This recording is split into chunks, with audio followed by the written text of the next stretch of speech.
257 BC. Yunmeng Mountain. Early in the morning, outside a thatched hut halfway up the mountain, an old man dressed in a hemp robe, with a full head of white hair, even his beard was white, and his forehead was completely bald, was playing chess with a boy in his teens dressed in a hemp robe that reached his knees. In short, by this time, many people were already playing Go.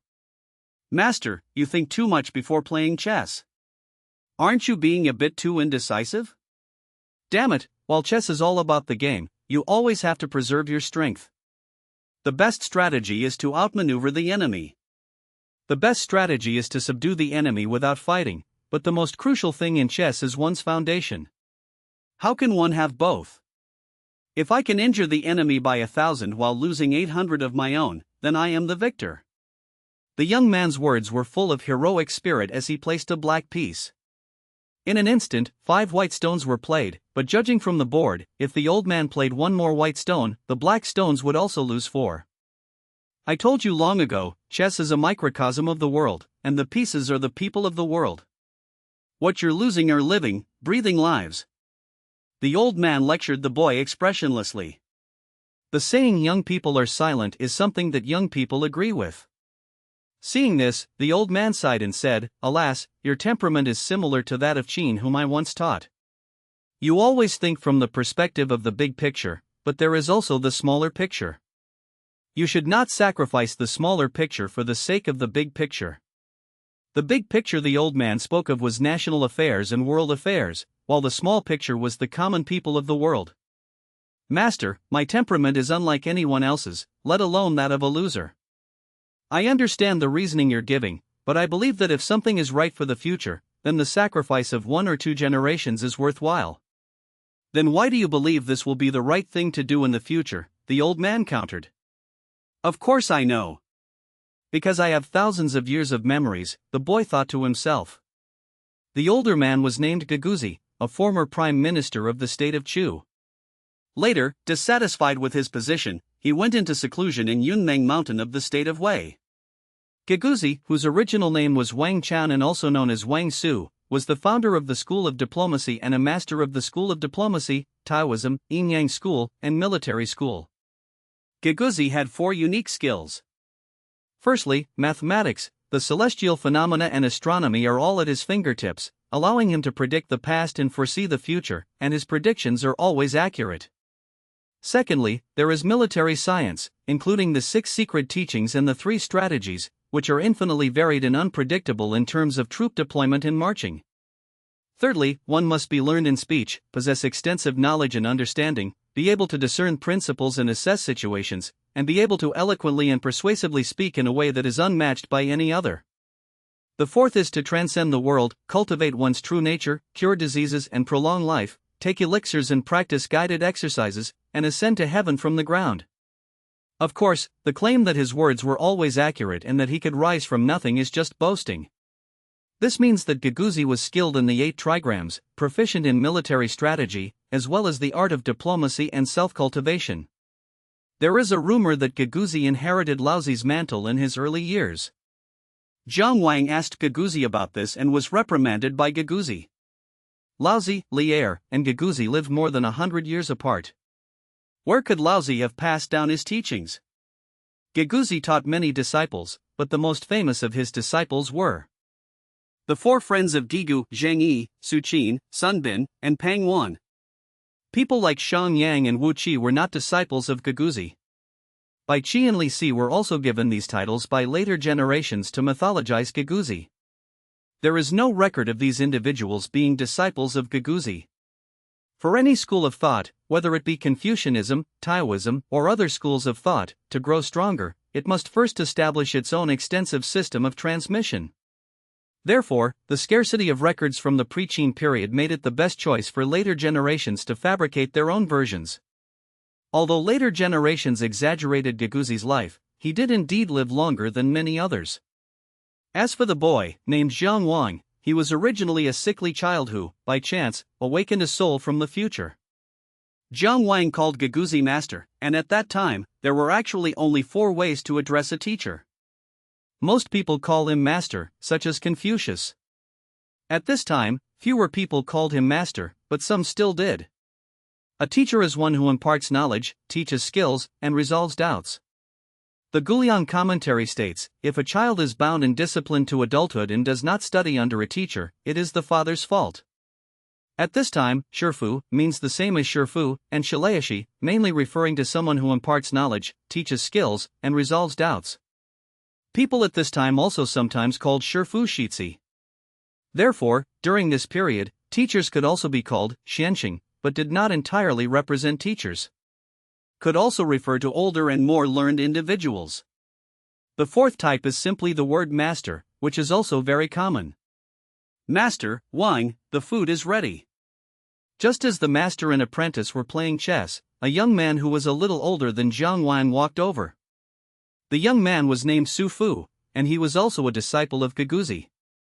According to Gaguzi, Su Fu and Jiang Wang will be his last disciples. However, the two studied different things.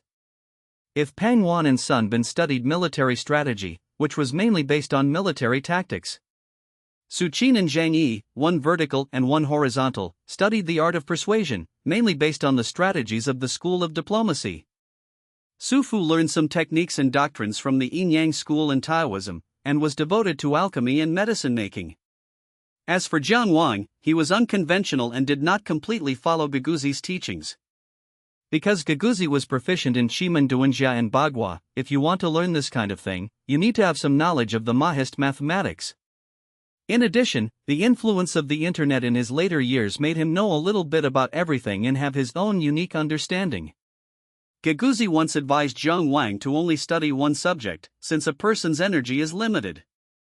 However, over time, Gaguzi discovered that Jiang Wang's ideas were quite different from ordinary people, and that learning more might actually allow him to forge his own path. A small piece of tofu, a dish of green vegetables, and 3 bowls of millet porridge, that's breakfast.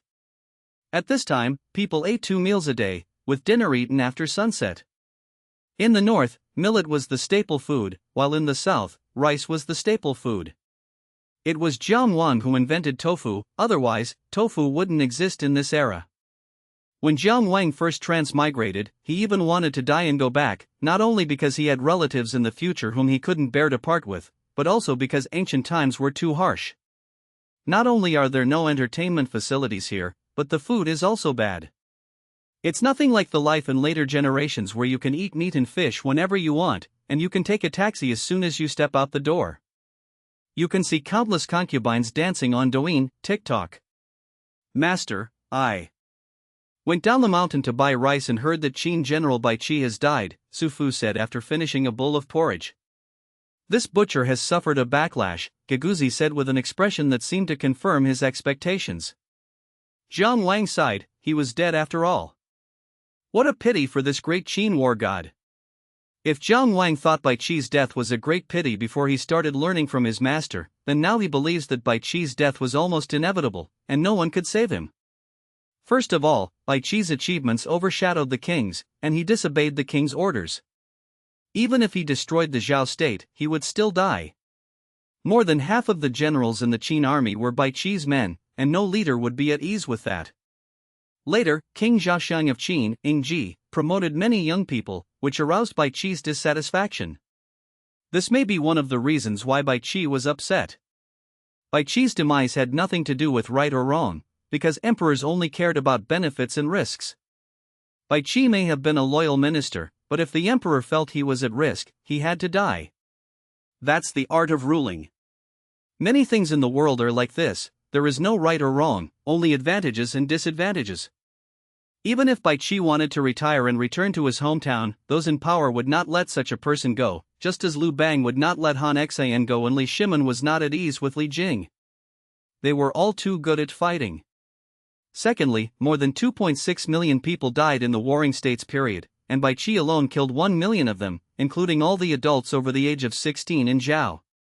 Even if he obediently relinquished power, his enemies would hardly let him go. Therefore, from any perspective, Bai Qi was almost certain to die. Even if Bai Qi had learned from Wang Jian and stayed in Xianyang, constantly demanding beautiful women and money, it would have been to no avail. Because Bai Qi killed too many people, the hatred cannot be quelled as long as he lives. It can be said that Bai Qi died because of politics. Speaking of famous generals of the Warring States period, Jiang Wan liked Li Mu and Bai Qi very much, but their endings were not good. Some people in later generations say that Bai Qi, Li Si, Lu Bue, and Wang Jian were all disciples of Gaguzhi, but that's nonsense. Bai Qi and Wang Jian were clearly military strategists. Li Si was a Confucian scholar who later became a legalist, and he studied under Sun Quan. Lu Bue was a polymath, all of which are documented. Although Gaguzhi was not a direct disciple of Laozi, he was still versed in Taoism and advocated following the natural way. If Bai Qi was truly a disciple of Gaguzhi, how could he have directly massacred so many Zhao soldiers in the Battle of Chongping? After breakfast, it was time for Jiang Wang to spar with Gaguzhi. However, Gaguzhi was old, and Jiang Wang was always very careful, afraid of accidentally killing the old man. Before half an incense stick's time had passed, Gaguzhi was already panting heavily. "You brat, youth has its advantages." "I've been saying you're getting old," Jiang Wang said, pouring Gaguzhi a cup of his homemade locust flower tea. As the two were talking, Jiang Wang saw Su Fu carrying a package and walking towards the back mountain. "Senior brother, are you going to refine pills?" During this period, almost all medicines were prepared using earthenware pots or bronze furnaces. "Yes. Senior brother, I think you shouldn't add cinnabar when you're refining pills." "That stuff isn't good," Jiang Wang kindly reminded Su Fu. This wasn't the first time Jiang Wang had reminded Su Fu of this. The spring and autumn and Warring States periods were the time when alchemy was most primitive and developed in a barbaric way, and during this period, people liked to add cinnabar to their medicines. Cinnabar, scientifically known as red mercuric sulfide, decomposes into mercury when heated. In ancient times, lead and mercury were not stored there because of any magical medicinal effects, but because of their unique metallic properties. Lead, originally a shimmering silver metal, easily oxidizes into a dark brown color in the air. The saying goes, lead is black on the outside but contains gold on the inside, brown on the outside but contains jade, and outwardly a madman. It is considered a symbol of the male, representing the essence of Yin, and is also likened to golden duke. Mercury is a liquid metal at room temperature and is easy to evaporate. It is said that the river maiden is the most divine and spirited. She flies away when she gets fire and is not seen by dust. Therefore, it is considered a symbol of the maiden and represents the essence of Yang. It is also referred to as the maiden. "Nonsense, my master never said that cinnabar couldn't be added." Su Fu refused outright. Jiang Wang was speechless. Although his master Gaguzhi hadn't said anything, he hadn't told him to release it either. "Didn't I see that your master doesn't eat the pills you refine?" If master really had a passion for alchemy and took pills every day, he would probably have ascended to heaven long ago. How could he have lived like a turtle for so long? "Senior brother, have you forgotten about that chicken that suddenly died?" 6 months ago, the two conducted an experiment, using cinnabar to make medicine and feeding it to chickens. The chickens died after 6 months. The chicken died and Su Fu made chicken soup, but Jiang Wang didn't eat a single bite. That's just because the chickens are too small to be affected by the medicine. Su Fu was determined to go down a dead-end road. Jiang Wang was somewhat helpless. He waved his hand and said, "I won't try to persuade you anymore." "Did you buy the things I asked you to go down the mountain to buy for me, senior brother?" I bought it. "Why are you getting interested in alchemy too?" Su Fu asked curiously. "Forget it, even a dog wouldn't be interested in alchemy." Jiang Wang curled his lip, his face full of disdain, thus insulting Su Fu as well. Ever since discovering that Su Fu's alchemy had begun to incorporate arsenic and realgar, Jiang Wang knew he had to stay away from these things. As for what he asked Su Fu to bring, it was saltpeter and ochre. The yellow substance in the stone is sulfur. The functions of both were already recorded during the Warring States period. For example, saltpeter can be added to water to make ice, which is the best way for wealthy people to beat the heat at this time of year. Sulfur is a type of medicinal material, highly effective in repelling insects and treating sores. The later Shinnon's classic of Materia Medica also recorded that saltpeter could be transformed into 72 kinds of stones. This saltpeter is actually saltpeter. At that time, saltpeter had already begun to be used as a medicinal material. Jiang Wang knew the simple formula for gunpowder: 1 part saltpeter, 2 parts styrax, and 3 parts charcoal. Even idiots who have watched Douyin, TikTok, know that, but they don't know the exact proportions. Who can blame them when these are my dearest family and friends? But then he thought, what if his foolish senior brother didn't know his own limitations and killed him? This junior brother had been cooking for him since he was a child, so if he really died, Jiang Wang would definitely be sad. In the end, Jiang Wang decided to do the research himself. At least he would understand the danger of this thing and know to stay away from it. Jiang Wang will never forget the scene where his senior brother vomited and had diarrhea because he added too much brine, salt brine, when he was making tofu. At that time, my senior brother's face turned green and he almost died. He didn't blame himself. Later, when it came to making tofu, my senior brother was the first to try it without hesitation. Jiang Wang was deeply moved that time. Jiang Wang finally had a change of heart and decided not to trick him this time. As for whether Su Fu would bring this method to Japan and cause potential problems if he were to conduct research there, Jiang Wang had not considered that possibility. First, Japan doesn't have the necessary conditions, and after Jiang Wang dies, he will leave his knowledge to future generations. With him around, Japan has no chance. If China were to be surpassed by other countries in the end, even if he left behind his notes, it would only mean that his descendants were unworthy of his efforts and deserved it. Furthermore, gunpowder in China actually developed very early. Luan, the prince of Huainan of the Western Han Dynasty, wrote in the Huainanzi that the art of spewing fire and containing thunder originated from the family of Wan Bai. This was the prototype of fireworks, meaning that more than 100 years later, people were already using gunpowder, but certainly not in the optimal proportions. 2 months later, on this day, a loud bang suddenly came from the thatched hut on the back mountain, followed by billowing black smoke and then flames soaring into the sky. The loud noise startled Gaguzi and Su Fu, who were bleeding 2 pheasants. When Su Fu ran over and saw the thatched hut engulfed in flames, he was heartbroken. This is the house he used for alchemy, there are still pills inside. He looked at Jiang Wang, whose face was covered in soot, and shouted, Jiang Wang, what do you have to do to dislike your senior brother that you burned down my house? Senior brother, it was a mistake, a mistake. I'll build you another one another day. Jiang Wang was still a little shaken, but then he was overjoyed. He had succeeded. He had succeeded. Gaguzi, who arrived later, saw the raging fire in Jiang Wang's disheveled appearance, and knew that it was this kid who was behind it all. I don't know what's wrong with this kid. He has so many strange ideas and loves to tinker with these weird and wonderful things. He should really become a disciple of the Mahist school. From tofu to grandmaster chairs, and then to modifying hose and bronze pickaxes, Jiang Wang's hands-on skills are truly worthy of the Mahist school. 3 years later, during the Qingming festival. Wanger, you are already mature beyond your years. Although you are not yet 20, there is nothing more for you to learn from me. Master, are you sending me down the mountain? Jiang Wang was somewhat incredulous. He didn't want to go down the mountain. There was chaos and war all around. Do you expect me to support you for the rest of your life? Gaguzi retorted, his eyes wide. It's not impossible, Jiang Wang said with a reluctant expression, as if Gaguzi was begging him to take care of him. Because many of Jiang Wang's words were, in his opinion, fallacies and heresies. What was most frightening was that Jiang Wang's views had already been formed at such a young age. Although he had taught him many times and corrected some of them, most of them were still held to their own views. This made Gaguzi realize very early on that Jiang Wang was far more precocious than he had thought.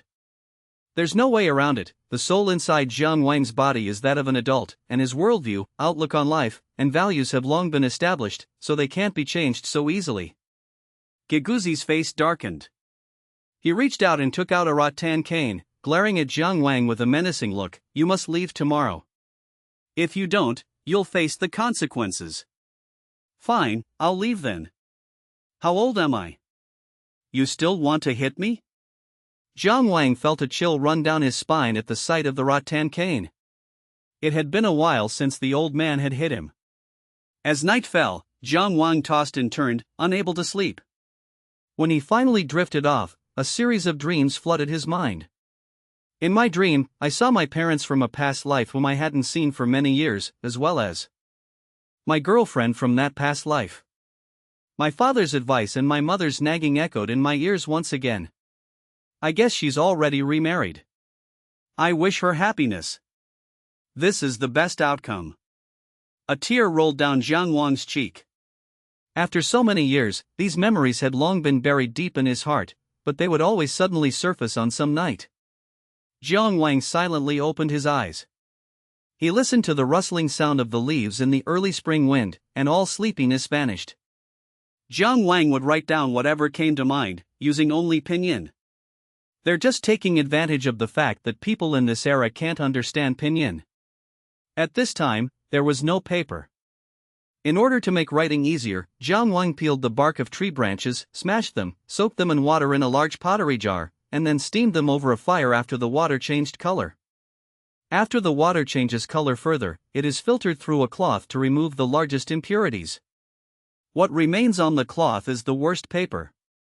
It sounds simple, but it cost Jiang Wang several months to develop. Because there were no chemical separating agents or bleaching agents, the paper Jiang Wang made was very rough, not white, and contained visible wood chips. It was also very brittle, but fortunately, it was usable. Without much sentimentality, the three of them finished breakfast together, and then Jiang Wang suggested leaving. "Old man, I'm leaving now. Take care." As Jiang Wang spoke, he knelt before Gaguzi and kowtowed 3 times. "You are not allowed to return until your reputation resounds throughout the world," Gaguzi said, sitting on the couch and slightly clenching his fist. Unlike other disciples, Jiang Wang ran away to the foot of Yunmeng Mountain when he was 8 years old. He was discovered by Gaguzi, who treated him in time and saved his life. Gaguzi raised him like a son. Jiang Wang's body trembled slightly as he respectfully replied, "Yes. Let's go. I only hope that you will live up to your learning, and when you are poor, you will cultivate your own virtue, and when you are successful, you will help others." "Master, isn't this what Mencius said? When did you switch allegiance to Confucianism?" Jiang Wang looked incredulous. "Look at you, with your thick eyebrows and big eyes, how did you end up going astray? Can I borrow it for a moment?" "Don't change the subject." Gaguzi roared in anger. Then, Gaguzi sighed, his face full of sorrow. "Wang, you are my last disciple. If you had no talent, it would have been fine to keep you by my side. But you are talented. You said to cultivate yourself, manage your family, govern the country, and bring peace to the world when you were 10 years old. Have you forgotten? I am old and I don't know if the reputation of Digu can still be passed down." Gaguzi knew that Jiang Wang was trying to change the subject again, so he played the emotional card. All right, I'll definitely make a name for myself this time I go down the mountain, okay?" Jiang Wang said, standing up, grabbing his package and turning to leave. "I said it when I was 10 years old, it was just showing off. Who would have thought that this old man would actually take it seriously and still remember it to this day, and even try to play the emotional card?" Gaguzi watched Jiang Wang leave, a smile appearing on his lips. "Little brat, I still can't subdue you. If I couldn't find your weakness, I would have lived over 100 years in vain. It turns out that your weakness is me." Of course, while thinking this, Gaguzi hoped that this trip down the mountain would help Jiang Wang correct his tendency to act on emotion, as emotions can sometimes cloud one's judgment. But thinking that his last disciple had also left, Gaguzi felt a little reluctant. Then he remembered that he hadn't given Jiang Wang the travel expenses he had prepared, so he took out a bag of money from his sleeve. "Su Fu, it seems Jiang Wang didn't bring any money. Give this to him." "Yes, master." Su Fu took the money bag and quickly went down the mountain. "Wang, wait a minute, this is what master asked me to give you." Jiang Wang had walked about a few hundred meters when Su Fu chased after him and handed him a bag of coins. "Don't blame your master. Your master just wants you to be more capable. The world is in turmoil, so you have to be careful," Su Fu comforted Jiang Wang. "TCH, I know what the old man is thinking. I'm leaving now. Take good care of master. Today, I, Jiang Wang, am going down the mountain to see the wonders of this world." Jiang Wang did not refuse the bag of money. Full of heroic spirit, he turned around and strode down the mountain. Watching Jiang Wang's figure quickly descend the mountain, Su Fu sighed with longing and turned to walk back. Back on the mountainside, he saw his master, Gaguzi, gazing at the increasingly smaller figure in the distance. "Master, if you can't bear to part with your junior brother, why did you send him away?" Su Fu could see Gaguzi's reluctance. This is because Jiang Wang was raised by Gaguzi from a young age, unlike other disciples. "Your junior brother is the most talented and thoughtful disciple I have taken in over the years. It would be a shame if he stayed by my side. A fledgling eagle will eventually grow up. Your junior brother lacks ambition and is unaware of the hardships of ordinary people. Gaining experience will benefit him. How will he know what he wants? Perhaps one day he will surpass me, exceeding his teacher's expectations." As Gaguzi said, Jiang Wang had no great ambitions, everything he did was based on empty talk. Although Jiang Wang would leave something for his descendants, he did not want to interfere forcibly. He never even considered becoming emperor. What's so great about being emperor? People like Qin Shi Huang, Tang Taizong, and Ming Taizu had to get up before dawn every day for court meetings. Even Li Shimin would get scolded by Wei Zhang if he got up late. This kind of life is worse than being a 9-to-5 office worker, and Jiang Wang would never want to do it. To put it bluntly, even the working class of later generations is better off than the emperors of today. What can't they eat if they want to eat it? Emperors have concubines, but people in later generations have douyin and kuaishou, they can just pick any woman they want. If you really want a real-life battle, 200 yuan will solve the problem. You can also change the characters at will. Maybe you can even make money by secretly filming a third-place finisher. So now that he's come down the mountain, Jiang Wang should just experience the chaos of the Warring States period and not overthink things. "Master, shouldn't I go down the mountain too?" Su Fu was itching to leave after his junior brother had already gone. Gaguzi glanced at Su Fu. "You still have a lot to learn. My time is almost up, and someone has to take care of my affairs after I die. Gaguzi is 160 years old this year. He feels that his time is up. It is a miracle that he has lived to such an old age. He took Sun Bin and Pang Wan under his wing in his youth, and Zhang Yi and Su Qin under his wing in his 50s. Finally, in his later years, you accepted Su Fu and Jiang Wang as his companions, thus completing his life's journey. The reason he sent Jiang Wang down the mountain was that he didn't want his own death to affect Jiang Wang. He hoped that Jiang Wang could find his own direction as soon as possible, so as not to waste his youth and his talents. Ideally, he would let Jiang Wang find his own path while he was still alive. From a chronological perspective, Pang Wan and Sun Bin's political careers predate Zhang Yi and Su Qin's by 30 years. In other words, Pang Wan and Sun Bin were an era earlier than Zhang Yi and Su Qin. Zhang Yi and Su Qin both became students of Gaguzi at the same time, but Zhang Yi rose to prominence more than 20 years earlier than Su Qin. One achieved fame early, while the other achieved greatness late. Although they were from the same era, they became famous at different times. Yunmeng Mountain was located in the state of Zhao, not far from Handan, the capital of the Warring States period. It is situated 15 kilometers southwest of Qi County, Hebei City, Hunan Province, in the middle section of the Taihang Mountains.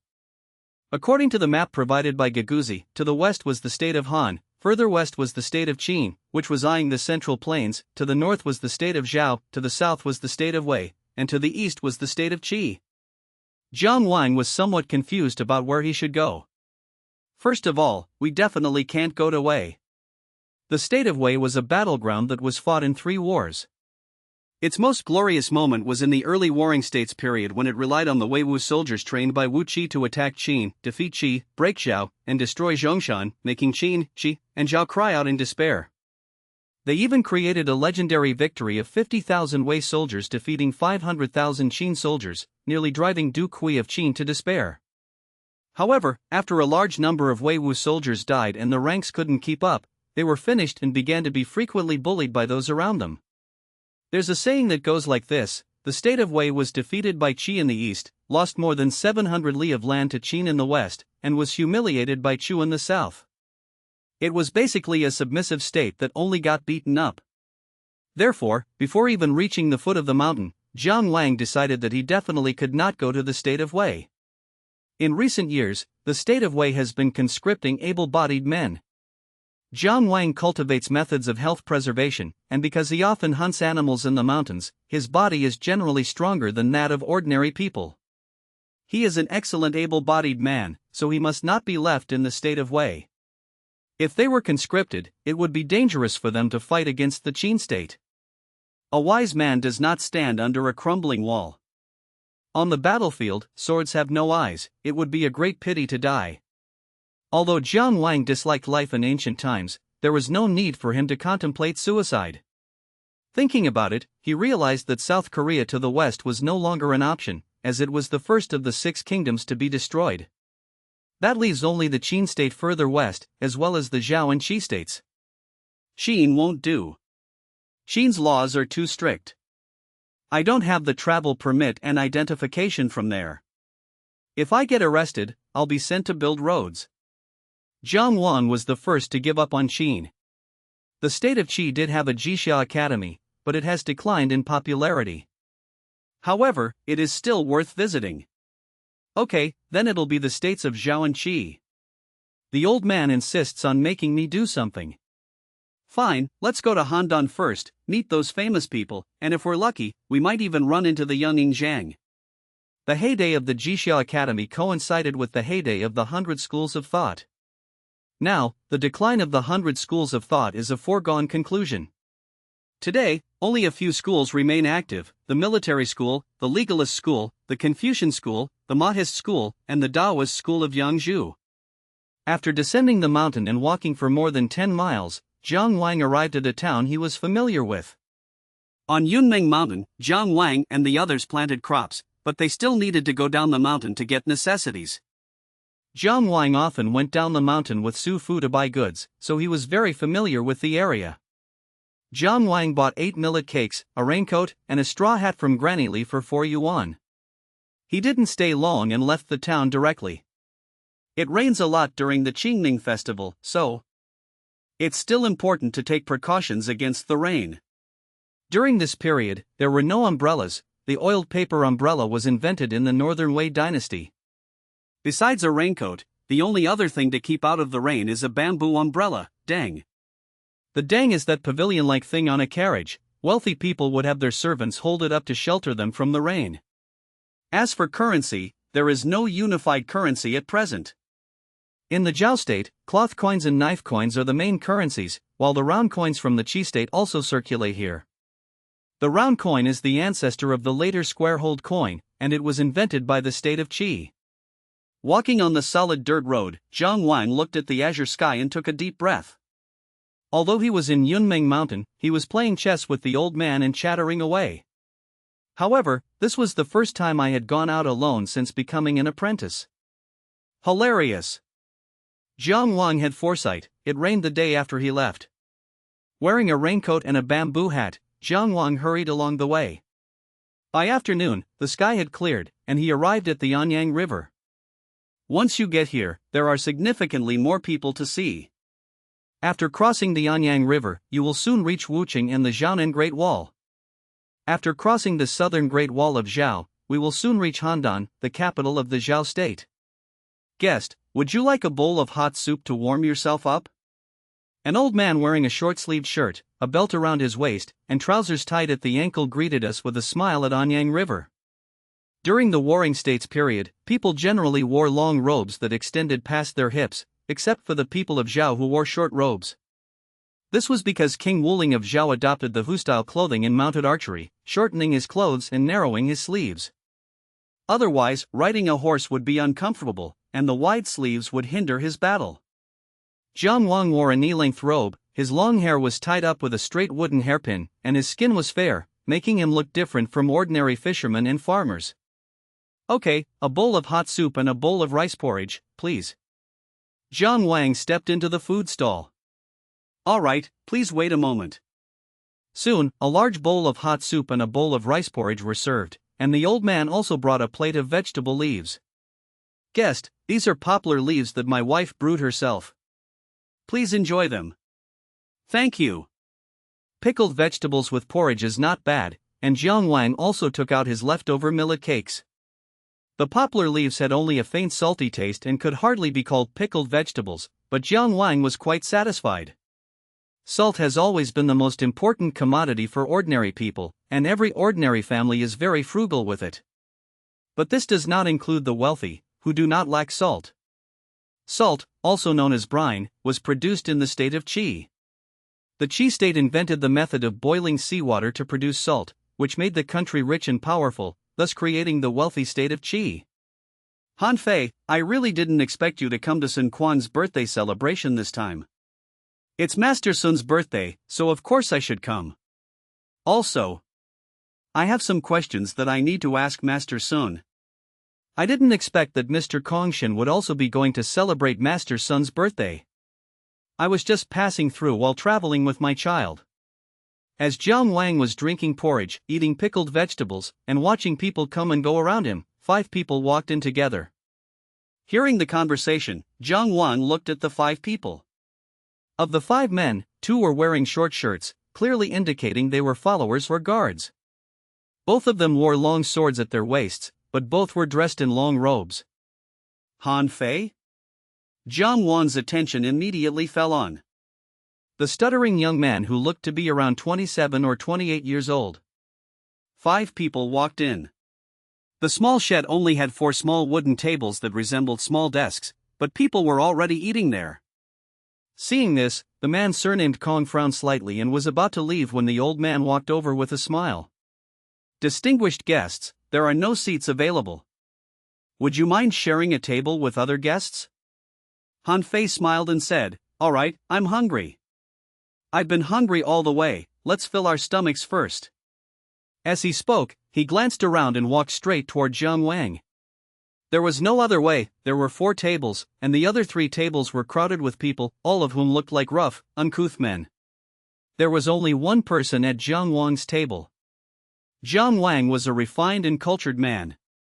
He ate with chopsticks and a copper spoon, chewing slowly and carefully. He was clearly a scholar. "Sir, there are no seats available around here. Could we perhaps share a table?" During the spring and autumn and warring states periods, unfamiliar men were almost always addressed as gentlemen, and only after becoming familiar with each other would they be addressed by their name or other names. The 3 men sat down, but 2 who appeared to be guards or servants did not. Soon, the rice porridge for the 3 of them was served. Unlike Jiang Wang, the 3 of them ordered rice porridge with minced meat and 3 chicken legs.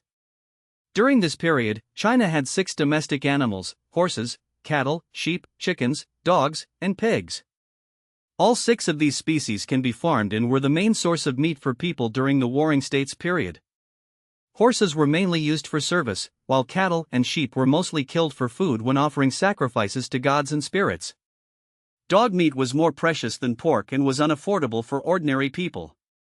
The extinct Yu kingdom once offered birth rewards: a dog for the birth of a boy and a piglet, also called a little pig, for the birth of a girl. Chickens are commonly raised by farmers, and now almost every household has chickens. Han Fei, since we've met halfway, let's travel together from now on. Very well, sir, I would be honored to accept your invitation. Han Fei replied with a smile. By this time, Jiang Wang had finished eating. He put down his bowl and chopsticks and finished the millet porridge. "Please enjoy your meal, gentlemen. I've finished eating." With that, Jiang Wang placed a round coin on the table. "All right, take care." Han Fei bowed slightly. The Anyang River, also known as the Huan River, was before Jiang Wang's eyes. He hired a boatman to help him cross it. People live off the land and rivers, and the Huan River sustains many lives. After crossing the Huan River, Jiang Wang walked along the dirt road.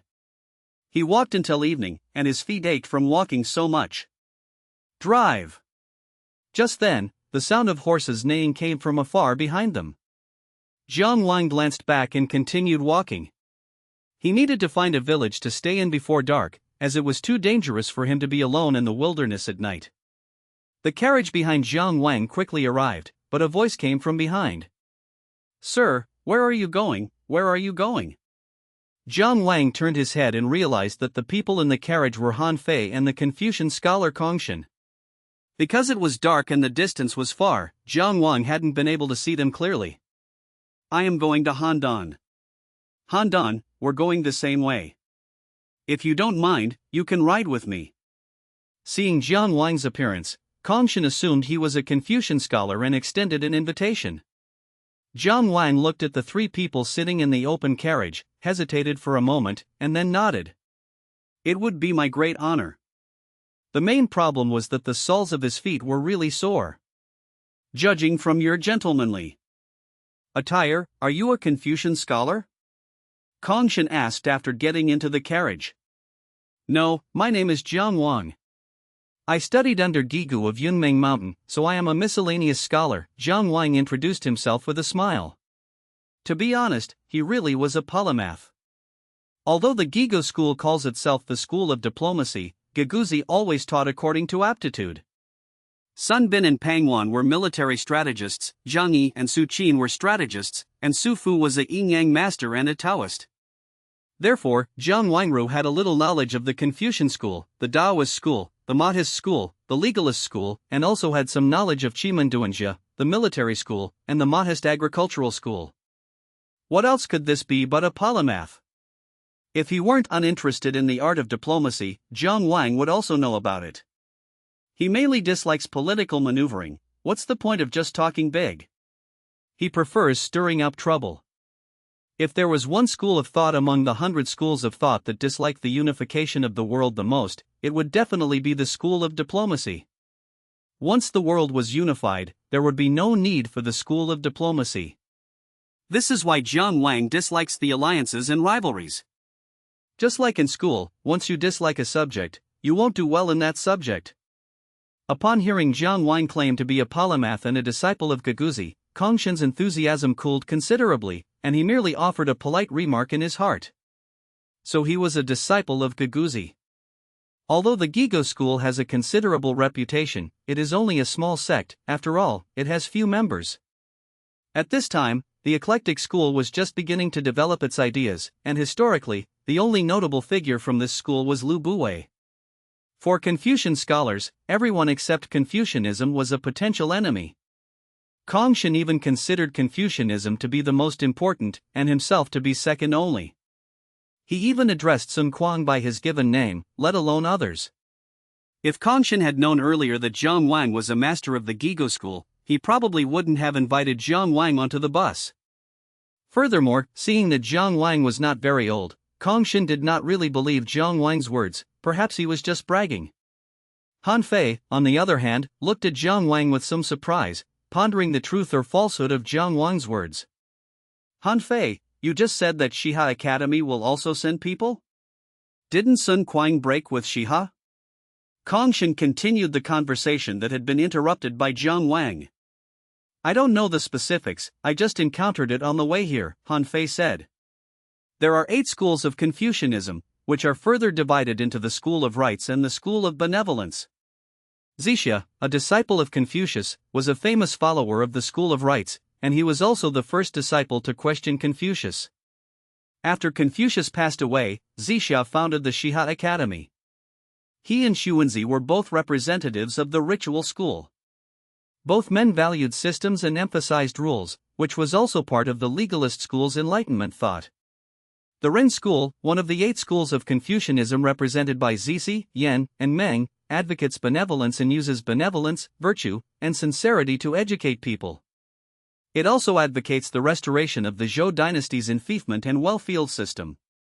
Although they share the same lineage, they are fundamentally different. The ritual school believed that to change the chaotic world, restore the ritual system idealized by Confucius, and restore a society with a clear hierarchy, it was necessary to reform through forceful means to make the country strong, thus realizing the ideal society. This was the enlightenment of legalism. The so-called forceful means was to use laws to restrain people. The Run Pai, benevolent. Enough, in my opinion. Taoism, Confucianism, legalism, and Moism are all indispensable. Jiang Wang shook his head. There is no perfect system in this world, there will always be drawbacks. Jiang Wang also doesn't have a perfect system in mind. No system can withstand the erosion of time. He was not a genius and could not devise a perfect system, but he preferred unification than plundering from abroad to enrich the country, because Jiang Wang was a staunch nationalist. What do you mean? Jiang Wang glanced at Han Fei but didn't continue. He wasn't familiar with Han Fei, and when traveling, one should speak less and talk more later when they were more acquainted. Besides, these things couldn't be explained in a short time. Moreover, Han Fei stutters, and Jiang Wang feels that chatting with him is a bit tiring. Sometimes, when Han Fei stammered out a sentence, Jiang Wang would hold his breath, afraid that Han Fei might suddenly collapse. After about 15 minutes, Jiang Wang saw that it was almost time, so he pulled the 2 pheasants out of the campfire, tore off a piece of skin, and tasted it. "That's about it," he said, sprinkling some salt on it and handing one of them to Jiang Wang. "Don't say Jiang Wang's cooking is rough. This is the wilderness, there aren't any good tools here." Han Fei took the pheasant, which had turned black from being roasted in the fire, gently tore off a piece of skin, and put it in his mouth. "Jiang Wang, Master Gigu is from the state of Wei, right? Last month, Zhao attacked Wei and captured Fengqiu. The state of Wei is also eyeing the state of Wei covetously. The state of Wei is in danger." "Master is quite old and no longer cares about these things," Jiang Wang said calmly. Han Fei nodded. If Jiang Wang hadn't appeared, he would have thought Giguzi was dead, since Giguzi became famous too early. That old guy really knows how to live. In the Warring States period, when the average lifespan was less than 50 years, it was almost impossible for anyone to live that long. "I have to admire Master Gigu's longevity," Han Fei couldn't help but exclaim. "Jiang Wang, you should have just left Yunmeng Mountain. Is this your intention to enter the game of the world?" "It's not certain yet," Jiang Wang shook his head, giving an ambiguous answer. His master forced him to leave the mountain, hoping he would make something of himself. But Jiang Wang wasn't ready yet. "Jiang Wang, if you wish to conquer the world, you must sincerely invite me to Han." Upon hearing this, Jiang Wang nearly choked on the pheasant meat in his mouth. "Are you kidding me? Of the 7 countries, Qi, Chu, Yan, Han, Zhao, Wei, and Qin, the one you absolutely shouldn't go to is South Korea. He's a bottom, he has absolutely no chance." "No, brother Han Fei, don't you have any idea what's going on in your mind? Brother Han Fei, let's eat." Jiang Wang didn't respond at all. The two had only known each other for one night and weren't close.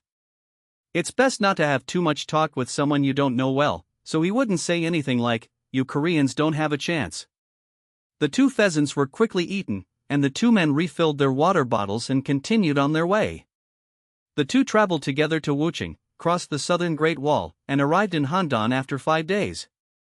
Along the way, Han Fei surprised Jiang Wang somewhat.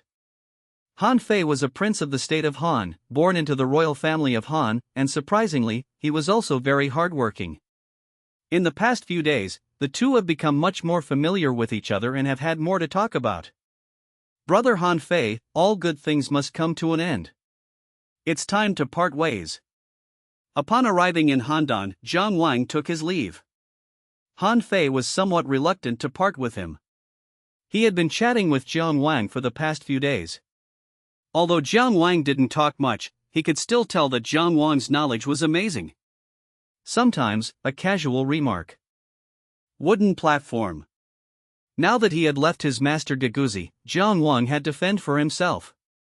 Making money isn't shameful if you show your face in public. That day, he saw a small figure running unsteadily, with several older children chasing after it. "You little bastard, you dare to run? If I catch you, I'll kill you." He had only run a dozen meters when the small figure ahead was caught up, and an older child kicked him in the back.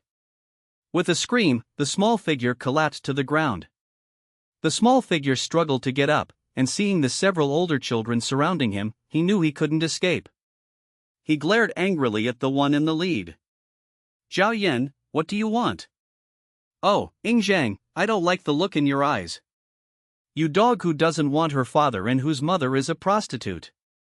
This short man was none other than the young Ying Zhang. These words immediately ignited Ying Zhang's anger. "Don't you dare talk about my mother." Ying Zhang lunged at Zhao Yan, who was at the head of the group. Bang! Before he could reach Zhao Yan, he was kicked to the ground by another boy. This young man is no ordinary person either. His name is Guo Kai, and he is known as the fifth war god of the late Warring States period. He single-handedly defeated 2 of the 4 great generals of the Warring States period. Dare to hit me? Hit him. Kill him. Zhao Yan was furious when he saw that Ing Zhang, this little brat, dared to hit him. Upon hearing this, several teenagers nearby stepped forward and began punching and kicking Ing Zhang. Not far away, Jiang Wang, who was writing a letter home to someone, saw this scene and couldn't help but raise his eyebrows slightly. Unexpectedly, it was fate that we met Ing Zhang so soon. Moreover, he witnessed firsthand how the young Ing Zhang was bullied. Sure enough, bullying exists in every era. Jiang Wang put down his pen and walked over. And where did you come from, you bird brain? Guo Kai looked at Jiang Wang, not taking him seriously at all. Guo Kai also came from a prominent family. He flattered the Zhao family, but was quite arrogant towards others. Note, Ing Zhang at this time should be called Zhao Zhang, but experts all call him Ing Zhang, so let's not worry about that name and just call him Ing Zhang for now. Jiang Wang glanced at Guo Kai, then cupped his hands in a respectful gesture towards Zhao Yan. Young Master Yan, from what I just heard you say, this child should be the hostage from Qin. I've heard that his father has become the legitimate heir of Qin. If you kill him, it will put your father in a difficult position if Qin holds you accountable. I'm doing this for your own good, so please think it over. Jiang Wang could easily fool a 12 or 13-year-old boy. At this point in time, Ing Yiren changed his name to Ing Zichu and became the true legitimate son. Upon hearing this, Zhao Yan was taken aback.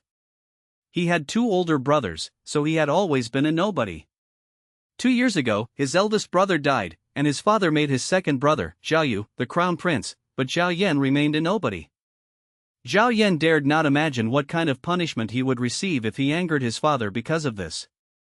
Humph, Ing Zhang, I'll let you go for now, you little bastard, just don't let me see you again. After leaving those words, Zhao Yan glared at the talkative Jiang Wang, then turned and left. Guo Kai then glared at Jiang Wang, leaving Jiang Wang somewhat confused. You little war god, it's one thing for Zhao Yan to be dissatisfied, but what right do you have to be? You little lackey.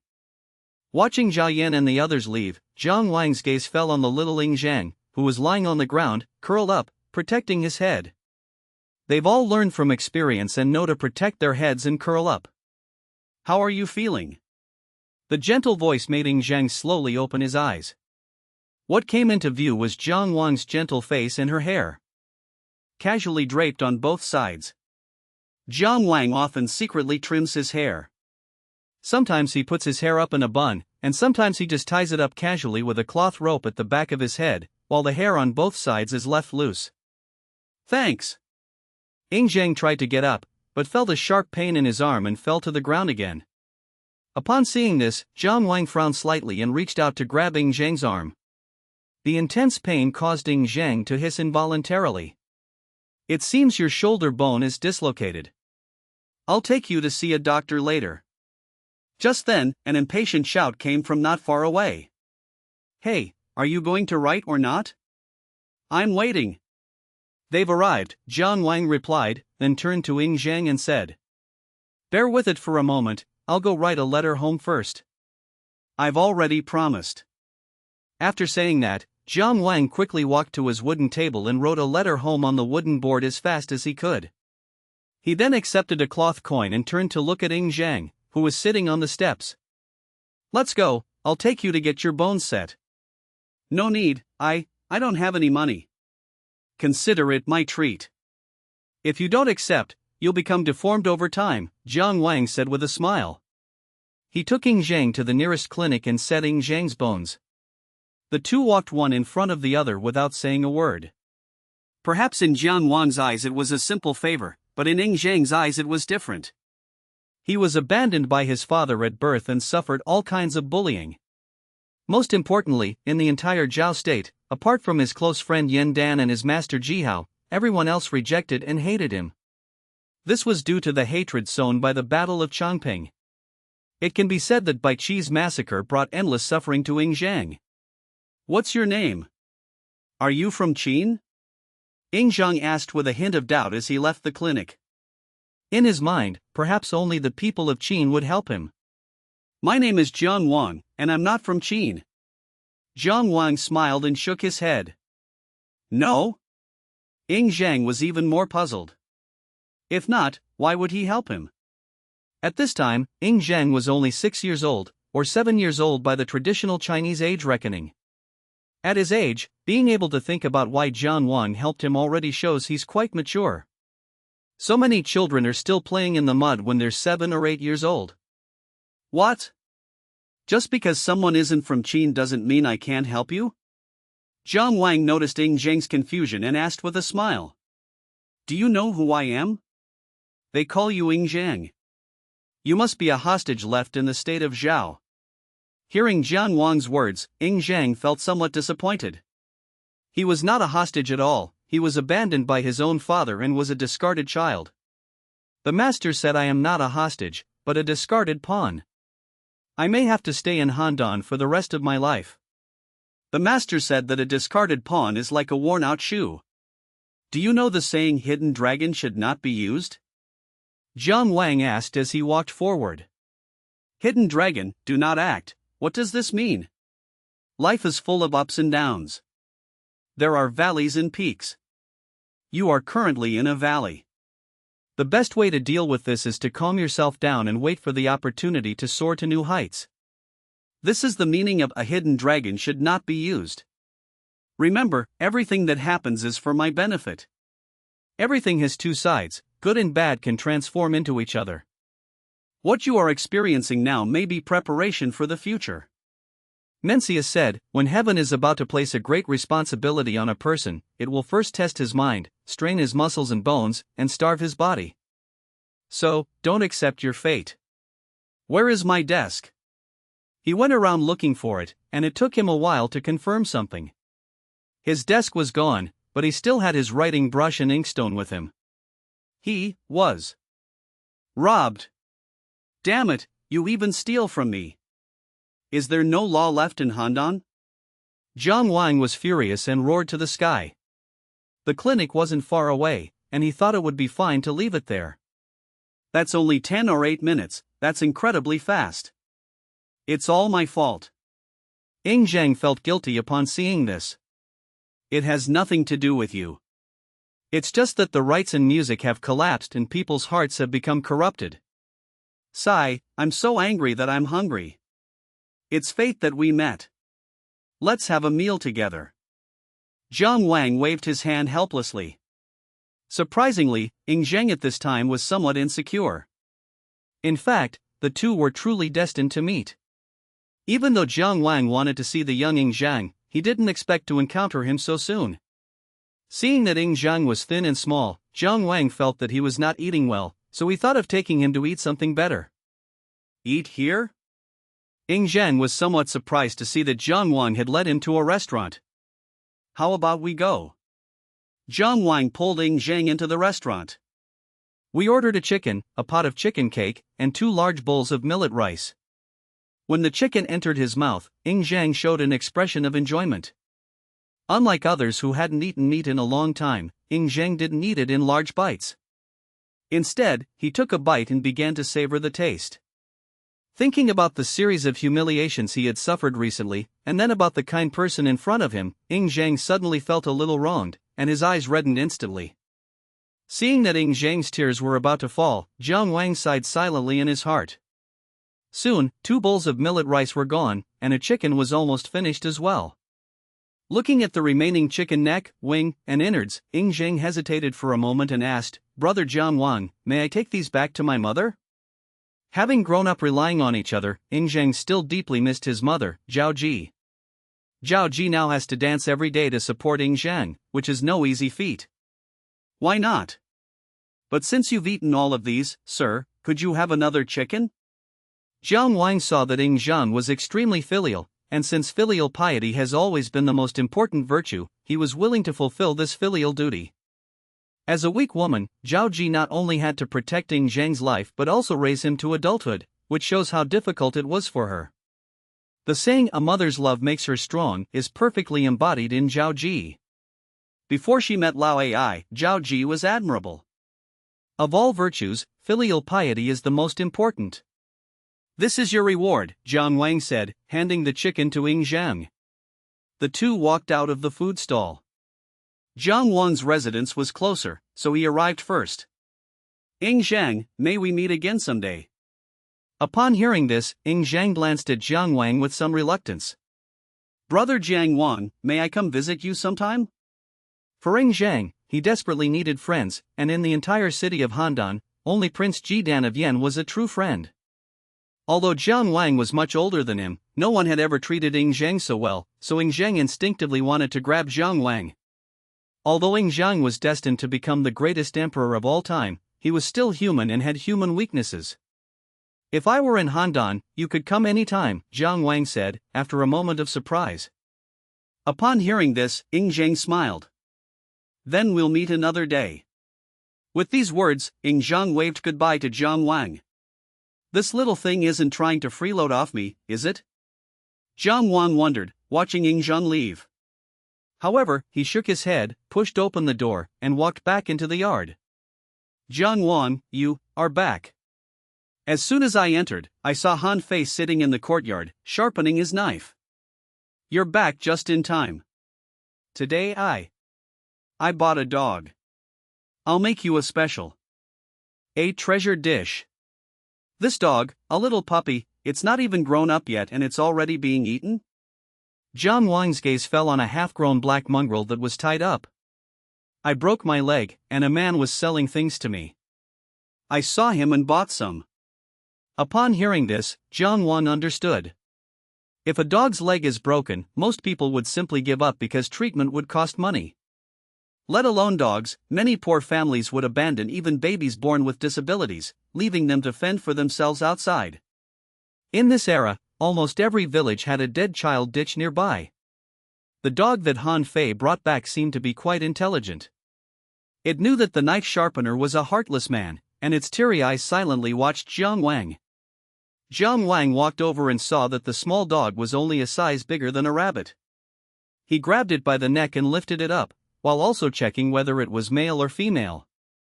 "Yes, it has a penis, it's male, and the penis is wet. There's a puddle of liquid under it, it peed itself from fright. Little thing, do you want to live? If you want to live, beg me." Jiang Wang held the little black dog and stared at himself. Perhaps it understood Jiang Wang's words, or perhaps it knew that this was its only chance to survive. The little thing stuck out its tongue at Jiang Wang with its big, watery eyes. "It has a black tongue, a black dog." Seeing how intelligent and understanding this dog was, Jiang Wang spoke up. "Brother Han Fei, it's so small, there's no point in eating it. Look, it's so scared it's peed itself. Don't eat it, give it to me.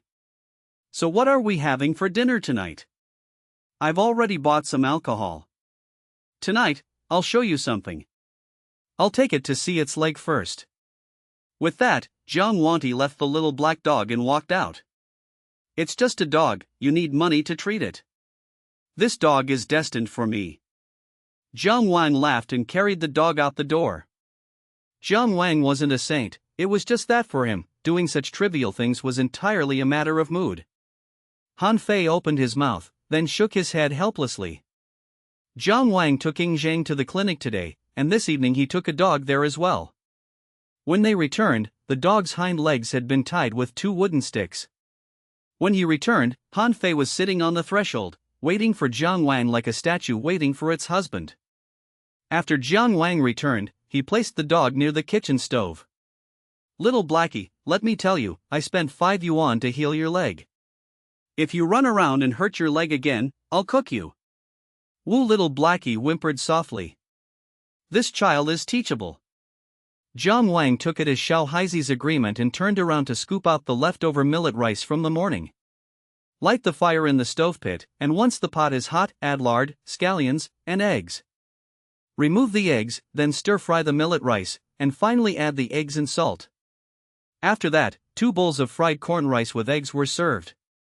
"You said you'd show off your skills, and this is it?" Han Fei's eyes widened. It's delicious.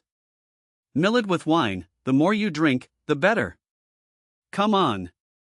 Jiang Wang said, placing the fried rice on the table. Han Fei had no choice but to eat it, so he opened the bottle of wine he had brought back from outside. The cloudy wine was poured into a bowl. This was the wine of this era, and it was good wine nonetheless. 5 years ago, when he was 13, he secretly drank his master's wine. The moment he took the first sip, Jiang Wang vowed in his heart that when he had more grain, he would brew his own wine. What was this? It was worse than horse piss. While Jiang Wang and Han Fei were eating and drinking, Xiao Haizi lay on the ground, watching them longingly, a drool involuntarily sliding down his chin. Even so, Xiao Haizi didn't move towards the table, which is a testament to the excellent genes of the Chinese rural dog. Jiang Wang saw this, found a wooden board, scooped out some of his rice, and then carried the board towards Xiao Haizi. As Jiang Wang approached, Xiao Haizi's tail wagged wildly. After confirming that Jiang Wang had put the wooden board down, Xiao Haizi began to eat heartily. The entire jar of wine was slowly emptied as the two toasted each other. Even though the alcohol content was low at this time, Jiang Wang was still quite tipsy. Ying Zhang, having nothing better to do, came over.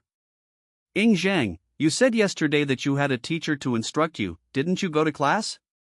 I've gone, and I've learned what the master taught me. Ying Zhang couldn't help but feel a little proud.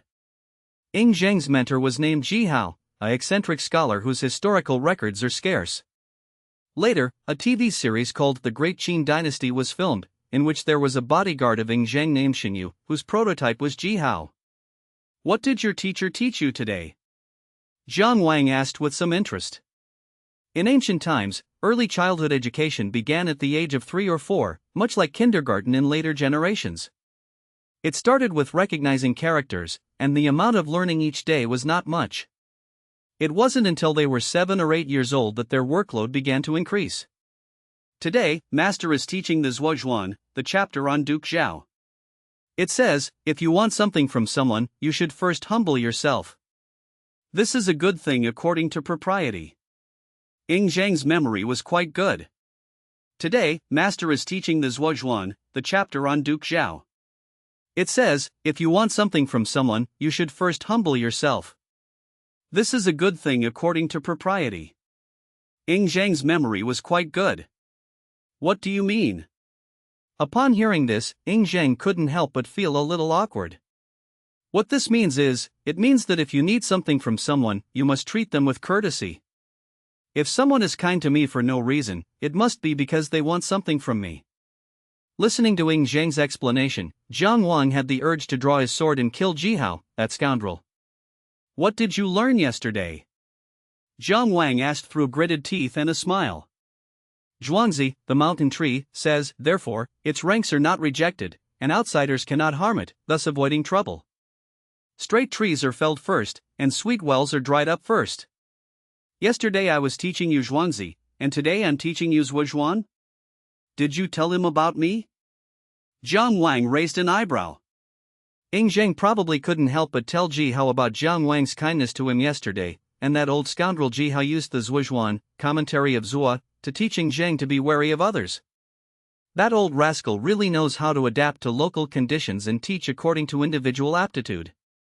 Jiang Wang felt a little uncomfortable because Jiang Wang thought it was too direct to allude to himself like that. Ying Zhang nodded in response to Jiang Wang's question. Little Ying Zhang, your teacher is doing a good job. His teaching makes a lot of sense. Although he was unhappy that Ji Hao was using him as a teaching material, Jiang Wang had to admit that the other party was indeed teaching Ying Zhang. Upon hearing this, Ying Zhang looked up at Jiang Wang, who was much taller than him. Brother, is there anything you need from me? In fact, in Ying Zhang's young mind, he was afraid that Jiang Wang would plot against his mother. Because he has seen far too many people like that. As the saying goes, a widow's door is always a source of trouble. Zhao Ji, a widow and orphan, not only suffered bullying but also inevitably attracted the attention of lecherous men. Jiang Wanqi chuckled, ruffled Ying Zhang's hair, and asked in return. What do you have that I should ask of you? Upon hearing this, Ying Zhang thought for a moment and realized that he really had Nothing that Jiang Wang could ask for, except for his mother. Ying Zhang, in yesterday's situation, I would have saved any child in front of me. Of course, if you want me to ask anything of you, ask for your identity. My identity? Ying Zhang was puzzled. He was just a pawn abandoned by the Qin state. Jiang Wang noticed Ying Zhang's confusion and generously offered him the explanation. Ying Zhang, do you still remember the 4 words I said to you yesterday? A hidden dragon should not be used? Ying Zhang was somewhat uncertain. It has to be said that Ying Zhang's memory was truly remarkable. That's right. Remember this, you are not a discarded piece of clothing. You are the 26th generation descendant of Duke Xiang of Qin, the great-great-grandson of King Zhaxiang Yingji, the grandson of the current king of Qin Yingzhu, and the son of the eldest son Ying. Your status is noble and you are destined to be a member of the Qin royal family. How could you be a discarded piece of clothing? In the future, do not tell outsiders that you are a pawn. You are Ying Zhang of the Qin royal family. If fate is on your side, you will definitely return to Xianyang of Qin in the future. This was meant to disgust Ji Hao. Didn't you say Ying Zhang was worthless? Well, he'll just boost Ying Zhang's morale. Just as Ying Zhang was stunned by Jiang Wang's words, Jiang Wang touched his head and asked, "Have you studied the Analects of Confucius?" Ying Zhang nodded. The Analect says, a gentleman is always at ease, a petty man is always anxious. Take this to your teacher and ask him to explain what it means. Do you remember it? Although he couldn't refute Ji Hao's teachings, Jiang Wang still dragged out the sentence and scolded the other party. The gist is that I am a gentleman, but you are judging me with the mind of a petty person. You are a petty person yourself. I've got it. Okay, come on, I got a puppy yesterday, let me show you. Jiang Wang led Ying Zhang into the house. When Ying Zhang saw Xiao Haizi, his eyes lit up immediately. A puppy? Ying Zhang stayed at Jiang Wang's place until dark, and only left after he had eaten and drunk his fill.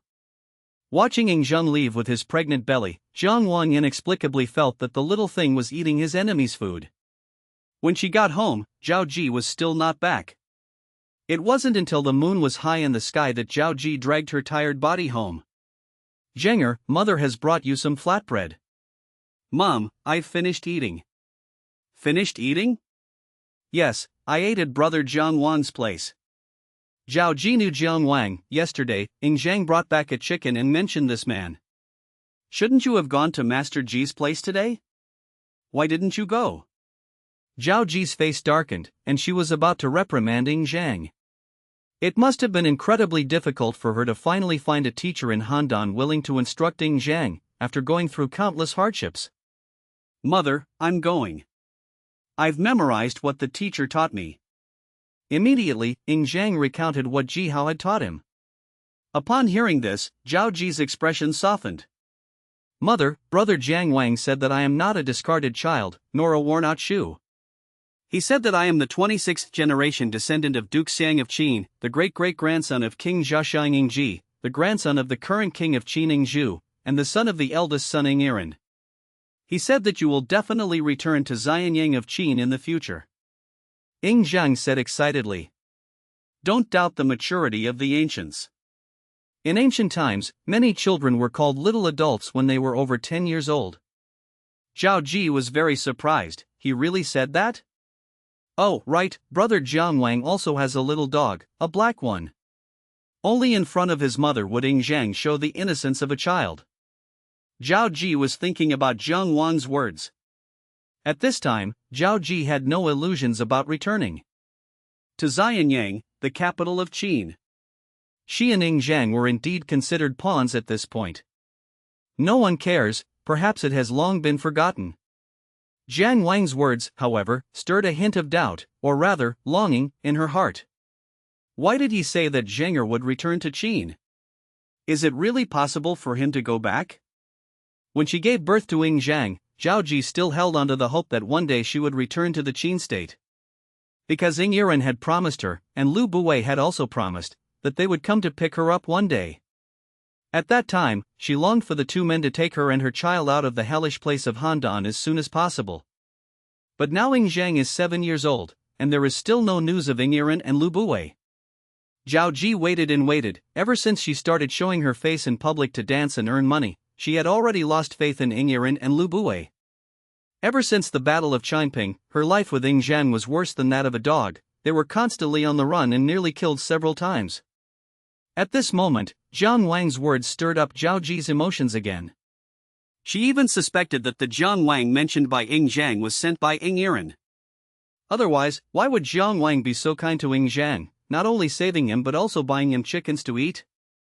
Jiang Wang asked Ing Zhang to deliver a message to Jihao, his real intention being to annoy Jihao. But what he didn't know was that Jihao was a wild and irritable man, with an extremely volatile temper, no less so than Mi Hong from the Three Kingdoms period. When Ing Zhang asked Jihao what the saying "a gentleman is always at ease, while a petty person is always anxious" meant, Jihao became furious. He believed that Jiang Wang, being so young, was provoking him. Jihao went straight to find Jiang Wang. "You brat, how dare you insult me? Come out now, or I'll make you vomit 3 liters of blood." "Master, master, please wait." The old man was spitting as he spoke. Upon seeing this scene, Jiang Wang's eyes widened slightly. From the appearance of Ing Zhang and the other man, he guessed who the white-bearded old man in front of him was. However, Jiang Wang was not one to swallow his anger. He listened to Jihao's words and gave a cold smile. "Shut up, who are you to dare bark like that? I am Jihao, and you are Jiang Wang. You ignorant brat, how dare you use my disciple's words to insult me? You look so respectable, but you are nothing but a beast in human clothing." Jiang Wang never expected that the other party would use him as a negative example, saying that he had ulterior motives in approaching Ing Zhang. He had only used a sarcastic remark, yet this old man was so hot-tempered that he dared to come to his door and curse him. Was he out of his mind? Thinking to himself, Jiang Wang wasn't one to suffer a loss, so he slightly cupped his hands in greeting. In terms of being a hypocrite, Jiang Wang is no match for Mr. Jihao. Just now, from a distance, it looked like a dog barking wildly, but upon closer inspection, it turned out to be Mr. Jihao. "You little thief, so glib-tongued, so shameless, so utterly shameless." Jihao was taken aback by Jiang Wang's counterattack and then retorted. "Shut up, you shameless old thief. I only realized what it meant to be so shameless after meeting you. You're practically half buried in the ground, yet you still have the nerve to come here looking for insults. You boast that your literary talent is no less than that of Confucius and Mencius, and that everyone is inferior to you. Then why are you so unknown? In the end, you returned to Handan like a stray dog." Jiang Wang retorted sarcastically. Jihao was a well-known eccentric scholar in Handan. In his youth, he would often seek out a master for 2 or 3 days and then leave, saying that the master was not as good as him. After a lifetime of wandering, he achieved nothing and could only return to his hometown of Handan in disgrace. But no one shared his viewpoint, and even after returning to Handan, he did not change his mind. When others argue with him, he retorts. Ultimately, this led to the entire city of Handan knowing Jihao's reputation as a madman, yet no one dared to study under him. As for Ing Zhang, it was entirely because no one in Handan dared to take him in, only Jihao did. "You vulgar thief, you have no respect for your elders. Your lack of virtue is a disgrace to your master. You've lived your whole life in obscurity, a nobody villager, your life has been wasted. Hey, you sharp-tongued bastard, today I'll teach you a lesson on behalf of your father." After being repeatedly insulted by Jiang Wang, Jihao couldn't help but raise his cane and strike Jiang Wang. Jiang Wang was not afraid of words, let alone physical attacks. Faced with the cane being thrown at him, Jiang Wang grabbed it and kicked Jihao in the stomach.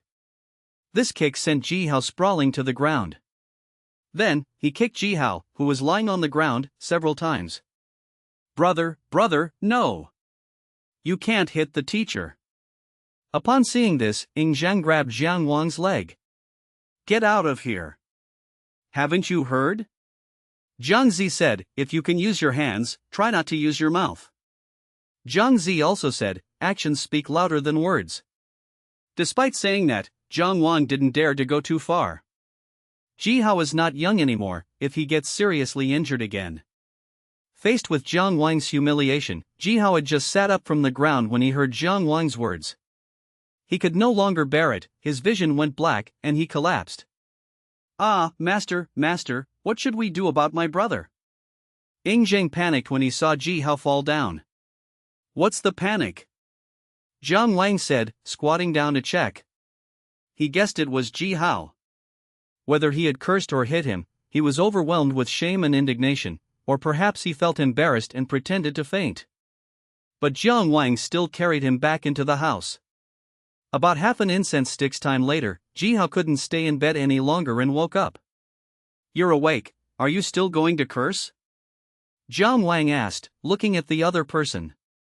Ji Hao ignored Jiang Wang and looked at Ing Zhang, saying, "Ing Zhang, if you are determined to follow such a beast, then don't come here to study in the future."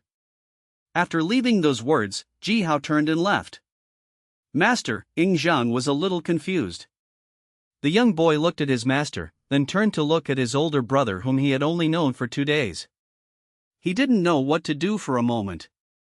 "Go and follow your teacher. Once a teacher, always a teacher. He has taught you a lot, and your early education was inseparable from him." Jiang Wang smiled and patted Ing Zhang on the shoulder. But Ing Zhang hesitated. He didn't want to leave Jiang Wang. Although they had only known each other for 2 days, he had been very happy during those 2 days. "We have plenty of time. We can come over secretly in the future. What if your mother asks about it if we don't follow you?" Jiang Wang winked at Ing Zhang. Ing Zhang suddenly realized, "All right, then brother, I'll be going now." Having said that, Ing Zhang strode out the door. "Brother, who is Jiang Zi?" "Jiang Zi is me," Jiang Wang said with a confident smile. For the first time, Ing Zhang felt that the elder brother he had recognized seemed rather unreliable. Once outside the courtyard, Ing Zhang quickly caught up with Ji Hao. When Ji Hao saw Ing Zhang following, he let out a soft hum, feeling a little better. Jiang Wang watched the two figures disappear into the distance, shook his head with a smile, and then stretched. Playing against others is so refreshing. If Ji Hao were younger, it would be even more enjoyable. "Who is he?" "Brother, this is Ji Dan, the crown prince of Yen. Like me, he is a hostage in Handan." Ing Zhang introduced the child beside him to Jiang Wang. Upon hearing this, Jiang Wang glanced at Prince Dan of Yen. This was Ing Zhang's childhood best friend, but in the end, they became enemies and killed each other. "Welcome," Jiang Wang said with a smile, ushering the two inside. Seeing that Jiang Wang did not object to his friend, Ing Zhang was relieved. Actually, Ing Zhang didn't intend to bring Ji Dan with him at first. However, Ji Dan couldn't find Ing Zhang around these past few days, so she asked him where he had gone. Ing Zhang then told him about meeting a new elder brother. The main reason Ing Zhang liked to come to Jiang Wang's place was because Jiang Wang didn't look down on him. Of course, he wouldn't admit that the food here was better. Secondly, he found that he was never bored with Jiang Wang. Jiang Wang always managed to find something interesting to do. For example, Jiang Wang made something called chess. This chess game is the same as the one in later generations. Jiang Wang simply changed the Chu River and Han border into Chongping. During this time, when Han Fei returned from his trip, he would discuss some things with Jiang Wang. Although Jiang Wang couldn't understand most of what he said, he still felt that Han Fei was very impressive. On this day, Han Fei brought back a boy who was about the same age as Jiang Wang. After the introduction, Jiang Wang realized that this handsome man with rosy lips and white teeth was actually Li Si. After learning the guy's identity, Jiang Wang couldn't help but look at Han Fei, who was enthusiastically pulling Li Si, with a strange expression. If Han Fei knew that this guy would be the one to kill you in the future, I wonder if he would still be so enthusiastic and clueless. "Wang, tomorrow is Master Sun's birthday. You will come with us." "Okay." Jiang Wang nodded. Li Si was different from Han Fei. Han Fei was driven out by Sun Quang because of his conflicting ideas with Sun Quang. Li Si, on the other hand, did not. Although he also admired legalism, he knew how to conceal his true feelings and had relatively high emotional intelligence.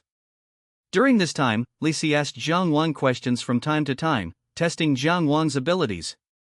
Outside, Han Fei had praised Jiang Wang too much, and as a peer, Li Si naturally wanted to test him. Ji Dan, who was standing to the side, listened to the conversation between the three of them, her little eyes darting around. He tugged at Ying Zhang's sleeve and whispered, "I've heard that Xuanzi is a famous Confucian scholar. If we can be valued by Xuanzi, no one in Handan will be able to bully us anymore. Guokai is no match for him, and even Zhao Yan, the prince of Zhao, wouldn't dare to be too presumptuous. And there will be plenty of delicious food at the birthday celebration."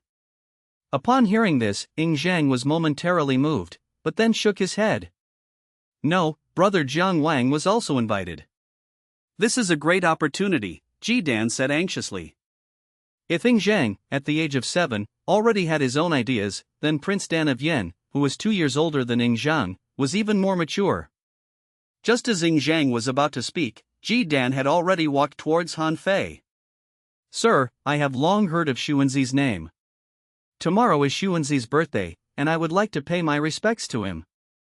Han Fei was taken aback by what he heard, and Jiang Wang also raised an eyebrow, turning to look at Ji Dan. This kid seemed quite clever, but he had overstepped his bounds a bit. Even out of respect for Jiang Wang, Han Fei couldn't refuse, and said with a smile, "All right, let's go together tomorrow. There are many people visiting Master Sun this time, so just the two of you won't be needed." "Thank you very much, sir." Ji Dan was overjoyed. The following day, at midday, Han Fei, Li Si, Jiang Wang, Ying Zhang, and Ji Dan went to Sun Kuang's residence. During the Warring States period, timekeeping was divided into 12 periods and 10 periods. The Qin dynasty used 10 time periods: morning, noon, midday, late afternoon, evening, jia, yi, bing, ding, and wu. The last 5 were later evolved into the 5 watches. When they arrived, they were greeted by a group of Confucian scholars dressed in long gowns with wide sleeves. Because Confucius favored this style of dress, almost all Confucian scholars wore long gowns. This custom continued until the Qing dynasty. Compared to the others, Ying Zhang and Ji Dan's Jiao attire was rather eye-catching. Han Fei led the 5 men to a table and knelt down. Some Confucian scholars recognized Han Fei and were immediately taken aback. Sun Quan was called a heretic of Confucianism, and Han Fei, who was driven out of the house by Sun Quan, was obviously a heretic among heretics. "Han Fei, you've already been expelled from Xuanzi's household, how dare you come here?" someone sneered mockingly. "Once a teacher, always a teacher, I had no choice but to come," Han Fei replied neither humbly nor arrogantly. He came here because he had doubts that Sun Quan needed to resolve, and also because he genuinely wanted to celebrate Sun Quang's birthday. Sun Quang is getting old, and he might pass away at any time. Every time we see him, it will be one less time. Ying Zhang nodded. His master, Ji Hao, had said that Confucianists were a bunch of hypocrites who served the powerful and wealthy, so he didn't have a good impression of them. Of course, Ji Hao didn't just criticize Confucianism, he criticized all the other schools of thought, such as calling the Mahaists a bunch of whimsical thinkers and the Taoists submissive wives. Among them, Confucianism and Moism are the 2 most prominent schools of thought in the world today, and Ji Hao criticizes them the most. In recent years, the Yangzhou school, Taoism, has begun to decline, and Confucianism and Moism coexist in the world. There is a saying that it is either Confucianism or Moism. Confucianism has many virtuous people, such as Confucius, Mencius, and Xuanzi. Historical records state that Confucius and Mencius disdained to enter the Qin state, but Xuanzi went to Qin and met with the king of Qin to express his thoughts. He believed that although the Qin state was becoming increasingly powerful, it needed to combine ritual and law, otherwise it would not last long. However, it was not adopted. The subsequent fall of the Qin dynasty confirmed Xuanzi's prediction, which is why Jiang Wan wanted to meet this historical figure who was considered a near-sage. By this time, most of the people who were supposed to come had arrived and were finding seats. With the sound of a gong, Sun Quang, dressed in a grey robe and with a full head of white hair, walked out. Upon seeing this, everyone stood up to greet them. However, behind Sun Quang, Jiang Wang saw a familiar face. Yan Shiro, Kongshin, is the one who drove him and Han Fei off the carriage. As a 7th-generation descendant of Confucius, Kongshin may not have been highly literate, but his lineage and status were sufficient. It has been 10 years since I last saw you all, since we parted ways in Chi. Sun Quang said happily, sitting in the main seat. In his later years, he devoted himself to integrating Confucianism with other schools of thought, so he was naturally very happy to see these Confucian scholars again. Kongshan sat in the first seat on the right, while the first seat on the left was occupied by a Confucian scholar whom Jiang Wang did not recognize. After Kongshan sat down, he looked at the Confucian scholars below who were bowing and then sitting down, and suddenly his expression froze. He saw Han Fei, or more accurately, he saw Jiang Wang, whom he disliked. He expected Han Fei to come, but he didn't expect Jiang Wang to come. Thinking of the debate between Jiang Wang and him half a month ago, Kongshan's face immediately darkened. What he hated most in his life was people who questioned Confucianism, and what he hated second most were people he couldn't argue with.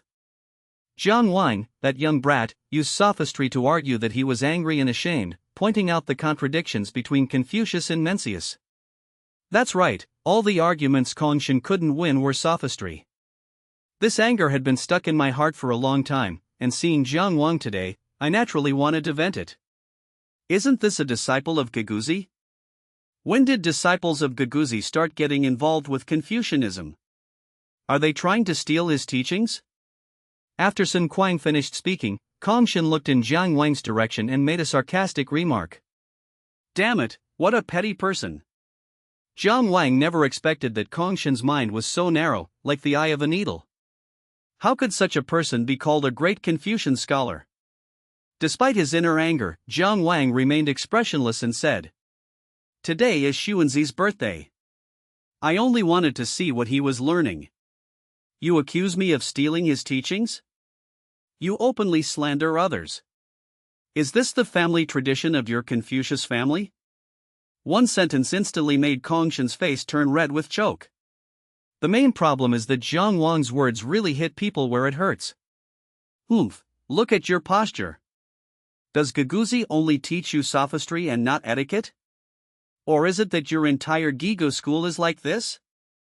If you don't understand etiquette, what's the difference between you and a feathered beast? Giguzi is just a fame seeker. Kongshan retorted sarcastically. Ha ha ha. Laughter erupted from the surrounding area, and some people echoed it. Indeed, is this the kind of disciple the Gigo school has produced? People in this period were accustomed to kneeling because trousers did not exist during the Warring States period. Indeed, people during this period wore a type of garment called a do, which exposed the buttocks for easy access to the toilet. When sitting cross-legged, the genitals were exposed, which is why people wore long robes to cover them up, and it is also the origin of kneeling. Although the Zhao state adopted nomadic dress and cavalry tactics, they still maintained the habit of kneeling. Jiang Wang changed his pocket into trousers because he liked to sit cross-legged. Kongshan saw Jiang Wang sitting cross-legged and took the opportunity to mock him. Hearing Kongshan's sarcasm and the laughter of those around him, Jiang Wang's face darkened. He could disregard Kongshan's petty act of kicking him off the carriage, but he could not tolerate anyone slandering Giguzi or looking down on Giguzi. He tolerated the accusations of stealing the teacher's skills before. This time, when he said to his face that his master was seeking fame and fortune, how could Jiang Wang possibly tolerate it? My Gigo school follows the natural course of things, unlike you who spout benevolence and morality while engaging in illicit sexual acts behind the scenes. You accuse me of being rude and of stealing my teachings. Do you Confucianists even deserve to be called Confucian? Wow! Zhang's arrogant and outrageous words immediately caused a huge uproar in the entire hall. Boy, how dare you look down on us Confucian scholars like this? If you don't explain yourself today, don't even think about leaving here. I say you Confucians are all hypocrites. Kongshan, a while ago, lost a debate with me in my carriage and kicked me off. Is that the behavior of a gentleman? Jiang Wang faced the accusations of the people in the room without any fear, and spoke with a firm and resounding voice. When Jiang Wang exposed this in public, Kongshan's face turned extremely ugly, and he pointed at Jiang Wang angrily and rebuked him. Arrogant brat, have you ever heard the saying that those who walk different paths cannot make plans together? We don't know each other, and our paths are different, so why can't I kick you off my carriage? That's right, you brat. You have slandered my Confucianism. You cannot be let off lightly. If you kneel down and sincerely admit your mistake, you will not be spared. A middle-aged man from the Yen family said with a stern face. Kongshin was a follower of Yenshi, so he had to speak up for Kongshin no matter what. You think you can take me on? Jiang Wangning was unyielding. He stood up and quickly drew his bronze sword from its sheath. Base. A flash of swordlight, and a corner of the table in front of him fell off. Do you really think my sword is ineffective? Unexpectedly, Jiang Wang, that arrogant scoundrel, dared to draw his sword, and the noise in the hall instantly subsided. Upon seeing this, Jiang Wang couldn't help but laugh and said to Ying Zhang, "Do you see this? This is what Confucian scholars are like nowadays. They have no courage to sacrifice their lives for their country. How can such people dedicate themselves to the country until their dying breath?" This statement once again inflamed the crowd's anger, demonstrating a masterful ability to stir up hatred. Mencius said, "Life is what I desire, and righteousness is also what I desire. If I cannot have both, I shall give up life for righteousness." You brat, you slander Confucianism. Today, Gongyang Banshu is here, and I will show you what true Confucian courage is. A tall, Confucian scholar stepped forward from the crowd and drew the sword from his waist. Afraid of you? Jiang Wang stepped out from the crowd. He neither provokes trouble nor fears it, though his soul is mature, he possesses the courage and vigor of a youth. No, master. Wang is someone I brought with me. His grudge against Master Kong is all because of me. I beg you to forgive me. Seeing Jiang Wang leave, Han Fei quickly blocked Jiang Wang's way, then bowed with both hands and repeatedly apologized to Sun Kuang. Perhaps because he was in a hurry, he spoke much more fluently. When a gong sounded, and the noisy main hall fell silent. Han Fei, didn't I expel you? Sun Kuang said. Master, you are my teacher, that will never change. How could I, your disciple, dare not come on your birthday? Han Fei knelt and kowtowed. Sun Kuang shifted his gaze and it landed on Jiang Wang. Are you really a disciple of Gaguzi?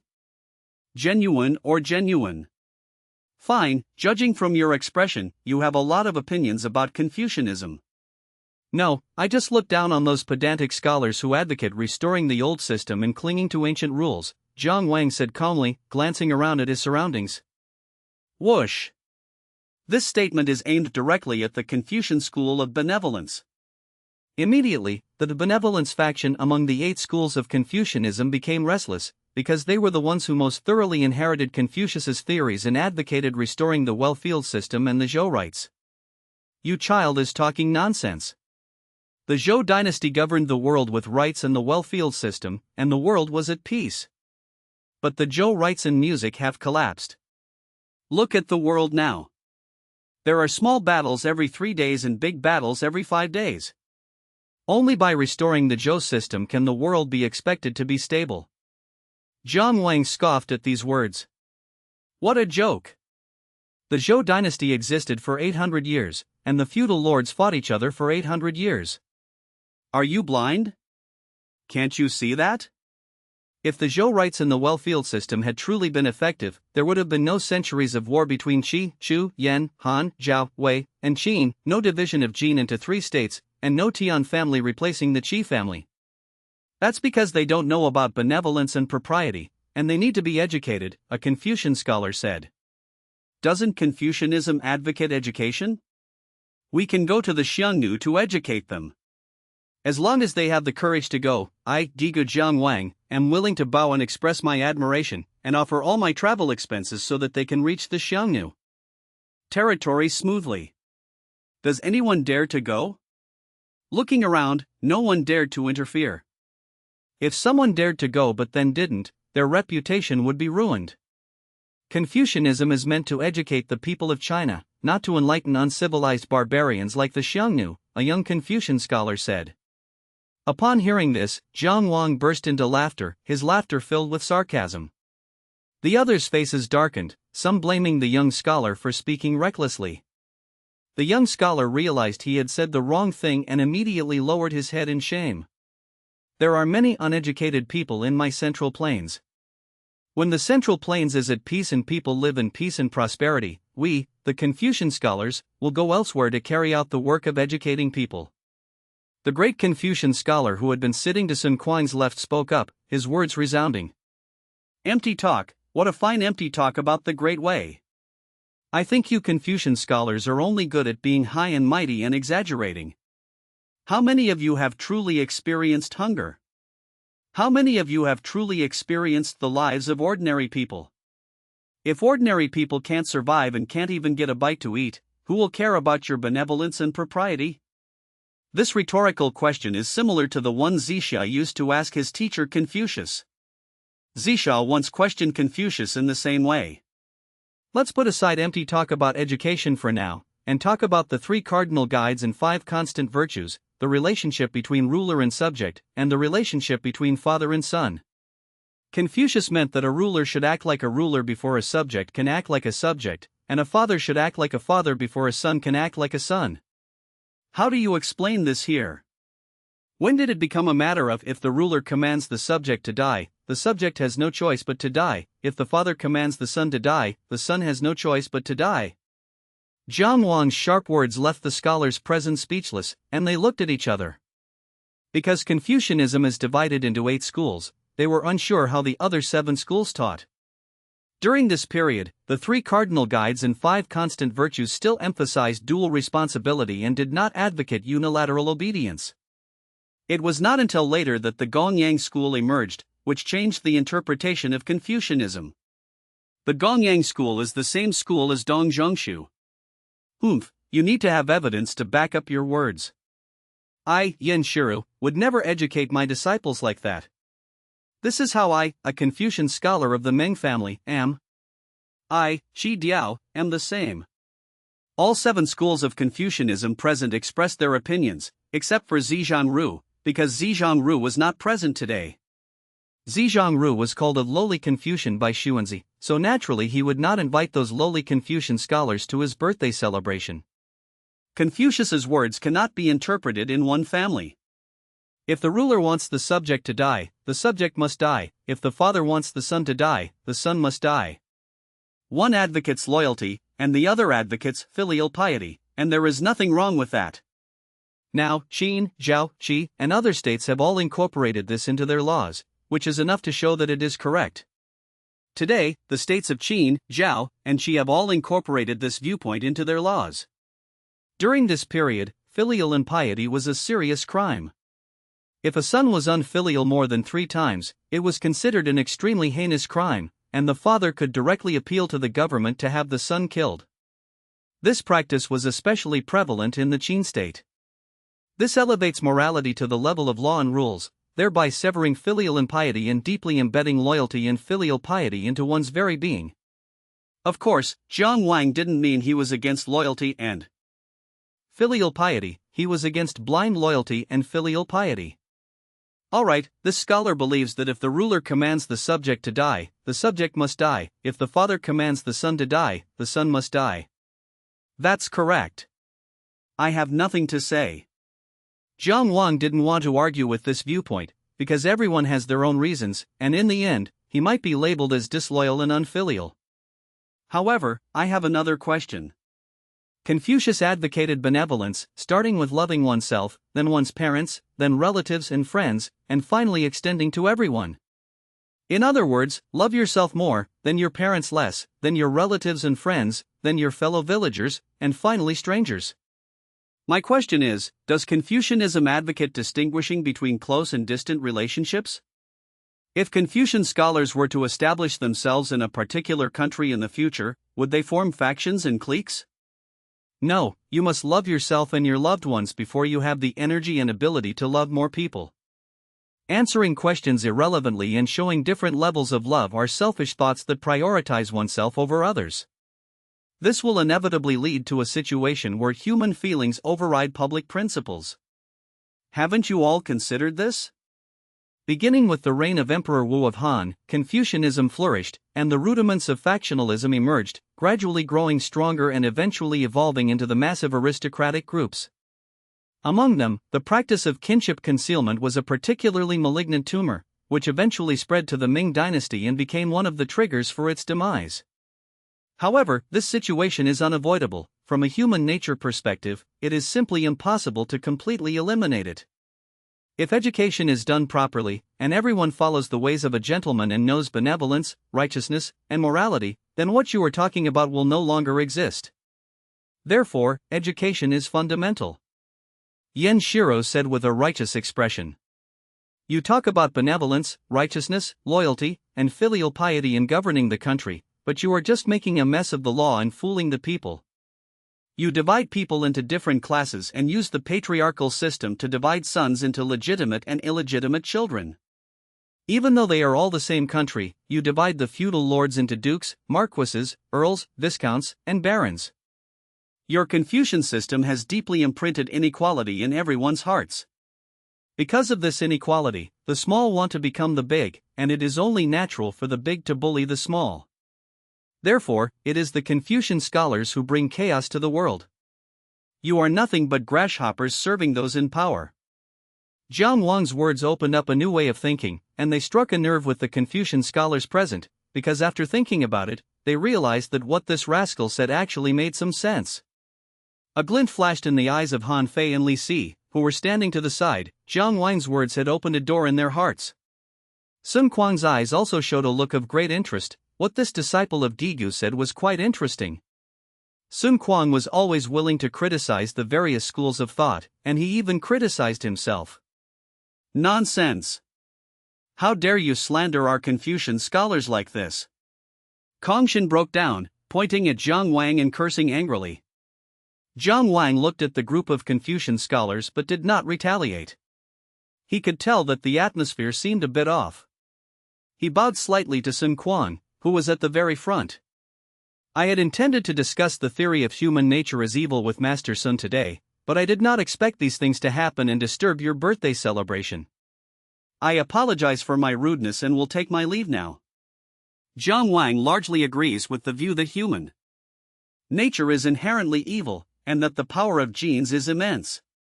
The saying like begets like is not absolute, but it certainly holds true. Although today's process was unpleasant, I did get to meet Xuanzi in person, which fulfilled a long-held wish. Very well. Sun Quan nodded. Jiang Wang turned and walked outside, and Ing Zhang followed him immediately. Ji Dan hesitated for a moment, but had no choice but to follow. Upon seeing this, Han Fei apologized to Sun Quan and hurriedly followed. Li Si didn't move. He had no connection with Jiang Wang, and if he left now, he would be on Jiang Wang's side and would be hated by everyone present. Phew, that was close. Those people were about to eat you alive. As Han Fei walked out of the Sun residence, he felt a chill run down his spine. Jiang Wang smiled slightly. He knew that his statement, "The one who brings chaos to the world is the Confucian scholars," had offended the Confucianists. If this gets out, it might cause quite a stir. He spoke in the heat of the moment, blurting out what was on his mind. He was still too young, impetuous, and idealistic. Wang, I do agree with what you said about Confucianism dividing people into different classes being the root of chaos, Han Fei continued. It's not that simple. Confucianism divides people into classes, which can lead to oppression, but without classes, there will be conflict. Each has its own problems, Jiang Wang said with a wry smile. Every doctrine has its merits, but it also has obvious flaws. This is where Jiang Wang feels powerless, because human nature is the root cause of all rules and systems. No system is perfect. Human nature is influenced by likes and dislikes, so only the rule of law can govern good people, punish evil people, and establish a sound system of rewards and punishments. This is the true standard for governing a country. The Confucian approach is not feasible, Han Fei said. Jiang Wang didn't dwell on this issue. It wasn't something he needed to research, the problem was too big for him. He was just an ordinary person, so he shouldn't waste his brain cells on it. Actually, he was just doing things half-heartedly, a jack of all trades and master of none. Brother Han Fei, if you come out with me, I'm afraid it will be difficult for you to gain a foothold in the Confucian school in the future. Ever since I was expelled by the master, I've been disliked. Han Fei laughed heartily. He has found his own path, and the question he originally wanted Sun Kuang to answer, he got the answer from Jiang Wang. Jiang Wang said that Shan Yang's methods were those of a petty person. He also said that rules should be valued and that princes should be punished the same as commoners when they break the law. In addition, today's critique of the hierarchical system has further solidified Han Fei's belief in governing the country based on law, tactics, and power, and in creating a fair environment for everyone. Jiang Wang didn't know why Han Fei was so happy. He looked at Ying Zhang and Ji Dan. I was originally planning to treat you two to a meal, but that pedantic scholar Kong Shen ruined it. Come on, it's on me. Yes. Ying Zhang nodded vigorously. His admiration for Jiang Wang at this moment was beyond measure. He had single-handedly rendered those people speechless. That was true ability. In contrast to Ying Zhang's admiration, Ji Dan's small face showed some hesitation. He had originally wanted to make a good impression and gain Xuanzi's favor. Now everything is in ruins, and he still has to endure being bullied. Sigh, I don't know when this will end. Sitting at the table, Jiang Wang felt a headache coming on. He even wanted to visit the Jixia Academy in Qi, the heartland of Confucianism, so why bother going there? However, if Jiang Wang doesn't regret it, then he definitely won't. He was a man who couldn't stand being treated badly. Geguzi healed his body and raised him, and he wouldn't allow anyone to look down on Geguzi. In this world, we have nothing, and life is already uncomfortable enough. If we have to put up with all this fuss, what's the point of living? Seeing Jiang Wang seemingly lost in thought, Han Fei assumed Jiang Wang was worried about offending the Confucianists, and offered some words of advice. Jiang Wang, after today, I'm afraid the Confucian Academy will not like you. How about we return to Korea in a couple of days? Jiang Wang shook his head. They're just a bunch of pedantic scholars, nothing to be afraid of. He would never go back to Korea with Han Fei, there was no way out there. Although they called them pedantic scholars, most of the philosophers of the Warring States period were actually gentlemen with good moral character, and most of them were striving for their ideals. For example, he might criticize Confucius, Mencius, and Mozi for their sycophantic teachings, but he wouldn't criticize their character. He might criticize Mozi for his wild ideas and naivete, but he wouldn't criticize his virtue and integrity. After the meal, Jiang Wang packed up the leftovers and brought them back to Xiaohaizi. Back at Han Fei's residence, Xiaohaizi was fast asleep under the eaves. Seeing this, Jiang Wang quietly walked over and placed the soup and rice in his hand in front of Xiaohaizi. The little black boy's nose started twitching continuously in his sleep, and eventually his entire facial expression twitched, but he just couldn't open his eyes. Upon seeing this, Jiang Wang burst into laughter. The laughter finally woke up Xiaohaizi. When it woke up and saw the soup and rice in front of it, its eyes were filled with disbelief. Then it looked up at Jiang Wang, buried its face in the soup and rice, and began to eat heartily. Never mind, what's on the ground is its food. At this time, Ying Zhang also returned to his home. Have you eaten again? Mother, you're back. Ying Zhang hadn't expected Zhao Ji to return so early today. Upon seeing Zhao Ji, Ying Zhang was overjoyed and couldn't wait to tell his mother everything that had happened that day. You mean that Jiang Wang is a disciple of Geguzi? Zhao Ji asked, somewhat surprised. That's right, he was amazing today. He faced a room full of Confucian scholars all by himself and didn't fall behind. No, he won. Ying Zhang waved his hands excitedly. Jiang Wang drew his sword and slashed at the table, shouting, Do you really think my sword is useless? Even now, Ying Zhang's blood boils when he recalls it. Zhao Ji didn't speak, but instead began to ponder. Throughout his life, Ying Zhang always talked about his relationship with Jiang Wang, but he never said that Jiang Wang was a disciple of Geguzi. If Jiang Wang was indeed a disciple of Geguzi, then his claim that Ying Zhang might return to Qin would be highly credible. Although the school of diplomacy of Gigu was a small and insignificant family, no one dared to underestimate Gigu. Zhanger, have you thought about finding another tutor? Mr. Ji is very good to me. Ying Zhang was puzzled. What if it were your elder brother Jiang Wang? Upon hearing this, Ing Zhang's eyes widened. Mother, you want me to become my brother's disciple, but he is my brother. I think he can be your teacher, Zhao Ji said with a smile. According to Ing Zhang, Jiang Wang should be a capable person, as can be seen from his match against Ji Hao and his recent outburst at Sun Mansion against the Confucian scholars. If Jiang Wang were to help, wouldn't the chances of his son Zhang returning to Qin increase significantly? Does that mean my chances of returning to Qin will increase significantly? Zhao Ji desperately wanted to return to Qin, and for her, the only way to escape her current predicament was to return to Qin. Although she wasn't exactly smart, she wasn't stupid either. The best way for her to get Jiang Wang's help was to become his disciple and lock him in. Zhao Ji thought about it more and more and believed that this method was feasible. Now in Handan, Zhao Ji and her son are all alone and desperate, and what they need most is help. Although Ji Hao was Ing Zhang's mentor, he was only responsible for providing him with initial guidance. Knock knock knock. Woof woof woof. A knock sounded on the door, and Xiao Haizi called out responsibly. Shut up, you're getting all excited about a knock on the door, Jiang Wang said as he walked toward the door. Squeak. Upon opening the door, I was immediately drawn to Zhao Ji. It must be admitted that Zhao Ji's beauty was absolutely stunning, which is why she was chosen by Lu Buwei and Ing Erin. Brother, this is my mother, Zhao. I am Zhao Ji, and I greet you, sir. I am very grateful for your care of Zheng'er these past few days. Zhao Ji greeted Jiang Wang.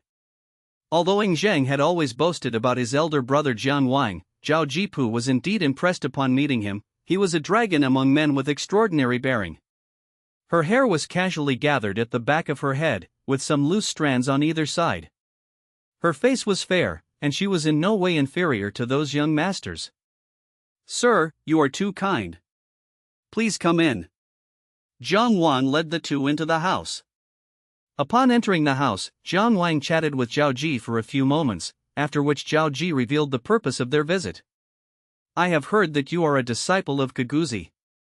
I have long admired Master Giguzi and have come today to ask my son to become your disciple. You want Ing Zhang to become my disciple? Jiang Wang was taken aback. Please grant my request, sir. Zhao Ji bowed gracefully, her brows filled with a pitiful charm, her alluring eyes gazing at Jiang Wang with watery eyes. Jiang Wang's heart skipped a beat, but he dared not have any thoughts about the woman in front of him. Putting aside the principle that a gentleman has things he should and shouldn't do, this is his good brother's mother, even though he is 10 years younger than his good brother. He suddenly freed himself from Zhao Ji's grasp and said, Auntie, although I am older than Ing Zhang, he calls me elder brother. It is inappropriate for me to be his teacher, and besides, I am not very knowledgeable. If even a disciple of Giguzi is considered lacking in talent and learning, then there is no one in the world who is truly learned. Zheng'er, didn't you say at home that you wanted to learn from your teacher? Why don't you kneel down? Zhao Ji interrupted Jiang Wang. Upon hearing this, Ing Zhang immediately knelt down. Brother, oh, sir, please enlighten me. Jiang Wang had a bit of a headache. Training the future first emperor was still a viable option, after all, it would be rewarding. But Jiang Wang was afraid that he might mislead the students. He wasn't a respectable person, and what if he led Ing Zhang astray? He's not even 20 years old yet, and he's already taking on apprentices? That's ridiculous. Moreover, he didn't intend to stay in Handan forever. Although he hesitated about whether to accept Ing Zhang, looking at Ing Zhang kneeling on the ground holding a piece of pork, and thinking about the sense of accomplishment he would feel in teaching the future first emperor, Jiang Wang spoke up. Ing Zhang, I'm afraid I might mislead you, but if you want to learn from me, I can teach you. There's no need to call me master and disciple, just call me elder brother from now on. Besides, I don't plan to stay in Handan forever. Upon hearing this, Ing Zhang's expression darkened. He had already heard Jiang Wang and Han Fei talk about how Jiang Wang didn't seem to be staying in Handan for long. Zhao Ji was unaware that Jiang Wang did not intend to stay in Handan any longer. Ing Zhang had not told her. Just then, Ing Zhang bowed respectfully and said in a manner befitting a young adult. A teacher is one who imparts knowledge and skills. If a teacher teaches Ing Zhang something for even one day, he is my teacher and should be addressed as master or teacher. This bow also directly confirmed Jiang Wang's identity. This led Jiang Wang to decide to stay in Handan for a while longer. However, Ing Zhang's early education still needed to be taught by Ji Hao, as he had no experience in teaching children. Ing Zhang changed his address for Jiang Wang from elder brother to sir. Jiang Wang tacitly agreed. He did not allow Ing Zhang to address him as master, as it was too old. Although both master and master mean teacher, master is usually used by older people. In the evening, Han Fei sat down to eat with Jiang Wang and Ing Zhang. After finishing his meal, Han Fei took out the chess set invented by Jiang Wang. In vain, kill 2 rounds. Good. The two quickly engaged in a fierce battle, but their playing styles were completely different. Jiang Wang was extremely aggressive, launching one attack after another. Han Fei, on the other hand, adopted a defensive strategy, waiting for the right moment to launch an attack and gradually laying out his plans. Wang, did you take him as your disciple because you have high hopes for the Qin state? Han Fei asked Ing Zhang, who was teasing Xiao Haizi, after glancing at the dishes being cleared away. I guess so. You once said that the future world would belong to either Qin or Chu, and that my state really had no chance? No. Jiang Wang retorted mercilessly to Han Fei, and the car in his hand went straight to the bottom. The most important thing about a country is its foundation. Before the Battle of Chongping, the state of Zhao might have been able to compete with the state of Qin, but after the Battle of Chongping, only the state of Qin and the state of Chu had a chance. During this period, the Qin state's dominance was already evident, and among all the states in the world, only the Chu state could rival it. Of course, in terms of historical and cultural heritage, the extremely wealthy state of Qi could also qualify. However, the state of Qi was wealthy, but lacked the will to wage war. Can't we just maintain this situation? Han Fei frowned. If the Qin state were to expand eastward, then the state of Han would be Qin's first target. What will you use to maintain this, checkmate? It's a dead end, Jiang Wang said calmly. Han Fei then realized that he had been checkmated. Han Fei silently rearranged the chess pieces. The two played 2 more rounds, but Jiang Wang could tell that Han Fei was distracted, so he didn't bother playing with him anymore. After Ing Zhang left, Han Fei told Jiang Wang, I plan to return to Han tomorrow. Alright, I'll have to go back eventually anyway, so I'll move out tomorrow. No. Don't misunderstand. I didn't mean to drive you away. Wang, we've known each other for a few months. I know you well, but I already consider you a close friend. I hope you can come back to Korea with me. Han Fei hurriedly explained, afraid that Jiang Wang would misunderstand, while also revealing his true feelings. He wanted to invite Jiang Wang to South Korea. Although Jiang Wang was young, he had already come to know Jiang Wang's abilities during this time. Brother Han Fei, I have no plans to go to Han for the time being. I just took in the young Ing Zhang, and I can't just abandon him like this. Jiang Wang politely declined Han Fei's offer. During this time, he also regarded Han Fei as a friend, but a gentleman's friendship is as light as water, and he did not want to get himself involved in the mess that was happening in Korea. Although Han Fei was a staunch supporter of legalism, he was now thinking about how to implement reforms in the state of Han to make it powerful. Jiang Wang, however, knew that this was nothing but wishful thinking. Han Fei packed his luggage, bought a carriage, and prepared to return to Korea. Wang, really not coming with me? Han Fei extended the invitation again. Jiang Wang shook his head. Han Fei sighed and handed the key and a jade pendant to Jiang Wang. Since you have chosen to stay in Handan, then stay here. If you ever come to Korea, come and find me. I will be waiting for you. Holding the jade pendant and key in his hand, Jiang Wang smiled and clasped his hands in a fist salute. Until we meet again, brother Han Fei. It's clear that even though Jiang Wang said there was no chance in South Korea, Han Fei still decided to return to South Korea. Some things are worth trying. We will definitely meet again, Han Fei replied with a smile. Drive. As the carriage gradually drove away, Jiang Wang led Ing Zhang, who was holding Xiao Haizi, back home. Sir, you say that Mr. Han Fei is a great talent. So, is Mr. Han Fei more talented, or are you more talented? Ying Zhang was somewhat pleased because Jiang Wang did not leave Handan with Han Fei. Of course it's Han Fei, I'm just repeating what others have said, Jiang Wang said with a smile.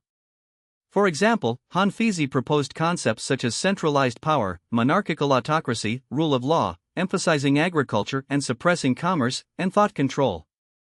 Jiang Wang agreed with centralized power and supported monarchical autocracy and the rule of law.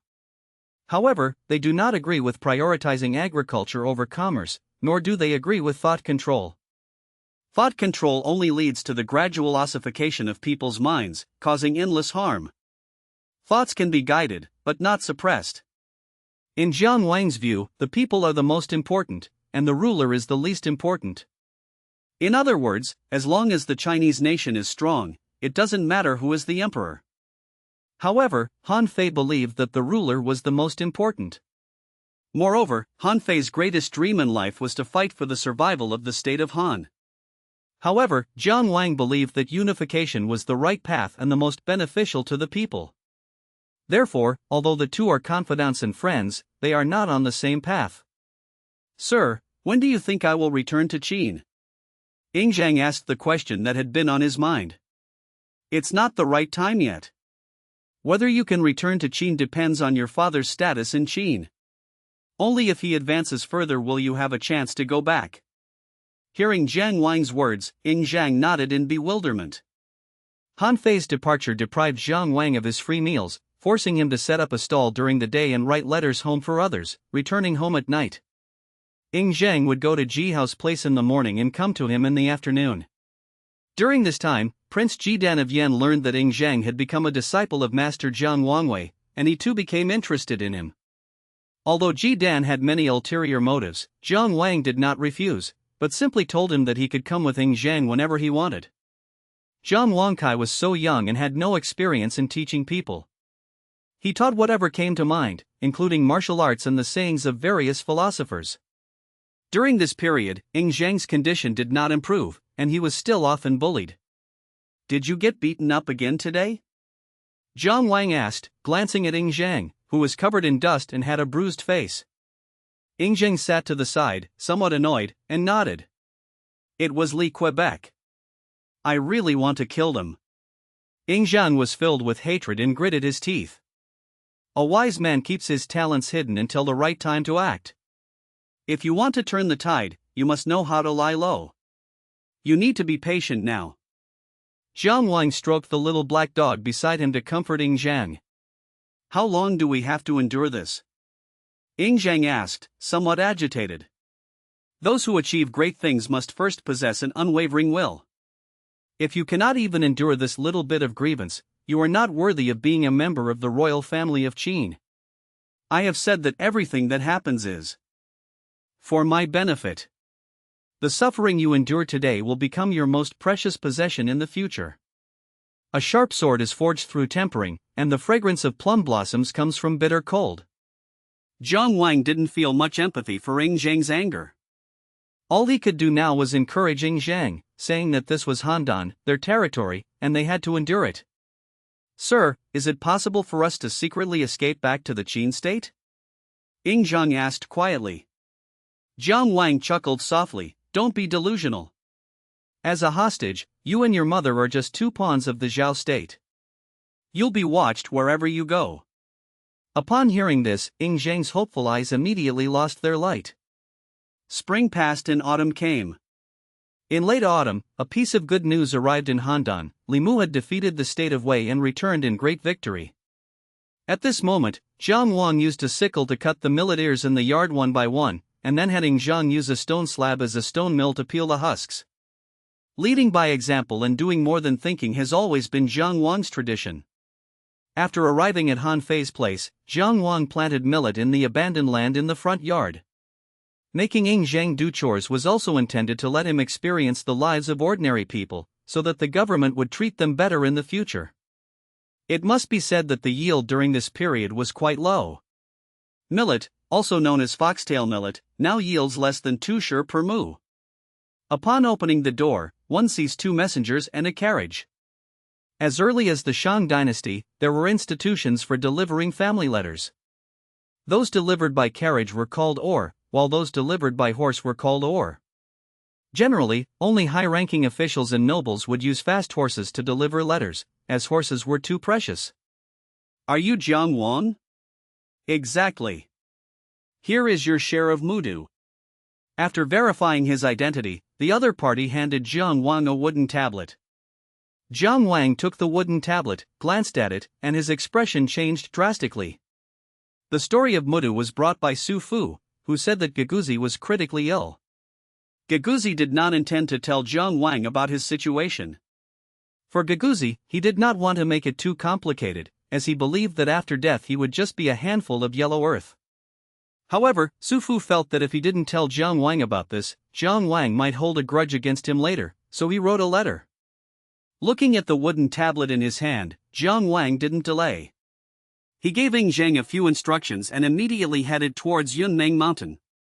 Working day and night, Jiang Wang rushed back to Yunmeng Mountain in 4 days. When he saw Giguzi, he felt that Giguzi was like an old man in his twilight years, withered and emaciated.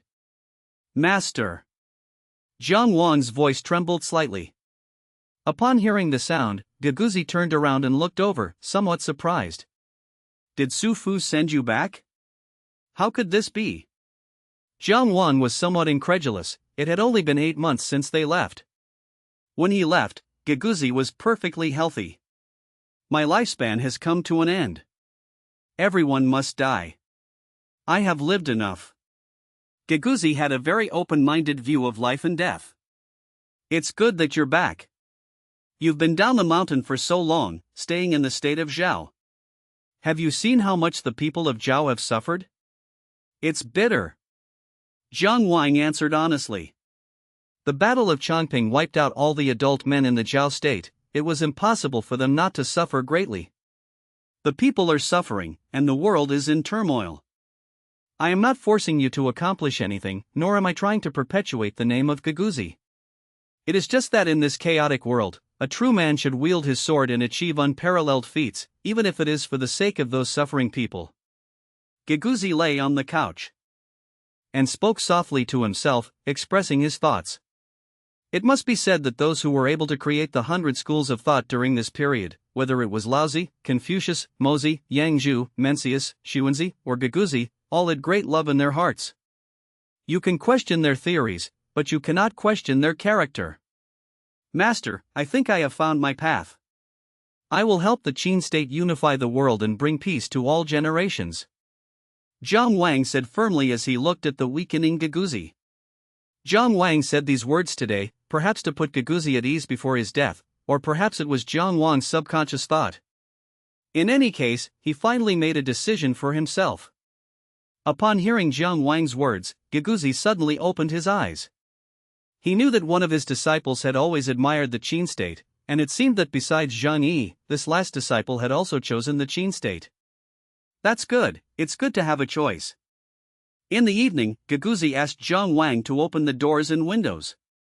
As the setting sun cast its rays into the room, Giguzi closed his eyes forever in the dim light of the sunset. There wasn't much sadness. Entering the Ghost Valley sect, the first lesson was to accept that everything goes against one's wishes, and that the departure of those around them is normal, a natural law. After burying Giguzi, the two of them observed a 7-day mourning period together. The 3-year mourning period is a Confucian concept, which is not accepted by other schools of thought, especially the Mahists. Back to Handan. What about you, senior brother? I think I'll go and see what's going on first, and hopefully I can find a wife. Su Fu scratched his head, somewhat confused, and spoke his mind. After saying this, Su Fu looked at Jiang Wang with some concern. Wang, if you want to go to Qin, be careful and don't follow in the footsteps of our unseen senior brother Zhang Yi. Although Su Fu only studied Yin-Yang philosophy and Taoism, he also knew that many strategists in Qin had met with bad ends. Shan Yang was like this, Zhang Yi was like this, and Fan Sui was like this as well. Don't worry, senior brother. People always have to do something. I just suddenly realized that I can't just come into this world, so I'll just make up the numbers. Jiang Wang didn't share Su Fu's concerns. Throughout Qin Shi Huang's life, although he may not have been very kind to ordinary people, he did not seem to kill many meritorious officials. Of course, some things are bound to be risky. Even if Jiang Wang obediently hides in the mountains, he might still encounter situations where disaster strikes out of nowhere while he's sitting at home. 3 years have passed in the blink of an eye. 251 BC. The 12th year of King Kaili of Chu. The 56th year of King Zhaxiang of Qin. That year, Ing Zhang was 10 years old, by the traditional Chinese age reckoning, and people in ancient times recorded his age while he was still in his mother's womb. Little Blackie has grown into a mature, big black dog. Similarly, in that same year, King Zhaoxiang of Qin, Ing Ji, who was known as the Qin king with an exceptionally long reign, passed away.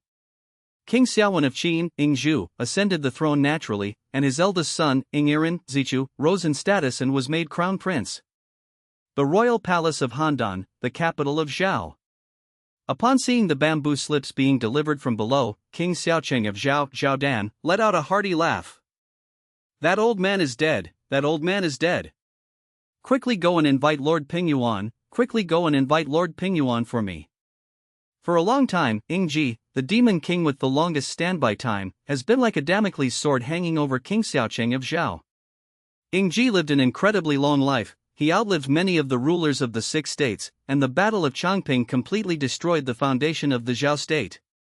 And now, that old codger is finally dead. Soon after, Lord Pingyuan, Zhao Shang, rushed over. "Your Majesty, your old minister has arrived." Uncle, that old scoundrel Ing Ji is dead." King Xiaocheng of Zhaodan, excitedly announced the news he had just received. Upon hearing this, Lord Pingyuan, Zhao Shang, was initially surprised but then delighted. It should be noted that once Ing Ji died, Anhua Jun Ing Zhu succeeded him to the throne. He was a relatively incompetent person, and his abilities were only about 1/10 of Ing Ji's. Just as Lord Pingyuan Zhaoshang was thinking that if Qin made a wrong decision, it would be the time for Zhao to rise, King Xiaocheng of Zhaodan made a surprising statement. Upon hearing this, Zhao Shang was greatly alarmed. "Wait, Your Majesty, now is not the time to start a war. Although King Ji of Qin is dead, Qin still has 1,000,000 armored soldiers. If we want to defeat Qin, we need to plan carefully and not rush into it." Although Lord Pingyuan Zhaoshang was also pleased with Ing Ji's death, he felt that now was not the time to start a war. "Uncle, say no more. My mind is made up." Zhao Dan waved his sleeve, interrupting Lord Pingyuan Zhaoshang. Lord Pingyuan knew his nephew's temperament and tried to persuade him earnestly, but after a few words, his nephew became impatient. The Great Qin Dynasty, Xianyang. News of Zhao's military reorganization quickly reached Qin. On this day, Crown Prince Ing Yiren and Lu Buwei walked out of Xianyang Palace and returned to Ing Yiren's residence. "Sir, this time the state of Zhao is taking advantage of the turmoil in the Qin royal power and is coming on strong." "My lord, the state of Zhao is nothing but bones in a tomb. Zhao Dan has rashly raised an army. If the state of Qin wins again this time, the state of Zhao will never have a chance to recover," Lu Buwei said softly. He wasn't worried about Zhao's actions. Qin had 1,000,000 armored soldiers and countless strong generals. They weren't afraid of the 6-state coalition, so why would they be afraid of Zhao? Hearing Lu Buwei's words, Ing Yiren walked towards the map hanging on the wall. "I'm afraid that if war breaks out, my wife and children, who are far away in Handan, will be implicated." For 6 years, Ing Yiren has never forgotten Zhao Ji and Ing Zhang. As he spoke, Ing Yiren turned to look at Lu Buwei. "Sir, it's been 6 years. You promised back then that you would save my wife and children. It's time for you to keep your promise." Upon hearing Ing Yiren's words, Lu Buwei's expression turned slightly solemn, and he bowed respectfully. "My lord, with the king recently deceased, the most important task now is to deal with the Zhao army and stabilize the situation in Qin. I can't wait. You said you would find a way. I don't know how my wife and children have survived for the past 6 years. If Qin and Zhao clash, as hostages, they, as orphans and widows, will probably have no way to survive. My lord, as long as we defeat the Zhao army, Zhao will never harm the lady and the young master, because they are pawns in their game. Now that the new king has ascended the throne, my lord should prioritize the overall situation, and the world will be within our grasp. Seeing Ing Yiren's anger, Lu Buwei earnestly advised him. Ing Yiren acted too emotionally. Ing Ji died, Ing Zhu successfully ascended the throne, and Ing Yiren became the crown prince. In Lu Buwei's view, Ing Yiren's most important task now is to appease Lord Anhua, Ing Zhu, and Lady Huayang. The most important reason why Ing Yiren was able to become the legitimate son was that he listened to Lu Buwei's advice and recognized Lady Huayang as his mother. Lady Huayang was the most beloved woman of Ing Zhu, the soon-to-be crowned king of Anhua, but she had no children in her lifetime. Moreover, Lady Huayang was from Chu, which is why Lu Buwei had Ing Yiren change his name to Ing Zichu, breaking through Lady Huayang's defenses. He also persuaded Lady Huayang's siblings to act as intermediaries, successfully winning her over as their mother. After that, Ing Yiren became the legitimate son in a short period of time. Now, Ing Yiren shouldn't be thinking about romantic love. What he should do most is to demonstrate loyalty and filial piety. Ing Yiren remained silent, staring directly at Lu Buwei, before slowly saying, "Sir, I thank you for rescuing me from Handan, and I thank you for helping me get to where I am today. But I often couldn't sleep at night after abandoning my wife and children back then. You promised me that you would bring my wife and children back. Are you going to break your promise?" "I wouldn't dare." Lu Buwei kowtowed repeatedly. Lu Buwei then began to devise a strategy to rescue Zhao Ji and Ing Zhang. After a short while, Lu Buwei slowly said, "My lord, the state of Yan has always been at odds with the state of Zhao. We can contact the state of Yan and send troops at the same time, leaving the state of Zhao unable to attend to both ends. As long as Zhao divides its troops, it will never dare to attack Qin. At that time, it will definitely negotiate with us, and we can make them return the lady and the young prince." Color. Upon hearing Lu Buwei's words, Ing Yiren was greatly excited. "I knew you would have a way, sir. If you can rescue my wife and children, Zichu will be eternally grateful." Ing Yiren helped Lu Buwei up with both hands. "My lord, the matter of the alliance with Yan still requires you to persuade the king and Lady Huayang. I need to go and discuss the current situation in Handan, and also make some preparations." "All right, sir, take this jade token. It's a keepsake between me and Zhao Ji." Ing Yiren took out half of the jade token from his sleeve and handed it to Lu Buwei. "The other half is in Zhao Ji's hands. This is a promise that Ing Yiren made to Zhao Ji back then. In case of any unforeseen circumstances and separation, the two jade tablets will serve as proof that they can recognize each other again in the future." Lu Buwei accepted the jade token, but in his heart he began to ponder the success rate of this matter. In fact, Zhao Ji and Ing Zhang were used as pawns by Lu Buwei. When Lu Buwei rescued Ing Yiren, he used Zhao Ji and her son as bait to allow Ing Yiren to escape. However, it wasn't that Lu Buwei didn't want to save Zhao Ji and her son, it was just that saving them wasn't that important. Who would have thought that Ing Yiren was still so devoted? Now, facing Ing Yiren's pressure, Lu Buwei had no choice but to find a solution in order to prevent a rift between the two. Lu Buwei was a skilled investor, and his most successful investment was in Ing Yiren, which gave rise to the idiom "a rare commodity worth hoarding." But Lu Buwei had no intention of investing in the young Ing Zhang, because he did not expect that both King Xiaowen of Qin, Ing Zhu, Lord Anhua, and Ing Yiren would die young. However, in the time it takes to drink a cup of tea, Lu Buwei also figured it out. Ing Zhang should be saved. Although the opportunity to defeat the Zhao army head-on, or even severely damage it, was missed, the benefits of saving Ing Zhang would be enormous. The reason he invested half of his family fortune in Ing Yiren was because Ing Yiren had fallen on hard times. It's easy to add flowers to brocade, but difficult to provide charcoal in the snow. If we had invested in any of the other sons of Lord Anhua 10 years ago, we certainly wouldn't have gained as much as we would have from investing in the most down-on-his-luck Ing Yiren. That's why we chose Ing Yiren. Ing Zhang was 10 years old by the traditional Chinese age reckoning, so Lu Buwei had started investing in Ing Yiren 10 years prior. Now, Ing Zhang's situation is so similar to that of Ing Yiren back then. Both are down on their luck. If he were to invest in Ing Zhang again, how much would he gain? First of all, Ing Zhang would be extremely grateful to him. If Ing Zhang were to successfully ascend the throne in the future, he would become the most powerful person in the entire Qin state. No, he will definitely put Ing Zheng on the throne. Even if he dies, the Lu family will still become the most powerful family. The more Lu Buwei thought about it, the more excited he became. For the past 2 weeks, although King Ji of Qin has died, the whole country has been in mourning. But Lu Buwei was pleased, because although Ing Zhu, the prince of Angua, had not yet officially ascended the throne, it was a foregone conclusion. Ing Yiren, also known as Ing Zichu, was verbally appointed as the crown prince. After years of investment, he finally reaped huge returns. How could Lu Buwei not be happy and excited? Han Dan. That day, Zhao Ji returned home.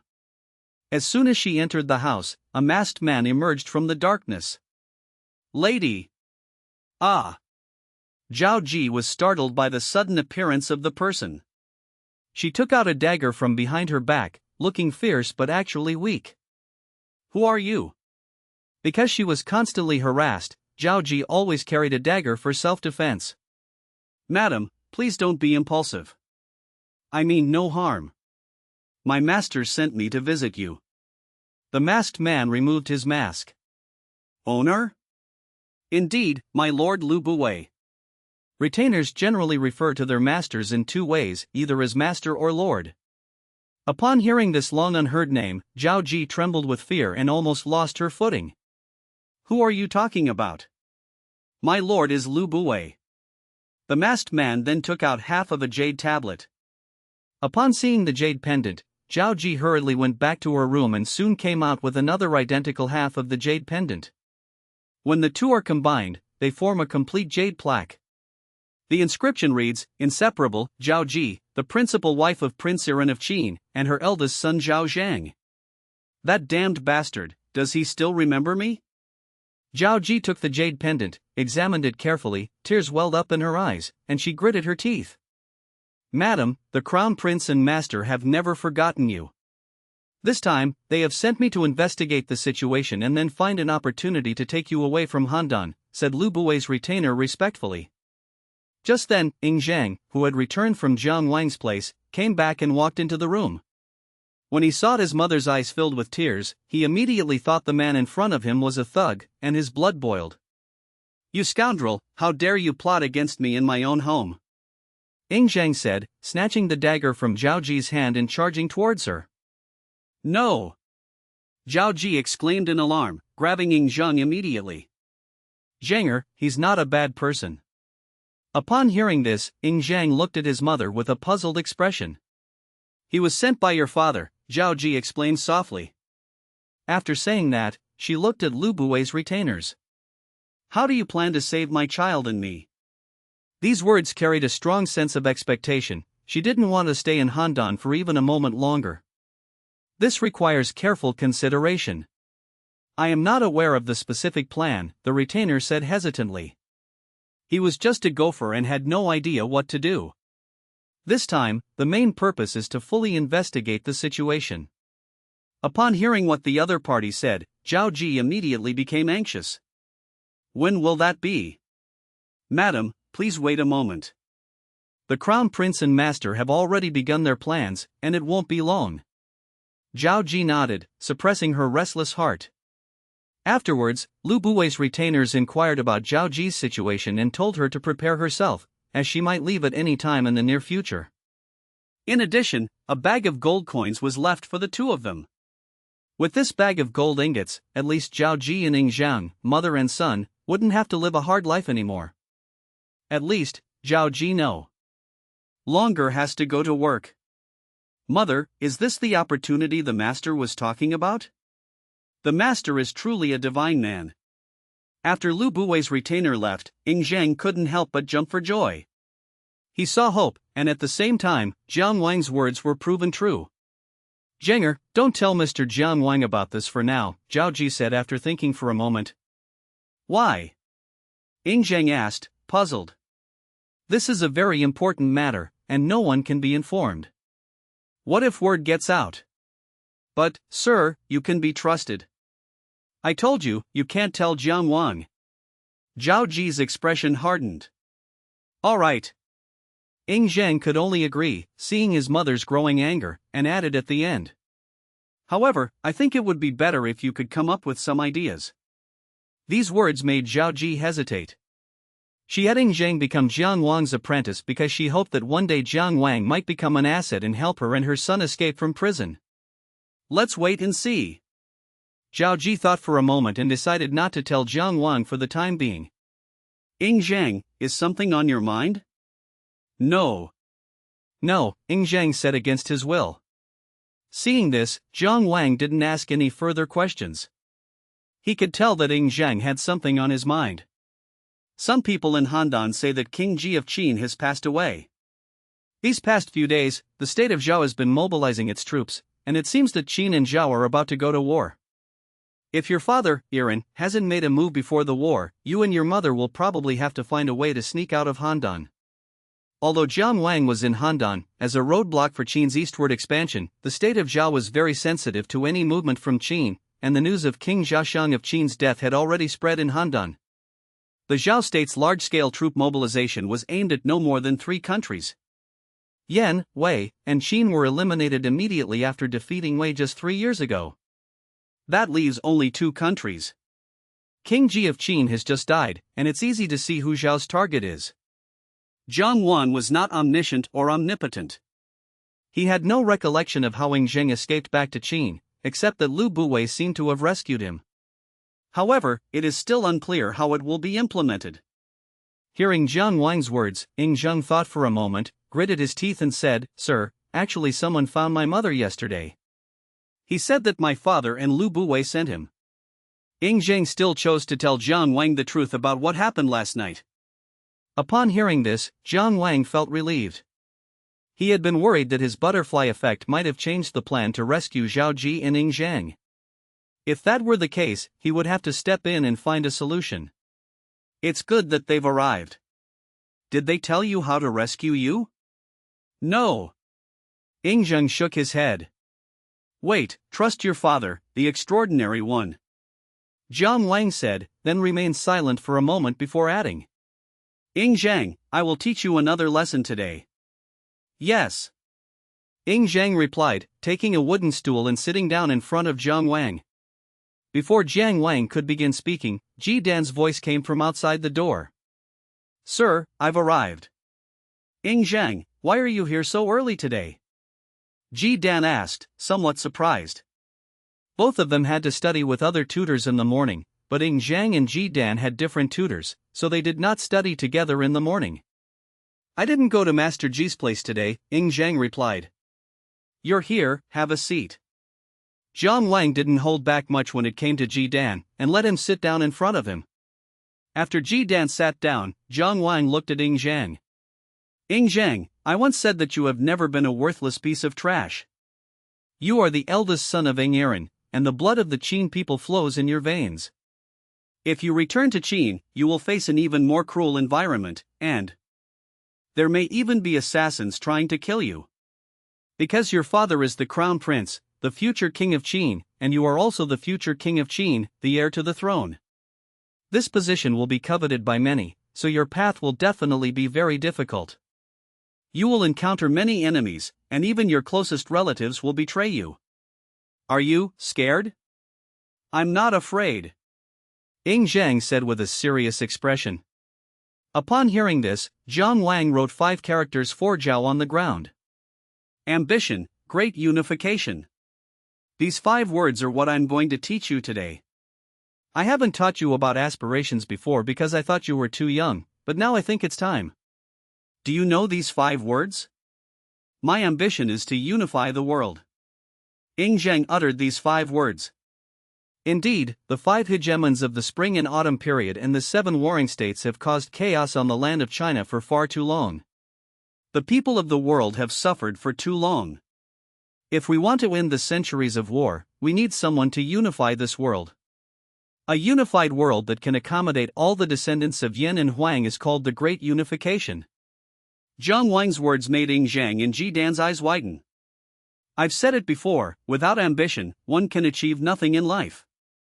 Today, I will set your ambition. I will make you the king of the entire world and accomplish the great task of unification.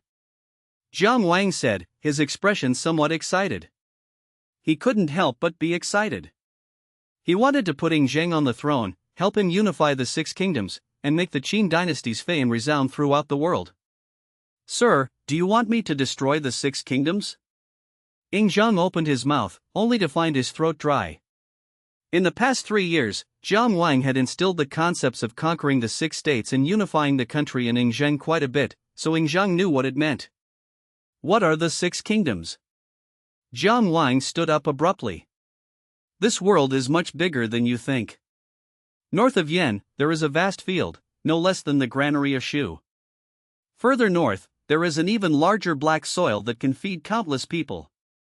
Go west, once you defeat the Chang people and cross the Hashi corridor, you will find the western regions, with countless treasures of gold and silver and exotic beauties. If you go further west, you will find even more expansive fields. The Ganges River basin is almost the same size as our rivers, and it can support countless people. All of these should belong to us, the Chinese people, to the Qin people, to the Zhao people, and to all the descendants of Yan and Huang." Jiang Wang danced wildly, and Ing Zheng and Ji Dan were seeing Jiang Wang in such a frenzy for the first time. Jiang Wang has always been indifferent to everything, this is the first time he has lost his composure like this. After a while, Jiang Wang calmed his breathing.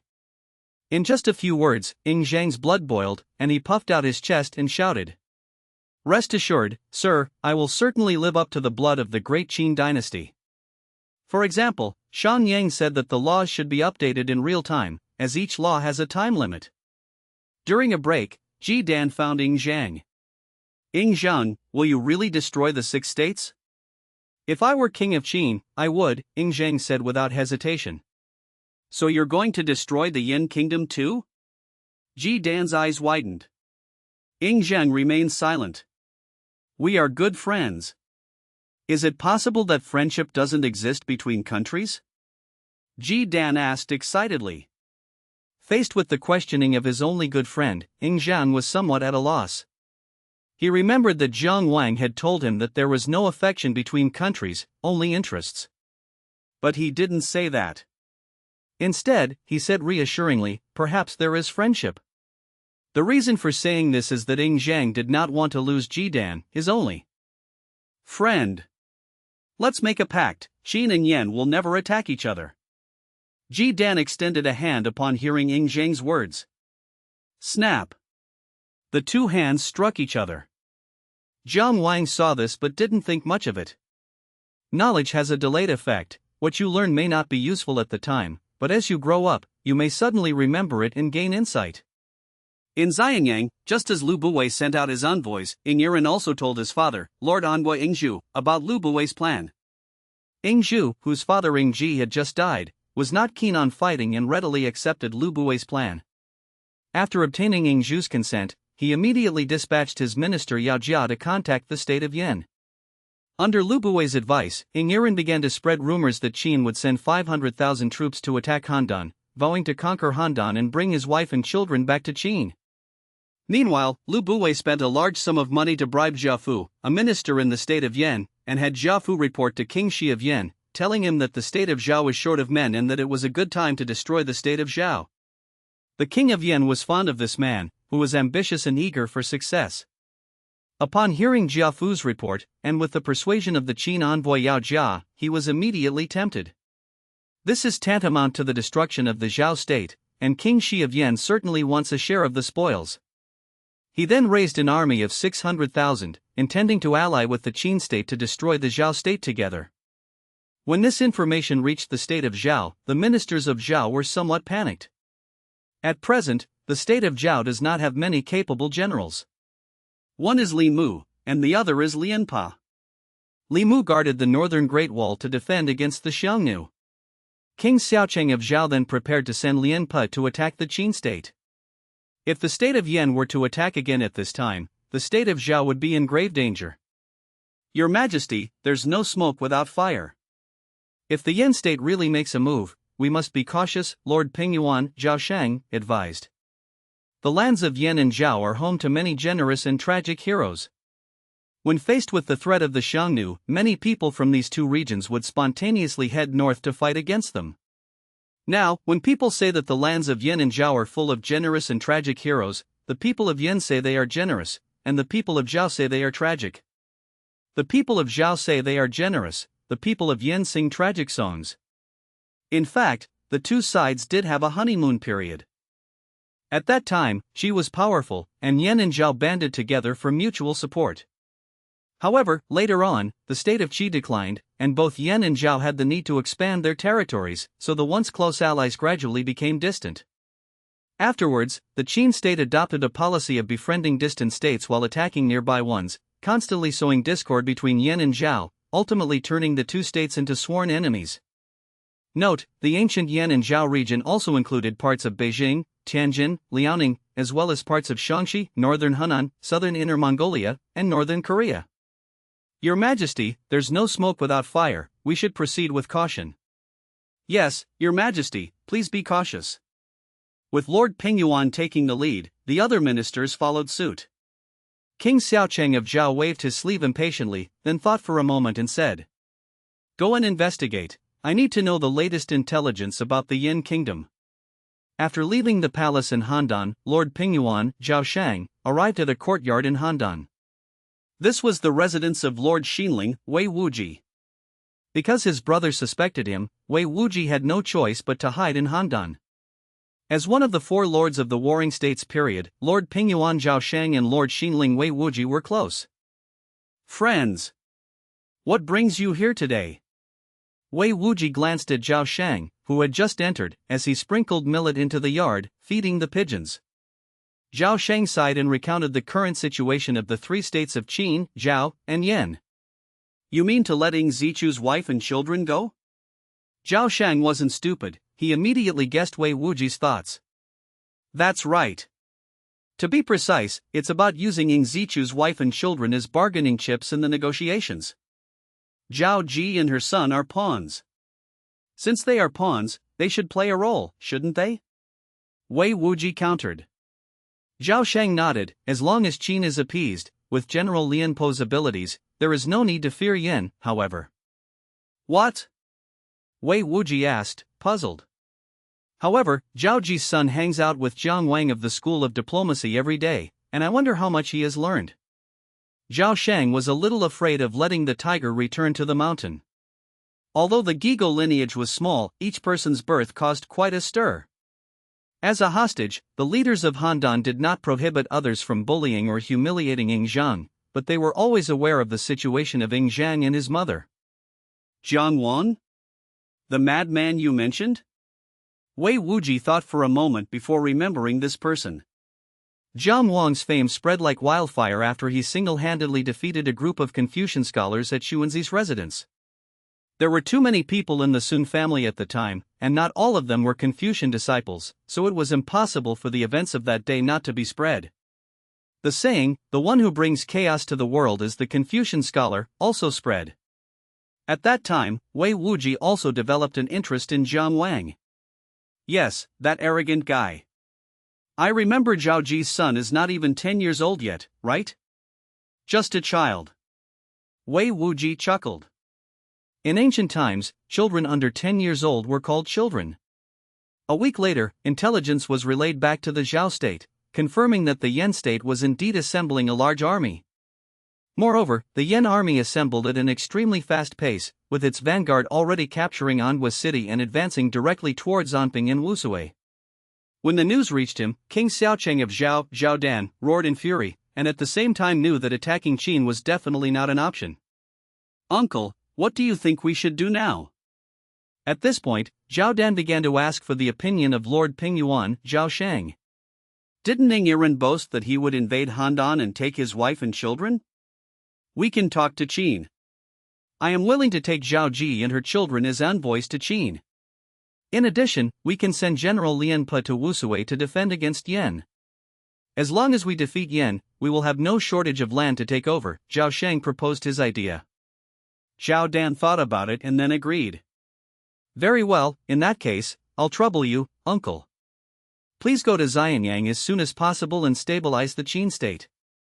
In fact, Zhao Dan's desire to attack Qin was not only to reclaim the land that Qin had seized, but also to seek revenge. Over the years, too many people from Zhao have died at the hands of Qin. When Lord Pingyuan's subordinates appeared before Zhao Ji and said they would send them back to Qin, Zhao Ji felt for a moment as if she were hallucinating. Is it really time to go? Madam, please pack your things first. We will come to pick you up around noon. Okay, Zhao Ji readily agreed. After Lord Pingyuan's men left, Zhao Ji did not pack her things immediately, but ran out of the house. Zhenger hasn't come back yet, I'm going to go find him. After walking through several streets, Zhao Ji arrived at Zhang Wang's place. Zhenger, come with your mother quickly. Zhao Ji couldn't hide her excitement. What's wrong, mother? Ying Zheng asked, somewhat puzzled. Lord Pingyuan, Zhao Shang, is going to take us back to Xianyang. We'll be leaving this afternoon. Really? Ying Zheng was stunned, then overjoyed, finally able to leave. He quickly turned to look at Zhang Wang. Sir, come with me. Didn't you say you would help me? Okay, but I need to pack up first. Zhang Wang agreed without hesitation. Zhang Wang packed some things and then left with Zhao Ji and Ying Zhang. Before leaving, he locked the door and left a wooden box for Ji Dan. Sir, shouldn't we say goodbye to Ji Dan? No need. You're going back to Xianyang. Just imagine how upset Ji Dan would be if he found out, since he'd be the only one left in Handan from now on, Zhang Wang said. Ying Zhang nodded. Zhang Wang didn't want Ji Dan to come, but after a while, Ji Dan, who had just finished studying with the master, saw the wooden plank left by Zhang Wang and quickly ran to Ying Zhang's residence. Just then, Lord Pingyuan, Zhao Shang, came to pick them up. Ying Zhang, are you leaving? Ji Dan looked at Ying Zhang and couldn't believe her eyes. Before he could leave, Ying Zhang had already departed. Ying Zhang only told Zhang Wang about Lu Bui's retainer coming to see him, but not Ji Dan. Yes, Ji Dan, we'll meet again someday. Oh, until we meet again, sir. Are you leaving too? Ji Dan looked at Zhang Wang, somewhat reluctant to part with him. Although Zhang Wang primarily taught Ying Zhang, he also treated Ji Dan very well over the past 3 years. Yes, don't overthink it. We'll meet again someday. You should be returning to Yen soon, Zhang Wang comforted Ji Dan. Standing at the door of Ying Zhang's house, Ji Dan stared blankly as Ying Zhang and the others left, her figure forlorn and her eyes slightly red. Starting today, he has no companions in Handan. Wait a minute, what's going on? Ying Zhang, Zhao Ji, and Zhang Wang were taken to the Zhao Royal Palace. Just as they arrived at the palace gate, they encountered Zhao Yan and Guo Kai. When Zhao Yan saw Ying Zhang, whom he often bullied, he naturally called out to him. Reporting to the young master, we have been ordered by Lord Pingyuan to bring Zhao Ji and her child here. Why does my great-uncle want to see them? Zhao Yan asked, puzzled. Lord Pingyuan, Zhao Shang, was the uncle of King Xiaoqing of Zhao Dan, so Zhao Yan had to address Lord Pingyuan, Zhao Shang, as his great-uncle. I don't know the specifics, but it seems that Lord Pingyuan was going to take Zhao Ji and her son on a diplomatic mission to Xianyang. Sent as an envoy to Xianyang?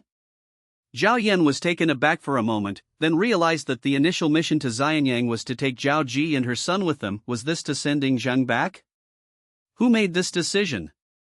The Qin people killed so many people from our Zhao state, how could they let that bastard Ying Zhang go back? Zhao Yan asked in disbelief.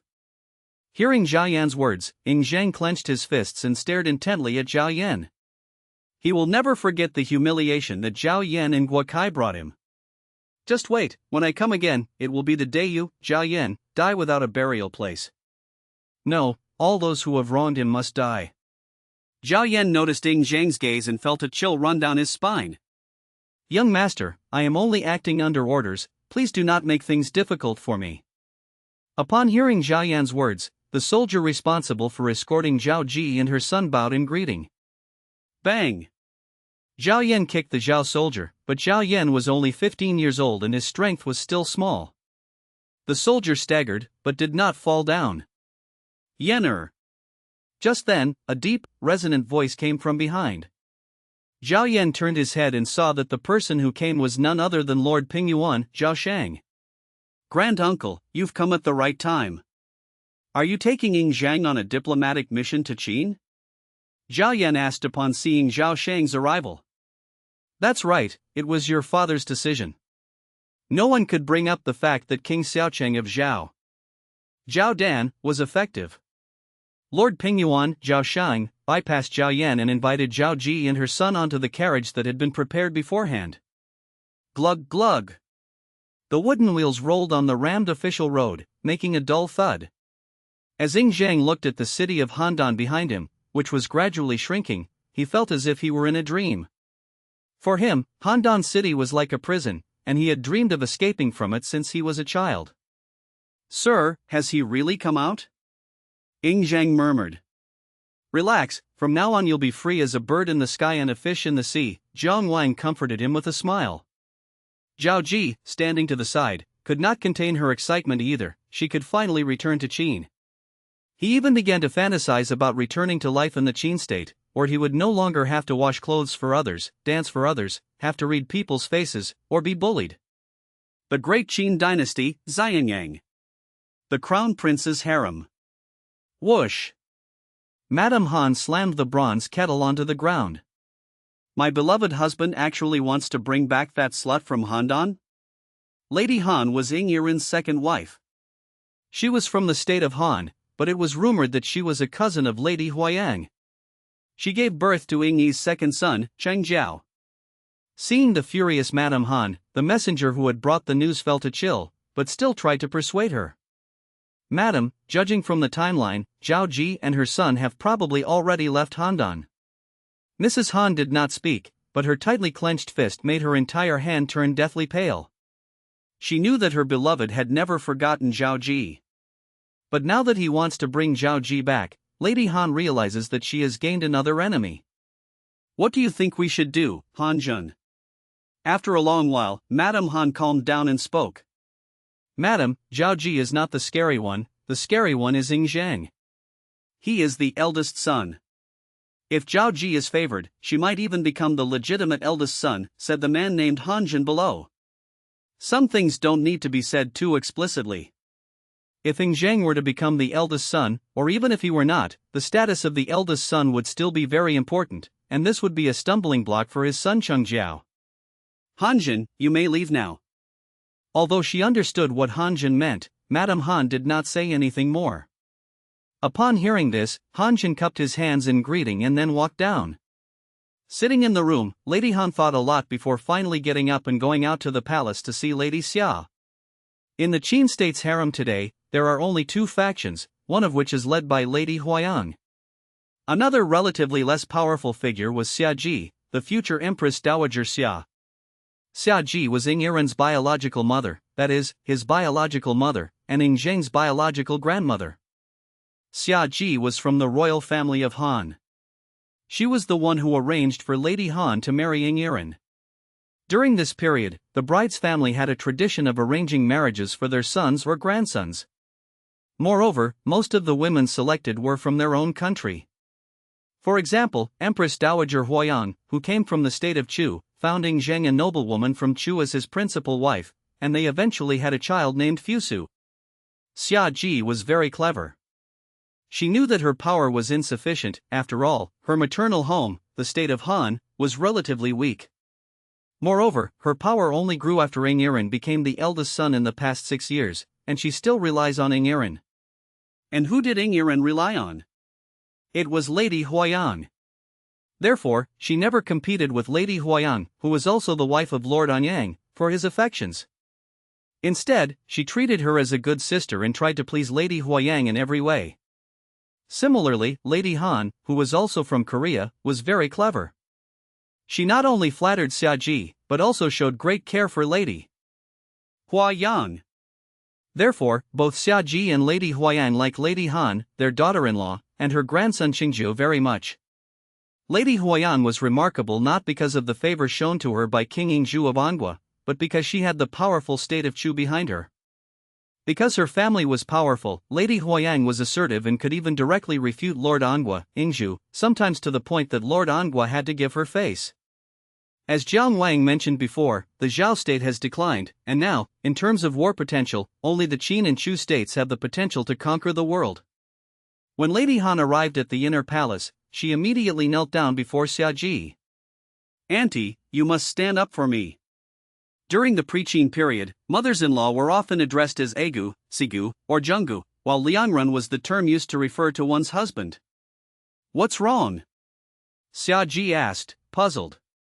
My husband is going to bring that woman back from Handan. What should I do? Madame Han did not hide anything from her powerful backer. Xia Ji was taken aback upon hearing this, then her face darkened with anger. You're younger than her and quite good-looking, why are you afraid of a mere dancing maid? But my husband has never forgotten her all these years, Madame Han said, wiping away her tears. Then what do you want to do? Xia Ji looked at Madame Han expressionlessly. I had no choice but to come to you, Auntie. My poor Qingjiu is only 5 years old. I'm afraid he'll have to live under someone else's roof from now on.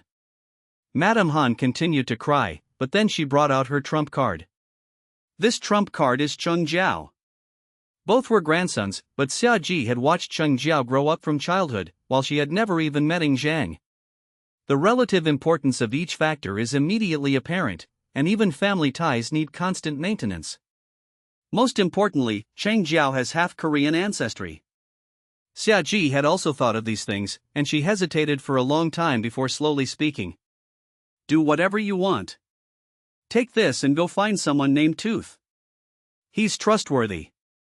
Xia Ji handed Madame Han a jade pendant that had been rubbed until it shone. Thank you very much, Auntie. Madame Han was overjoyed. She came to ask Xia Ji for help for 2 reasons. Firstly, to obtain Xia Ji's consent, and secondly, because as a woman, she had no power in the Qin state and could only rely on Xia Ji. Watching Madame Han leave the hall, Xia Ji remained silent, like a statue. Some say that Lady Han is Lady Huayang's niece, but that's a fictional creation from the TV series The Great Qin Dynasty. I checked and there's no record of Lady Han and Lady Huayang being related. However, it's true that Lady Huayang treated Lady Han well and doted on Xingjiao. There are 2 routes from Zhao to Qin. One is by land, along Xishan, past the southern Great Wall, Changping, and to Pingshan. Pingshan is part of the Taihang Mountains, and you can directly enter the Taihang Mountains from this location. The other option is to travel by water, but that would require passing through the state of Wei. Lord Pingyuan, Zhao Shang, would naturally not have traveled by water.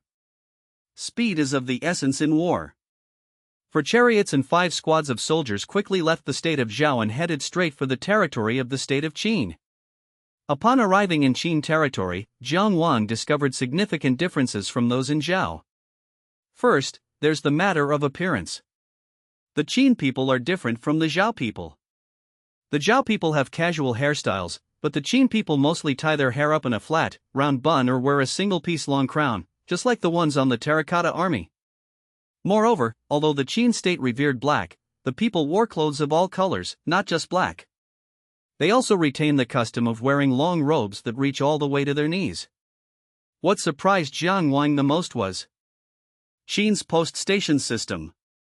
The post-station system originated in the Shang dynasty and was designed to deliver family letters and intelligence. However, in the Qin state, there was a post station almost every 10 miles or so, and you could often see postmen traveling back and forth on the official roads in horse-drawn or donkey-drawn carts. It was too dense. The Qin state could not only send letters home, but also send out items such as clothes and money. Although I had heard about the Qin state before, what I saw with my own eyes was different from what I heard. Isn't this China Post? While resting at the post station, Jiang Wang casually asked a few questions, and then couldn't help but sigh. To be precise, the Qin state's postal system was even more advanced than the postal service of the future. There is a specific provision in the rules of running script that stipulates that if the entrusted item cannot be delivered to its destination, a penalty will be imposed. The Qin Code, in its section on official documents, states, important edicts and official documents shall be executed immediately, those that are not urgent shall be reviewed daily and shall not be delayed. Those who delay shall be punished according to the law. The general meaning is, urgent orders and documents marked as urgent must be delivered immediately, non-urgent documents must be delivered on the same day and not delayed, otherwise, the offender will be punished according to law.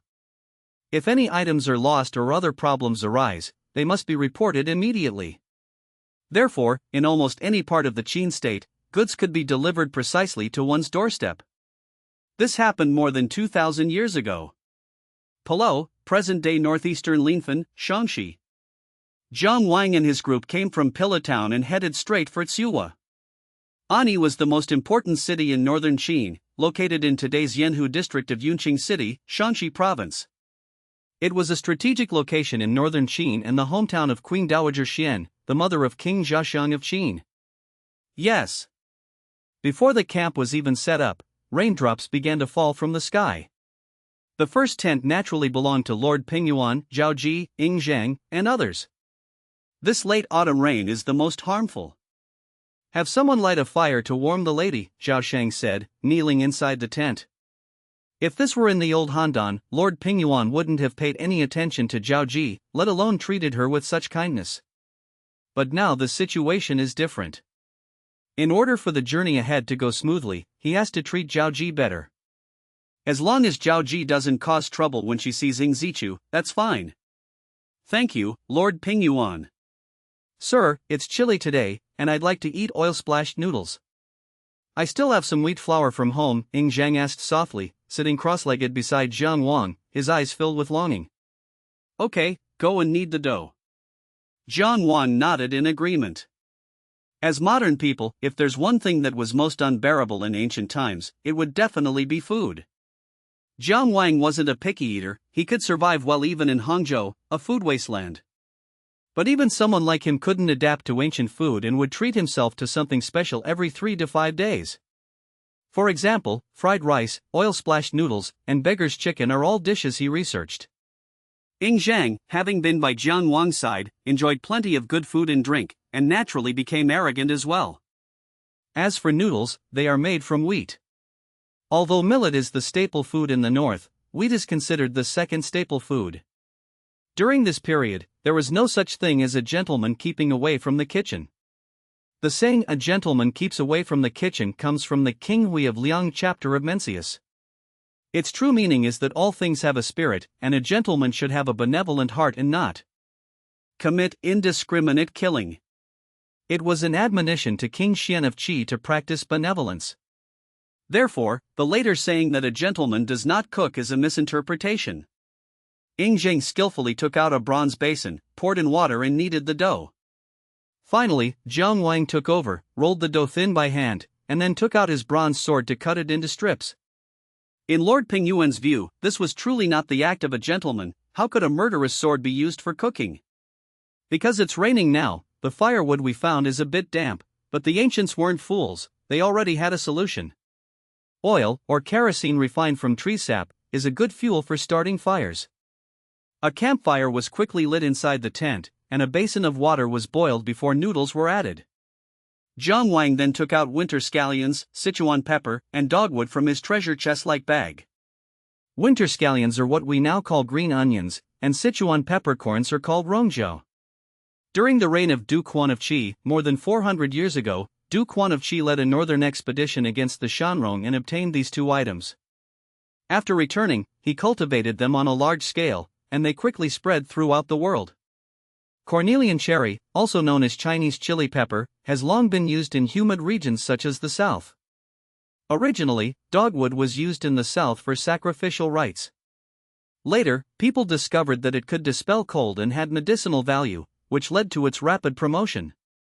Unfortunately, there is no garlic available now. It would be even better if there were garlic, as it was brought from the western regions by Zhang Qian during the Han Dynasty. Cut the scallions into sections, cut the dogwood in half, cook the noodles until they boil 3 times, and then take them out.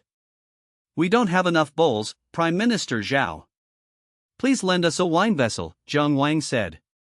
It's outside, I'll have someone bring it in. The so-called lei is an oval-shaped bronze vessel.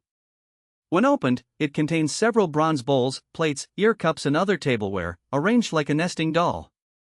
Bronzeware was used by nobles, ordinary people used pottery. Lord Pingyuan, Zhao Shang, carried only the simplest items: 5 bowls, 5 plates, 5 cups, 5 sets of chopsticks, and a pot. Those ultra-luxurious nobles used a lei, a type of ancient Chinese wine vessel, that could hold more than 50 pieces of bronze tableware. This lei was only slightly larger than a basketball, making it extremely convenient to carry. Its ingenious design amazed Jiang Wang the first time he saw it. Moreover, the so-called Yuanyang hot pot, a hot pot with two separate broths, has been around for a long time. Jiang Wang usually prefers to eat in earthenware bowls at home because bronzeware always has a certain smell.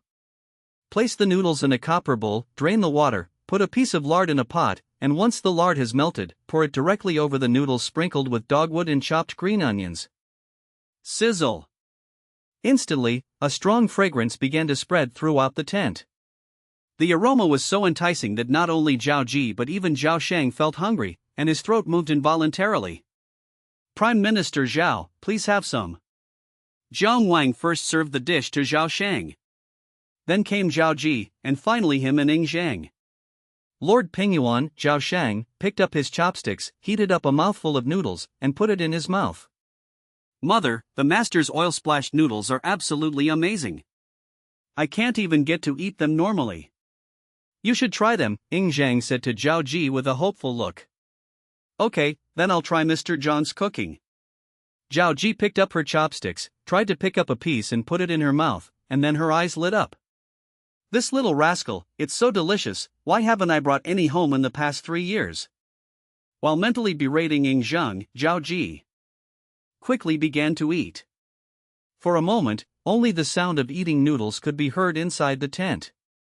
After eating half of his meal, Jiang Wang saw Ing Zhang sitting cross-legged and said, "When you arrive in Xianyang, you should kneel down, not sit cross-legged. Sitting cross-legged is comfortable." I don't know if sitting cross-legged is comfortable yet. You don't need to worry about small etiquette when you're with me.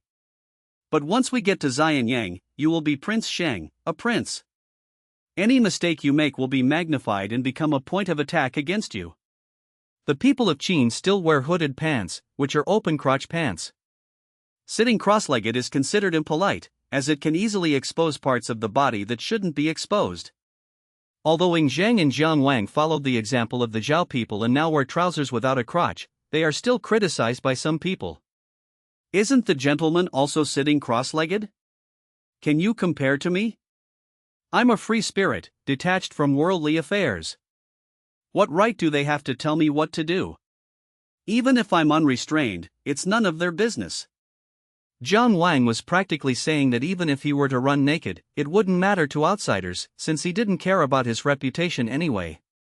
Yes, Zheng understands. Your husband is right, just listen to him. Zhao Ji also agreed with Jiang Wang's words. I understand, mother. Ing Zhang ate 2 bowls of oil-splashed noodles, and Lord Pingyuan Zhao Shang, perhaps eating them for the first time, also ate 2 bowls. Jiang Wang and Zhao Ji both ate a bowl. There's still time. If we hurry, we should be able to reach Tsuwa before dark. Zhao Shang glanced at the sky, then instructed his soldiers to pack their belongings and prepare to set off. Just as Jiang Wang and his group were about to set off, hundreds of people dressed in straw raincoats were hiding in a grove of trees on their way to Tsuwa, waiting quietly. Teeth, what if they don't come here tonight? If they don't come, wait until dark and then attack their camp, said a bearded man wearing a straw raincoat and with a dry blade of grass in his mouth, as he stared at the distant road. Yeah, who are we supposed to attack? A nobleman? Don't worry, I've already chosen my escape route. Ho Chi is back. Just then, a gasp interrupted everyone. On the road, a figure could be seen running quickly towards the woods.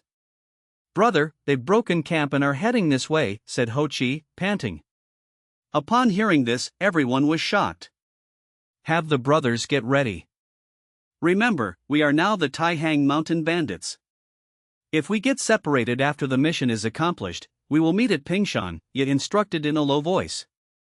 Here you go. Understood, brother. They can disguise themselves as bandits from the Taihang Mountains and escape into the Taihang Mountains in time. The official roads of the Qin state were very well maintained and compacted. Even when it rained, the soil on the road remained firmly packed and not too muddy. The official roads of this period were all made by rolling with a huge stone roller, making them extremely hard. As the carriage traveled along the official road, Xiao Haizi, who had been lying at Jiang Wang's feet, suddenly stood up and looked warily towards a spot dozens of meters away. After a few seconds, he suddenly screamed. Woof woof woof woof. What's wrong with Xiao Hei? Ing Zhang asked, puzzled. Jiang Wang sensed something was wrong. Little Blackie wouldn't bark randomly, so he got up and looked into the distance. Following the direction of Xiao Hei's calls, he saw a grove of trees. Upon seeing this grove of trees, Jiang Wang felt a sense of unease for some reason. But because it was a cloudy day, the sky was overcast and gloomy, so it was impossible to see what was inside. Is something hiding there? Could it be a giant worm? Jiang Wang hadn't expected anyone to want to assassinate Ing Zhang. Momentary hesitation in the bronze sword in my hand, and half of the sword pierced into the chest of the villain with a mouthful of yellow teeth. As Jiang Wang drew the bronze sword from Gaguzi's chest, he felt as if he were reliving the days when he practiced with Gaguzi. Clang clang pft. With 3 sword strikes, the second villain who charged forward was slit in the throat by Jiang Wang. At this moment, Jiang Wang had no time to experience what it felt like to kill for the first time. He killed 2 more people in quick succession, then quickly picked up a shield dropped by a Zhao Jian shield soldier, turned around and said, "Get off the bus." Upon hearing Jiang Wang's words, Ing Zhang hurriedly pulled Zhao Ji out of the carriage. They had no choice but to get out of the carriage, it was already immobilized. The horses had been killed by the first 2 volleys of arrows and were now lying on the ground, barely alive. With a sword in one hand and a shield in the other, Jiang Wang protected Zhao Ji and Ing Zhang as they walked towards the carriage behind them. Along the way, Jiang Wang killed another villain who rushed at him. "Get in the car, hurry up." "Mother, you go first." Although Ing Zhang was only 10 years old at the time, he also took out the bronze sword.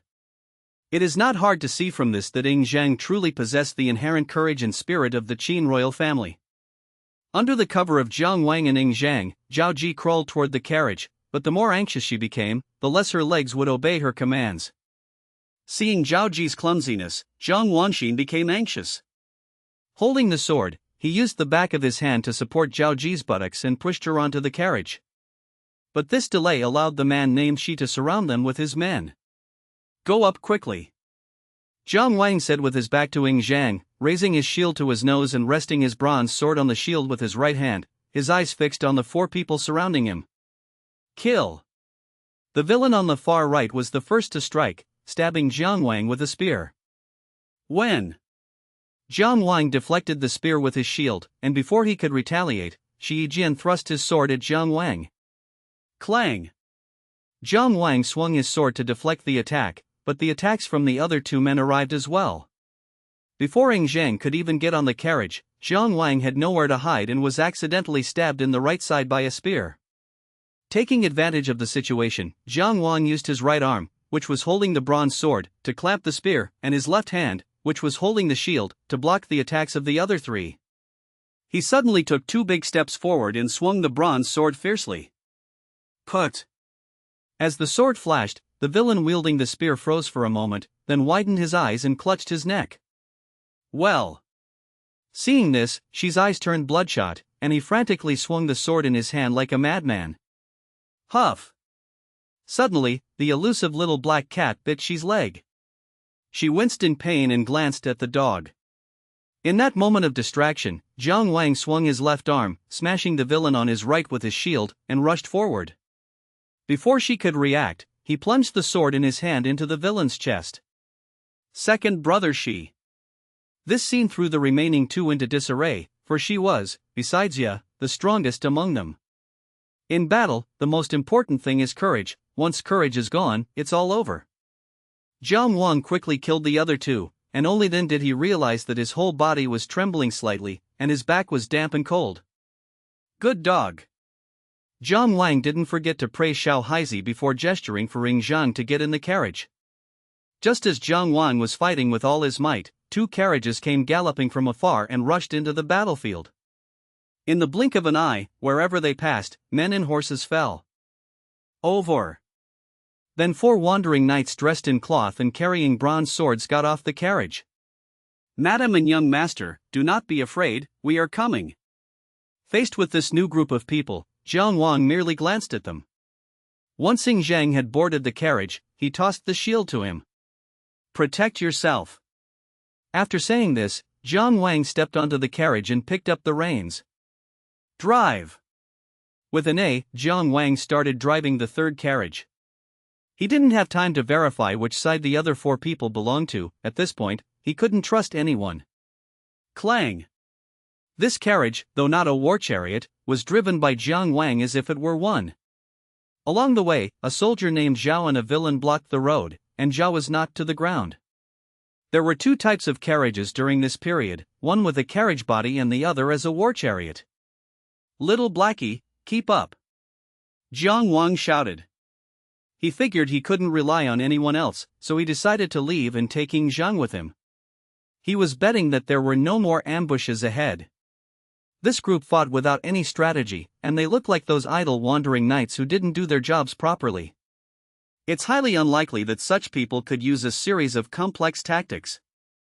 Moreover, even if there are ambushes ahead, staying here would mean almost certain death. They could only shoot arrows at the carriage. Follow him, follow him. Lord Pingyuan Zhaoshang saw that Jiang Wang had chosen to rush out recklessly, and hurriedly ordered his men to follow. Watching the 2 carriages disappear into the distance one after the other, Ye abandoned his enemy and gave up after a few steps. Kill them. Ye did not choose to let the remaining Zhao people go. In a short while, most of Zhao's troops were killed, while a small number chose to escape. Of the 4 who had suddenly appeared, 1 died, but the other 3 joined forces and fought their way out. Because of the urgency, and since these people were not the target number, Ye didn't pursue them after they ran away. Instead, he immediately headed towards Pingshan. Jiang Wang, you've been shot. Jiang Wang, you've been shot. The carriage sped along, and Zhao Ji's trembling voice came from behind. Upon hearing this, Jiang Wang looked down and realized that his shoulder had been pierced by an arrow. Only when he saw the arrow did he feel the pain. The reason I couldn't feel the pain before was because I was too focused, which caused too much adrenaline to be released. Drive! As soon as Xiao Haizi got into the car, it collapsed and started panting heavily. It was exhausted. As for Jiang Wang, his shoulder injury was relatively minor, but the wound under his ribs, though only a superficial one, was constantly bleeding. The robe used for bandaging was soon soaked through, and drops of blood dripped down onto the cart floor. Halt! The city gates are closed. Entry is prohibited. Reveal your identity, Jiang Wang said to Wing Zhang, his face pale. In the Qin dynasty, city gates would be closed as soon as it got dark. Now that it's getting dark, the city gates are closed. Unless you have a special status, don't expect them to open the city gates. I am Ying Zhang, the grandson of the new King Zhu of Qin and the son of Crown Prince Zichu. I need to enter the city now. Ying Zhang took the jade token representing his identity from Zhao Ji, raised the token high, and shouted in his childish voice. I am Zhang, the grandson of the new King Zhu of Qin and the son of Crown Prince Zichu. I need to enter the city now. Ying Zhang quickly called it a second time. Lord Pingyuan Zhaoshang, who followed closely behind, also shouted. Zhaoshang, the envoy of Zhao, testifies that this is the son of Prince Zichu of Qin, who has been a hostage in Handan. I have documents from Zhao to prove his identity. Upon hearing this, the 100 generals guarding the city, though somewhat suspicious, dared not be careless. They ordered someone to put down the basket and placed Ying Zhang's jade token and Zhao Shang's document into it. During the Warring States period, jade ornaments from different states were distinctly different, and the jade plaque submitted by Ying Zhang even bore the mark of the Qin royal family. Seeing this, the general did not dare to make a decision on his own, but quickly went to report to the 500 lords. In the Qin army, 5 men formed a squad, with 1 squad leader, 2 squads formed a shur, with 1 shur leader, 5 shur formed a ton, with 1 ton leader, 2 ton formed a bai, with 1 bai general, 500 men formed a wu bai zhu, and 1,000 men formed a wu bai zhu. Among them, the 2 500-man commanders, also known as the 1,000-man commanders, belonged to the mid-level officers. The 500 lords arrived quickly. They did not make things difficult for Jiang Wang and the others. They ordered the city gates to be opened and personally met with Ying Zhang. Lu Hong, the lord of Tsuwa, greets the young master. Lord Lu Hong, we've been attacked, and some people are injured. We need your help to find a doctor as soon as possible, Ing Zhang said urgently. Without him saying anything, Lu Hong had already seen Jiang Wang's pale face. Who dares to attack the prince? Lu Hong was shocked and furious, and hurriedly said, Young master, come with me to the military camp. There are doctors there. At this moment, when Jiang Wang saw the Qin army, his tense mind relaxed. As soon as he relaxed, everything went black before his eyes, and he fell backward. Ah! Zhao Ji exclaimed and hugged Jiang Wang tightly. Sir! Ing Zhan was also greatly shocked. Ing Zhang, boil the water, clean my wound, and cut off the arrow shafts. Before he could finish speaking, Jiang Wang fainted. Night. Inside a tent in the Tsuwa military camp, figures were constantly busy at work.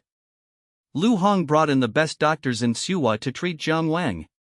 He wanted to make a good impression on Ing Zhang and Wang Sun, hoping that he could rise to prominence. At this moment, inside the military camp, Jiang Wang lay naked on the bed, the arrow in his shoulder already removed. The two doctors carefully cleaned the wound, then sprinkled some pale yellow powder on it, and finally bandaged it. During this period, neither Zhao Ji, Ing Zhang, nor Lord Pingyuan Zhao Shang left the military camp. Lord Pingyuan Zhao Shang had to admit that he had misjudged the situation. This Jiang Wang may seem carefree and unruly on ordinary days, but he's really capable when it comes to a task.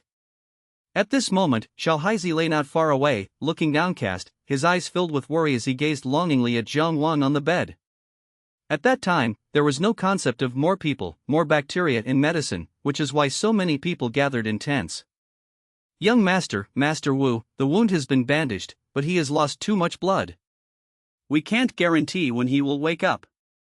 We can only leave it to fate. If he wakes up, there won't be any major problems. There's another underlying meaning to this statement, that he might not wake up. In this era, suffering a serious external injury is very dangerous. According to the 52 prescriptions, during the Zhou dynasty, 38 kinds of surgical diseases such as infection, trauma, frostbite, and insect bites were recorded, and there were also their own methods for cleaning wounds. Among these methods, the first choice is washing with alcohol, but the alcohol content of alcohol at this time is generally not high, so the effect is there but not significant, and it also depends on luck. The second choice is sulfur, etc. The poor simply smear somewhat ash on their wounds and that's it. It all depends on how tough their luck is. At Ing Zheng's insistence, the two doctors wiped the wound with hot water and cleaned it with alcohol. But as to the actual effect, that depends on Jiang Wang's fate. The night passed in anxiety for many. Zhenger, I'll look after Mr. Jiang here. Ing Zheng shook his head. What are you still holding back for? If you fall ill again, how will your mother live? Zhao Ji scolded Ing Zhan when he was disobedient. Mom, I'm not sleepy. That won't do. You have to go to sleep. Aren't you listening to your mother? Ing Zhang had no choice but to get up and rest. Lying in bed, Ing Zhang tossed and turned, unable to fall asleep. He didn't know when he finally drifted off. I slept soundly until evening. Mother, has the master woken up? The first thing Ing Zhang asked upon waking was about Jiang Wang's condition. Not yet. You haven't eaten all day. Go and get something to eat, Zhao Ji said, reaching out to touch Jiang Wang's forehead. Jiang Wang's forehead felt hot, which was a sign of infection. Not long after Ing Zhang woke up, two carriages with black dragon flags drove into Tsuwa and headed straight for the military camp. Madam, young master, the crown prince's tutor, Lu Buwei, has arrived. Lu Hong walked into the room with some excitement. Who? Upon hearing the name, Zhao Ji didn't react for a moment, but her gaze fell on a person behind Lu Hang. Lu Buwei, the left grand tutor of the crown prince, Wu Baizhu. Lu Hong repeated. In ancient times, formal titles were given first, followed by noble titles. For example, the Grand Marshal of Han, Marquis Zhangyong, so and so. Zuishu Zhang is a noble title. The most famous system in the Qin dynasty was the merit-based nobility system, which was the reason why the Qin state was able to unify the world in the future. Before the emergence and establishment of the merit-based nobility system, countries selected talents, including military generals, based on a kinship and respect system, mainly choosing from among the various nobles. In peacetime, village leaders at all levels were equivalent to officers at all levels in wartime. Military merits on the battlefield were uniformly recorded under the names of village leaders. Ordinary soldiers, no matter how great their contributions were in war, were considered to have fulfilled their obligations due to village-land relations, and military merits did not change their social status. In other words, nobles will always be nobles, commoners will always be commoners, and slaves will always be slaves. The Qin military meritocracy system mainly consisted of two parts. First, anyone who made military contributions, regardless of their family background, class, or social stratum, could enjoy a noble title and stipend. This directly opened up upward mobility opportunities for ordinary people. Secondly, the hereditary privileges enjoyed by the royal family and nobility were abolished, and they could no longer obtain high-ranking official positions, generous salaries, titles, and fiefs solely based on blood relations as in the past. In the Qin state, there were 20 ranks of nobility: first rank Gongshi, second rank Shangzhou, third rank Sanyao, fourth rank Buging, fifth rank Daifu, sixth rank Guandefu, seventh rank Gongdefu, eighth rank Gongcheng, ninth rank Wadefu, 10th rank Zuoshuzhang, 11th rank Yushuzhang, 12th rank Suigung, 13th rank Zhonggung, 14th rank Yogung, 15th rank Shaoshangzhou, 16th rank Dashangzhou, Daliangzhou, 17th rank Saichuzhang, 18th rank Dashuzhang, 19th rank Guanihu, and 20th rank Sheho. For his meritorious advice, Lu Buwei was directly promoted to the 10th rank of Zuoshuzhang by Anhua Juningzhu. Lu Buwei, tutor to the Crown Prince of Qin, greets the Crown Prince's wife, and the eldest grandson of King Qin and the eldest son of Crown Prince Zhang. Lu Buwei stepped past Lu Hang and entered, bowing in a highly formal manner. Zhao Ji looked at Lu Buwei, her chest heaving violently, and tears welled up in her eyes. All the grievances I've suffered over the past 6 years flashed through my mind. You still dare to come? Do you know what kind of life my son and I have been living for the past 6 years? Zhao Ji pointed at Lu Buwei with resentment. Back then, Lu Buwei used Zhao Ji and her son as a pawn to lure Yiren away from Handan. Even knowing that it was a helpless act back then, I believe she still harbors resentment. Madam, we had no choice back then. If we hadn't left, the Crown Prince would have been in danger, Lu Buwei said with a wry smile. As he spoke, his gaze fell on Ying Zhang, who had already grown up like a little adult. The title eldest grandson of the King of Qin just now was a new identity given to Ying Zhang. Yiren still has to consider Huayang's feelings. If he wants to establish Ying Zhang as his eldest grandson, he must establish Zhao Ji as his principal wife. Yiren doesn't have enough power to do that, but Ying Zhang's status as the eldest grandson is definitely secure. Ying Zhang had an impression of Lu Buwei. Lu Buwei appeared frequently in his memories from when he was 3 years old. I remember you, Ying Zhang said. I am very fortunate that you remember me, young master, Lu Buwei said with a smile, then asked with concern. I heard that madam and young master were attacked. How is it? The 4 people who suddenly appeared were indeed Lu Buwei's retainers, whom he had arranged to protect Zhao Ji and her child. Lu Buwei was originally waiting in Ani, intending to welcome Zhao Ji and her son there. Upon receiving the news, they rushed to Tsuwa immediately. Upon hearing Lu Buwei's concern, Ying Zhang turned to look at Zhang Wang, who was lying on the edge of the bed. I'm fine, thanks to my master who risked his life to save me. Lu Buwei already knew about Zhang Wang from the information brought back by his retainers. Although it was rumored that Zhang Wang was a disciple of the Gigo school of strategists, he was too young, barely of age, so Lu Buwei didn't really believe it. That night, Lu Buwei talked a lot with Ying Zhang, and even more with Zhao Ji. Zhao Ji was originally Lu Buwei's concubine, but was given to Yiren, so their relationship was naturally closer and they had more to talk about. However, although the two had a past relationship, Lu Buwei dared not provoke Zhao Ji at this time. Ever since he gave Zhao Ji to Yiren, Lu Buwei had no further thoughts of provoking Zhao Ji. Don't treat Yiren like a fool. How many of those who can be the legitimate sons of the Qin royal family are fools? The sound of horses neighing rang out, and Zhao Ji woke Ying Zhang, who was sleeping by Jiang Wang's bedside.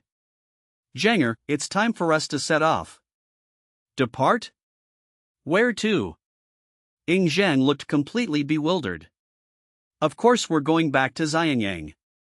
Zhao Ji took a damp towel and began to wipe Ying Zhang's face. Back to Xianyang? Ying Zhang regained some of his senses. Then what should we do, sir? Jiang Wang will stay here to recover from his injuries. We'll go back to Xianyang first, and once he wakes up, Lu Buwei can arrange for someone to take him there, Zhao Ji said matter-of-factly. This was the itinerary that Lu Buwei and she had arranged the night before. Upon hearing this, Ying Zhang immediately became anxious. No, sir was injured while saving me, how can I leave him now? My lord, the greater good is at stake. You must not act impulsively, Lu Buwei advised from the side. What do you mean by acting impulsively? Ying Zhang raised an eyebrow and asked in return. You are a descendant of the Ying clan, the royal family of Qin. Your most important task now is to return and meet with the king of Qin and the crown prince. You must prioritize the greater good. If you want to become a great ruler of the world, you must put your personal feelings aside. Seeing that Ying Zhang was young, Lu Buwei unconsciously adopted a lecturing tone. Of course I know that a king is a lonely figure, hence the saying. Lonely and isolated. Everything must be considered in terms of interests. This is what my teacher taught me, but I don't like it. Ying Zhang raised his head and looked at Lu Buwei with firm words as he retorted. After saying that, he asked again, You say I am the eldest grandson of the king of Qin, so does my word not carry weight? I said I must wait for my master. Yes. Lu Buwei didn't say anything, he just responded. But in his heart, he was marveling at Ying Zhang's sharpness. Both were subjected to bullying, but Ying Yiren was like a stone whose edges had been smoothed out, becoming rounded and even somewhat weak. However, Ying Zhang suffered more bullying than Ying Yiren, yet he remained full of vigor, his words brimming with youthful spirit and indomitable will.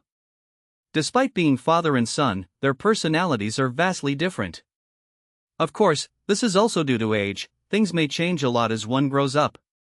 At least, Lu Buwei believed that he should properly guide Ying Zhang and not let him be so sharp and outspoken. Too much sharpness is not a good thing. Faced with Ying Zhang's determined mind, Zhao Ji felt somewhat helpless. Because of Ying Zhang's resolute decision, Lu Buwei had no choice but to stay temporarily. Crown Prince's tutor, have you found anything about the attack on us? Last night, when the two were chatting, Lu Buwei said he would investigate the matter. The villains who attacked you should have headed towards Pingshan, but their exact identities are still uncertain, Lu Buwei said truthfully. Despite saying this, Lu Buwei also had some doubts about certain people, but without evidence, he dared not speak recklessly and could only investigate first. We must find the villain, I'm scared. Zhao Ji turned to look at Lu Buwei, her face full of fragility. Don't worry, I will definitely find out. Once we get to Xianyang, no one will be able to harm you again, Lu Buwei comforted Zhao Ji. Little Blackie, have something to eat. You haven't eaten for 2 days. In the afternoon, when the market closed, Ying Zhang brought a plate of food to Xiao Haizi. Ooh. Little Blackie whimpered and continued to listlessly stare at where Jiang Wang was. However, at that moment, Xiao Haizi's eyes suddenly lit up, and he stood up abruptly. Then, he walked toward Jiang Wang's bed. Woof woof woof. Woof woof. Ying Zhang turned his head and looked on, his expression becoming excited as well. Sir, you're awake. Get me water, Jiang Wang said with difficulty, his lips dry and parched. Oh. Ying Zhang hurriedly poured water and then fed it to Jiang Wang. As soon as a mouthful of water entered his throat, Jiang Wang felt as if he had come back to life. How long have I slept? A day and a night? Jiang Wang asked, glancing at the sky outside. Dry mouth and thirst, and general weakness indicate severe dehydration, which has likely been ongoing for some time. Sir, you have slept for 2 days and 2 nights, Ying Zhang said. It's good that you're awake. The doctor said that once you're awake, you're most likely to be fine. Jiang Wang was unconscious for 2 days, during which he had a very long dream. In my dream, the city was no longer modern, but had transformed into an ancient setting. In his dream, he assisted Ying Zhang in creating a brand new Qin Empire, a centralized superpower. Jiang Wang was unconscious for 2 days, during which he had a very long dream. The modern cities that frequently appear in my dreams have transformed into ancient-style landscapes. In his dream, he assisted Ing Zhang in creating a brand new Qin Empire, a centralized superpower. Not only did he standardize the written language and the gauge of carts, he also ushered in an era of diverse schools of thought. Used Taoism to promote the people's recuperation and development, used the agricultural school to increase grain production, used the Mahdist school to promote the development of the nation's science, technology, and economy, use the legalist school to discipline the people, used the Confucian school to educate the people. One groundbreaking technology after another emerged, and in his dream he even saw ships and cannons. He also initiated the Age of Exploration, encouraged maritime exploration and territorial expansion, and established a four-tiered racial system, using the Han Chinese to govern all other races. Unfortunately, I can't remember the rest. Jiang Wang tried hard to recall everything in his dream, wanting to memorize the entire dream, but it was difficult. Anyone who has ever dreamed knows that once you wake up, you quickly forget most of your dreams. The dream was so beautiful, Jiang Wang murmured. "Sir, what did you say?" Ing Zhang did not hear Jiang Wang's words clearly. "It's nothing, I'm just hungry, I'll go get something to eat," Jiang Wang said, struggling to sit up. Upon hearing this, Ing Zhang hurriedly ordered the people outside to make preparations, while he went to find a physician to examine Jiang Wang again. The little black cat under the bed had its paws on the edge of the bed and was wagging its tail frantically at Jiang Wang. "I'm fine, go to the side." Jiang Wang waved his hand. Hearing Jiang Wang's words, Xiao Haizi tilted his head to confirm and felt relieved. He immediately felt extremely hungry, turned around and ran to the plate of food on the ground, where he began to devour it. Soon after, Zhao Ji also received news that Jiang Wang had woken up and rushed over with Lu Buwei. "It's good that the master is awake." "What did the doctor say?" Zhao Ji asked with concern. "The doctor changed the medication, all you need to do is rest." The injuries were secondary, his main problem was excessive blood loss. Fortunately, he was young and strong and pulled through. "Thinking about it now, I still feel a bit scared. By the way, this is Lu Buwei, who is now the crown prince's tutor." Zhao Ji introduced Lu Buwei to Jiang Wang. At noon today, Lu Buwei told Zhao Ji that Ing Zhang needed a famous teacher and specifically mentioned that he wanted to become Ing Zhang's teacher. Zhao Ji was aware of Lu Buwei's abilities and knowledge, and was somewhat tempted by him. "I have long admired your name." Jiang Wang sat on the bed and cupped his hands in greeting to Lu Buwei. In fact, Lu Buwei shared the same surname as Jiang Wang. Lu Buwei's surname was Jiang, and his clan name was Lu. During this period, surnames were separate, for example, Ing Zhang had the surname Ing and the clan name Zhao. In earlier times, men were addressed by their clan name, while women were addressed by their surname. However, over a long period of evolution, some regions had already begun to unify surnames until the Han dynasty completely unified the country and unified surnames. "Mr. Jiang, you also impress me. The Prince of Qin owes a great debt to you." Lu Buwei cupped his hands and smiled in flattery. Jiang Wang's protection of Zhao Ji and her son truly impressed Lu Buwei. If it weren't for Jiang Wang, things might have turned out very differently the other day. After chatting for a while, Lu Buwei took his leave. Afterwards, Zhao Ji pulled Ing Zhang out as well. "Zhanger, it's getting late. The master needs to rest now. Let's go back first." "All right, sir, Ing Zhang will come again first thing tomorrow morning. Go." On the third day after arriving in Siwa, early in the morning, both Lu Buwei and Lord Pingyuan, Zhao Shang, urged them to leave, with Zhao Shang and Lu Buwei being the most anxious. Zhao Shang was anxious because the Yin army was approaching and the Qin state was also making a series of moves. He wanted to reach an agreement with the Qin state as soon as possible so that he could focus on dealing with the Yin state. Lu Buwei was in a hurry because the sooner he arrived in Xianyang, the better, as King Zhasheng of Qin, Ing Ji, had not yet been buried, and Ing Zhang was determined to participate in Ing Ji's burial. In ancient times, the remains of emperors were usually kept in the palace for 1 to 10 months. This was to allow envoys from neighboring countries to mourn and pay their respects, and also to give the new king time to prepare. Secondly, ancient times had very sophisticated methods for preserving bodies. 3 carriages were parked in the military camp early in the morning, and Jiang Wang was placed in one of them.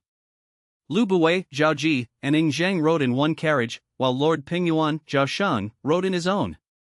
At noon, during a short rest, Ying Zhang took the opportunity to run to Jiang Wang's carriage. "Sir, my mother wants me to become Lu Buwei's disciple." Ying Zhang looked somewhat dissatisfied, believing that he had Jiang Wang, which was enough for him. He has been very satisfied with his studies with Jiang Wang over the past few years. That Lu Buwei is always spouting lofty ideals. He even said that if I want to be a great ruler, I should think things through more and prioritize the overall situation. I can't just act unilaterally. Isn't he implying that it was wrong of me not to leave yesterday? As Jiang Wang listened to Ying Zhang's account, the two were more like friends in some ways. Ying Zhang would confide in Jiang Wang about anything, and Jiang Wang would offer him guidance. "Ying Zhang, Lu Buwei will be a good teacher, and you need him." "Why?" Ying Zhang asked, puzzled. "First of all, you need to know that Lu Buwei played a crucial role in your father Aaron's success. He was a capable man, and you should study his methods carefully. Secondly, as the old saying goes, a hero needs 3 helpers. If you want to become the king of Qin, or even the king of the whole world, you need to find helpers. Lu Buwei is your best helper for now, without exception. Finally, he's right that you should prioritize the big picture. Have you forgotten the story of the lone wolf I told you? You must remember that from today onward, you must think about things from the perspective of values and national interests. This is also a necessary quality for a leader."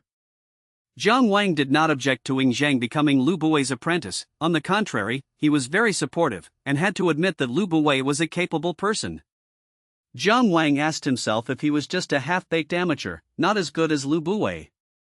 "Sir, if one cannot act according to one's own ideas, what is the point of being king?" Ying Zhang asked, puzzled. The word king represents the Qin dynasty and its people, and countless ordinary citizens. These two things are too heavy to be acted upon arbitrarily. A single decision could lead to the deaths of countless people. King Zhou of Shang and King Yu of Zhou were both willful and reckless, and ultimately they destroyed their kingdoms. An emperor should think of the nation's interests first, and put aside his personal emotions, Jiang Wang said calmly. Lu Buwei will teach Ying Zhang these imperial techniques in the future, so he doesn't need to worry about it. I will accept your instruction.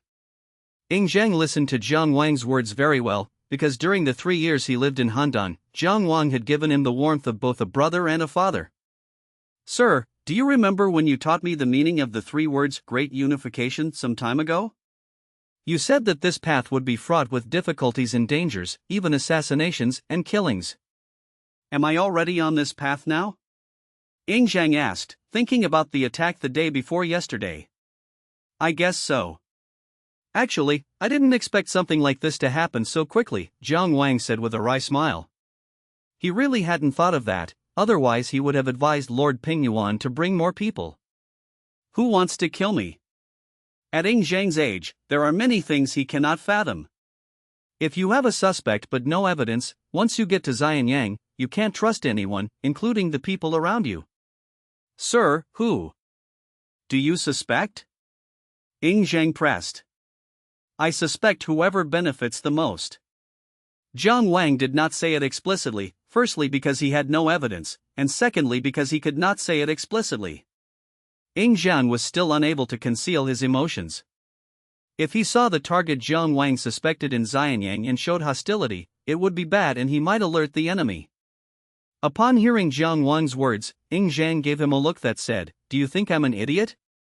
He and Zhao Ji were the targets of the attack the day before yesterday. He heard clearly what the villains were shouting, their targets were him and his mother. "Ying Zhang, in Handan, I told you to be patient and bide your time. When you arrive in Xianyang, you must continue to be patient and always remember the word filial piety. When you arrive in Xianyang, you must try to please your father, grandfather, and grandmother," Jiang Wang said earnestly while lying on the carriage. He needed to tell Ying Zhang these things first, so that Ying Zhang could have time to prepare and adapt.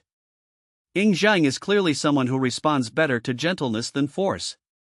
He has a particularly stubborn personality, and the more forceful you are with him, the more defiant he becomes. Therefore, Jiang Wang had to say some things in advance to give Ing Zheng time to think things through. Sir, you always tell me to be patient. How long am I supposed to endure this? I see you never showing any restraint in your actions, Ing Zheng retorted with a look of indignation. Upon hearing this, Jiang Wang immediately became annoyed. Nonsense, who am I? I'm just an ordinary person. When a person dies, they face the sky. Of course, I won't put up with any nonsense. You should learn something good from me. Why would you learn anything bad? You are the grandson of the king of Qin, the future ruler of the world. How can you compare to me? Even if you want to learn from me, you have to become the king of Qin first. For now, you must be patient. Remember what I said, do you hear me? Yes, sir, I will remember what you say. Ing Zheng had originally thought that he could be himself again once he arrived in Xianyang, but now, hearing Jiang Wang's words, he couldn't help but feel a little discouraged. When you return to your mother's carriage later, remember to take Lu Buwei as your master, Jiang Wang added. Here you go. Xianyang Palace. The Imperial Harem. Lady Han pulled Cheng Jiao to kneel before Lady Huayang, while Lord Yangchuan, Mi Chen, also knelt behind the table. She had received word that Operation Tooth had failed. When she received the news, Madame Han's first thought was to kill again. But this idea was immediately rejected by her mother-in-law, Xia Ji. Once is understandable, but if it happens again, it will be too obvious. Finally, Xia Ji told her to go see Lady Huayang and see what Huayang's attitude was. Look at you, a Zhao courtesan and a wild child have made you lose your composure. I really don't know what Xia Ji thought of you. Lady Huayang said slowly, looking at Lady Han who was kneeling obediently on the ground. These words, however, relieved Lady Han. The title songstress and wild child implied that even if Ing Zheng came, Lady Huayang wouldn't like them very much. Yes, when I heard that my husband wanted to bring back the woman he had with him in Handan, I did panic a little, Madame Han said honestly. Are you panicking for Zhao Ji, or for that wild child? Lady Huayang asked calmly, resting her chin on her hand. One sentence made Mrs. Han break out in a sweat. Seeing that Madame Han remained silent, Huayang looked at Cheng Jiao and said with a smile. Let's go back. I like Xingjiu very much. It's time for the crown prince to establish a principal wife. Upon hearing this, Madame Han was overjoyed and kowtowed to the ground. This concubine bows in gratitude to her aunt. The caravan passed through Ani, Yangjin, Liang, and Gayang before finally arriving at the gates of Xianyang. Jiang Wang, supporting his injured body, stood on the carriage, gazing at the city of Xianyang. The massive Qin Straight Road stretched forward, and in the distance, Jiang Wang could see the towering city walls. There were rumors that Xianyang had no city walls, but these rumors have now been disproven. Xianyang not only has city walls, but they are also very high. Compared to Jiang Wang, Ing Zheng was more excited. He had finally returned. Led by Lu Buwei, the carriage entered Xianyang city and headed straight for the Xianyang palace. However, the carriage encountered Lord Yangchuan, Mi Chen, at the gate of the Xianyang palace. Lord Yangchuan, I wish to bring the prince to meet the king, Lu Buwei called out to Lord Yangchuan. Lord Yangchuan, Mi Chen, was the younger brother of Lady Huayang. He was born into a noble family in the state of Chu and was related by blood to Empress Dowager Xian, the mother of Ingji of Qin. The prince? Who is the prince? Having received the news first, Lord Yangchuan, Mi Chen, looked around as he spoke at the gate of Xianyang Palace.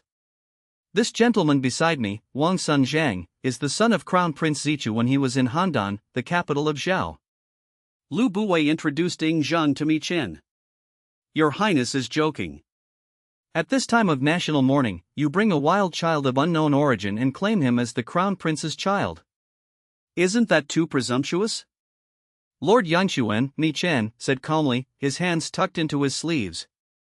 Lu Buwei was certain that Lord Yangchuan, Mi Chen, had deliberately come here to wait for them. Upon hearing Lord Yangchuan say that he was a wild child, Ing Zheng opened his mouth and said loudly, I am not an orphan. My grandfather is the current king of Qin, Lord Anguai Ingzhu, my father is Crown Prince Zichu of Qin, and I am Ing Zheng, the grandson of the king of Qin. Lord Yangshuan, the child beside me is indeed a prince, there is no doubt about that, I have a jade tablet to prove it. Lu Buwei also spoke, but before he could finish, Lord Yangshuan's voice suddenly rose, interrupting Lu Buwei. Crown Prince Tutor, all members of the Ying clan must first have the approval of the current king to have status, second, they must have the approval of the Ying clan. Is it too easy to enter the palace with just a small jade token or a word from you, the left chancellor? If that were the case, assassins could easily imitate a few jade tokens, swagger into Xianyang Palace, and assassinate the king. But judging from the few words the other party uttered, which left Lu Buwei speechless, this person was no pushover. Therefore, Jiang Wang believes that the gains did not outweigh the losses. Unless they have a backup plan? What was the backup plan? Jiang Wang couldn't think of it for a moment, mainly because he wasn't familiar with some of Qin's systems. Once King Zhashang of Qin, Yingji, is buried, Lady Huayang will make Lady Han the crown prince's principal wife, thus legitimizing Cheng Zhao's status. Ying Yiren, whose status depended entirely on Lady Huayang, truly dared not rebel. As long as all of this is kept from Lord Anghua, Ying Zhu, there will be no problem. Even if Ying Yiren has thoughts about Lady Huayang, he has to endure it.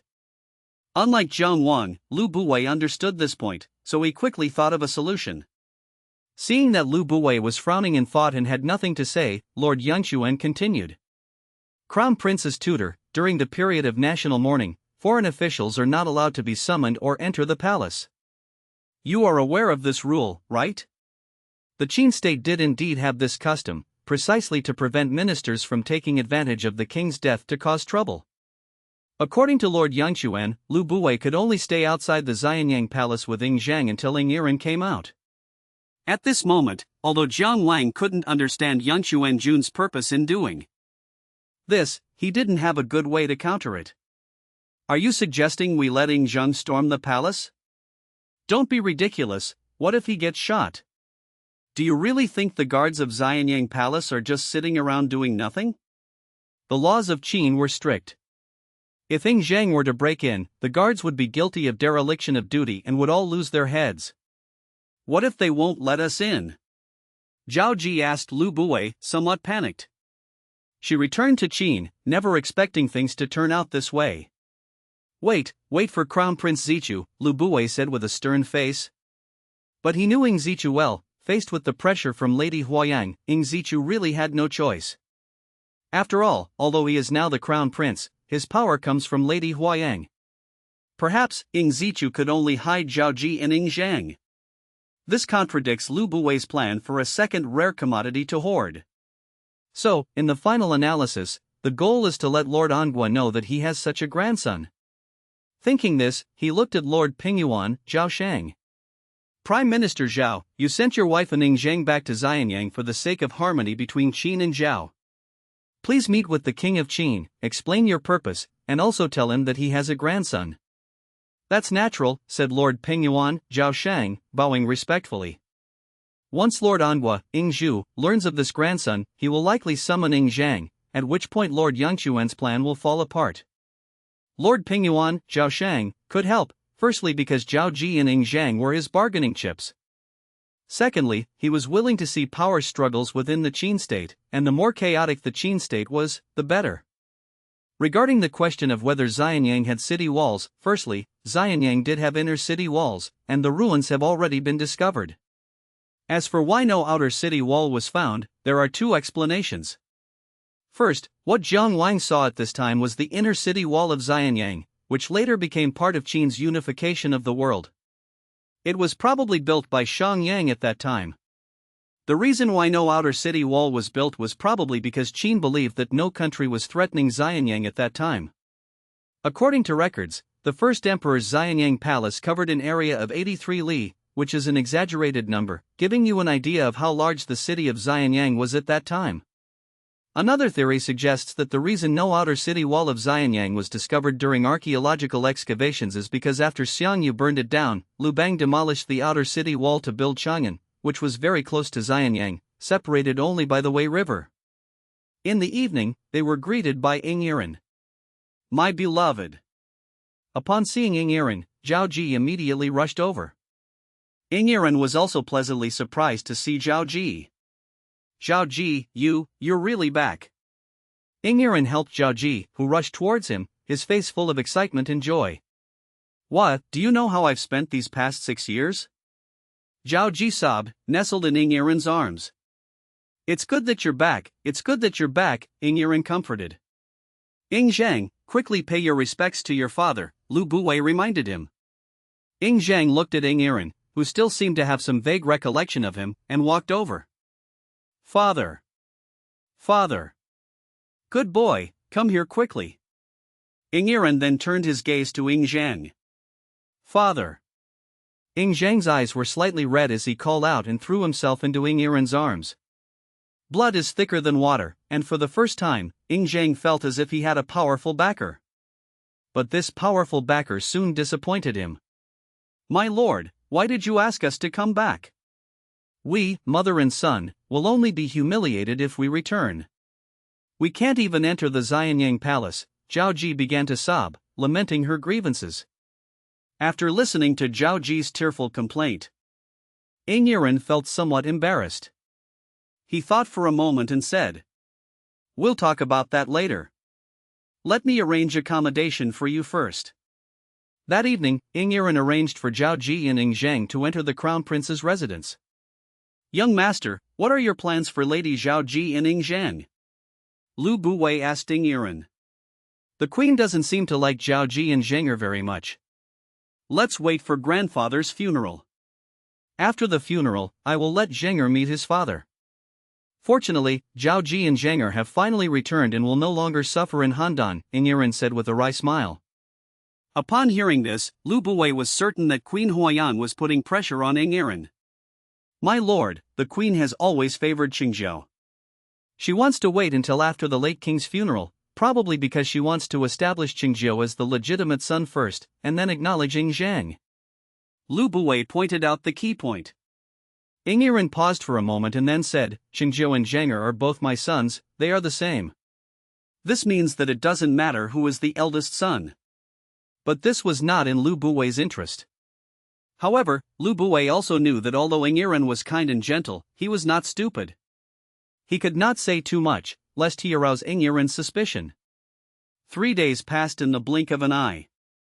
That night, Ing Zhang ran to the side room and found Jiang Wang. Sir, what are you looking at? The Qin laws, Jiang Wang said casually. The Qin law was based on the legal canon of Li Kuei, a representative figure of the legalist school in the early Warring States period. It includes more than just the 6 chapters of law, theft law, arrest law, imprisonment law, miscellaneous law, and law on supplies. There are also the field law, effect law, official appointment law, granary law, public law, and golden cloth law. Now that he had come to the Qin state, Jiang Wang had to learn about these things, so he had no choice but to force himself to look at them. What's wrong? Are you upset? Jiang Wang immediately noticed Ing Zhang's displeasure. It's been 3 days, and my grandfather hasn't summoned me. Lu Buwei said that if I don't enter Xianyang Palace for a day, I'm not considered a descendant of the Ying family. My mother has been very unhappy these past 3 days and keeps crying. Do you think it's because my grandfather and father don't want to acknowledge us? Ing Zhang sat down opposite Jiang Wang, pulled Xiaohei over, and said with his head down. Snap. Jiang Wang pulled the bamboo slip in his hand and tapped it on Ing Zhang's hand.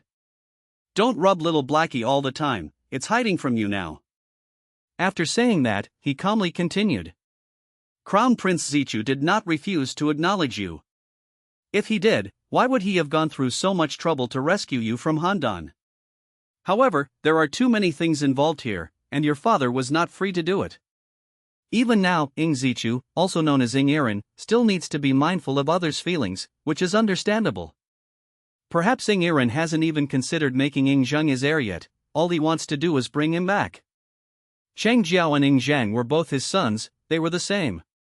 Ing Zichu, King Xuansheng of Qin, was praised by Sima Qin as follows: he bestowed kindness upon his relatives and extended benefits to the people. He was an extremely kind and compassionate person who implemented benevolent policies during his reign and bestowed favors upon officials and the people. Their conquests and territories not only destroyed the Eastern Zhou dynasty but also plundered the territories of the states of Han, Zhao, and Wei. He commanded a large number of capable ministers and generals, including Lu Buwei, Wang He, Meng Ao, and Lu Gong. If he hadn't died young, the unification of the six kingdoms might not have happened with Qin Shi. Huang Yingzhang. Sir, I cannot sit idly by and wait for my death, nor do I want to see my mother weeping every day. I am also a descendant of the Ying clan, why won't they acknowledge me? Yingzhang stared intently at Jiang Wang, his face filled with resentment.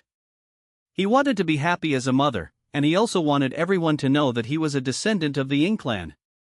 Lu Buwei spoke with Yingzhang and asked him what he wanted to do. Yingzhang said, he wants to be king, the king of all under heaven. This is what Jiang Wang told him back then, and Yingzhang was willing to fight for it. But Lu Buwei said that the prerequisite for becoming king was to make others acknowledge his status as a descendant of the Ying clan. Yingzhang, there's no need to rush this matter. Jiang Wang rubbed his head. Lu Buwei can handle these matters, he really doesn't want to worry about them. Seeing Yingzhang staring at him stubbornly, Jiang Wang knew that the brat's temper was flaring up again. Okay, I have a way, but it's a bit risky. I knew you had a way, but let me tell you, I'm not afraid of taking risks. Yingzhang smiled. In 2 days, it will be the day of King Ji of Qin's funeral. You can do this, and then do that. The more Jiang Wang spoke, the brighter Yingzhang's eyes became. This is going a bit too far, and it will make those who don't like you dislike you even more. I'm not afraid. Yingzhang was already eager to try. Jiang Wang scratched his head, unsure if his idea was right. 2 days later. Early in the morning, countless officials and members of the Ying clan arrived outside Xianyang Palace. Today marks the burial of Ying Ji, the king of Qin, the Warring States period's great demon king, and the king of longest standby time. As the longest reigning monarch of the Qin state, King Xiaoxiang of Qin used his long life to defeat all the states that could rival Qin, clearing almost all obstacles for his descendants. During the 56 years of King Xiaoxiang of Qin's reign, he single-handedly defeated the 6 covetous states, knocking them all to their knees. King Xiaoxiang of Qin played a crucial role in Qin's eventual unification of the 6 states. The stories of returning the jade intact to Zhao, meeting at Xingqi, Chu Yuan drowning himself in the river, carrying thorns to apologize, the reconciliation between generals and ministers, the battle of Changping, stealing the tally to rescue Zhao, talking about war on paper, and Mao Sui recommending himself all originated from the reign of King Xiaoxiang of Qin. And almost all of them are related to him. This is also why Jiang Wang likes to call the other party the Great Demon King. He's the Great Demon King that everyone in the novel wants to defeat. As the sun rose, a huge bronze coffin was slowly carried out of the Xianyang Palace. Lying inside was none other than King Xiaoxiang of Qin, Ying Ji. Today will be the final farewell. The ministers and members of the Ying clan will see Ying Ji off on his final journey. In ancient times, emperors were buried in mausoleums after the location of the mausoleum was chosen in advance, and then people were organized to build the mausoleum. Many emperors would personally inspect their mausoleums after they were completed. As for the fear of tomb raiding, there is no need to worry about that. As long as the country exists, there will be people who will guard the tomb for generations.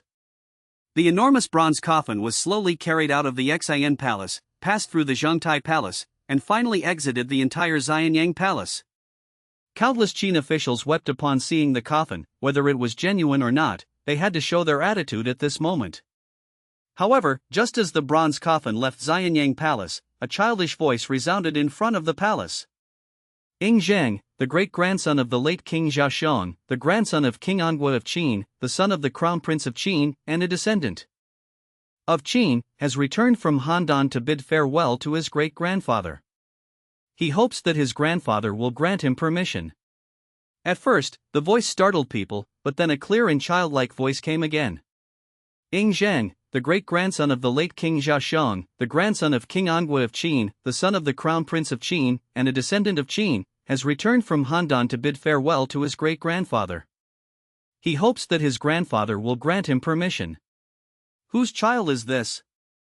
They came back from Handan.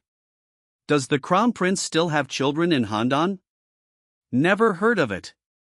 The ministers discussed among themselves, and as they looked around, they saw Yingzhang kneeling in the middle of the road, dressed in white mourning clothes. As Yingzhang shouted, his voice drowned out the surrounding noise. A group of people ran over and looked at Ing Zhang, while a large group of guards surrounded him. Insolence! Someone is shouting and yelling during a funeral. Drag them away and punish them severely. Hearing the shouts from the front of the procession, Queen Huayan's expression darkened, and she angrily rebuked them. Wait, Your Majesty, judging from the shouts, these are descendants of the Ing clan returning from Handan. If they are indeed descendants of the Ing clan, it can be considered a sign of their filial piety. Gao Gong, the uncle of King Angua, spoke up, but his gaze was fixed on Ing Zichu. Only Ing Zichu knows the truth about this matter, since he has already called Ing Zichu his father. Sitting in his chariot, Lord Angua recalled what Lord Pingyuan, Zhao Shang, had told him a few days earlier, that they had brought a child from Handan as a hostage. He entrusted the negotiations with the state of Zhao to his son, Zichu, hoping that Zichu could properly settle his grandson, who was being held hostage in Zhao. Don't say that Lord Angua didn't care. He had more than 20 sons, and just think about how many grandsons those 20-odd sons would have. Zichu, is this your son? Lord Angua asked. Yes. Ing Zichu hesitated for a moment, but still nodded in agreement.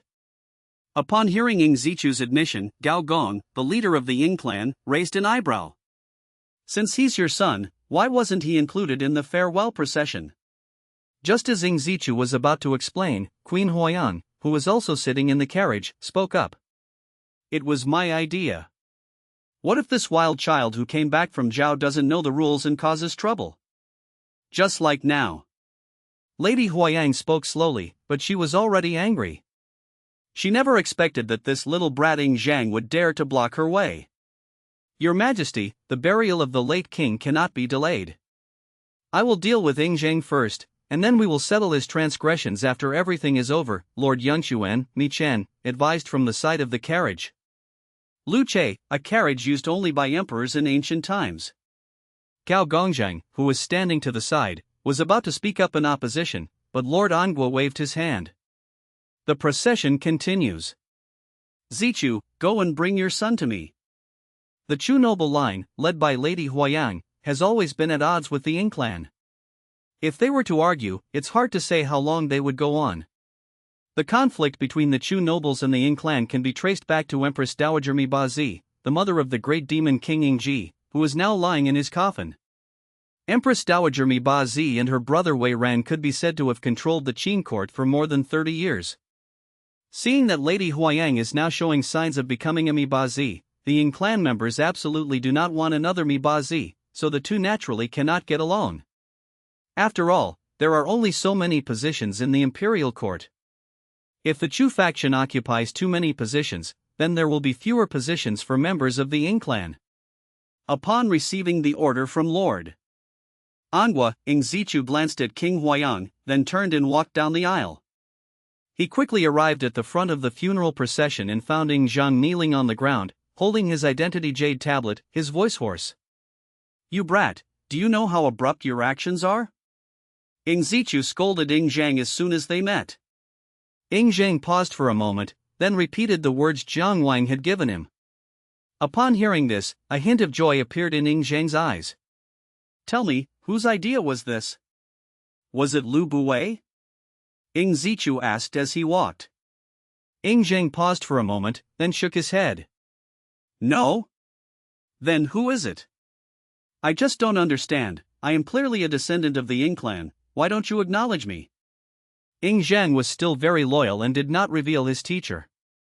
If I didn't acknowledge you, would I have brought you back? There are too many things involved here, you wouldn't understand anything. Ing Zichu explained helplessly, sighing inwardly, this kid is so unlike his father. If it weren't for the fact that this boy looked like him and wasn't born from Zhaoji's pregnancy, he wouldn't have thought he was his own. In the distance, Lu Buwei, who was also in the farewell procession, looked at Ing Zhang and felt a sense of shock. Facing challenges head-on, daring to take risks, and possessing unwavering resolve, these are the qualities a true leader should have. And today, he saw all these qualities in Ing Zhang. His plan was to wait until after the late king's funeral, then directly approach Elder Gao to resolve the matter. Unexpectedly, Ing Zhang would use such an unconventional method, and he remained unfazed in the face of countless Qin guards armed with knives and guns, truly showing the fearlessness of a newborn calf. Ing Zhang was led by Ing Zichu all the way to the carriage of Lord Angua. "Father, the person has been brought." He then reminded Ing Zhang. "Why aren't you kneeling down and bowing to the king and queen?" Upon hearing this, Ing Zhang knelt at the edge of the chariot, his expression solemn. Ing Zhang, the great-grandson of King Zhaoshang, the grandson of Lord Angua, and the son of the crown prince, pays his respects to your majesty and the queen. Angua Jun, dressed in white mourning clothes, looked at Ing Zhang kneeling on the ground, polite and composed, as if reciting a family tree, and couldn't help but feel somewhat satisfied. As Hua Yang just said, this is a child who has been a hostage in an enemy country since childhood and lacks royal education and upbringing. It is quite remarkable that he has such a magnanimous character. Indeed, with a majestic and imposing gait, he bears a striking resemblance to your great-grandfather, praised King Ingzhu of Angua. Indeed, looking at Ing Zhang, he realized that he did bear a striking resemblance to King Zhaoshang, Ing Ji. "Why are you shouting and yelling before the late king's spirit today?" "Your Majesty, I have often heard my mentor speak of the brilliance and martial prowess of Emperor Taizu while I was in Handan, Zhao. I have long admired him, but because I could not acknowledge him, I was unable to see him off on his final journey. I have been restless and unable to eat or sleep, which is why I have taken this presumptuous step." Ing Zhang knelt on the ground, straightened his chest, and said with neither arrogance nor humility.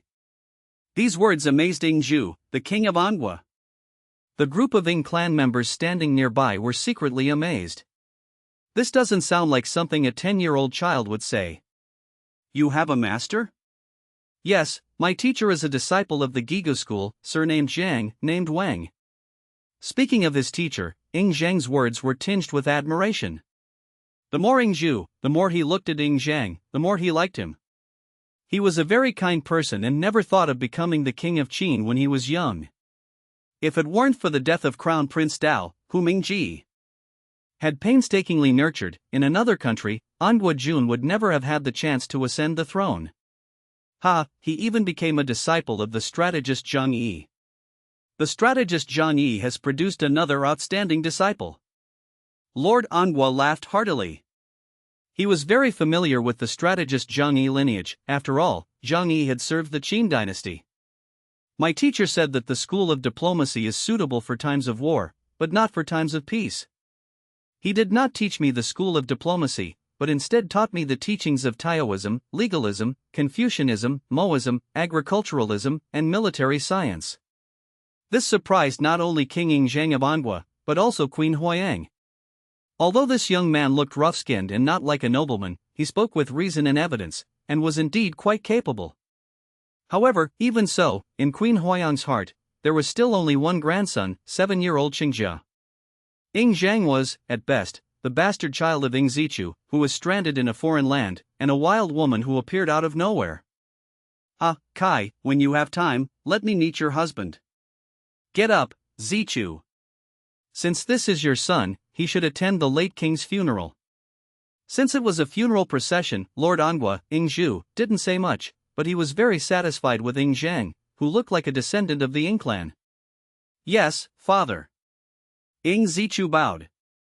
With this, Ing Zhang gained the recognition of Lord Angua, thus officially becoming a descendant of the Ing clan. Jiang Wang, with a white linen cloth tied around his waist, watched the funeral procession from afar with Zhao Ji. "Let's go. As long as Ing Zhang is received, we should be able to handle it," Jiang Wang said to Zhao Ji. "Someone of his status is not qualified to participate in the funeral procession, he can't even follow along. It would be good enough if he could just catch a glimpse from afar." Zhao Ji nodded. "Sir, I must thank you for your support and help to Zhenger over the years. If Zhenger ever ascends to the throne, he will never forget your kindness." As she spoke, Zhao Ji bowed deeply to Jiang Wang.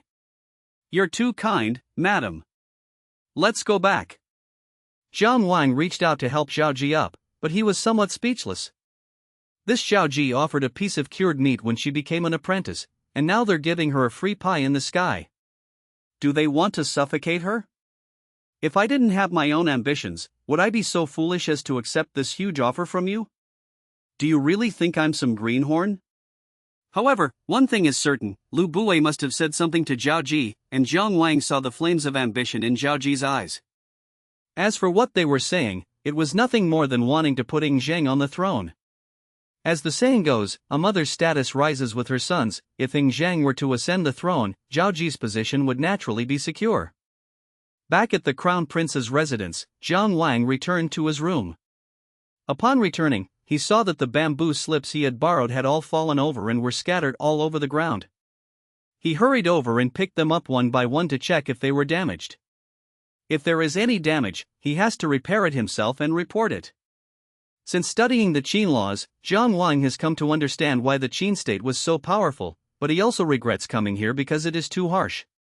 In the state of Zhao, Jiang Wang could freely hire or buy donkey carts and horse-drawn carriages, and even freely set up a stall on the street to earn money by writing calligraphy. However, in the Qin state, these were strictly controlled items, and the vehicles people chose had to be in accordance with their rights and status. Even if an ordinary family had the money to buy a horse-drawn carriage, they couldn't. This was a disguised way of encouraging commoners to find ways to move up in social status. If it were an ordinary family, they wouldn't even be able to go out, let alone want to buy a horse-drawn carriage or a donkey cart. The Qin state stipulated that 5 households formed a li, and a li head was appointed to oversee each other and prevent them from wandering around. 10 li formed a ting, and the ting head was required to patrol these 10 li continuously. Even raising poultry, pigs, and dogs has strict requirements. The Qin dynasty's granary law explicitly states, livestock must be removed from the granary. Those who use dogs must keep them for the required period. Offspring that are not used may be sold, and the cost calculated separately. The general idea is, chickens should be raised far away from grain storage areas, dogs should be kept only enough, not too many. Unnecessary pigs, dogs, and chickens should be sold. Originally, Jiang Wang had planned to present the millstone, the curved plow, and the water wheel to Ing Zichu when the time was right, to do his part in this small way. Inventing these 3 things is not difficult, anyone who spent their childhood in the countryside will be familiar with them. But ever since he read the Qin laws, Jiang Wang has been scratching his head. During this period, you couldn't just invent whatever you wanted. The traditional social hierarchy of scholars, farmers, artisans, and merchants was no joke. Shang Yang's reforms established a place of origin and set rules for everyone in Qin. The job you have to do is whatever your place of origin is listed on your resume. For example, soldiers should fight well, farmers should cultivate the land well, artisans should honestly manufacture tools, and merchants should buy and sell goods well. Officials were even more stringent, their primary duty was to perform their duties well. These rules and regulations bind people completely. If you want to cross professions and do other things, be careful, you might be punished. If everyone abandons farming and warfare, and instead engages in commerce or handicrafts like those of lowly status to avoid farming and fighting, it will be detrimental to the country. In this way, everyone in the Qin state was like a screw that made up the iron-blooded machine of the Qin dynasty, each performing their own duties. In the short term, this would make the Qin state powerful, but over a longer period of time, spanning thousands of years, it becomes clear that people's creativity was stifled. Future generations will lack boundless creativity. But everything has its advantages and disadvantages, whether it's legalism or Confucianism. Shang Yang's system was designed to enslave the people of the world, making them support a single ruler. Jiang Wangjin could never learn to treat the people as inferiors and not regard them as human beings. Lord Shang, it is not unjust to have you torn apart by chariots. Thinking that Shang Yang had unwittingly tricked him, Jiang Wang felt a burning resentment. But he was determined to donate the millstone, the curved plow, and the windmill he possessed. It wasn't for themselves, but to make the land produce more food, so that at least fewer people would starve to death each year. In addition, increasing production would at least allow China to have a larger population, laying the foundation for his future plans. After tidying up the fallen bamboo slips, Jiang Wang sat behind the desk and began to let his mind wander again. If he promotes these things in the name of the crown prince's minister, there shouldn't be any problem, right? We need to consult Ing Zichu about this. The farewell ceremony for the great demon king, King Zhaxiang of Qin, Ing Ji, lasted from the first light of dawn until midday. Then the ministers held a banquet, and by the time Zichu, Ing Zhang, and Lu Buwei returned, it was already evening. Sir, I am now a formal descendant of the Ying family, the eldest grandson of the king of Qin. Upon returning home, Ying Zhang couldn't wait to share this joy with Jiang Wang. Really? I knew you could do it, Jiang Wang said with a smile, encouraging him. Ying Zhang shared his joy with Jiang Wang, who was also very happy. However, just a few days later, Ying Zhang got into trouble. On this day, inside the crown prince's residence, Ying Zhang was reviewing the knowledge taught by Lu Buwei when a childish voice came from not far away. Who are you? Upon hearing the voice, Ying Zhang turned around and saw a child who was a little younger than him, along with Lord Yangquan, Mi Chen, and a man around 30 years old whom Ying Zhang did not recognize. My name is Ying Zhang said calmly. Ying Zhang? Oh, I know you rude fellow from Handan. Upon hearing Ying Zhang's words, the child nodded knowingly. This child was Qingjiao, the son of Ying Zichu and Lady Han, and Ying Zhang's half-brother. These past few days, due to the period of mourning, Ying Zichu has been busy with funeral arrangements and hasn't had time for a family gathering. Who are you calling rude? Ying Zhang's eyes sharpened, and he stood up abruptly from the wooden pavilion where he was sitting. At the funeral of the founding emperor, you made a scene without cause. What else could it be but rudeness? Cheng Jiao said, raising his chin. After being told this by Cheng Jiao, Ying Zhang was at a loss for words. However, Lord Yangquan, Mi Chen, standing to the side, chuckled and said, Cheng Jiao, alright, don't waste your breath on such a rude person. His rudeness is understandable. His mother was a courtesan from the Zhao state, of lowly status. He is just an orphan, not even your father's child. A wild child? Cheng Jiao's eyes widened in disbelief. If Ying Zhang tolerated Cheng Jiao's words, then Yangquan Jun Mi Chen's words made Ying Zhang explode, especially with Cheng Jiao's scrutinizing gaze. He couldn't stand being insulted that his mother was a courtesan, or that he wasn't a descendant of Ying Zichu. What did you say? How dare you humiliate me? I'll kill you. Ying Zhang said, lunging at Mi Chen. Although Ying Zhang is only 10 years old, he has grown very quickly and is now nearly 1.5 meters tall, making him a little adult. Historically, Ying Zhang was 8 feet 6 inches tall, approximately 1.98 meters, and his Qin King sword was 1.62 meters long. Mi Chen was tackled to the ground by Ying Zhang, who then started hitting him on the head. Cheng Jiao was stunned for 2 seconds before he heard Mi Chen scream, and then he came to his senses. Ying Zhang, still hot-blooded and angry, was not about to let Mi Chen off the hook. He reached out and flung Cheng Jiao, sending him staggering. However, Cheng Jiao had also practiced martial arts since childhood, and his temperament carried the unique bloodthirstiness of the descendants of the Ying clan.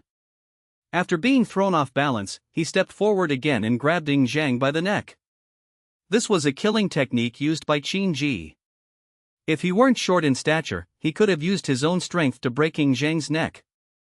Feeling the force on his neck, Ying Zhang released Mi Chen, grabbed Cheng Jiao's arm that was choking him with one hand, and slammed the other hand into Cheng Jiao's ribs. Thump! Cheng Jiao winced in pain, and his arm loosened slightly. Taking advantage of his height and strength, Ying Zhang grabbed Cheng Jiao's hair and pulled him from behind to in front of him. Then, Ying Zhang raised his fist and smashed it down on Cheng Jiao's face. Upon seeing this, the soldier, who had been holding back his attack, suddenly swung his bronze sword sheath at Ying Zhang's arm. Snap! Instantly, Ying Zhang felt an excruciating pain in his arm. Just then, several more people walked in from outside. Then, Lord Anhua, Queen Huiyang, Ying Zichu, and their entourage walked over. Ying Zhang, what are you doing? Ying Zichu was furious when he saw Ying Zhang riding on his younger brother. Upon seeing this, Lord Yangquan, Mi Chen, scrambled to his feet. In a disheveled state, and began to weep and plead with Lord Anhua and Queen Huiyang. Your Majesty, Your Highness, Ying Zhang is going to kill me. I didn't. Ying Zhang stood up and glared at Mi Chen, then tried to explain. Father, he called me an illegitimate child. Unruly and undisciplined, aren't you a wild child? Queen Huiyang said calmly. I am not an orphan. I am the grandson of the king of Qin and the son of the crown prince, Ying Zhang retorted before Queen Huiyang could finish speaking. Disrespectful to elders, Zichu, is this the good son you raised? Queen Huayan looked at Ing Zichu. You unfilial son, why aren't you kneeling down? This is your grandmother. Ing Zichu pointed at Ing Zhang and angrily rebuked him. Ing Zhang just stood there. Enraged, Ing Zichu stepped forward and slapped Ing Zhang.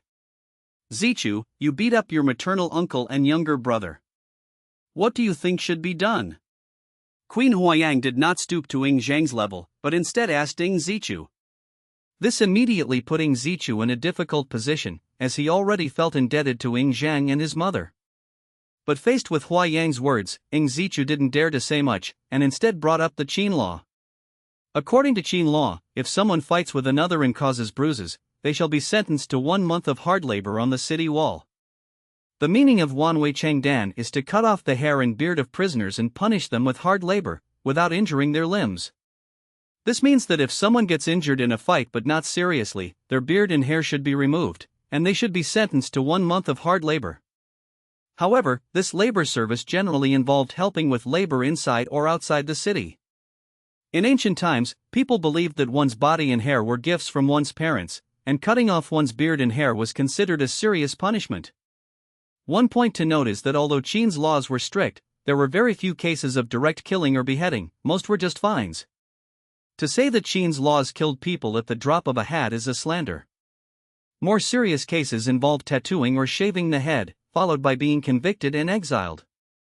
Apart from serious criminals, ordinary criminals and those performing general corvée labor received wages, which were not low. Ing Zhang was dumbfounded when he heard that his own father wanted to punish him. However, just then, a voice came from not far away. Shan Yang said, "The law is not enforced because those above violate it.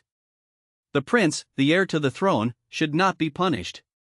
If a son is not properly taught, it is the teacher's fault.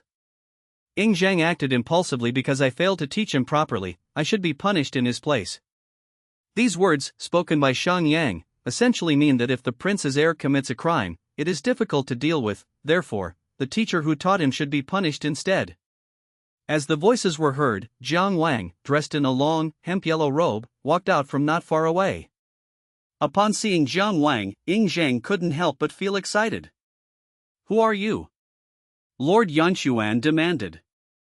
"Ing Zhang's army, Giga Jiang Wang." Jiang Wang said, pulling out the hairpin from his head. The hairpin was pulled out, and her long hair fell loose. Clang! With a muffled thud, Jiang Wang's bronze sword was slightly drawn from its sheath. "Your Majesty, be careful." Upon seeing this, the guards rushed to protect King Angua and Queen Huayang. Jiang Wang drew his bronze sword, and with a swing, his long, flowing hair scattered on the ground. "Sir!" Upon seeing this scene, Ing Zhang was deeply moved. "Alright, it's just children's squabbles, it's not that serious." Angua Jun Ingzhu, who hadn't had a chance to speak until now, finally spoke up to define the matter. However, in his heart, he was indeed somewhat disappointed in Ing Zhang. The Qin royal family valued unity, and it was one thing to beat his own brother, but to beat his maternal uncle was truly wrong. Jiang Wang stepped forward to take the blame, and Queen Huayang didn't say anything more. "Today we have achieved our goal. It is almost a certainty that Lady Han will become the principal wife." That's right, everything today was a scheme, including Yangshu and Junmi Chen's insults towards Ing Zhang. The purpose was to let Lord Angua see Ing Zhang's ugly behavior, so that if Queen Huayang suggested that Ing Zichu make Lady Han his principal wife, Lord Angua would not say anything, and Ing Zichu would have no other excuse. "Sir, I'm sorry, I've dragged you into this." Inside Jiang Wang's room, Ing Zhang knelt before the desk, his expression dejected. "Why did you get into a fight?" Jiang Wang didn't blame Ing Zhang, but instead asked what happened. In the eyes of the ancients, cutting one's hair was a great disrespect to one's ancestors, but for Jiang Wang, it was not such a big psychological burden, he had even trimmed his own hair before. Upon hearing Jiang Wang's question, Ing Zhang then explained the whole story. "What a coincidence!" Jiang Wang scratched his head after hearing this. It was too coincidental. The moment he hit someone, King Angua and Queen Huayang arrived. He had a vague feeling that Lord Yangquan, Mi Chen, was doing it on purpose, just to provoke Ing Zhang into making a mistake. It's possible that Lord Yangchuan, Mi-chan, did this on purpose, just to make you make a mistake, and you couldn't control your emotions, so you fell right into his trap. Hearing Jiang Wang say this, Ing Zhang raised his head, somewhat surprised. Was it intentional? As royalty, there are too many schemes and underhanded dealings. Just be more careful in the future. Also, don't blame your father for what happened today. He had no choice but to do it. He was in a difficult situation. Jiang Wang advised Ing Zhang, fearing that he might resent his father. What help did he have to do it? Ing Zhang asked indignantly. He needs to rely on Queen Huayang, and his current status is all thanks to her. You will understand this later. Jiang Wang said, his gaze falling on Ing Zhang's right arm. Your arm is injured? That should be Fan Yuqi, the martial arts teacher of young Master Qingjiao. Jiang Wang wasn't sure either, but he knew from chatting with his servants these past few days that Qingjiao had a teacher named Fan Yuqi, who often taught Qingjiao Qin martial arts at the Crown Prince's residence.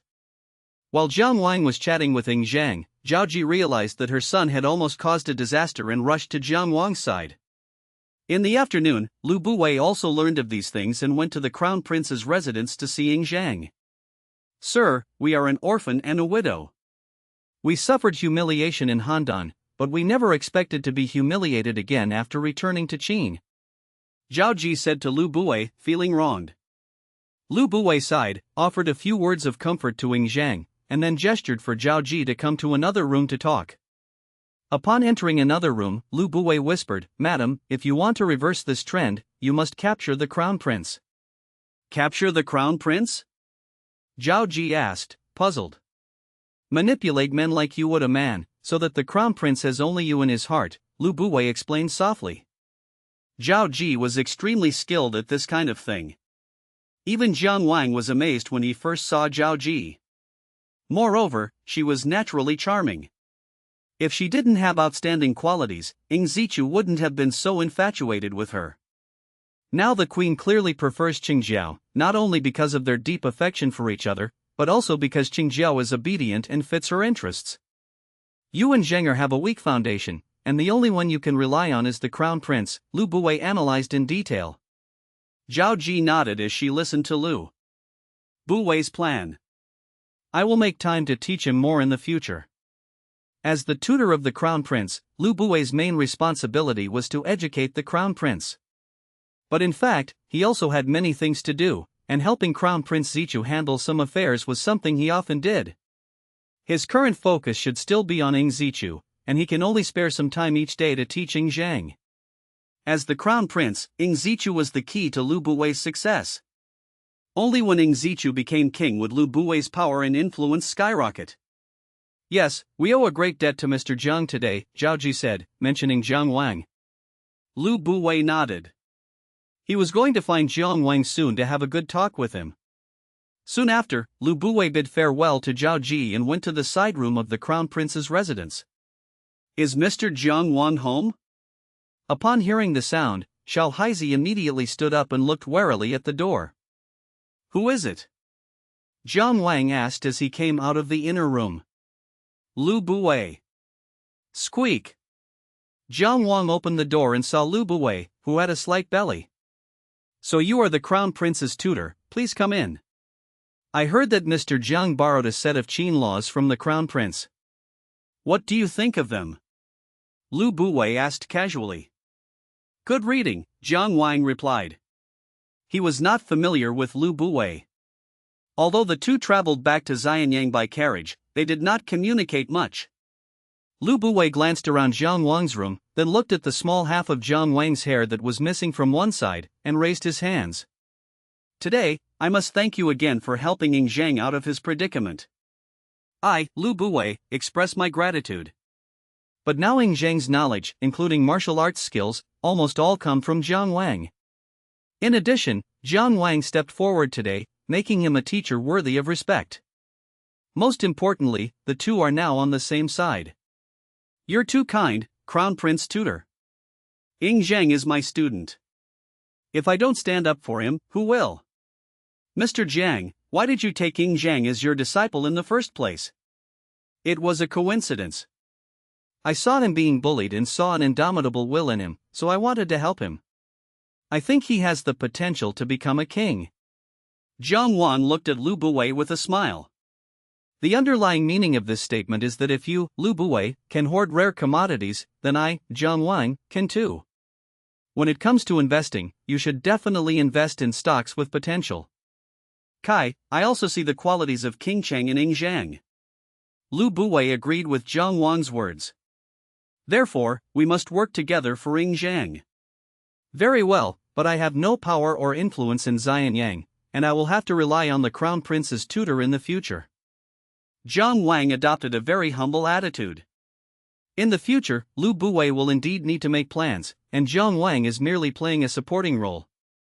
As time passed, Lord Pingyuan, Zhao Shang, ceded 2 cities and returned home after negotiations with the Qin state concluded. However, the veteran General Lian Pa also brought good news, defeating the Yin army of 600,000 with only 160,000 men.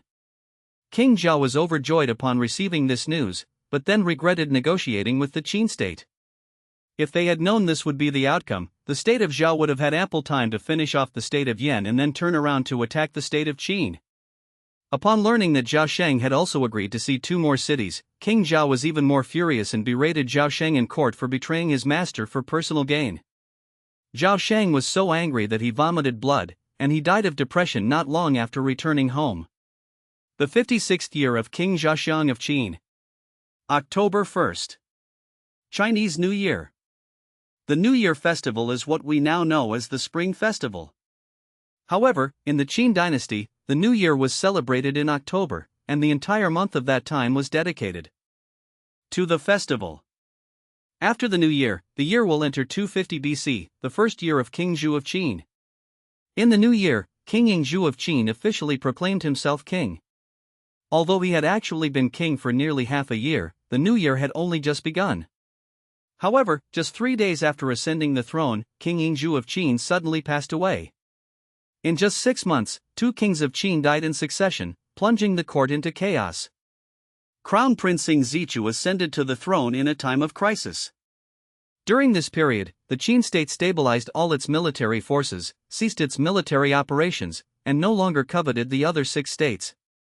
During this period, Han Fei of the state of Han suggested that the 6 states should unite and launch another attack on the state of Qin, but the king of Han did not adopt the suggestion. It can be said that the sudden death of King Yingzhu of Qin caught everyone off guard. Queen Huayang did not expect it, neither did Lu Buwei, nor did the Ying clan. Of all these, Xia Ji was the happiest. She was never favored by Yingzhu. If Yingzhu had liked her, he wouldn't have sent Ing Zichu as a hostage among his more than 20 sons. Now that Yingzhu is dead and Ing Zichu has succeeded him, she is Ing Zichu's biological mother, so her status has naturally risen. The sudden death of King Yingzhu of Qin disrupted Queen Huayang's plans and also caught Lu Buwei off guard. With Yingzhu's death, Ing Zichu, as the crown prince, ascended the throne, and the struggle between the 2 princes, Ing Zhang and Cheng Jiao, would intensify. Overall, Lu Buwei was happy about Yingzhu's death, because once Ing Zichu became king of Qin, his role would no longer be as simple as that of the crown prince's tutor. Meanwhile, Han Fei, far away in South Korea, suffered the first blow of his life. He submitted a memorial to the king of Han, requesting that the Eastern Zhou take the lead, unite the 6 states in Guangzhou, and once again attack the tyrannical Qin. With 2 Qin kings dying in succession, the Qin state was bound to be in turmoil, which Han Fei saw as an excellent opportunity. However, this proposal was met with opposition from a number of South Korean ministers and members of the royal family. They were all terrified of Qin and had no courage to provoke it. Furthermore, Han Fei's reforms severely damaged the interests of ministers and relatives. In the imperial court, these ministers criticized Han Fei one after another, and Han Fei, who stuttered, could only endure it bitterly. Personal attacks were one thing, but these people's constant slander against Han Fei infuriated him. Han Fei returned from Handan, the capital of Zhao, full of confidence, but now he was unable to move an inch, completely isolated and helpless, with no way to help.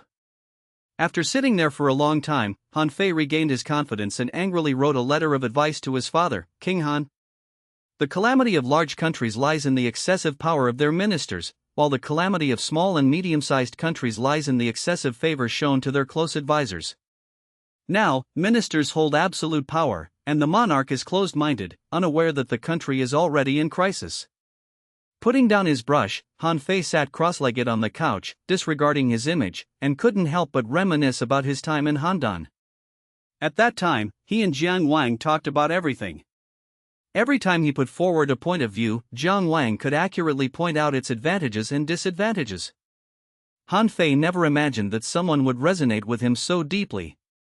This was the first person he had encountered who was so compatible with him since he decided to follow the legalist path.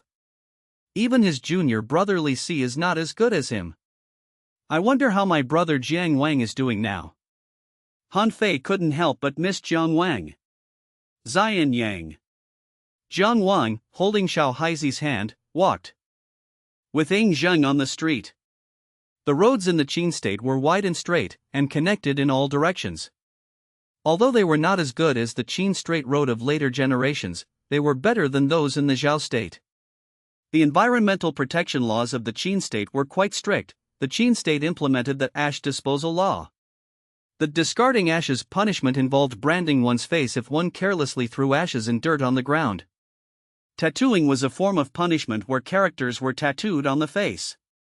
This law was passed down from the Shang dynasty and was also implemented in the Zhao state because horses were strategic resources and extremely valuable at that time. Ash and ash are harmful to horses. If they eat them, it may cause miscarriage or death. Both the Qin and Zhao states placed great importance on horses, so it's understandable that they had such laws. Furthermore, in the Qin state, one could not urinate or defecate anywhere. If caught, one would be fined. As for the passing carriages, some horses would defecate and urinate anywhere, but the horse manure would soon be collected by the servants responsible for cleaning the streets. Liqie refers to female convicts in official positions, who are mostly responsible for light work. During this period, the concept of composting already existed, which involved putting manure into the fields to increase soil fertility. This horse manure will eventually be reused as fertilizer. Today, Jiang Wang dragged Ing Zheng out not only to see everything in Xianyang, but also to renew the certificate. The verification was what later generations called the first generation of ID cards, also known as the photo ID sticker, invented by Shan Yang. The verification process requires not only recording the name, skin color, and face shape, but also height, assets, gender, address, age, and character. If you want to leave your old place, you need a letter of introduction from the village head. The letter of introduction is called a transmission. Both the transmission and the verification are indispensable. On the way back, chaos suddenly broke out ahead. From afar, Jiang Wang saw two squads of Qin soldiers surround two people, who were quickly captured and pinned to the ground. "You audacious subject, you dare to run away. Beat him." Two Qin soldiers, wielding rattan whips, began to berate the two men. Snap, snap, snap. The crackling sounds were from the rattan whip striking the person. "Your Excellency, the young girl is ill and needs medical treatment. Please grant her your mercy. You modest disciple, you have repeatedly violated Qin law. It is only right that you be beaten to death." Ing Zheng and Jiang Wang got closer and then they saw the situation clearly. "Sir, he is a red-clad servant." Red-clad servants, also known as red-clad convicts, were mostly sent to perform heavy labor. The Qin state had slaves. Male slaves were called Lycan and female slaves were called Liqie. These servants and concubines were different from ordinary people who performed corvée labor. They came from all sorts of backgrounds, including prisoners of war from enemy countries, people who had committed serious crimes, family members of criminals, and people who were in debt. The red-clad convicts were the most severely punished, wearing red towels on their heads and subjected to wooden shackles, black ropes, and shin clamps. That means both hands and feet will be shackled. This was the first time Jiang Wang had seen the red-clad convicts, but his gaze fell on the little girl beneath the two convicts. From the cries, Jiang Wang could tell that it seemed to have run away to save her daughter. "Don't hit my father and brother. Don't hit my father and brother," the little girl cried weakly, being protected by the red-clad convict. Upon seeing this, Jiang Wang frowned slightly. He heard the official address the other party as MO2. "Are these two from the Mahist school?" Thinking it over, Jiang Wang said loudly, Who are you? Jiang Wang of the Crown Prince's palace. I would like to ask, why were these two arrested and made slaves? Jiang Wang invoked the power of the Crown Prince's palace. He wanted to know what crime the other person had committed. If it was a serious crime, then he would let it go. But if it's a minor offense, he can try to save the person by buying them out. The Qin state permitted the buying and selling of slaves. Officials and private individuals traded with each other, or private slaves who were disobedient could be sold to the government for training. Upon hearing that Jiang Wang came from the Crown Prince's residence, the leading official sized up the two of them and said, "This person is a traitor of the Mahist school. He established the Mahist society in Qin and was sent to the government residence a year ago." Upon hearing this, Jiang Wang understood. The Mahist school was a school of thought disliked by rulers, especially in the Qin state, where private associations were strictly prohibited. The Mahists advocated universal love and non-aggression, and united the lower classes. Conflicts and contradictions among the lower classes were resolved within the Mahist community. How can a country's laws be made to do this? If everyone studied the Mahist school and followed its rules instead of Qin law, the country would cease to exist. That's why Qin suppressed the Mahists very severely. The saying Confucians use literature to disrupt the law, and knights errant use martial arts to break the law refers to the Mahist school in the latter half of the statement. Since they hadn't committed any heinous crimes, Jiang Wang decided to save them. The Mo family had always been a force he wanted to get close to.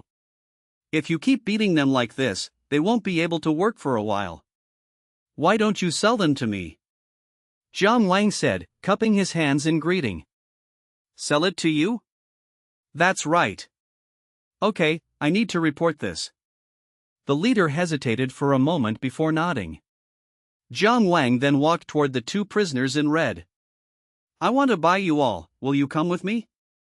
If you can save my daughter, I am willing to follow you forever, the older man on the ground said weakly. Jiang Wang glanced at the little girl on the ground and nodded. According to official pricing, the price of an adult servant is equivalent to that of a second-class servant. Second-class armor refers to the cost of a set of armor. In Qin, a set of armor cost 1350 coins. In Qin, this was the amount of money a family could earn in a year without eating or drinking. Among them, there is an explicit provision that women who handle red robes or wear them cannot be redeemed. This means that women engaged in embroidery, needlework, and clothing making are not allowed to be redeemed. Jiang Wang bought 3 people, 2 adults and 1 child, for 6,000 coins. The child was half price. If this wasn't purchased from the official source, but from a private individual, the smaller one might have been given away for free, with no mention of a half-price discount, for a sick little girl. Ying Zhang, pay up. Sir, you don't have any money? Ying Zhang was somewhat surprised. If you don't have money, what are you going to buy? I brought it, but I don't have enough money. Take out the gold coins that Lu Buwei gave you. How did you know? Nonsense, I know 500 years into the past and 500 years into the future. Jiang Wang said, taking a pouch from Ying Zhang's belt and pouring out 2 gold ingots. The gold ingot was worth 5 taels of gold, equivalent to 2,500 coins. Jiang Wang also contributed some money, making his already tight financial situation even worse. Jiang Wang was originally poor. His money came from saving the monthly allowance given to him by the Crown Prince's residence. With money exchanged for goods, the heavy shackles were removed from the 2 red-clad convicts. You just left it to me like this? Aren't you going to help treat the wound? Transaction complete, they belong to you now. The little girl's name is Hu, and based on the symptoms they described, it should be urticaria. Severe urticaria can lead to symptoms such as respiratory failure and shock. The laws of Qin were very protective of children, even young slaves. If a slave dies because he or she is not treated for a disease in time, the person in charge will be fined. However, urticaria was a rather troublesome disease in ancient times. After Hu was treated several times without success, the disease was abandoned after being reported. But Hu's father didn't want to give up, so he and his nephew secretly ran away with her, which led to the scene that Jiang Wang had seen earlier. Jiang Wang remembered that for urticaria, one thing was to stay away from allergens and another was to increase immunity, and it seemed that this would cure it. Sir, did you buy them because they are Mahists? If you want servants, you can ask my father. Lu Bue said that the Mahists are the root of chaos in the country, so why did you save them? On the way back, Ing Zhang asked Jiang Wang in confusion. Jiang Wang put his arm around Ing Zhang's shoulder. Even if it weren't the Mahists, I would still have helped, just like I spoke up for you back then. Look how pitiful that little girl is. You suffered when you were young, but there are many similar little girls who might have been born as concubines. She suffered even more than you. We should have empathy, shouldn't we? In the Qin state, children born to slaves were labeled as slaves from a young age, but they could earn merit through war and escape their slave status. Furthermore, if you become king in the future, you will be inseparable from the Mahist school. Shan Yang went so far as to denigrate the Mahists as the root cause of chaos and disorder in the world. Everything has its advantages and disadvantages. The principles of force, refraction of light, squares, and geometry that I taught you all originated from the Mahist school. Among the various schools of thought, none can be missing, but the Mahist school is indispensable. Jiang Wang saw the problem differently from the others. The Mahist school's unity among the lower classes did indeed pose a threat to the ruling class. Of all the schools of thought in ancient China, only the Mahists truly studied science. However, if these things were told to Ing Zhang now, he wouldn't understand them at all. To be precise, in this era, only Jiang Wang understands the importance of science. The two were not speaking loudly, so they were not heard by the three people behind them. The eldest of the three men was named Xiao, the young man who was about the same age as Jiang Wang was named Ke Bing, and the girl was named Hu. Back at the Crown Prince's residence, Ing Zhang arranged rooms for the three of them and even invited a physician. Master's kindness is unforgettable. After applying the medicine, Xiao, who was lying on the couch, got up and knelt down to thank Jiang Wang. Seeing this, Ke Bing, who was slightly weaker, and who also knelt down. If you are truly grateful, you will repay the favor in due time. Also, please don't call me master anymore, just call me sir. Yes. Soon after, Jiang Wang left the three people's room, thinking that he would have to move out after a while. Although Ing Zichu has moved into Xianyang Palace, it's not good for Jiang Wang to continue living in the side room there. But finding a decent place requires money. It seems we need to speed up the presentation of the treasure. A successful presentation will bring a large reward. Sir, I've boiled some water for you to wash your feet. That evening, Hu carried a wooden basin to Jiang Wang's bedside. Looking at this sensible little girl who was gazing at him with hopeful eyes, Jiang Wang said, Swan, you don't need to do this anymore, I can do it myself. When Jiang Wang said this, he meant that he was not used to being served. But to the little maid, it sounded like Jiang Wang didn't want her to serve him anymore, and her eyes immediately reddened. What's wrong? Does the master also dislike Hu? Hu is useless, he's a burden to his father and brothers, and the master still dislikes him. The little girl looked aggrieved. Jiang Wang was a little dumbfounded. Hu was 2 years younger than Ing Zhang. Are kids these days so precocious? They have so many ideas. Alright, the sir doesn't mind, you can do these chores from now on. Real? Of course it is. Upon hearing this, Hu quickly squatted down. Sir, let me wash your feet. This is something that servants in this era are expected to do voluntarily. Jiang Wang didn't assign them any tasks, so they found something to do on their own. Although Jiang Wang did not restrain them, Xiao did not intend to run away. Firstly, they could not run away because they were servants, especially Xiao, who had a tattoo on his face. Moreover, Xiao was not an ungrateful person, the Mahists did not have ungrateful people. When Jiang Wang woke up, the courtyard had been cleaned spotlessly. Sir, is that a plow? Ke Bing asked curiously when he saw Jiang Wang come out. Mo too, whether leaders or ordinary people, all had to work in the fields together, so they were very familiar with plows. Yes, a curved plow. Jiang Wang glanced at the curved plow and said, A curved plow? Is this a new model from the Qin state? How does it differ from a straight plow? Xiao asked. It's less strenuous and more efficient than a straight plow, Jiang Wang said. One point to clarify. I am a big fan of the first emperor, but I want to write about the most authentic situation in the Qin state. For example, before the Qin dynasty unified China, it was a slave-owning feudal state, with many of its members being large slave owners. This situation only improved considerably during the Han dynasty. Secondly, Qin bamboo slips state that slaves could be bought and sold between officials and private individuals, and these are all true. The Palace of Xianyang. Ing Zichu and Queen Huayang, now known as Empress Dowager Huayang. The two sat inside Gongquan Palace chatting.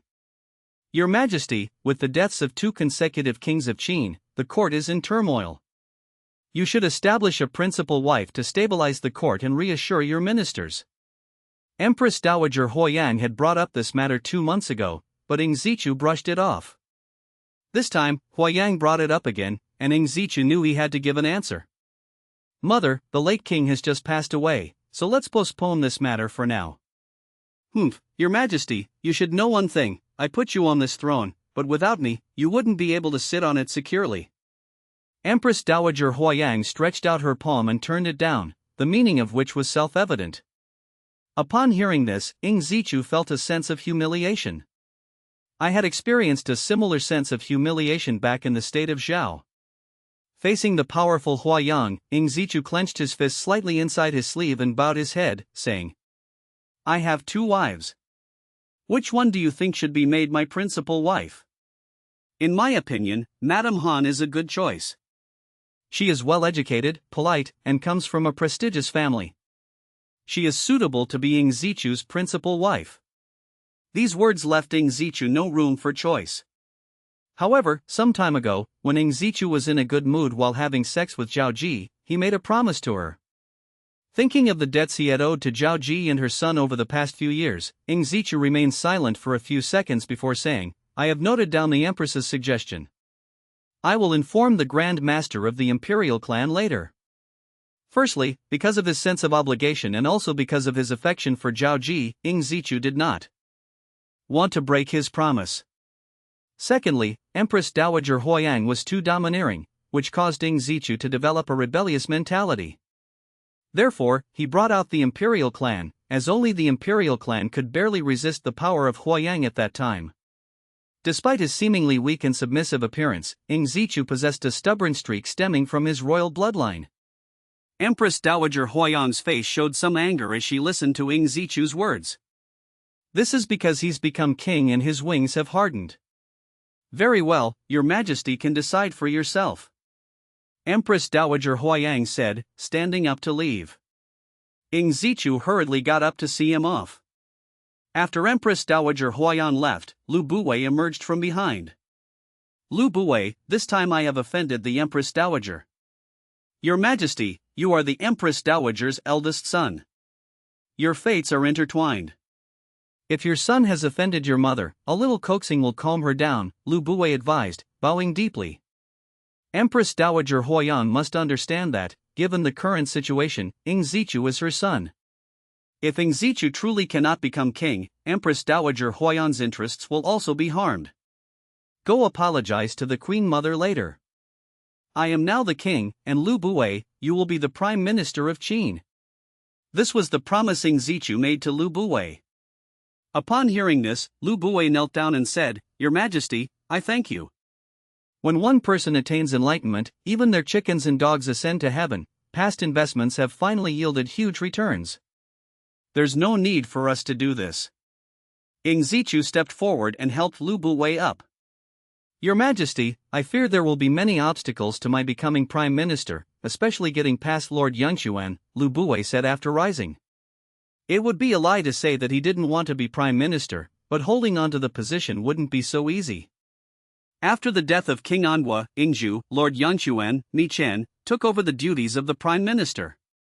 No matter what, I will support you as Prime Minister, Ing Zichu said resolutely. The Mi clan's power is already great enough. Lord Yangquan, Mi Chen, absolutely cannot continue to be the Prime Minister. Otherwise, is this court the court of Qin or the court of his Mi clan? On this point, Ing Zichu stood on the same side as those members of the Ing clan. The Crown Prince's residence. Ing Zhang returned from the school camp, and the first thing Jiang Wang noticed when he saw Ing Zhang was that he was covered in mud. Did they get beaten up? Private fights were forbidden in the Qin state. If you wanted to fight, you had to go to the military camp. Jiang Wang wanted to hone Ing Zhang's combat skills, so he let Ing Zhang occasionally visit the training camp. The training camp was originally the place where King Zhaoxiang of Qin, Ing Ji, selected and tested young generals with clean backgrounds. In order to counter Bai Qi's authority in the army, Ing Ji promoted a large number of young generals, and the training camp was the gathering place for these young generals. This tradition has slowly continued to this day. Ing Zhang's life now revolves around three places: Jiang Wang, Lu Buwei, and his parents. He's a short man, but he knows wrestling, Ing Zhang said with some resentment. Ha ha. Upon hearing this, Jiang Wang couldn't help but laugh. He hadn't expected that someone would actually disregard the Ing Zhang royal family and teach Ing Zhang a lesson. I sent you to the school camp so you could get to know some future pillars of society. Do you know anyone there? There's a Meng Tian. I heard he's the grandson of General Meng Ao, but he can't beat me. Oh, so what's the name of the one who defeated you today? It's a guy named Wang Ling, who seems to be a relative of Wang Jian. Sir, please teach me how to break his wrestling technique. Ing Zhang was impatient. He was unwilling to accept being beaten by a short guy today. Jiang Wang certainly knew Meng Tian. He was the second general after Li Mu to defeat the Xiongnu so badly that they cried out in terror. However, he had never heard of this Wang Ling before. I don't know anything about wrestling either. What you're going to do in the future is be a king. What you need to learn is how to manage people. Even if you're going to do it, you need to be able to defeat 10,000 people. As long as your skills are passable, that's enough. Jiang Wang really didn't know anything about wrestling. Geguzi had never taught him. What is meant by being able to defeat 10,000 men? Ing Zhang asked. Martial arts and wrestling are only for one person. Even if one is exceptionally brave, one can only defeat 10 or 100 people at most. To defeat 10,000 people is a matter of military strategy and tactics. One must know how to manage subordinates. With a wave of the hand, countless enemies will vanish into thin air, and with a word, the enemy's state will collapse. In the past, Lin Shangru went to Qin alone and returned the jade intact to Zhao. Zhao had a retainer named Mao Sui who went to Chu and persuaded Chu to send troops to help Zhao with just his words, thus saving Zhao from the danger of national subjugation. Li Mu of Zhao defended against the Xiongnu in the north, attacked Yin in the east, and resisted Qin, including the late Bai Qi. All of them were warriors capable of defeating 10,000 men. However, you are different. What you need to do is to be a king who can command these men. As Jiang Wang told these things to the young Ing Zhang, the sick man beside him listened intently. In the evening, Ing Zhang stayed for dinner, while Xiao and the other two prepared the meal. After preparing the meal, Jiang Wang watched the three of them leave and then called them back. Wait a moment. Sir, what are your orders? Xiao asked. You are followers of the Mahist school, so you should know something about the various crafts. I can grant you wealth and allow you to return to your commoner status. After spending the last few days with them, Jiang Wang felt that Xiao and the other two were all quite good, so he decided to give them a try. Really, sir? Can we be restored to commoners? Hearing Jiang Wang's words, K Bing was overjoyed.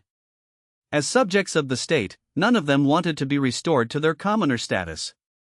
In contrast to the pleasant surprise of recovering from illness, Xiao remained calm. Sir, what do you need us to do? Did you see the curved plow from the other day? I plan to send it to the Imperial Household Department in your names as uncle and nephew. This merit can restore you from servile officials to commoners. The Imperial Household Department was responsible for managing taxes exclusively for the imperial family and for the nation's handicraft industry. If Jiang Wang wants to present the curved plow, he needs to go through the Xiaofu, Minister of the Imperial Household Department. Only after the Xiaofu tests it and confirms its effectiveness will he be rewarded. In the Qin state, you couldn't just produce whatever tools you wanted. If you used them secretly, it was fine, but if you didn't promote them officially, you would be fined 2 jia, which is about 2,700 coins. However, once recognized by the Imperial Household Department, their merit is second only to fighting on the battlefield, and the reward is also very generous. Sir, the curved plow belongs to you. How can we take what belongs to you? Zhao's first reaction was to refuse, because he did not make the curved plow. He made his living by tilling the land. 2 days ago, he discovered the curved plow. After trying it out, he found that it was much less strenuous than the straight plow and easier to turn. Don't rush. You can offer up the goods, but the reward money must be left to me. It's settled then. Do you want Kuibing and Hu to be slaves for the rest of their lives? Jiang Wang made the decision directly. Upon hearing this, Xiao hesitated for a moment, then pulled Bing and Hu to kneel down on the ground. Yes, sir, I will never forget your great kindness. I will never forget your great kindness, sir, Hu said crisply, echoing her father's words, having become quite familiar with Jiang Wang in the past 2 days. Get up, I'll introduce you to 2 more things after dinner. Jiang Wang laughed and dismissed the 3 of them. He was going to introduce the rice mill, the foot-operated mortar and pestle, and the water wheel. A rice huller, made of wood and branches, or sometimes bamboo, used to husk wheat and rice. Jiang Wang's maternal grandmother once had one. Foot-operated mortar and pestle, similar in function to a rice huller, but less efficient. It may also grind powder. Its advantage is its simple structure, which makes it readily available to every household. During this period, the main reason why wheat was only the second staple food in the north and could not replace millet was that the husk of wheat was difficult to remove. It can be said that with Jiang Wang's invention of the rice huller and foot-operated mortar, the status of wheat will definitely rise in the future, as will that of rice. Pottery mills, and stone rollers existed during the Warring States period, but due to limited access to information and knowledge, these items were exclusive to wealthy or official families, or only available at the county level, and were far from being widely used. Especially in the south, there are almost no stone mills or stone rollers, because rice is flat and long, making it impossible to remove the husk with a stone mill. Instead, a pestle is used to remove the husk. Of course, ordinary families in the north still use wooden and stone pestles to husk rice, a process called pounding rice. After the 3 of them left, only Jiang Wang and Ying Zhang remained in the room. Jiang Wang then said, Ying Zhang, go and invite your father tonight. Let him take a look first, and remember that this was invented by the servant you saved. Wasn't it you who saved me, sir? Weren't we the ones who rescued them together? You took the gold cake. Jiang Wang blinked. Although your father only has 2 sons, you should make him regard you as a lucky star. Now that your great-grandfather and grandfather, both kings of Qin, have died one after another, there are some undercurrents within the Qin state. Some rumors say that heaven is not happy with the Qin state. But if these things are promoted, these rumors will disappear, and no one will be able to shake your father's position as king of Qin. These items, along with the inventions that Jiang Wang later presented, were enough to make Ying Zichu realize that Ying Zhang was the chosen one. People of this period had an unparalleled belief in the will of heaven.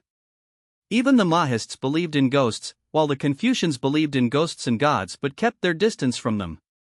With a little guidance from Jiang Wang, Ying Zhang will be the chosen one and will surely ascend the throne of Qin. But these few simple words contain unimaginable risks. Whether it was Ying Zichu's younger brother Ying Shi, or Chang Jiao, whom Empress Dowager Huayang favored, both posed a considerable threat to Ying Zhang. Jiang Wang wanted to do everything in his power to ensure that Ying Zhang became the king of Qin. He was afraid that because of his own butterfly effect, Ying Zhang might become the king of Qin without any problems, which would be a huge problem. In the evening, Jiang Wang taught Xiao about the principles of millstones and mortars, while Ying Zhang eagerly sought out Prince Chu of Qin, who was enjoying a tender moment with Zhao Ji. Father, I would like to ask you to go to the teacher's place. Ying Zhang had never changed his way of addressing people. He no longer called him Father King, but Father. He called Zhao Ji Mother, which is very down-to-earth. Zhanger, what are we going there for? Ying Zichu was exhausted after a long day and didn't want to move. It's like this, I recruited 2 servants, and they invented several things that I believe are very beneficial to Qin and the world, and can greatly enhance Qin's national strength. Ing Zhang hesitated for a moment, but still spoke according to Jiang Wang's words. Oh, Zhanger, it's not right to talk big. Ing Zichu didn't take Ing Zhang's words seriously. Father, I'm not lying to you, you just need to go. Ing Zhang was a little anxious. My lord, Zhanger is not a child who acts recklessly. Since Zhanger says so, let's go and see. Zhao Ji took Ing Zichu's arm and spoke up for Ing Zhang. All right. Faced with Zhao Ji, Ing Zichu had no choice but to agree. The family of three soon arrived at the room where Jiang Wang was. Greetings, Your Majesty, greetings, Madam. Jiang Wang immediately went out to greet Ing Zichu upon his arrival. Sir, Ting Zhang said he recruited 2 servants and invented several things that are beneficial to the country? Zhao Ji asked first after they met. She wanted to confirm this with Jiang Wang.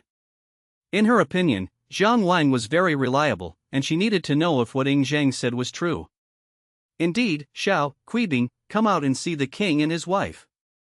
Jiang Wang turned and called out to them. Xiao, Kuibing, and who hurriedly went out to greet them, while Ing Zichu's gaze fell on the tattoos on Xiao and Kuibing's faces. No need for formalities. I heard from Zhanger that you have made some tools that are beneficial to the country. Let me show them to you, Ing Zichu said. Here you go. Xiao Yu responded and hurriedly walked to the curved plow beside him. Your Majesty, this plow is called the curved shaft plow. The plow we are using now is a straight plow, which is inconvenient to turn and very strenuous to lift soil. This curved shaft plow is based on the straight plow, but the straight shaft has been changed to a curved shaft, and the vertical plowshare has been changed to a slanted pointed shovel. In this way, whether using oxen or people, plowing the land is much less strenuous. The biggest change was to the shaft arm and plowshare, which directly altered the mechanical structure of the straight shaft. In comparison, other aspects were also modified, but to a lesser extent. Ing Zichu had never farmed before. Although he felt that Xiao made many sense points, he didn't really understand them and didn't think that the curved plow would save much effort. Jiang Wang saw this and interrupted Xiao. Xiao, Kuibing, introduced the millstone and mortar to the king and let him experiment with them directly. Yes, sir. Xiao Yu and K Bing bowed and accepted the order. The two of them took out the rice mill that was kept in the kitchen first. Your Majesty, this thing is called a millstone, which can be used to husk wheat and rice. As he spoke, Xiao gestured for Kuibing to pour in the uncooked wheat, and then Xiao began to turn the millstone. The following is not counted in the word count. According to the Qin law, anyone who dares to make other kinds of utensils without the approval of the emperor or the emperor's decree shall be fined 2 jia, a unit of weight, each by the craftsman and the prime minister. The general meaning is, if someone dares to manufacture other items that are not products that should be produced this year, and without an imperial order, the master craftsman and the assistant master craftsman will each be fined 2 sets of armor. In addition, stone mills were not widespread during this period. It was only after the emergence of mills in the Western Han Dynasty that stone mills and stone rollers were quickly put into use by the general public. I used to think that stone mills were invented in the Han Dynasty, but after checking the records, I found that stone mills had existed for a long time. But they were only known to people during the Han Dynasty. Almost all the stone mills that have been unearthed now are from the Han Dynasty. Splash! Splash! Splash! With a soft slurping sound, the freshly poured wheat continuously fell through the gaps in the middle of the millstone, scattering all over the ground. It was already dark, but Ing Zichu still saw that the wheat that had fallen to the ground had clearly separated from its husks. He quickly squatted down to examine it closely, and finally even grabbed a handful to examine it carefully. Then, he snatched the wheat from K Bing's hands and confirmed that the wheat that had just been poured into the mill was unhulled. They've really separated? Ing Zichu was first surprised, then overjoyed. He could see clearly that the shelling was completed in just one in and one out motion. He had seen wheat husking before. When he was a hostage in Handan, before he met Lu Bue, he had done this kind of work because he was poor. However, this thing called a rice huller is too efficient, several times, even 10 times faster than manual grinding. At this efficiency, once it is promoted, the problem of time-consuming and laborious wheat husking will no longer be a problem. Your Majesty, if this product is widely adopted and built by the government, with one every mile, the people will have no problem getting enough wheat in the future, and more people will be willing to grow wheat, Zhang Wang said. Excellent, excellent, this is a divine object. Ing Zichu nodded repeatedly. The Qin state was located in the north and could not grow rice, so it could only grow millet and wheat, but the yield of millet had always been a problem. Since Xiangyang's reforms, which greatly encouraged farming and rewarded those who cultivated more land, the yield per mu in the Qin dynasty began to increase. In the Guangdong region, the yield of millet per mu can reach 1.5 shur, or about 90 jin. 1 shur is approximately equal to 60 jin. However, the yield of wheat can reach 2 shur, which is more than 120 jin. If the rice mill is widely adopted, more people will grow wheat, and Qin's grain reserves will increase. What we fight is about our resources, our population, and our food supply. A large food supply leads to a large population. Thinking about all this, Ing Zichu couldn't help but feel a little excited. Xiao, didn't you and K Bing invent 2 things? Zhang Wang reminded Xiao. Upon hearing this, Xiao seemed to wake from a dream and hurriedly prepared the mortar and pestle with Bing. Zhang Wang then said from the side, Your Majesty, the method of making a rice huller is not difficult and can be mastered by ordinary people, but it will take time to promote it. This mortar and pestle, on the other hand, can be promoted quickly. After a while, Xiao prepared the mortar and pestle, and then began to put wheat into the stone trough. Xiao himself stepped on the end of the drive rod of the mortar and pestle with his foot. Thump thump thump. A series of muffled thuds came as the wheat grains in the stone trough cracked open one by one. Your Majesty, compared to the stone pestle we use to pound rice, this mortar and pestle is much more convenient, and most importantly, it saves time and effort, Xiao explained while working. Ing Zichu walked to the edge of the stone trough to examine it, and then said to Xiao, Come, let me give it a try. Yes. Xiao quickly made way for him. Ing Zichu stood in the owl's position and started using his foot to operate the drive lever, finding that it was indeed very effortless. This is the simplest lever principle. Ing Zichu had pounded rice in the state of Zhao and knew the feeling of sore hands and arms. Now, using a mortar and pestle was indeed much less strenuous. Your Majesty, this mortar and pestle is more convenient for crushing wheat and making wheat flour. Although it is not as good as a stone mill or stone roller, it is much faster than pounding by hand. Zhang Wang, who was standing to the side, saw that Xiao had forgotten to introduce another function of the mortar and pestle, so he spoke up. As she said this, she seemed to feel hungry, and her throat moved involuntarily as she swallowed. Zhang Wang rubbed the little girl's head. She was doing well and not shy. It was probably because Ing Zichu had a kind face. There's a huge difference between someone who looks kind and someone who doesn't. Most people who approach you on the street to ask for directions are those who look kind. That's right, the noodles made by the master are the best, mother, don't you think so? Ing Zhang nodded vigorously, then asked Zhao Ji. On the way back to Xianyang, Zhao Ji also ate noodles made by Zhang Wang. Yes, sir, your cooking is still unforgettable. Zhao Ji nodded in agreement. At this moment, Ing Zichu was observing the principle of the mortar and pestle and found that it was indeed very simple and could be quickly popularized if it were to be promoted. Father, there's more. Ing Zhang took out something the size of a millstone from Jiang Wang's bedroom. What is this? Ing Zichu's curiosity was completely piqued. This is a water wheel, Ing Zhang said. Then he turned to look at Jiang Wang. He knew what the water wheel did, but he didn't know how it worked. Almost everyone who has been to the countryside has seen a water wheel. Jiang wanted to offer the water wheel later, as offering too much at once would not maximize its value. Only by taking things out one by one can their value be maximized. But Jiang gave up after a moment's thought. The sooner water wheels were popularized, the better for the whole world. He doesn't crave power, he only gives these things in exchange for money so that he can live a comfortable life in the future. That's all. Therefore, it makes no difference whether you dedicate yourself early or late. Since all 4 items are related to agriculture, I took them out together. At this moment, Zhang Wang signaled to Xiao to get the water wheel ready. The principle of a water wheel is based on the theory of rivers, which guides water through prearranged grooves. These grooves are connected, allowing water to flow into various fields, including those at higher elevations. By this time, it was completely dark, but Ing Zichu was still in high spirits, patiently watching as Xiao set up the water wheel. Your Majesty, since there is no flowing water here, we can only conduct a simple simulation, Jiang Wang reminded him. Then Xiao slowly turned the water wheel with his finger, which lifted up the water below and poured it into the set-up water tank number 1. Water tank number 1 then flowed into water tank number 2, and finally into water tank number 3, before being poured onto the ground. Your Majesty, if this thing is huge, it can be placed by the river and rotated by the force of the river's flow to irrigate the fields. It can also irrigate the land on higher ground, so that the people don't have to spend time and effort carrying water, Xiao said as he demonstrated. Listening to Zhao's words, Ing Zichu felt that they made sense.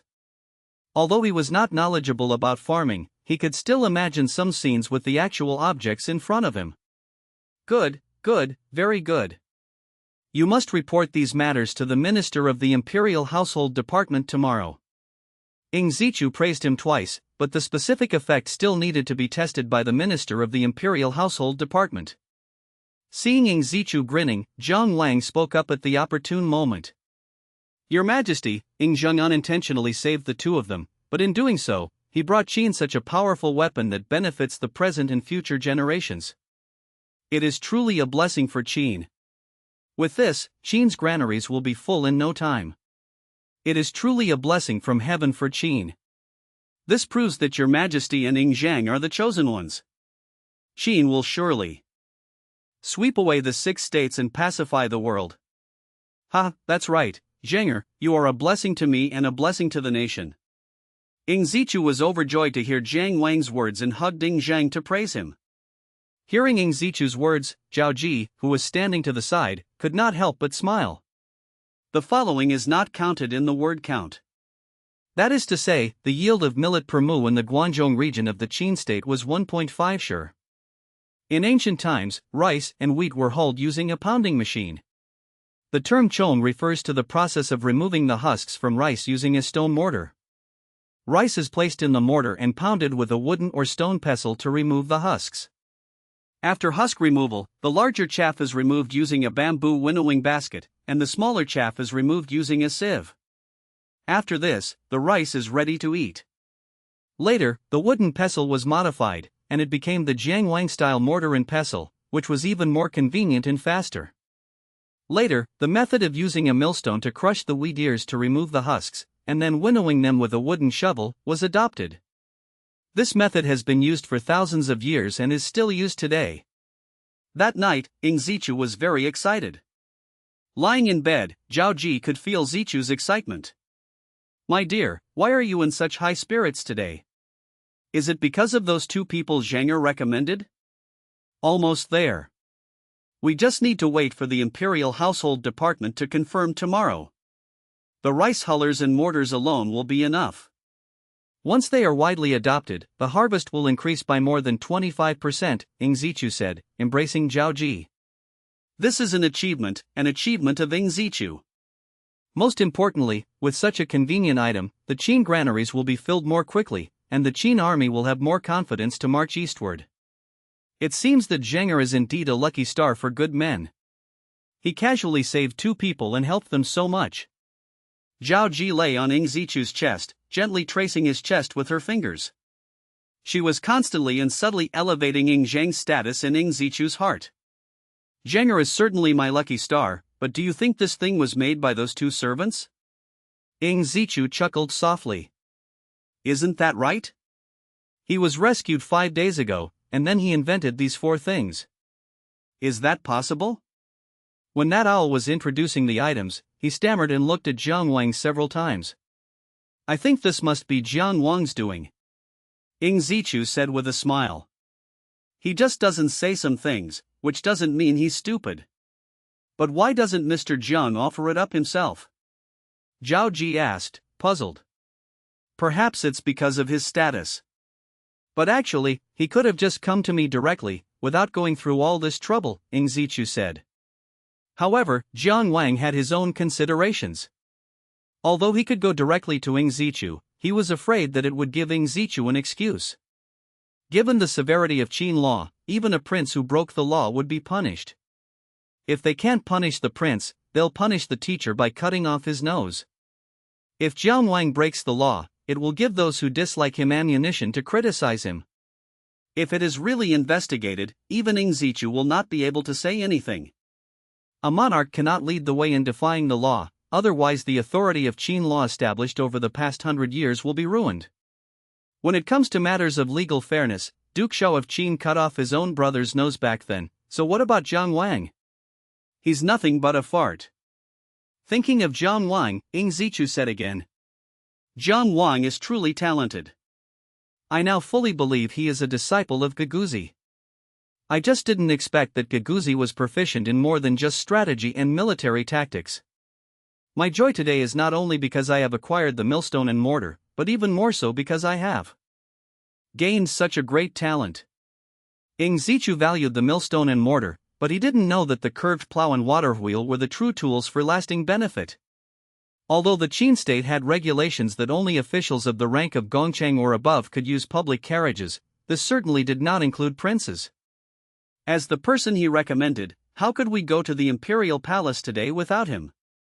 Ing Zhang was, at heart, a person who cared a lot about his reputation. Accompanying Ing Zhang was a guard from Ing Zichu's side, who personally drove Ing Zhang there. Sir, how much money will we get if these things succeed? It depends on how the young master assesses it. I estimate it should be around 100,000 to 200,000 coins. That should be enough to buy a big house, Jiang Wang said. In fact, he didn't know exactly how many there were, and he didn't understand how the Imperial Household Department assessed these things. Buy a house? Why would you buy a house, sir? Ing Zhang asked, puzzled. I can't live here forever. I need to have a place to settle down and make a living. The Crown Prince's residence is nice, but Jiang Wang feels a bit restricted. Whenever he leaves the courtyard, he is followed by guards and servants. But, isn't this place good? Upon hearing this, Ing Zhang became anxious. He didn't want Jiang Wang to leave. If I were to buy a house, it would be in Xianyang, Jiang Wang reassured him. He needs money. Besides wanting to live more comfortably, he also wants to make some things, all of which require money for research. For example, paper. To be honest, it's too tiring to hold bamboo slips and look at them every day. In addition, Jiang Wang really didn't want to use toilet sticks anymore. A toilet stick is a tool made of bamboo or wooden strips used for wiping one's bottom. It needs to be cleaned after each use for easy reuse. He's used up enough toilet paper. Moreover, with paper, writing no longer requires saving space and keeping it concise. The characters on the bamboo slips were kept as simple as possible to save space. Often, after reading them, people needed to ask a teacher for explanation to understand them. If he has the ability, Jiang Wang hopes to create more things. It's so that I can enjoy things sooner, and it's also for the sake of the entire Chinese nation. The Chinese nation has suffered far too much in the future. Such a precious nation should not have suffered so much. Jiang Wang wanted to use his own strength to write a more perfect chapter for the Chinese nation. Yes, he definitely can. The glorious land of China will endure for eternity. Giguzi was right, without ambition, nothing can be accomplished in the world. Everyone needs to find some goals, but Jiang Wang's goals were a bit too ambitious. Just as Jiang Wang and his entourage left the Crown Prince's residence, two people approached them. Young Master Zhang, please wait a moment. Who are you? Ing Zhang asked. Jiang Wang, who was sitting in the carriage, was taken aback when he heard the visitor introduce himself. Wang Ben, son of Wang Jian, has a beard on his chin and wears Qin armor. He looks a bit older than Jiang Wang and should be about the same age as Han Fei. Guan Dafu was the 6th rank of the 20 meritorious noble titles in the Qin army, while Zhang Long was an official position in the Xianyang army. Speak. Seeing his cousin kneeling on the ground without saying a word, Wang Ben slapped him on the back of the head. Wang Ling begs for forgiveness from the young master. I shouldn't have hit you yesterday. Wang Ling knelt down and clasped his hands in a fist. But the little expression on his face and the look in his eyes clearly showed that he was not convinced. Wang Ben, who was standing to the side, also bowed and said, "Young master, my cousin was offended yesterday, and it was my fault. My father already reprimanded him yesterday. This is also Wang Ling's fault. Wang Ling is young but ambitious. Yesterday, he beat up Prince Zheng of Qin and then boasted about it after returning to the Wang family. Wang Jian was a cautious man, and when he heard that this kid had beaten Prince Zheng, he hurriedly asked how badly he had been beaten. Wang Ling exaggerated a bit, saying that Zheng was so badly beaten that he was disoriented and covered in dirt. If he were on the battlefield, he would have died several times over. Wang Jian felt uneasy as he listened, fearing that Zhao Ji and Zheng would be jealous, especially Zhao Ji. Wang Jian knew the power of whispers in one's ear. Therefore, he sent Wang Ben and Wang Ling to apologize early in the morning. Unexpectedly, they ran into Zheng at the door. Zheng may not have known Wang Ben, but Wang Ben, who had attended the banquet hosted by King Qin, did know Zheng at the banquet, which is why he called out to him. "Wang Zhenglong, there's no need for that. It's just children's play. I think it's good for children to play around." Seeing Wang Ben apologize in a humble tone, Zhang Wang had no choice but to speak up. "Didn't you ask?" "My name is Zhang Wang, and I am Gongzi Zheng's mentor," Zhang Wang said.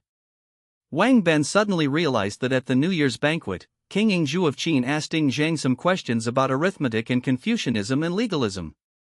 Zheng answered them all, especially arithmetic, which he answered almost immediately, surprising everyone. At that time, Zheng mentioned that all of them came from his teacher. "So it's you, sir. I've long admired your name. Wang Zhenglong, Gongzi Zheng has a broad mind and won't hold such a trivial matter against him. He'll let it go afterward. I think it would be good for them to play together whenever they have the chance." Hearing Zhang Wang's words, Wang Benqin felt relieved. "That's natural." Wang Ben continued, following Zhang Wang's lead. As a soldier, he wasn't particularly talkative. "Wang Zhenglong, we still need to go to the Imperial Household Department. We'll meet again another day." "Good." The carriage quickly drove away, but Zheng poked his head out from inside. "Wang Ling, I will definitely defeat you." "Hoof." Wang Ling was about to reply when Wang Ben slapped him on the back of the head, silencing all of Wang Ling's stubbornness. "Why should I?" Wang Ling looked up, glancing sideways at Wang Ben, his face full of resentment. "Is the rattan cane your uncle left in the main hall enough?" Wang Ben frowned, his face turning fierce. "Fine, I'll let you have your way," Wang Ling muttered, looking down. At this moment, inside the carriage, Zheng looked at Zhang Wang with a bitter expression. "Sir, how can I beat Wang Ling in wrestling? Should I go and learn wrestling too?" Zhang Wang smiled nonchalantly and said, "I already told you not to worry about using so much force, just enough is fine." However, Zhang Wang thought again that if he wanted Zheng to establish his authority, he could also thwart Wang Ling. Upon hearing Zhang Wang's words, Zheng's eyes lit up. "That's right, you need weapons to fight on the battlefield." In about 10 minutes, the carriage arrived at the Shaofu residence. As one of the 9 ministers among the 3 dukes and 9 ministers, the Shaofu was an extremely large institution. They were primarily in charge of the revenue from mountains, seas, lands, and wetlands, as well as royal handicrafts. In the Qin state, in addition to the capital city of Xianyang, branch offices were set up in various counties and prefectures below. These branches are diverse, including medicine, rice selection, military equipment, and weaponry. Every year, the Xianyang Imperial Household Department would issue orders to various regions, informing the people below of the quotas that needed to be fulfilled. These quotas must be completed within the specified time, and the quality must be guaranteed. The size of the items must be the same, and the specific dimensions are all based on reference materials uniformly distributed by Xianyang. The 18 kinds of Qin laws, crafts laws, stipulates that, when making utensils of the same kind, their size, length, width, and narrowness must be equal. In other words, when making the same object, its size, length, and width must be the same. Zhang Wang and his group arrived at the Ministry of Works. "Excuse me, please inform them that we have come to present our treasure." Upon arriving at the entrance of the Ministry of Works, Xiao dismounted from the carriage, his face beaming with a humble smile. The guards at the entrance of the Ministry of Works frowned slightly as they looked at the tattoo on Zhao's face. What kind of treasure could a mere subject be offering?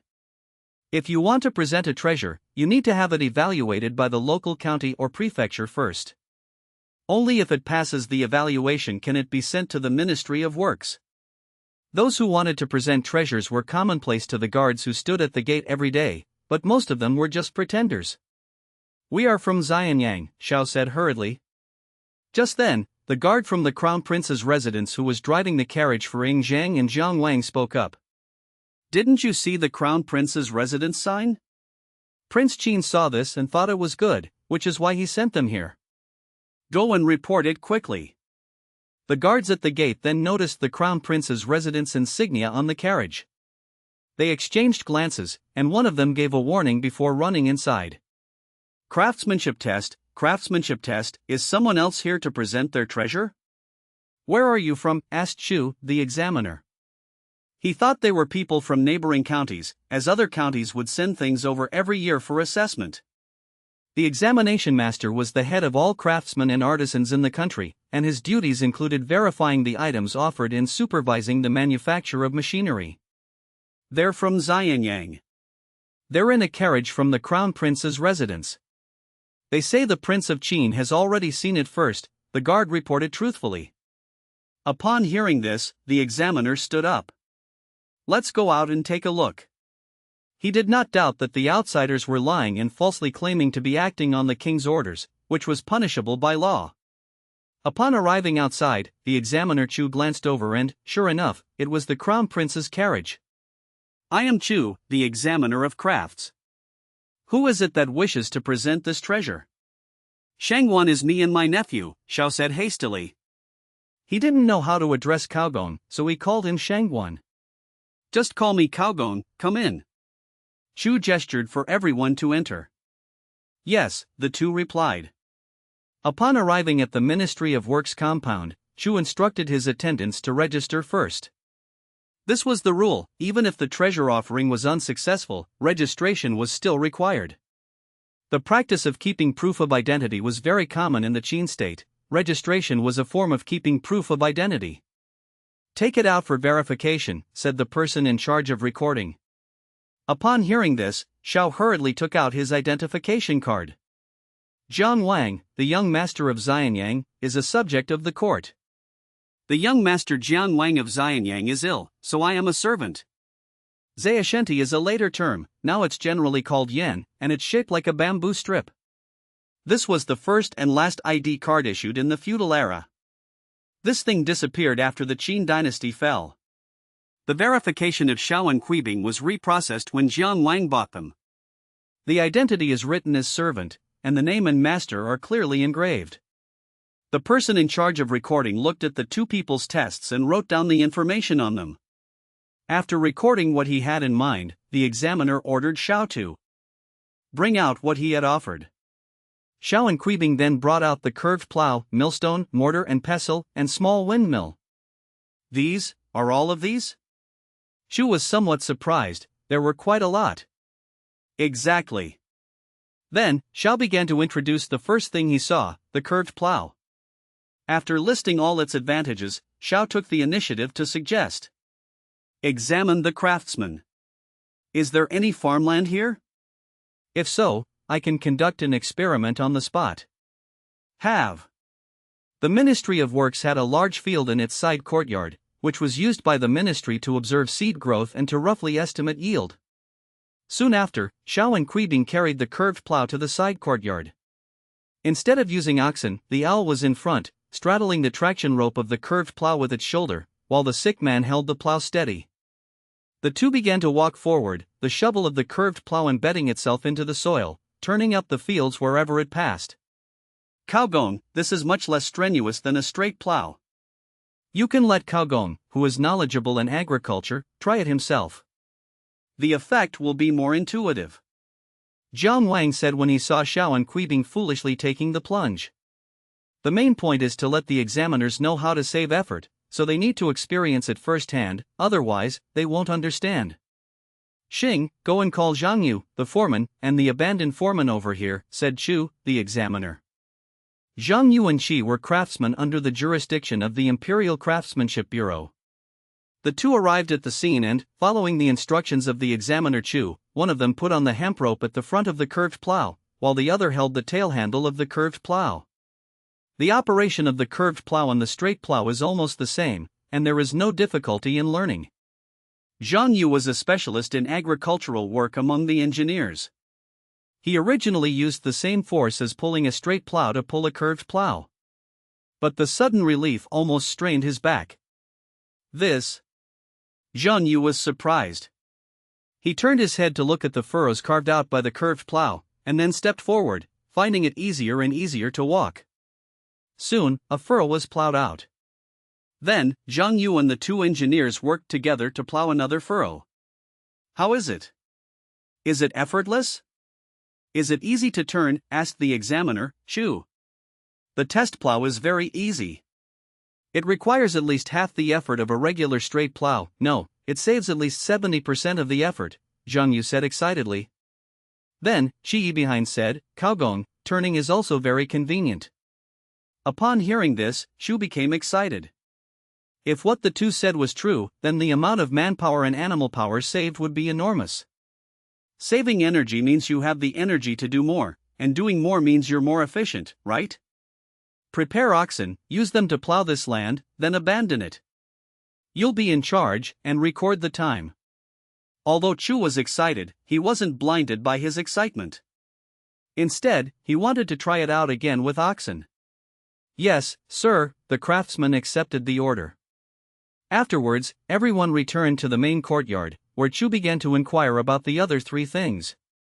Xiao Rangbing took out wheat, poured it into a stone trough, and personally demonstrated. Kaogong, this is our latest mortar and pestle. By using foot power, it can save a lot of time and effort.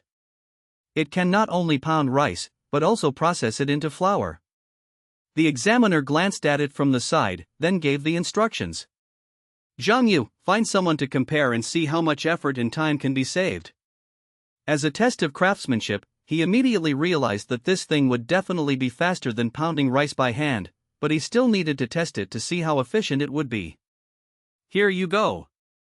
Zhang Yu immediately found people to come over, one person using a hand mortar and Meng Wu to dinner. Meng Wu dared not refuse.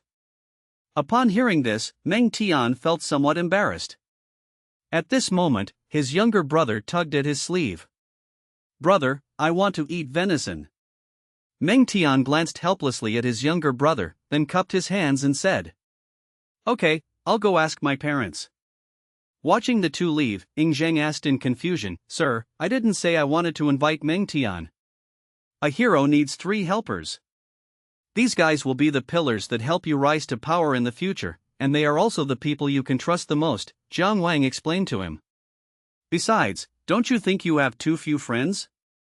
Make more friends, or you'll end up all alone. The following is not counted in the word count. Let me explain. Some people say that gold in the Qin dynasty was brass, but I think that's a bit wrong. In 1999, 219 gold ingots from the Western Han dynasty were unearthed in Xi'an, Shaanxi province. These were genuine gold pieces. However, historical records indicate that Liu Bang successfully sowed discord between Xiang Yu and Fan Zhang by using 40,000 caddies of gold. After losing Fan Zhang, Xiang Yu suffered defeats all the way to Maicheng, and Liu Bang thus became the ruler of the world. 40,000 caddies of gold seems a bit too much, perhaps it's mixed with copper. Ordinary people still rely on unearthed cultural relics as the standard, and assume that gold in the pre-Qin period was gold. Jiang Wang and Ying Zhang walked in front, while Xiao, Bing, and Hu walked behind. Xiao was carrying half a carcass of venison on his shoulder. As Jiang Wang walked along the road, he felt like he had forgotten something, but he couldn't quite put his finger on it. Since he couldn't remember, he started thinking about what to eat for dinner. Braised venison, stewed venison with cabbage, and venison skin with soybeans, these dishes flashed through Jiang Wang's mind one by one. After a moment, Jiang Wang shook his head, forget it, let's have hot pot instead. The hot pot at this time was called warm pot, and the yin-yang pot had already appeared, but it was rectangular instead of round. Eating hot pot is nice, but Jiang Wang needs to go back to the crown prince's residence because the yin yang bronze cauldron is there. In addition, the seasonings he painstakingly collected after arriving in Xianyang are all in the crown prince's residence, and Jiang Wang treasures these things. Thinking of the crown prince's residence, a thought suddenly flashed through Jiang Wang's mind, and he remembered something he had forgotten. He forgot to tell Meng Tian where they ate. Meng Tian wouldn't go to the crown prince's residence, would he? Ying Zhang, come with me to the crown prince's residence. Xiao, you can go back now. Remember to clean up the kitchen. Good. Upon arriving at the crown prince's residence, just as they entered the side room, they saw Meng Tian and his younger brother standing foolishly at Jiang Wang's door. We won't be eating here today. Jiang Wang wasn't embarrassed to leave the guests waiting at the door, he simply opened the door and began tidying up. Jiang Wang took all the pots and pans with him, looking as if he were moving house. Little Blackie followed behind Jiang Wang, wagging its tail incessantly. I know you. I wouldn't abandon you, Jiang Wang said irritably. After saying this, he turned to Ying Zhang and said, Ying Zhang, you'll need to find a carriage. Okay, wait for me. I'll tell my mother I won't be coming home tonight. Ying Zhang said as he walked out. Jiang Wang sat on the threshold and glanced at the little brat who had just changed his clothes. Meng Tian, this must be your younger brother. What's his name? Perhaps because he was going to attend Ying Zhang's dinner party, Meng Tian's parents changed him into a clean set of clothes. It is indeed my younger brother, Meng Yi. Hearing Meng Tian's words, Jiang Wang finally gave up. Although. Want to learn something? Think. Since you're calling me master, you should start learning from me. Jiang Wang patted K Bing's shoulder. The name Kuibing always involuntarily reminded Jiang Wang of Hua Tsubing. However, in this era, names like Tsubing, Subing, and Kuji are very common, simply for the sake of good fortune, hoping that the child will be safe and healthy. Sir, are you willing to teach me? But there was disbelief in the sick man's eyes. He was a follower of the Mahist school, a servant with tattoos on his face.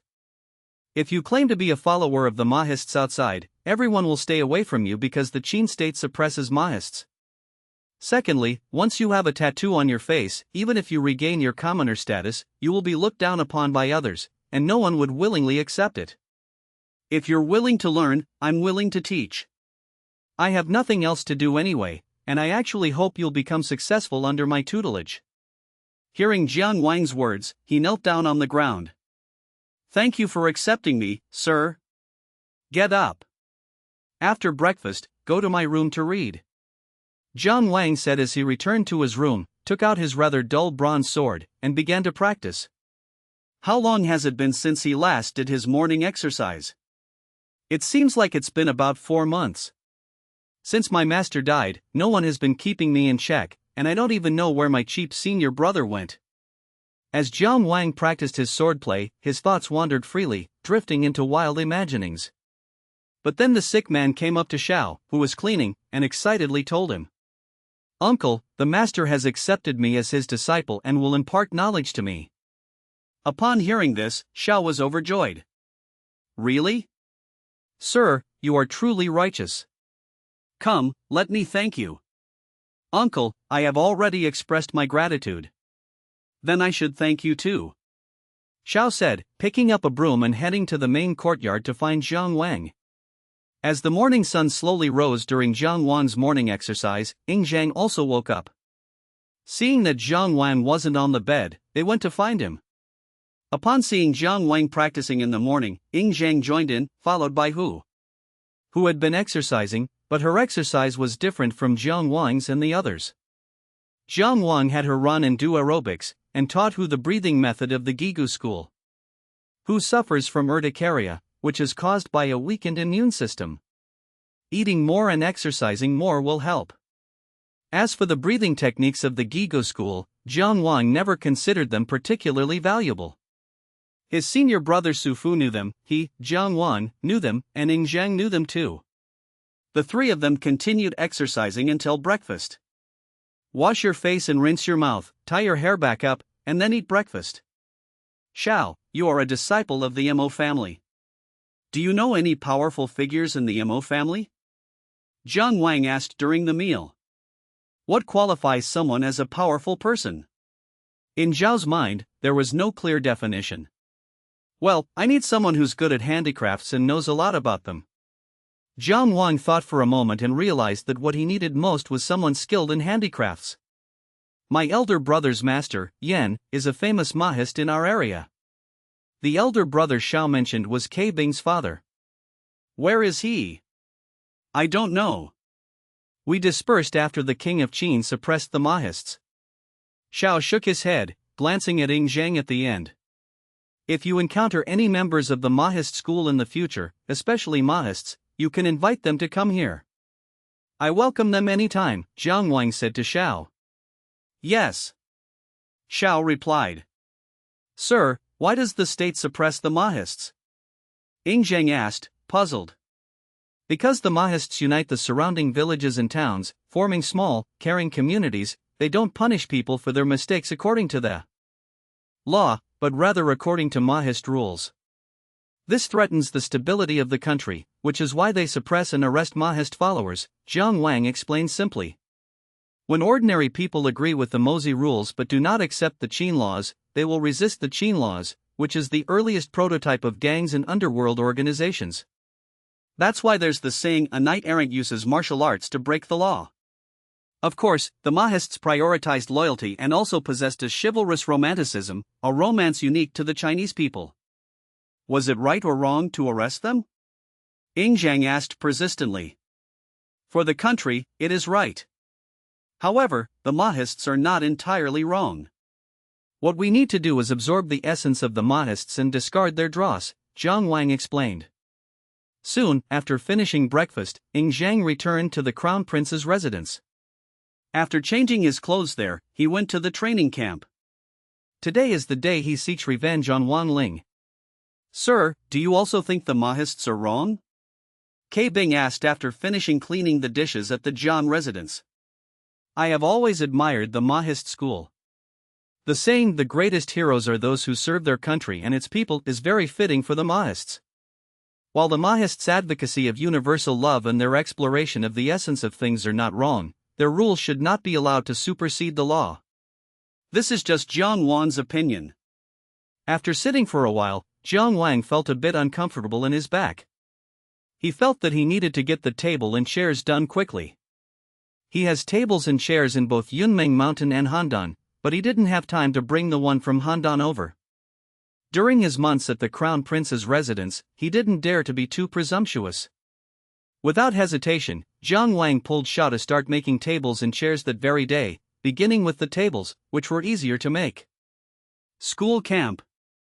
Ying Zhang, dressed in a black outfit, arrived here and saw Wang Ling from afar. Wang Ling, do you dare to fight me again? Ying Zhang shouted loudly. When Wang Ling saw Ying Zhang, he couldn't help but curl his lip. I'm not going to fight you. Even if I win, I'll still get a beating when I get back.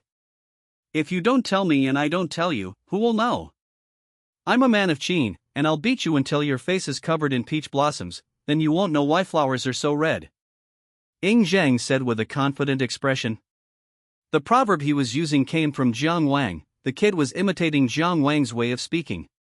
You defeated opponent, come on, let's fight again. Provoked by Ying Zhang, Wang Ling immediately forgot the lessons he had learned from his father, Wang Ben. Wang Ben told him that if he fought again, he should let Ying Zhang win. Today we will not fight with fists and feet. If we don't compete in hand-to-hand combat, then what do we compete in? Let's have a sword fight, Ying Zhang said, walking towards a weapon rack not far away, which had many hardwood weapons on it. Young master, what should we do if we get hurt in a sword fight? A young man nearby asked. What's there to be afraid of? As Jiang Zi said, practice makes perfect. If we don't train now, will we be timid and hesitant on the battlefield later? Ying Zhang said, already picking up a wooden sword. Out of youthful chivalry, Wang Ling also came to the weapon rack and picked up a wooden sword. Who's afraid of who? Come on. Seeing that Wang Ling had taken the bait, Ying Zhang smiled. He picked up his sword, pointed it at Wang Ling, and, mimicking Jiang Wang's manner, gave him a disdainful look. I, Ying Zhang, have studied swordsmanship for 4 years. Today, you, Wang Ling, will be my first defeated opponent. As they were talking, Wang Ling charged towards Ying Zhang. Seeing this, Ying Zhang's expression turned serious. He gripped his sword with both hands and swung it down at Wang Ling's head.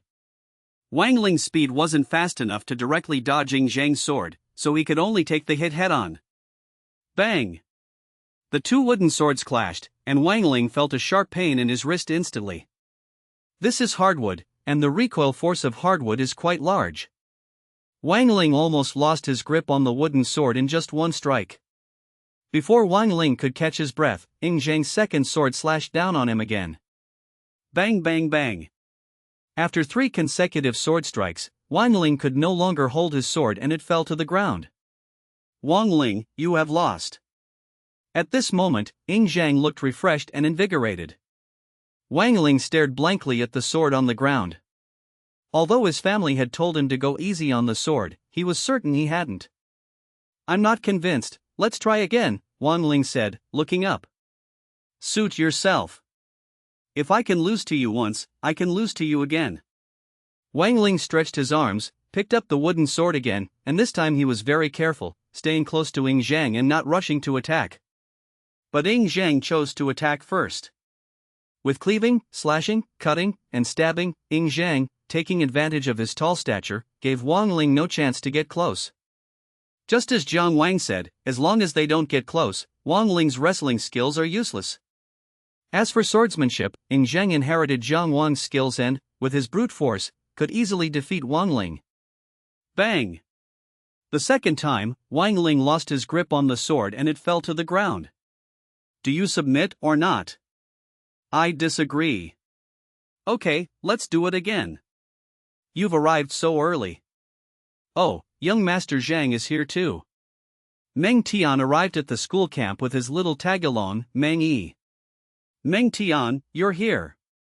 Come and see, it's 12-3. The boy with Wang Ling hurriedly greeted Meng Tian and the other boy. This young man was also of high status, he was Yao Su, the youngest son of the minister Yao Jia. 12-3? How could Wang Ling be so stupid, letting the young master lose so many times again? Meng Tian couldn't help but feel anxious upon hearing Yao Su's words. No, it's Wang Ling-san and Gongzi Zheng 12, so now it's 13-3, Yao Su said with a smile. Upon hearing this, Meng Tian looked over and, sure enough, Wang Ling lay on the ground, his face ashen. Wang Ling, you give up now, Ying Zhang said, slightly out of breath. Anyone would be out of breath after striking it 16 times with complete concentration. I want to have a fistfight with you, Wang Ling said, trying to regain some face. If you go to the battlefield, will the enemy fight you hand-to-hand? If you have weapons but don't use them, will they use their fists? Ying Zhang questioned Wang Ling. These words left Wang Ling speechless. Qin emphasized practicality in everything, and Ying Zhang was referring to the practical situation. The current training was for the future battlefield. On the battlefield, no one will fight you with their bare hands. Brilliant! Meng Tian exclaimed in praise upon hearing Ying Zhang's words.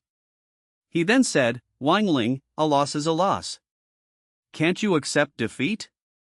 I admit defeat to whoever can't accept defeat.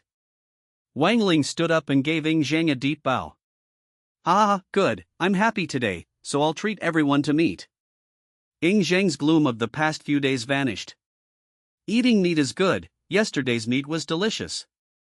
Little Meng Yi couldn't understand anything else, but he understood that he wanted to eat meat. You ate meat together yesterday? Yao Su reacted quickly, somewhat surprised. Meng Tian could only explain, we met yesterday, and your teacher invited us to have dinner together. Having subdued Wang Ling, Ying Zhang was now on good terms with this small group. Young Master Zhang, are you going to treat us to meat and take us to the Crown Prince's residence? The Crown Prince's residence should no longer be called the Crown Prince's residence, because Prince Qin Zichu is now the King of Qin, and Lady Han has already moved into Xianyang Palace with Qingjiao. Remembering Jiang Wang's suggestion that he could bring his friends to more gatherings, Ying Zhang said. Go to my master's house. Despite saying that, Ying Zhang still took some time at noon to report to Jiang Wang. Ultimately, Ying Zhang was a disciple, and he would definitely have to ask permission before going to his teacher's house for a meal. Jiang Wang didn't object to this, he wasn't averse to a lively atmosphere. However, he planned to expedite the installation of the table he and Xiao had set up. As long as it was usable, it would be fine, especially since they were using it today. Ying Zhang's days were actually quite busy. In the mornings, he would accompany Jiang Wang and occasionally go to the school camp. The upper echelons of Xianyang knew that Ying Zhang had discovered 2 MO followers and, in turn, offered 4 items that would greatly benefit the state. Some people are already spreading the rumor that Ying Zhang was a gift from heaven to the Qin dynasty. That's right, this was something Lu Buwei had his retainers spread through. This is like Jiang Wang scattering seeds, with Lu Buwei helping to sow them. But in his heart, Lu Buwei was quite certain that these were most likely invented by Jiang Wang, and he had confirmed this with his own words. He was famous for his eloquence in debating with scholars and taught Ying Zhang various schools of thought and martial arts, although Lu Buwei thought his teaching was too eclectic and lacked depth. After studying with Lu Buwei until the sun was setting, Ying Zhang went to the meeting place he had agreed upon with Meng Tian and the others, and then they went to the Jiang residence together. In fact, Ying Zhang didn't really like learning from Lu Buwei, because many of the things Lu Buwei taught contradicted what Jiang Wang taught. Young Master Zhang, how did you become Master Zhang's disciple? He seems to be about the same age as brother Wang Ben. On the way to the Jiang residence, Meng Tian asked curiously. I met you, sir, in Handan, the capital of Zhao. Your talent was extraordinary, so I became your disciple. Ying Zhang didn't say much more. He was a proud man and didn't want to mention the humiliation he suffered in Handan. Meng Tian, don't you know Mr. Zhang? In Handan City, he debated with a group of Confucian scholars, and his statement, the one who brings chaos to the world is the Confucian scholars, was a wake-up call, Yao Su said from the side. Unlike the Meng family, which was a family of military generals, Yao Su's father was a civil official who frequently traveled to various countries and had a wealth of knowledge. It's not surprising that people know about Jiang Wang's debate with the Confucian scholars. The Crown Prince's residence. Ying Zichu and Zhao Ji were preparing to have dinner. Is Zheng'er not coming back for dinner again today? Ying Zichu frowned. Yes, send someone back to tell them we're eating at Mr. Zhang's place, Zhao Ji said. Eating out every day, what kind of behavior is that? Ying Zichu shook his head and said again. Everyone says Mr. Zhang has amazing skills. We happen to have some time today, so why don't we go and see for ourselves? Okay. The two immediately prepared their car and headed to the Jiang residence. Sitting in the carriage, Zhao Ji couldn't help but ask, my love, when will I move into Xianyang Palace? Let's wait until father is buried, Ying Zichu said after thinking for a moment. The reason why Ying Zichu was not in a hurry to put Zhao Ji into Xianyang Palace was because he was a little afraid of Empress Dowager Huayang. Today, on Cheng Zhao's side, the Empress Dowager executed a eunuch and replaced him with a new one. Zheng'er will also be assigned a eunuch so that he will have company. It's all arranged by a good person. During this period, eunuch did not refer to a eunuch, but rather to an inner official. The carriage arrived at the Jiang residence in the west of the city, and from afar, one could hear the lively sounds coming from the courtyard. Ying Zichu did not have the guards announce his arrival, but instead got off the carriage with Zhao Ji and walked into the courtyard. In the front courtyard, Ying Zichu saw Jiang Wang, Ying Zhang, Meng Tian, Wang Ling, Yao Su, Hu, Mengyi and others gathered around a tall table, with laughter coming from time to time. Looking at the smile on Ying Zhang's face, Ying Zichu felt a pang of emotion. Lu Buwei described Ying Zhang as a man of few words, with a dignified appearance and an imposing presence even without anger. It seems that this was when Ying Zhang was at his most authentic and happiest. This time, Ying Zichu felt that his son was better than himself. When I was a child, I would not see my father for months at a time. My mother always taught me that the Prince of Qin should have good manners, walk with etiquette, sit upright, maintain the demeanor of a gentleman, speak politely before speaking, not laugh loudly, and not talk nonsense, etc. In his entire life, the happiest time was the day Zhao Ji gave birth to their son Ying Zhang. It seemed that he had never been as carefree and joyful as Ying Zhang. These thoughts came to mind quickly, but Ing Zichu immediately banished them from his thoughts. He was the king of Qin, destined to bear the weight of the entire Qin state and the entire nation on his shoulders.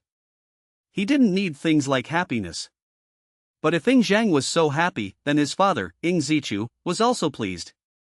His gaze involuntarily fell on Jiang Wang. Was it because of him? If Ing Zhang hadn't become king, he could have lived a happy life like this for the rest of his life. If your future crown prince is Ing Zhang, humph, you can be happy for now, you'll suffer later. Feeling the gaze, Jiang Wang turned his head and saw Ing Zichu. Upon seeing this, Jiang Wang quickly stood up. Min Jiang Wang greets your majesty. Those around were taken aback upon hearing this, turned to look at the doorway, and then hurriedly bowed. Greetings, your majesty. Wang Ling was secretly reaching for the meat in Meng Tian's bowl, but before he could even put it in his mouth, he heard others calling for the king. He turned his head to look, hurriedly put the stolen meat into his mouth, but immediately spat it out because it was too hot. Then the slowest one bows.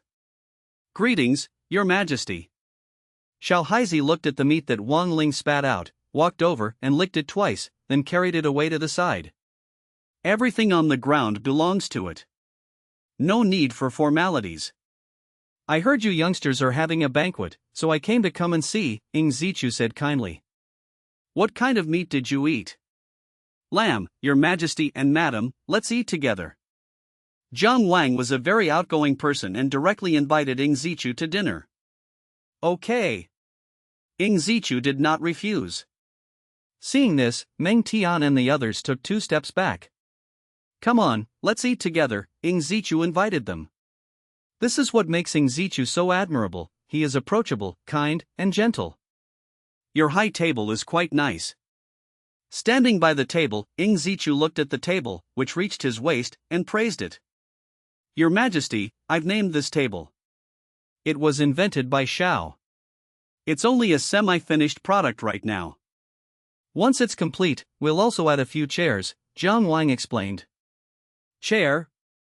Ing Zichu didn't know what a chair was. People at that time used low tables and desks. Yes, you can sit on it. With it, you won't have to kneel anymore. Father, the chair is very comfortable, Ing Zhang said. When Ing Zhang was in Handan, he saw the chairs made by Jiang Wang, but the chairs made at that time were small, like those of a primary school student. If it succeeds, send some to me as well, Ing Zichu said, glancing at Xiao. Beside him. Here you are, your majesty. Try my cooking. This is the dipping sauce. I put some mutton in it and you can dip it in. Jiang Wang demonstrated to Ing Zichu how to eat it. Ing Zichu didn't care about etiquette. He followed suit, picked up a piece of mutton while standing, dipped it in the sauce, and then put it in his mouth. Tender and fragrant, this is much tastier than boiled mutton. Ing Zichu praised it after taking a bite. Upon hearing this, Jiang Wang thought to himself, what is this boiled mutton? Do you know how many seasonings I put in here? Hearing that it tasted delicious, Zhao Ji also started to pick up her chopsticks. With 2 people present, Meng Tian, Yao Su, and others, who were originally quite relaxed, became less at ease. Wang Ling, on the other hand, kept himself from going hungry by occasionally taking a bite of meat. Meng Yi wanted to eat, but he was short, and Meng Tian wouldn't put any on his plate for him because he couldn't reach it. Come on, eat, don't be shy just because I'm here. Ing Zichu noticed this and urged the others to eat. Eat up, His Majesty is approachable and won't mind these things, Zhao Ji said. Jiang Wang then served meat to the others, and only then did they begin to eat again. After eating for a while, I completely let loose. Such delicious food. It would be even better if we had some wine. Please, go get some. Ing Zichu was enjoying the food and wanted to drink. Yes, sir. The guard beside him bowed and accepted the order. For commoners like Jiang Wang, who don't usually drink alcohol, but for nobles like Ing Zichu, alcohol is fine, they can drink whenever they want. The prohibition of alcohol in the Qin state mainly targeted ordinary people, nobles still drank occasionally. Zhanger, I saw you 2 chatting so enthusiastically just now. What were you talking about? Zhao Ji asked, placing a piece of meat on Ing Zhang's plate. Mother, the teacher told us the story of how Emperor Yan and Emperor Huang joined forces to fight against Qi Yu, Zheng said. Sir, you haven't finished talking about how we, the Yellow Emperor and Yan Emperor, fought against Qi Yu yet? Yao Su continued. The reason they were laughing and joking just now was because he told them the story of the Yellow Emperor's battle against Qi Yu, and they were excitedly discussing the characters in the story. In the end, of course, it was the Yanhuang tribe that defeated the Qi Yu tribe in the Battle of Zhuolu, which made us the descendants of Yanhuang. Similarly, the Battle of Zhuolu has become the meaning of vying for supremacy in the world. For example, when the Shang lost its deer, the Zhou replaced the Shang and prospered for 800 years. Now, it is the Zhou that has lost its deer, and the world is vying for it. Zhang Wang said with a smile. What a fine story. The Zhou dynasty lost its deer, and the whole world is chasing after it. In your opinion, who will seize this deer? Ing Zichu asked. Of course it's Qin, Zhang Wang said without hesitation. Yes, the Qin army is the best in the world, and the Qin is mighty. Wang Ling said proudly. Great Qin is mighty. Meng Tian and Yao Su couldn't help but shout. Zhang Wang could tell that they weren't just trying to curry favor with Ing Zichu's horse, but genuinely admired and were proud of the Qin dynasty.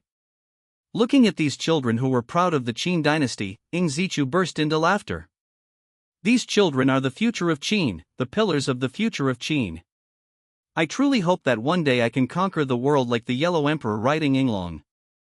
Ing Zhang's eyes were filled with longing. Forget about Yinglong. Maybe we can get our hands on Qiyou's iron-eating beast someday, Zhang Wang said, trying to discourage Ing Zhang. Why? Because I am telling stories from the classic of mountains and seas. Many of the stories in the classic of mountains and seas are exaggerated. Yinglong does not exist in the world at all. The classic of mountains and seas has existed for a long time, but the exact period in which it appeared is unknown. There is a half of the classic of mountains and seas in Yunmeng Mountain, which is made of wide bamboo strips. Since there are iron-eating beasts, why aren't there Yinglong? Yao Su asked, puzzled. Because the classic of mountains and seas has long been fragmented, many things were added and imagined by later generations. For example, the Fusang divine tree mentioned in the classic of mountains and seas was a bronze ancient tree that was once used for sacrifices by the ancient Bashu kingdom. Through oral transmission by the people of the ancient Bashu kingdom, it was mythologized and became the Fusang divine tree. In fact, Zhang Wang really wanted to tell Ing Zhang that there are no gods or immortals in this world. But it's too early to say these things now, it's better to influence Ing Zhang gradually and subtly. After waiting a while, I brought the wine back. Zhang Wang poured himself a bowl of wine and tasted it. This was the highest alcohol content he had ever tasted since he started drinking at the age of 13, probably around 20 degrees. Good wine, Your Majesty, I toast you. Come on. Ing Zichu displayed the boldness of an old Qin man and drank with Zhang Wang. The two toasted each other, and before they knew it, they had drunk a whole jar of wine. Mr. Jiang, you are a great talent of the Gigu school. Have you ever thought about serving the Qin state? I can appoint you to a high-ranking official position. Ing Zichu asked, his face slightly flushed. Your Majesty, I'm used to being lazy and can't stand too many rules and regulations, so I won't bother you. However, if Your Majesty wants to cooperate with me, we can do business, splitting the profits 40/60ths, with me getting 40% and you getting 60%. Zhang Wang was also quite drunk, and he was using the alcohol as an excuse to pull Ing Zichu into the carriage. Doing business? Engaging in commerce? Ing Zichu frowned slightly. Merchants are considered lowly. Take Lu Buwei for example. He is now the prime minister, owns thousands of houses and has thousands of servants, but he is still looked down upon. Even after becoming prime minister, he lacked any authority in the court and was frequently refuted.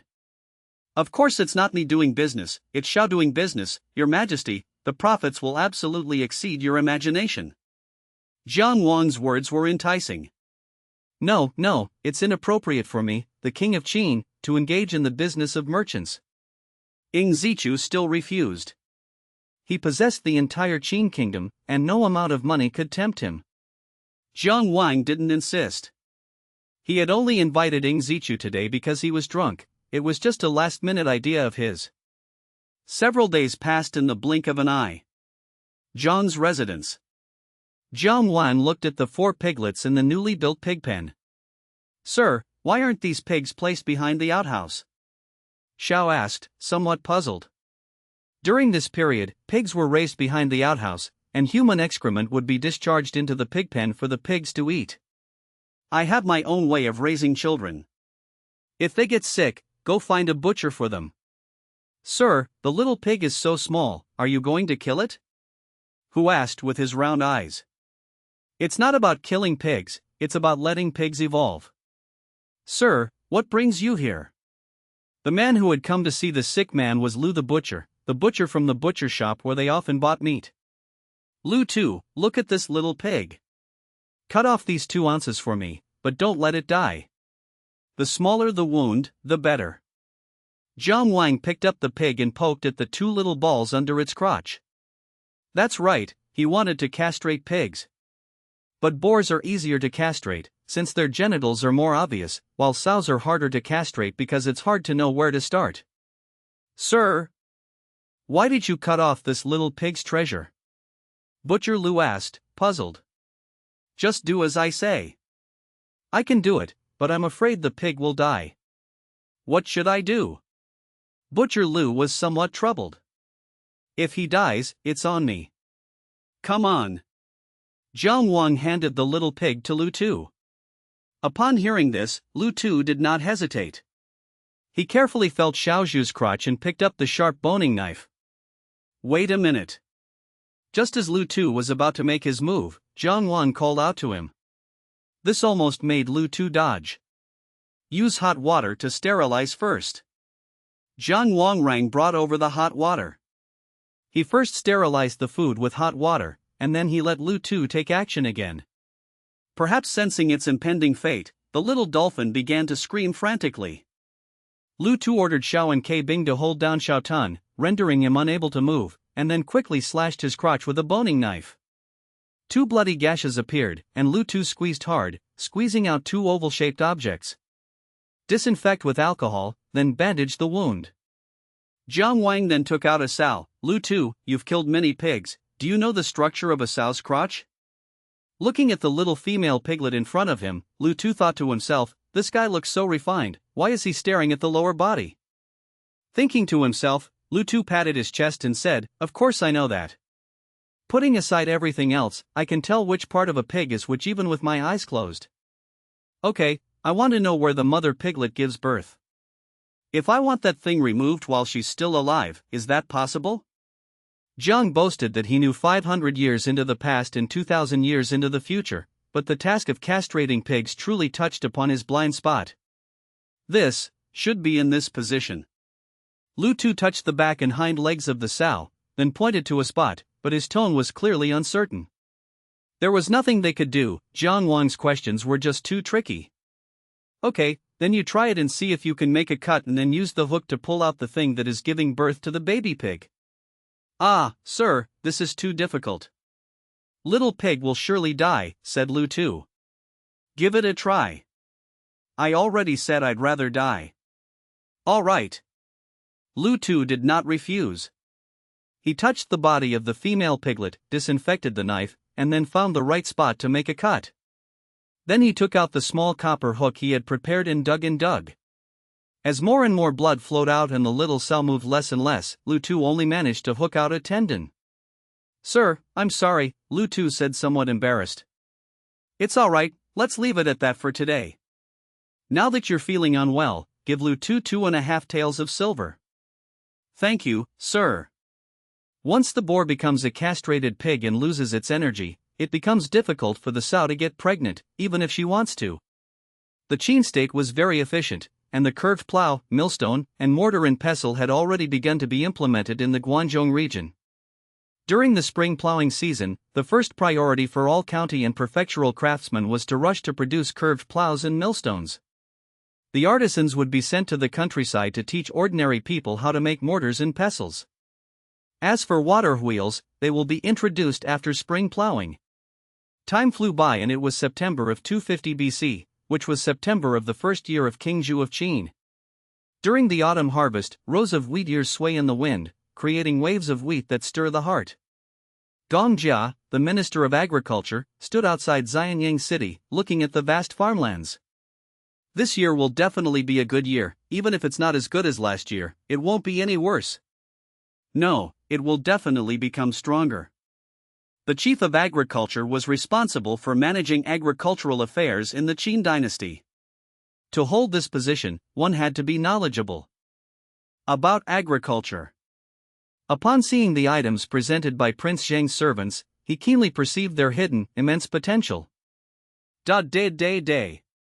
Just then, the sound of horses' hooves approached, and the postman from the post station arrived at the front of the Governor of Agriculture. Reporting, Your Excellency, the harvest in Jiyang is complete, the postman said, as a wooden tablet appeared on the ground. Gongjia took the wooden tablet and couldn't help but get excited after looking at it for a couple of seconds. Heaven bless Great Qin. 2.5 sure. It's actually 2.5 sure. Gong Jia's fingers, gripping the wooden ox tightly, had turned white, showing his excitement at that moment. If the entire Guangzhou region is included, what would the yield per mu be? This year, countless more granaries might be erected in the Qin state once again. Suppressing his excitement, Gong Jia continued to wait for the arrival of other messengers. Around the middle of the month, messengers from Jingyang, Lantian, and Meiyang arrived one after another, and without exception, production soared. 4 consecutive reports confirmed that the situation in Gongjia was similar to that in other regions. Immediately, Gongjia, disregarding the arrival of other messengers, turned back into the city to report the good news. When this news reached Ing Zichu's ears, he was naturally overjoyed. However, compared to Ing Zichu, Lu Buwei has been somewhat depressed these past few months. Although he is now the Prime Minister of Qin, he has always been looked down upon by others because of his merchant status, and even his relatives such as the Ying clan openly despise him. In addition, the hatred that Lord Yanquan harbored towards him made it difficult for him to move forward in the court. The reason why Lord Yanquan hated him was naturally because of the position of Prime Minister. Lord Yanquan always believed that he was the great benefactor who enabled Ing Zichu to become the King of Qin, and the position of Prime Minister should rightfully belong to him. It was he who was bribed by Lu Buwei to persuade his sister, Empress Dowager Huayan, to adopt Ing Zichu as her son. Because of his position as Prime Minister, Lord Yanquan completely broke with Lu Buwei. The nobles and members of the Ying clan of the Qin people looked down on Lu Buwei, and Lord Yanquan was hostile to him. It would be strange if Lu Buwei's policies could be implemented. Your Majesty, the Lord of Dongzhou is now restless, attempting to unite the 6 states to attack Qin again. I believe we should eliminate the Lord of Dongzhou first, Lu Buwei suggested, looking at Ing Zichu, who was beaming with joy at the constant reports of bountiful harvests from various regions. Oh, if we're going to attack Zhou, then who do you think would be suitable? Ing Zichu asked, putting down the wooden tablet in his hand. It is most suitable for me to go, Lu Buwei recommended himself. Prime Minister, war is no small matter. Are you capable of handling this? In Ing Zichu's view, Lu Buwei was, after all, a civil official, and it was risky for a civil official to lead troops. Your Majesty, I have been the Prime Minister for nearly a year, but I have encountered difficulties at every turn. This is all because I have no outstanding achievements to show for myself. Although I am a merchant, I am not completely ignorant of military strategy. I humbly request Your Majesty's permission. Lu Buwei said, bowing deeply. Oh dear, Prime Minister, why must we do this? Ing Zichu went over and helped Lu Buwei up. You may send troops, but you will have to get past General Mengao, my uncle Gao Gong, and the chief of the 4-chariot army Ing Shi. Although Ing Zichu had become king, he was not a person who acted arbitrarily. All decisions were made in court assemblies. The Qin court, apart from Empress Dowager Huayan's Chu faction, consisted mainly of the Ying clan and the military elites. Among them, the Ying clan members followed the lead of Duke Gao and Ing Shi, while the military merit group was led by General Meng Ao and General Wang He. If troops are to be dispatched, it is generally the military generals who will lead the troops. Therefore, if Lu Buwei is to lead the troops, Meng Ao and Wang Yi must agree, and Gao Gong or Ing Shi must support him. Upon hearing this, Lu Buwei knew he had to find a solution himself. That day, he wanted to see Cao Gong and Ingshi, but to his surprise, he was turned away. Cao Gong and Ingshi disdained to meet Lu Buwei. "Lord Gao, where is Lu Buwei?" Ingshi asked. "Why should I see Lu Buwei, a mere merchant?" Cao Gong sneered. "He is, after all, the Prime Minister. Lu Buwei is a man who loves speculation and has a silver tongue. He must have come here today to ask us for something." "Let's not see him," Cao Gong said. It must be said that he had a very accurate assessment of Lu Buwei. Upon hearing this, Ingshi nodded. When Cao Gong and Ingshi refused to see him, Lu Buwei had no choice but to go to Mengao, only to be turned away again. "Prime Minister, my general has gone to inspect the military camp. I don't know when he will return," the servant said to Lu Buwei. Although Lu Buwei was angry, he couldn't do anything about it, so he could only turn around, get into his carriage, and return to his mansion. After thinking about it all night, Lu Buwei realized that the key to breaking the deadlock was Ing Zhang. He knew that in that year, Ing Zhang had gotten along well with Meng Ao's grandsons, Meng Tian and Meng Yi. However, Lu Buwei couldn't bring himself to ask Ing Zhang for the answer. Thinking about it, Lu Buwei couldn't help but think of Zhang Wang. Number 43, West City, the second Zhang residence. Lelly. Huff huff. The owl, holding a ceramic basin, called to the pigs in the pen. 6 burly black pigs waddled over to the feeding trough and began to eat heartily, enjoying their meal immensely. The pigs have grown up now and should be called sure. In just 6 or 7 months, these little guys that Zhang Wang bought have grown into robust black pigs weighing nearly 200 pounds. Black pigs are a breed native to China, with large heads and small bodies, and they gain no more than 200 gene, 100 kilograms, of meat per year. However, these black pigs gained 200 gene, 100 catties, in just 6 months under Zhang Wang's care. Come to think of it, eating and sleeping and eating, the root of all worries and anxieties has been cut off, and besides gaining weight, there's nothing else to do. 1, 2, 1, 2, 1, Ching, don't be lazy. While Xiao was feeding the pigs, a dozen children were running laps for exercise in the main courtyard, led by Quibing. These dozen or so children were all bought by Zhang Wangzhe in the past 6 months. The reason for buying so many children is that one day 6 months ago, Ing Zhang brought over a fair-skinned child. This pale-faced boy is named Zhao Gao, and he was a eunuch appointed to him by Ing Zhang's father. After that, Zhang Wang had the idea of adopting children, as he needed to train some people himself. In addition to buying more than a dozen children, Zhang Wang also bought 6 concubines, 3 boys and 3 girls, which brought some life to the huge courtyard. Otherwise, the 2 large courtyards would be too empty. Besides, Zhang Wang needs people to do the work and conduct research. He doesn't have that much energy on his own. Besides, he has other uses for those children. In the backyard, Zhang Wang was looking at several pigeons by the pigeon coop. These pigeons had just been brought from the state of Zhao in the last 2 months. Behind the pigeons, there were winnowing baskets and earthenware jars, and some yellow paper was drying on bamboo poles. Just as Zhang Wang was feeding the pigeons, a concubine walked over quickly. "Sir, Prime Minister Lu Buwei has arrived." "Oh, where is it?" Zhang Wang stood up. "Okay." Zhang Wang threw the millet in his hand into the pigeon coop's feeding trough, then got up and walked outside. "Greetings, Prime Minister. I'm sorry to have kept you waiting. I just arrived. Let's go to the main hall." The two arrived at the main hall, where Zhang Wang invited Lu Buwei to sit down. "Now, the chairs invented by you and your servant Xiao are gradually becoming popular in Xianyang City," Lu Buwei said with a smile as he sat in the chair. The reason it became so popular was mainly because Zhang Wang gave Ing Zichu a set. After experiencing it, Ing Zichu gave his own set to Empress Dowager Huayang to show his filial piety. But after giving away his own set, Ing Zichu brazenly asked Zhang Wang for 2 more sets. Since Ing Zichu and Empress Dowager Huayang both had children, naturally some ministers followed suit. "I'm the kind of person who loves to enjoy life, which is why I had Xiao invent these things," Zhang Wang said politely. Then both of them were silent for 2 seconds. He knew that Lu Buwei must have come for something today. The two did not have much contact on a regular basis, and Lu Buwei would not visit unless there was a specific reason. To be precise, Jiang Wang didn't have much contact with anyone except Ing Zhang's friends who frequently visited him. Sure enough, after a moment of silence, Lu Buwei brought up the matter of the Eastern Zhou ruler proposing again to unite the 6 states to attack Qin. Jiang Wang didn't respond, but continued listening.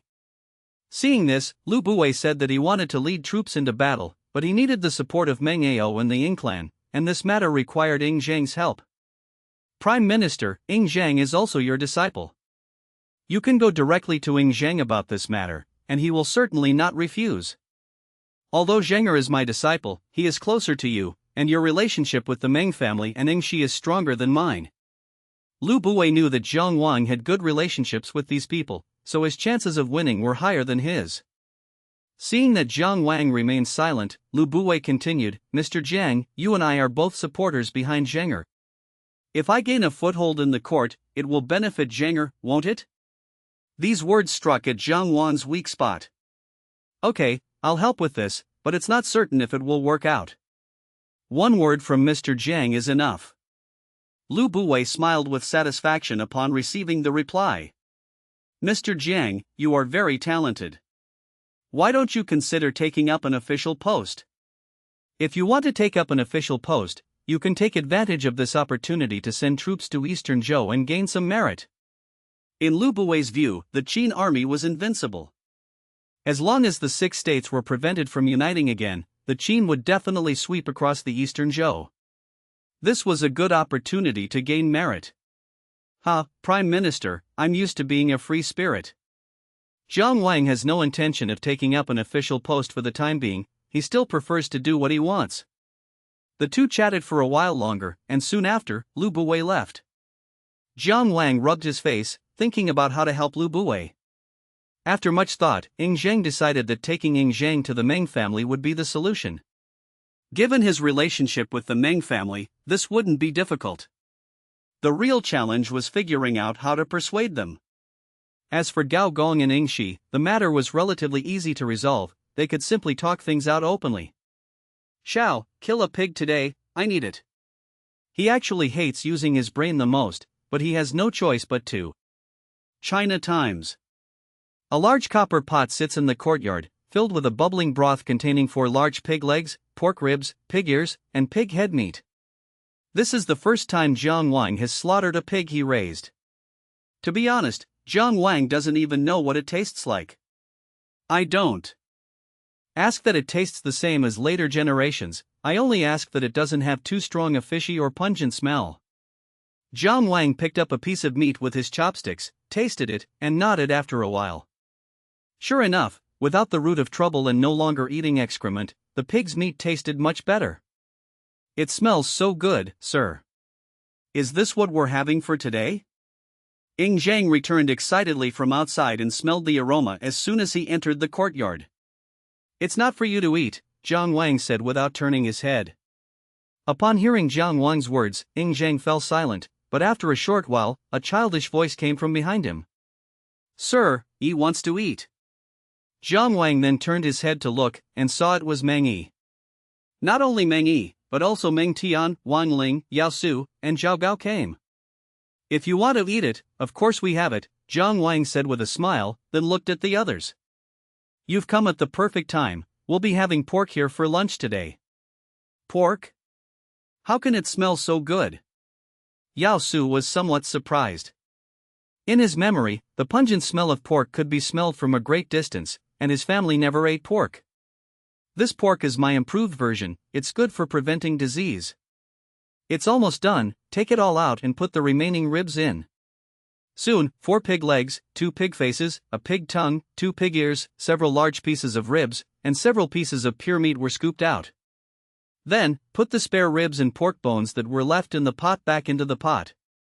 Cut a few pieces of pure meat into small pieces and put them on the table for the children to eat. Seeing the fragrant meat being served, Meng Yi couldn't resist reaching out to grab a piece, but a chopstick fell and hit his hand. The master said that we must wash our hands before meals and after using the toilet, who admonished sternly. Upon hearing this, Meng Yi immediately pouted. Cry? A real man bleeds but doesn't cry. If you're going to cry, then don't eat. I didn't cry, Mengi said, turning to walk towards the basin to wash his hands. Meng Tian was already used to it.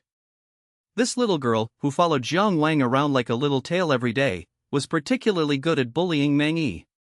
In Qin law, women held a relatively high status. The Qin law states, if a man is a herding boar, killing him is not a crime. The gist is that if a husband cheats on his wife, the woman can kill him without being guilty. Moreover, everyone had gotten to know each other over this time, and they all knew that who was very much liked by Jiang Wang. At this age, we often play together, and who has become one of them. Everyone found chairs and sat down. Zhao Gao even wiped Ying Zhang's chair with his sleeve, then stood aside and watched them eat. Zhao Gao, you can come to the table too. Seeing Zhao Gao swallowing hard, Jiang Wang thought for a moment and invited him over. Although he looked down on the historical Zhao Gao, the Zhao Gao of today is just a 10-year-old child. Sir, I think I'd better not eat it. Zhao Gao swallowed hard. He's a servant, he has no right to sit at the table. Just eat what I tell you to eat. Don't be so hypocritical at such a young age, Jiang Wang said sternly. He wasn't so strict about class distinctions. If he wanted, he could eat with beggars. Since the master has summoned you, then come, Ying Zhang said. Yes. Upon hearing this, Zhao Gao sat down on a chair in the corner, but only half of his bottom was on it. Each person ate a large piece of meat and a bowl of wheat rice, feeling quite full. After finishing his meal, Jiang Wang found 5 hemp ropes, 2 of which were used to tie half a pig's face and 1 pig's leg. The other 2 pig legs were tied together with the ears and the pig's heart. Another one is a set of spare ribs and pig tongue tied together separately. Jiang Wang was carrying one of the ropes with a pig's leg and face attached. Meng Tian, take this back to your father and grandfather. This. Just take it. Tell me if it's good or not. You've already eaten it, but your father hasn't. Isn't that unfilial? Jiang Wang's words made Meng Tian obediently accept the pig's leg. Wang Ling, this is for your uncle. Take it back. Jiang Wang handed Wang Ling another copy. Then Jiang Wang took a piece of pork ribs and pig tongue tied together and handed it to Yao Su. Yao Su, take this back to your parents. Thank you, sir. The 3 accepted the food, and Jiang Wang sent them away. Then, he offered one of the remaining 2 portions to Ying Zhang. Ying Zhang, come with me. Sir, where are we going? Your great-uncle, the Gao family. Jiang Wang led Ying Zhang and Zhao Gao all the way to Gao Gong's residence. Lord Gao, Prince Shang, and Jiang Wang have arrived outside. Oh, what are they doing here? Please come in. Soon after, Jiang Wan led Ying Zhang into the main hall. This humble one, Jiang Wang, greets Lord Gao. Jiang Wang was showing respect as a junior. According to seniority, Lord Gao was Ying Zichu's great-uncle, a very high seniority. Ying Zhang pays his respects to grand-uncle. Ying Zhang bowed deeply. Get up. You never come here on ordinary days. What brings you here today? Oh, and you even brought something. Do you need something from me? Master Gao was a straightforward person. To be honest, I have a favor to ask of you today. Jiang Wang chuckled and then handed over the pig's leg and pig's face. Master Gao, this is a pork dish that I improved. It has no fishy smell at all. Please try it. Upon hearing that it was pork, Gao Gong felt a moment of disgust, but he still used his fingernail to pick off a piece of meat and took a small bite. Smack smack. Gao Gong smacked his lips twice, a look of lingering satisfaction on his face. It's really good. Of course, I wouldn't dare to deceive Master Gao.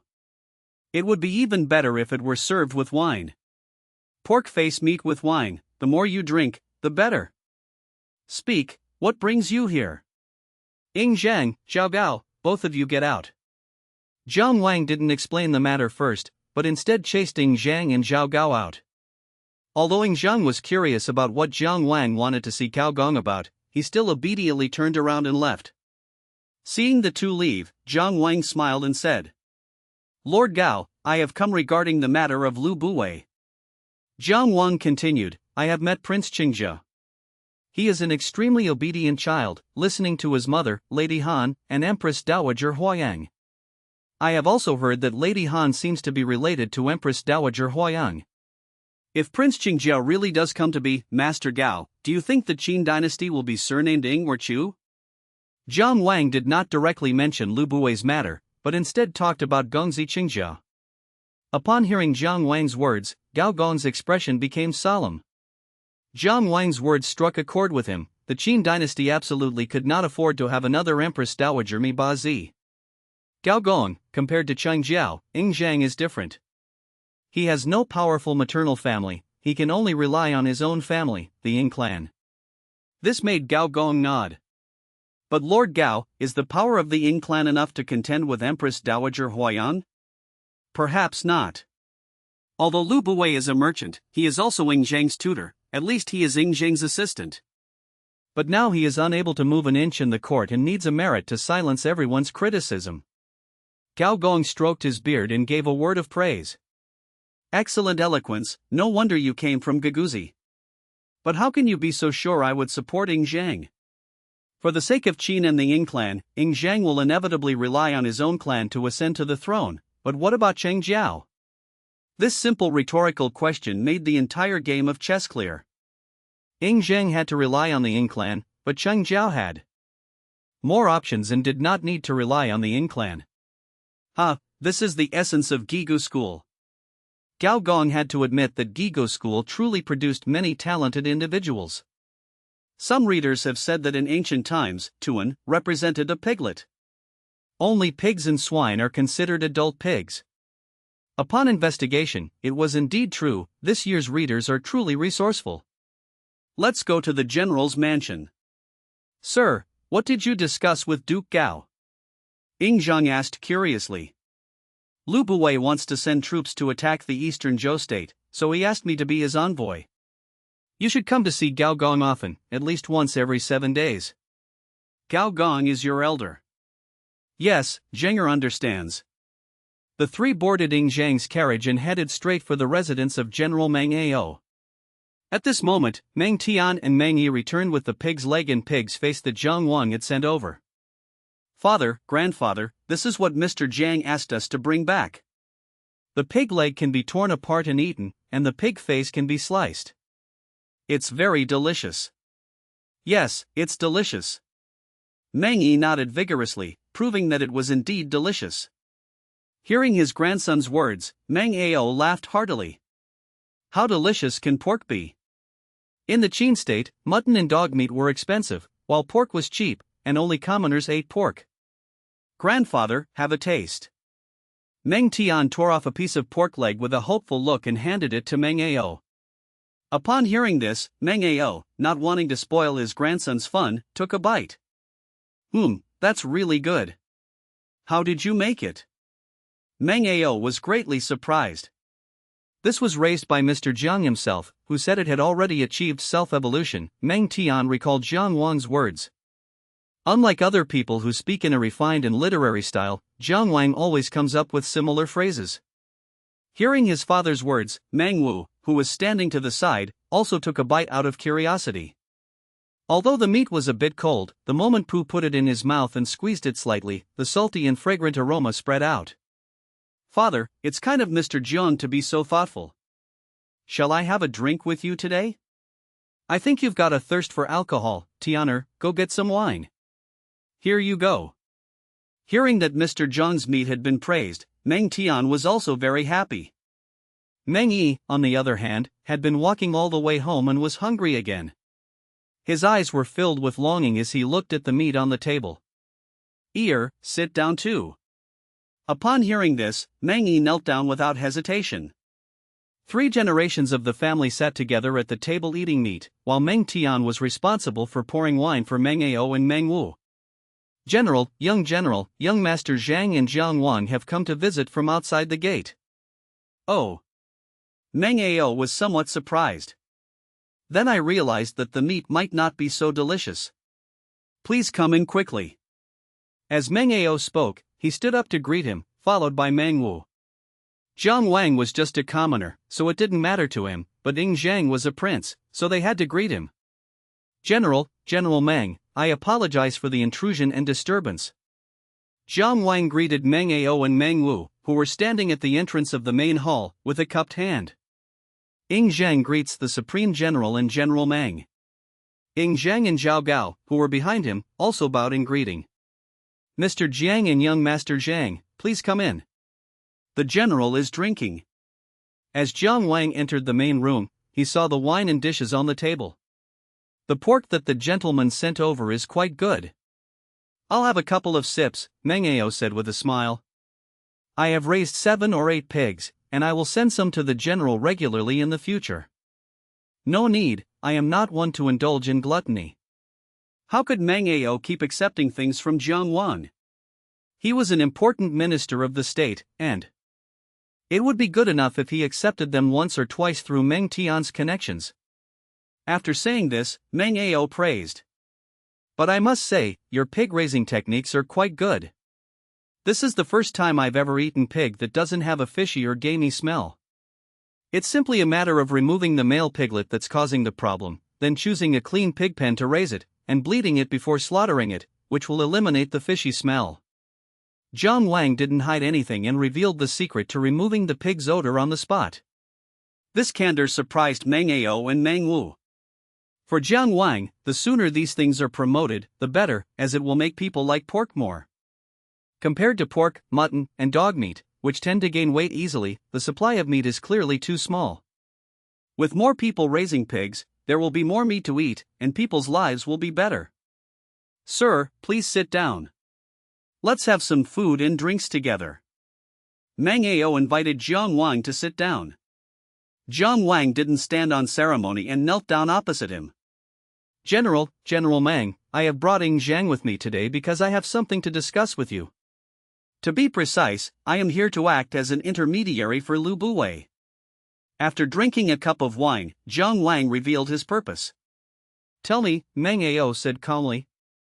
Jiang Wang must have come here with a purpose. Upon hearing this, Jiang Wang glanced at Ying Zhang and Meng Tian. He had originally intended to have a private conversation, just like when he talked to Gao Gong. Some private deals don't need to be known by the children, but since Meng Ao asked so directly, it seemed he wanted Meng Tian to stay and listen, so he simply told him. General, the ruler of Dongzhou is restless. His Majesty wants to send troops to conquer Dongzhou, and the Prime Minister wants to lead the troops personally. He's just a merchant, yet he wants to lead troops. Isn't he afraid of ruining the country's affairs? Meng Wu chuckled softly, clearly not taking Lu Buwei seriously. That makes sense. Weapons are the most important instruments of a nation. It would be irresponsible to hand them over to a businessman. General Meng, Lu Buwei certainly has talent, as can be seen from the king's current position. Talent is important, but it depends on where it is used. Back then, Mao Sui of Zhao was also talented. He persuaded Chu to help him and saved Zhao from the danger of being destroyed. However, he was ambitious and rashly led his troops to attack Yan, resulting in a crushing defeat. In the end, he committed suicide, causing countless Zhao men to be buried with him, Meng Ao said calmly. This is about Mao Sui. Everyone knows that Mao Sui recommended himself, but his end was extremely tragic. Because he was ambitious and had no ability to command troops, he still wanted to lead troops into battle, which harmed both himself and others. That's right. This is called specialization. So, if Lu Buwei is leading the troops, he will need the help of the general. If your Majesty needs Lu Buwei, consider it as me acting on behalf of Ying Zhang, owing the general a favor. Ying Zhang and Meng Tian have always gotten along very well. Jiang Wang's words contain 3 points. First, this was what King Ying Zichu hoped for. Second, he owed the Meng family a favor on behalf of Ying Zhang. And third, Ying Zhang and Meng Tian got along very well, implying that Ying Zhang's ascension to the throne would be good for everyone. As one of the most successful generals, Meng Ao must have had a high level of political awareness, and he understood the meaning behind Jiang Wang's words. After a brief silence, General Meng Ao said, I am only loyal to the king's orders. If the king issues an order, I will obey it. Thank you, General. If the army goes on a campaign, Lu Buwei will follow your lead. Jiang Wang cupped his hands in thanks. When Meng Ao spoke like this, he was essentially giving you an answer. He chose to remain loyal to the king of Qin. He did what the king of Qin asked him to do. After leaving the general's mansion, Jiang Wang took Ying Zhang back to his home. On the way, Ying Zhang asked, "Sir, if you want the prime minister to lead the troops, as the king, you can just give the order directly. Why do you need to consult with Gao Gong and the supreme general? Doesn't this country belong to the Ying family?" That's a very insightful question. Jiang Wang organized his thoughts before slowly speaking. Your father, Prince Qin, is not yet able to rule the court alone. In addition, wherever there are people, there will be struggles for interests. People in the court will be divided into factions to some extent. For example, there are forces formed based on birthplace and ancestral home, or forces formed based on the place where they went to school. Those who came from the same school will naturally be close. There are also forces formed based on family background. Families with military merits will naturally be close to military generals. They will instinctively stick together. The entire court is like a deer, already divided up by these forces. If Prime Minister Lu wants more meat, he has to snatch from others, and naturally, others will resist. Since Prime Minister Lu can't defeat them, he can only seek help. Furthermore, the court is autocratic. Although the Qin dynasty is surnamed Ying, it doesn't mean that one can do whatever one wants. For example, Shan Yang's reforms offended the interests of the Ying clan, which is why he was executed by being torn apart by chariots. King Huiwen was such a wise and powerful man, yet he still had to sacrifice Shan Yang to appease the anger of the Ying clan. Sitting in the carriage, Jiang Wang slowly recounted some things. He actually intended to teach these things to Ying Zhang when Ying Zhang became the king of Qin. Sir, how can one exercise absolute power in the court? Ying Zhang asked, his small face showing some confusion. In his mind, as long as he became the king of Qin, he could rule the court and do whatever he wanted. If you become the king of Qin in the future, the court will be filled with people you have promoted, and you will be able to rule the country arbitrarily. But if you want the Qin dynasty to last for 10,000 years, there will be much more to do. The aristocratic clans, the military merit groups, and the maternal relatives groups are all groups. If you want the Qin dynasty to last for 10,000 years, then you must centralize power, take all the power into your own hands, suppress the aristocratic clans, the military merit groups, and the maternal relatives groups, and let them know that they are not irreplaceable. These people are all pawns in your hands. If anyone is not to your liking, replace it with a more suitable one. Furthermore, the suppression of aristocratic clans, military groups, and maternal relatives is not just for your rights, but more for the common people. These upper-class nobles are monsters. They will constantly plunder the property of the common people and annex their land. Do you remember what I said?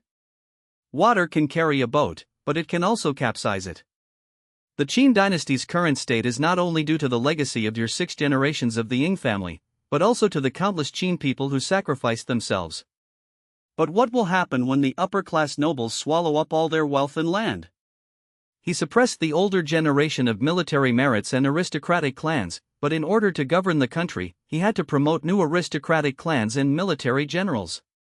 These new aristocratic families and military generals will form new aristocratic clans and powerful families after a few decades. As the master said, if the common people cannot get enough to eat and cannot afford to live, they will turn into wild beasts and destroy everything, Ying Zhang said. Yes, when ordinary people can't afford to live, they will try to rob. Jiang Wang nodded. But if he said these words to Ying Zhang, it would be fine. If he said them to others, they would scoff at them. During this period, the country was still in a semi-slave era, the people had a low social status, and there was no significant peasant uprising. Unlike Jiang Wang, who knew the power of peasant uprisings. Sir, are the Ying clan considered aristocratic families? Yes, they are a hybrid of aristocratic families and maternal relatives. Would Meng Tian's grandfather and Wang Ling's uncle be considered part of a military merit group? Ying Zhang asked again. Yes, they rose to power through war, surrounded by a group of generals they had promoted, and some even intermarried, forming a community of shared interests. Bai Qi died because he was also a representative of the military merit group, and his achievements overshadowed his master. Then how do we suppress the aristocratic clans and military groups? Ying Zhang asked seriously. Jiang Wang laughed and put his arm around Ying Zhang without any regard for appearances. It's too early for you to think about these things. You're only 11 years old. But if you want to know, then I'll tell you. To suppress the aristocratic clans, we should support the poor and even commoners. What are the poor and even commoners? They are the fallen noble families who still have a foundation. Commoners can study in schools and then become local officials or even enter the imperial court. When those aristocratic families realize that they are not indispensable, they will most likely come to you with shamelessness. Suppressing the military meritocracy is simple. Just put them on a high pedestal, then support new generals, just like the late King Yingji. Once the new generals have established themselves, find an excuse to kill the old military meritocracy and confiscate all their assets. Just remember these words, you'll need them later, Jiang Wang instructed Ying Zhang. Over the years, he discovered 3 characteristics of Ying Zhang. First, he had a good memory, second, he grew tall, and third, he was very resilient. Ying Zhang nodded upon hearing Jiang Wang's words. I bought more than a dozen children, all of whom are prepared for you. After I have taught them, they will enter the palace with you. Those who are not capable will be made into ordinary eunuchs, while those who are capable will be kept by your side as your future staff. As Jiang Wang spoke, he glanced at the pale-faced Zhao Gao. Little Zhao Gao, our conversation today is a secret. If you dare tell anyone else. Sir, Zhao Gao dares not. Zhao Gao is utterly loyal to the young master. Zhao Gao immediately knelt on the carriage. Sir, can't these words be said to others? Ying Zhang asked. No one can tell, Jiang Wang said, but then added after a moment's thought. Except for your father. After saying this, he looked at Zhao Gao, his face darkening. Don't kneel down so easily, get up. Zhao Gao quickly stood up.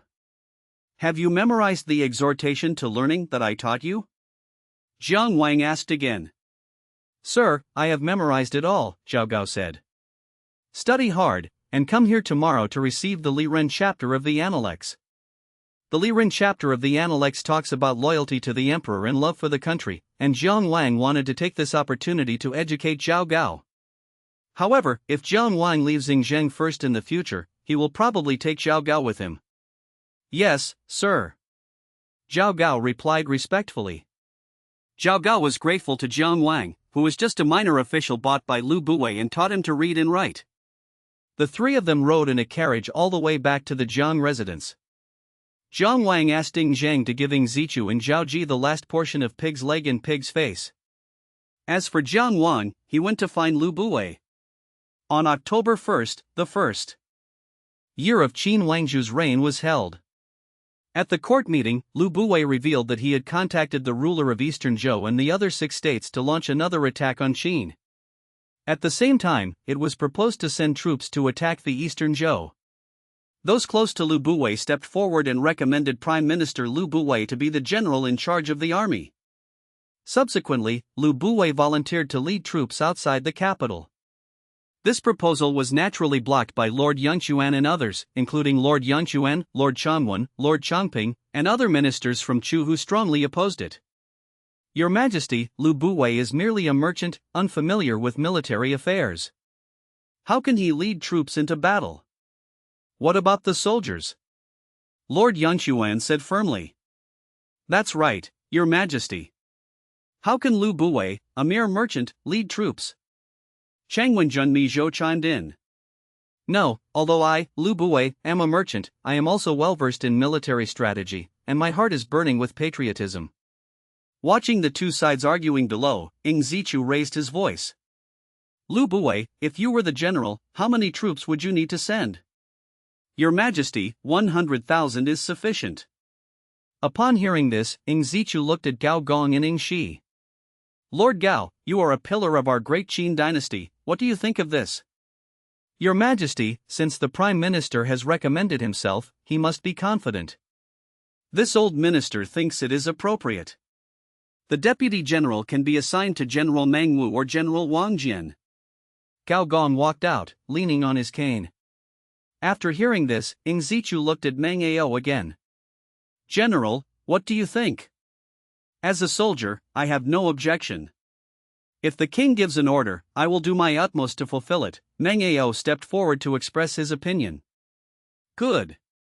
Ing Zichu slapped the throne. Lu Buwei, obey my command.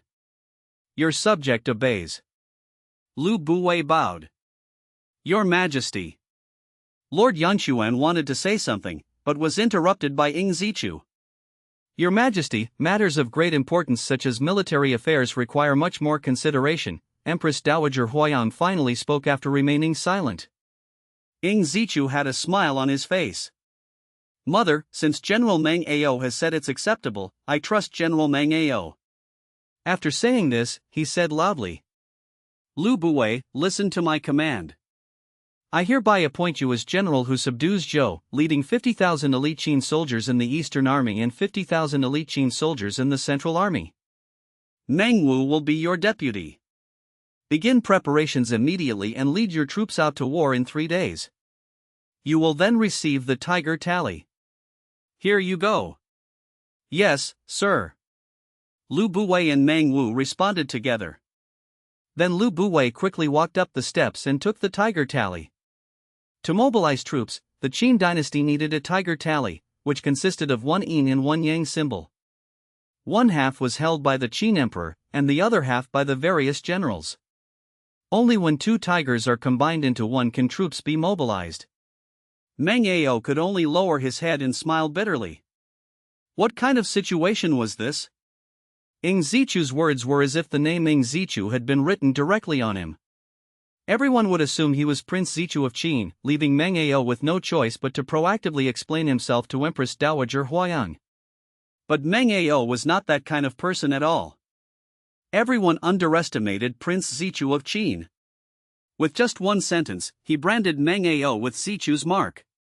Seeing that the matter was settled, Empress Dowager Huayang said nothing more, but took a deep breath and looked intently at Meng Ao and Gao Gong. I never expected the two of them to be on the same side. Empress Dowager Huayang thought even further, wondering if this was Zichu's idea. In her view, this could be Zichu's counterattack, uniting the Ying clan and military generals to oppose her authority. Ing Zichu ultimately followed the same path as his predecessor, King Yingji. Thinking about these things, a shadow crossed Empress Dowager Huayang's eyes. The sun was high in the sky, and the ministers left the court in 2s and 3s. Wang Jian and Wang Ben returned to the left general's residence one after the other. Unlike Meng Ao, Wang Jian spent very few days at home each year, mostly away from home. During this period, Wang Jian could only be considered the 4th or 5th most important general in the Qin state, with Meng Ao and Wang Yi above him. Ouch, ouch, ouch. Auntie, please be gentle. When the two returned, they saw Wang Ling sitting in the living room, and Wang Jian's wife was rubbing Wang Ling with herbal medicine for bruises and sprains. Seeing the bruises around Wang Ling's eyes, Wang Jian's expression darkened. Going out to fight again? And with whom this time? Ing Chong and his gang. They started by acting like scoundrels, and they even insulted Yao Su, Wang Ling said through gritted teeth, enduring the pain. Ing Chong? He's older than you, isn't he? Why are you getting into a conflict with him? Aren't you just asking for a beating? Wang Ben asked. So what if he's big? Even if I can't beat him, I'll still bite off a piece of his flesh, and if I can't bite off a piece of his flesh, I'll still spit in his face. Wang Ling said arrogantly. Upon hearing this, Wang Jian laughed heartily. Ha, good, you truly are a son of the Wang family. Wang Ling was the son of Wang Jian's cousin. During the Battle of Chongping, Wang Jian's cousin died in battle, leaving behind Wang Ling, who was only 3 years old at the time. Wang Jian then took him in and raised him by his side. Wang Ling was immediately filled with pride after being praised by Wang Jian, but his aunt soon made him wince in pain. My dear husband, the meal is ready. Please go and eat first, Wang Jian's wife said while massaging him. Wang Jian and his son sat down at a table to the side, where concubines served them their meal. I'm not on duty this afternoon. Let's have a drink today, you and I. We've already finished the pork from the past 2 days, haven't we? Wang Jian asked. It's gone. You and Mr. Jiang have a good personal relationship, don't you? Why don't you ask Mr. Jiang how he makes it sometime? Our family can make it ourselves. Yes, Wang Ben replied. That year, Wang Ling often stayed at Jiang Wang's place, sometimes until dark, and Wang Ben would often go to see him, and they gradually became familiar with each other. Uncle, I can ask Mr. Jiang for you, Wang Ling said loudly. Wang Jian and Wang Ben ignored the insignificant Wang Ling and instead began discussing the upcoming battle. Father, what do you think of His Majesty's decision to appoint Lu Buwei as general to lead an expedition against Eastern Zhou? Dongzhou can't hold out. Now it depends on Han and Wei. If Han and Wei send troops to help, the battle may drag on into winter, and we may have to return empty-handed. This battle must be won quickly. Wang Jian was shrewd and saw the problem immediately. After the autumn harvest, winter will arrive quickly, and the weather will soon turn cold. If it drags on until winter, the harsh winter cold may defeat the Qin warriors. During this period, people's winter clothes were made of straw, which were not very warm at all. His Majesty has ordered the mobilization of 50,000 troops, and I am most likely among them. There's no need to worry. The states of Han and Wei have long been traumatized by our great Qin. Leaving aside whether they dare to help, even if they do help Eastern Zhou, as long as we defeat one side quickly, the other side will be terrified and collapse without a fight. Meng Wu should know this. He might not think of it, but General Meng Ao will too. Wang Jian believed that this battle would end quickly, at most in a little over a month, and should be over before the first snow. This was his confidence in Meng Ao and Meng Wu. Uncle, brother, Mr. Jiang said that the Eastern Zhou dynasty is doomed to perish. Wang Ling interjected again, stretching his arm after rubbing the medicine. Oh? What did Mr. Jiang say? Wang Jian's face showed a look of great interest. I heard what the master said to Prince Shang. The master said that the Eastern Zhou had the idea of uniting the 6 states. This is like a rafter sticking out, overestimating its own strength, and it will definitely be cut down first. After that, then they talked about how they destroyed Han, which started the Qin's eastward expansion. I can't remember the rest. Wang Ling walked to the dining table as he spoke. By the way, Prince Sheng told me that if he becomes king, he will not only destroy the 6 kingdoms and unify the world, but also destroy the Xiongnu and expand to the northeast of Yan and the northwest of Qinchuan, conquering 100,000 li of territory. Prince Sheng promised me that I will be the first vanguard general in the future to expand the territory. Wang Ling said with an excited look on his face. Snap! Wang Ben smacked Wang Ling on the head. A child's joke. How much more talented are you than Prince Sheng? I'm almost 14, and you joined the army at 15, so can I. Wang Ling glared at Wang Ben, then looked at Wang Jian. Uncle, my brother started drinking at the age of 14, so can I too? Upon hearing this, Wang Jian actually poured Wang Ling a bottle. Benner, what do you think of Mr. Jiang? His thoughts are unrestrained, and he often says surprising things. He is usually cheerful and easygoing, and doesn't seem to have much guile. But he comes from Gigu and has his own unique views on many things. He must be quite capable. Wang Ben thought for a moment and then gave his impression of Zhang Wang. So-called amazing words are those that occasionally utter seemingly reasonable sentences. This is a common ailment of the modern soul, with proverbs and sayings coming out of nowhere. Mr. Jiang is a man of great talent. Everything that Gongzi Zhang has learned is from him, Wang Ling said, standing by indignantly. Snap! Wang Ben couldn't help but reach out and give Wang Ling another slap. Wang Ling was used to this. Let them hit me, what can they do but kill me? At this time, at the Zhang residence, Zhang Wan was also massaging Ying Zhang with liniment for his injuries. Can't you, a dignified young master, just behave yourself? Sir, it was Ying Chong and his gang who went too far. Not only did they renege on their bet, but they also cheated. They even said Yao Su was like a woman. Wang Ling made a move, so I had to help them. Ying Zhang said emphatically. There are two types of gambling games, chess and dice games. King Xiaoxiang of Qin once ordered craftsmen to build a hook ladder to ascend Mount Hua. He used the heartwood of pine and cypress trees as a game board, with arrows 8 feet long and game pieces 8 inches long. He left a record stating, King Xiaoxiang once played a game with a celestial being here. This is called Tui, where the chessboard is used as a target for throwing arrows. Ying Zhang and his people played a similar game. That Yao Su does indeed have a somewhat effeminate appearance, he wasn't lying. Sir. Ying Zhang was somewhat indignant. A true man can forget past grievances with a smile. When you meet again, you must show your magnanimity. You are a prince of Qin. If you show your magnanimity, Ying Chong and the others will surely be convinced. Jiang Wang instructed Ying Zhang on his own. Sir, if it were you, could you let bygones be bygones? Ying Zhang asked in return. I can't, I'm the type to hold grudges, Jiang Wang said decisively. If you can't do it, how can I? Ying Zhang stared wide-eyed at his teacher whom he admired. Can we be the same? You are destined to be a king, and your heart must be as vast as the world. I am different, I am just a commoner. Jiang Wang naturally had his own reasons. Ying Zhang. Let's eat here this afternoon. In another month, your father will officially ascend the throne, and you'll have to enter the Xianyang Palace. It might not be so easy for you to have fun like this and come to my place often anymore. Jiang Wang pulled up Ying Zhang's sleeve. After applying some medicine to Ying Zhang's bruises, Jiang Wang went to the neighboring courtyard. This place is managed by Xiao, and there are 3 subordinate officials, one of whom is also a follower of Mo. Besides providing a space for the dozen or so children we bought to exercise and attend classes, the main purpose of this backyard is to research how to make paper. That's right, Jiang Wang is researching how to make paper.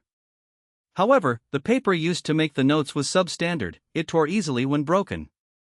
Putting aside whether this process is up to standard, it's not even suitable for wiping your butt, you'll get your hands all messed up with the slightest pressure. After 6 months of continuous experimentation, Jiang Wang discovered that straw paper made from rice straw and weeds was the best, followed by tree bark, while wood chips were the worst. First, it is ground and crushed, which can be done with a stone mill and a mortar and pestle. Then add rice paste and stir. Then add an appropriate amount of water to these paste-like paper materials and stir well to make pulp. Finally, use a burlap board to scoop out a layer of the water and place it on a flat surface. After it dries, it becomes a sheet of paper. In the past 2 months, Jiang Wang has started using this toilet paper when he goes to the toilet. All I can say is that it's much more comfortable than using toilet sticks. Sir, what is this? In the backyard, Ying Zhang stared wide-eyed at the stacks of papers drying in the sun. This is paper. With this, we won't need to write on bamboo slips anymore. Sir, how about this one, cut to the same size as you requested and sewn with hemp thread? 50 a day, that's the limit, Xiao said after thinking for a moment. That's too little. But Jiang Wang also knew that with the current manpower, 3 people could do this much at most. You've all worked hard these past few days. Go give Sun Qian and the others 2,000 coins each later. Sir, isn't this too much? Xiao hesitated. 2,000 coins, that's 2.5 years' income for a family of 4. If you do well, you should be rewarded. As for me, I have plenty of money. Jiang Wang smiled and reassured Xiao. If he succeeds in making paper, he will never be short of money, he could even become richer than Lu Buwei. The Qin state had a clear hierarchy of masters and servants, and placed great emphasis on loyalty and obedience. Loyalty and obedience mean that a servant is loyal to his master, obeys him unconditionally, and hopes that his master will value him. Another point is dependence and reciprocity. The master has a certain degree of control over the servant, but at the same time, he is also responsible for the servant's living needs. The servant depends on the master, and the two form a dependence and reciprocity relationship. Because the 3 servants he bought were all quite good, like owls, Jiang Wang was not stingy with money. On the 4th day of the new year, Lu Buwei led his troops into battle. The army marched out, the black dragon flag fluttering in the wind. Jiang Wang, along with Ying Zhang and a few others, watched the army set off. It was clear that the children around him really wanted to join in. For this expedition, the Central Army mobilized 50,000 men, personally commanded by Mang Wu. The inexperienced Wang Ben and Chongping Junmichi were both in the Central Army. At present, the Qin state has less than 600,000 troops, with the Eastern Army and the Central Army having the most, reaching 300,000. The Northern and Western armies mainly defended against the Xiongnu, numbering around 100,000, while the remaining troops were the standing forces of various counties and prefectures. The following is not counted in the word count. How can you say we have no clothes? We share the same robes. The king is raising an army, let us prepare our spears and shields, and fight together against this common enemy. How can we say we have no clothes? We'll share our garments with you. The king is raising an army, let us prepare our spears and halberds, and fight alongside you. How can we say we have no clothes? We will share our garments with you. The king is raising an army, let us prepare our armor and weapons, and march with you. Early in the morning, a clear voice came from Jiang Wang's house. There, the dozen or so children adopted by Jiang Wang, led by Ke Bing, were facing the rising sun, loudly reciting Qin Feng, no clothes. Not far away, Jiang Wang listened with his eyes closed to the teenagers reciting, while he was styling his hair behind him and softly reciting Qin Feng, no clothes, along with him. Qin Feng, no clothes is a daily compulsory lesson for these children. In addition, they learn mathematics, archery, rites, calligraphy, and 4 other skills from the 6 arts of a gentleman. By the time they finished their workout, it was just breakfast time. When bronze bells originated in the Xia dynasty and flourished during the spring and autumn and warring states periods until the Qin and Han dynasties. How's it going with your multiplication table practice? Jiang Wang asked during breakfast. Sir, I've already memorized them all. Qin, how many is 7 or 8? 7, 8, 56. What about 12 times 9? 108, sir. Not bad, Jiang Wang praised, then suddenly asked who was standing to the side. Swan, how much is 9? 9. 9, 9, Hu Mang started counting on his fingers. But she found that the number was too large, and she didn't have enough fingers. Sigh.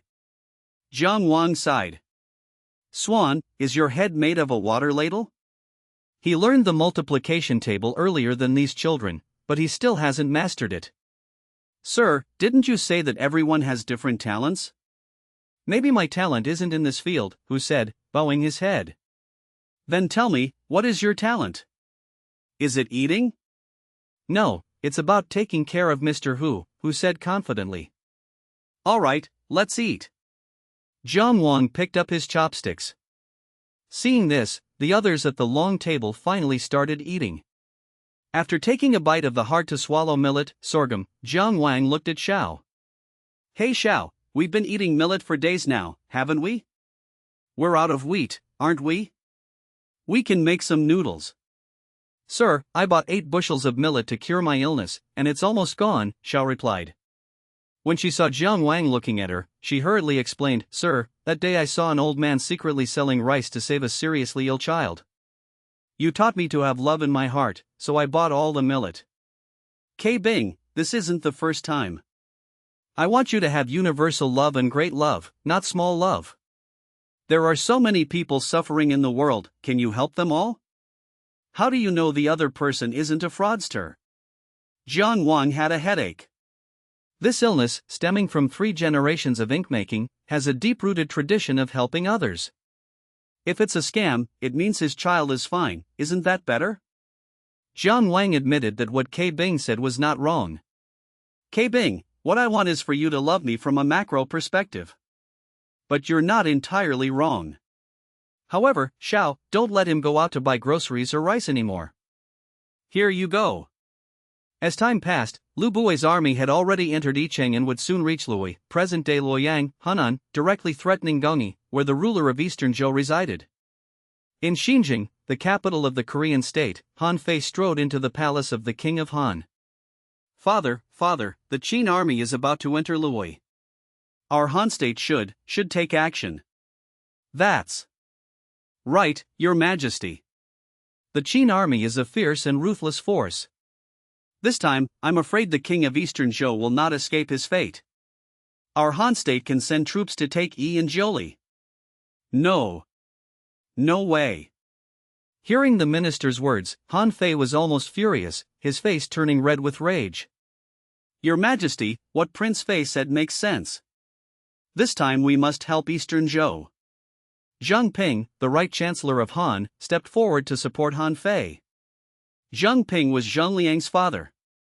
The Zhang family had served as prime ministers of Han for 5 generations and were a prominent noble family in Han. Hearing that Zhang Ping was also on Han Fei's side, King Han Henghui hesitated. Your Majesty, we cannot help. Our state of Han has already submitted to Qin and raised its army out of righteousness. Now, the tyrannical Qin has no reason to attack us. If we help Eastern Zhou, the tyrannical Qin will have a reason to attack us, the left chancellor hurriedly said.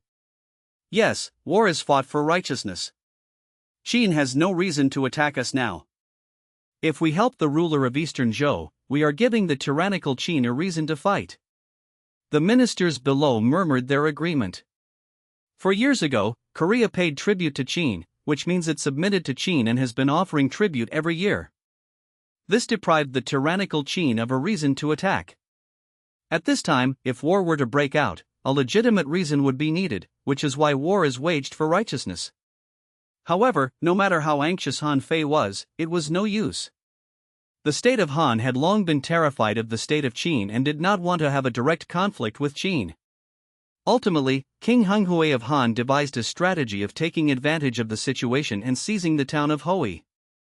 Han Fei walked out of the Han palace in a daze, thinking that this might be his last chance. If Han and Wei help preserve Eastern Zhou, and if they can hold out until winter, or if the other 6 states send troops, Qin will surely retreat. Zhang Wang's words of deduction would often echo in my ears. Qin will not give up its eastward expansion. Once Qin has accumulated enough strength, only Chu can rival it. All others will be wiped out in an instant. Eastern Zhou will be the first, and Han will most likely be the second. After the calculation, Zhang Wang's expression was so confident that even if Han Fei didn't admit it, he knew in his heart that Han was in danger given Qin's expansion speed. Han Fei's dream has always been for South Korea to survive. But now, after years of effort, there's still no solution. The privileged class in South Korea is too powerful, making its so-called rule of law extremely difficult. Han Fei often felt that time was running out, but he repeatedly failed to offer advice on the problems in the state of Han. Han Fei suddenly felt somewhat disheartened. It's too difficult. If he could make the reforms in Korea succeed, he would even be willing to be torn apart by chariots like Xiangyang to appease the anger of the nobles. But he couldn't even take the first step. Even the Prime Minister Zhang Ping, who had always been on good terms with him, didn't stand by his side. His rule of law offended the nobility. The Zhang family had served as prime ministers of Han for 5 generations and were a powerful noble family, so of course they could not agree to it. Just as South Korea was sending troops, Liu Buwei had already begun attacking Gangyi. Meanwhile, the Korean army betrayed Dong Zhou-jun and captured 2 counties in succession. When the Koreans wanted to take Zholi, Mangwu and Chongping Junmichi suddenly appeared and ambushed the Korean army. 2 flowers bloom, each representing a different branch. Xianyang City.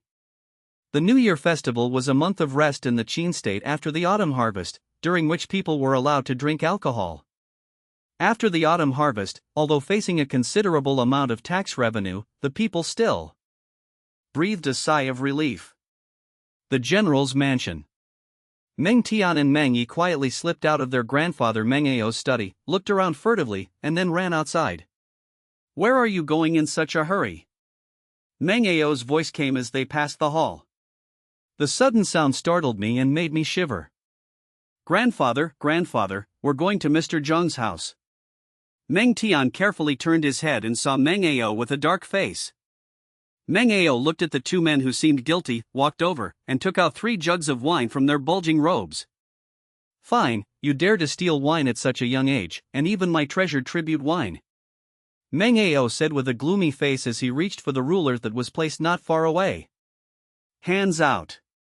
Wah, it wasn't my idea to take it, it was Sister who made me take it, Big Brother started it, wha? Meng Yi cried out in fear of the ruler, betraying his own brother without hesitation. You brat, what are you saying? That's so disloyal. You clearly just wanted to drink, don't try to frame me, are you looking for a beating? Meng Tian smacked Meng Yi on the back of the head. Wha, yes, it wasn't Sister who told me to get it. I wanted to drink it myself.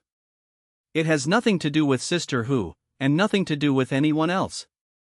Meng Yi immediately cried and changed his story. This infuriated Meng Ao, who then struck Meng Tian's palm. You're not teaching your brother anything good. You're setting a bad example. He's only 11 years old and he's already drinking alcohol. Will he end up working as a prostitute in the future? Clap clap clap. After a few feet of blows, Meng Tian's palms swelled up. Grandfather, Wang Ling can drink alcohol, so why can't I? They often take things to Mr. Zhang.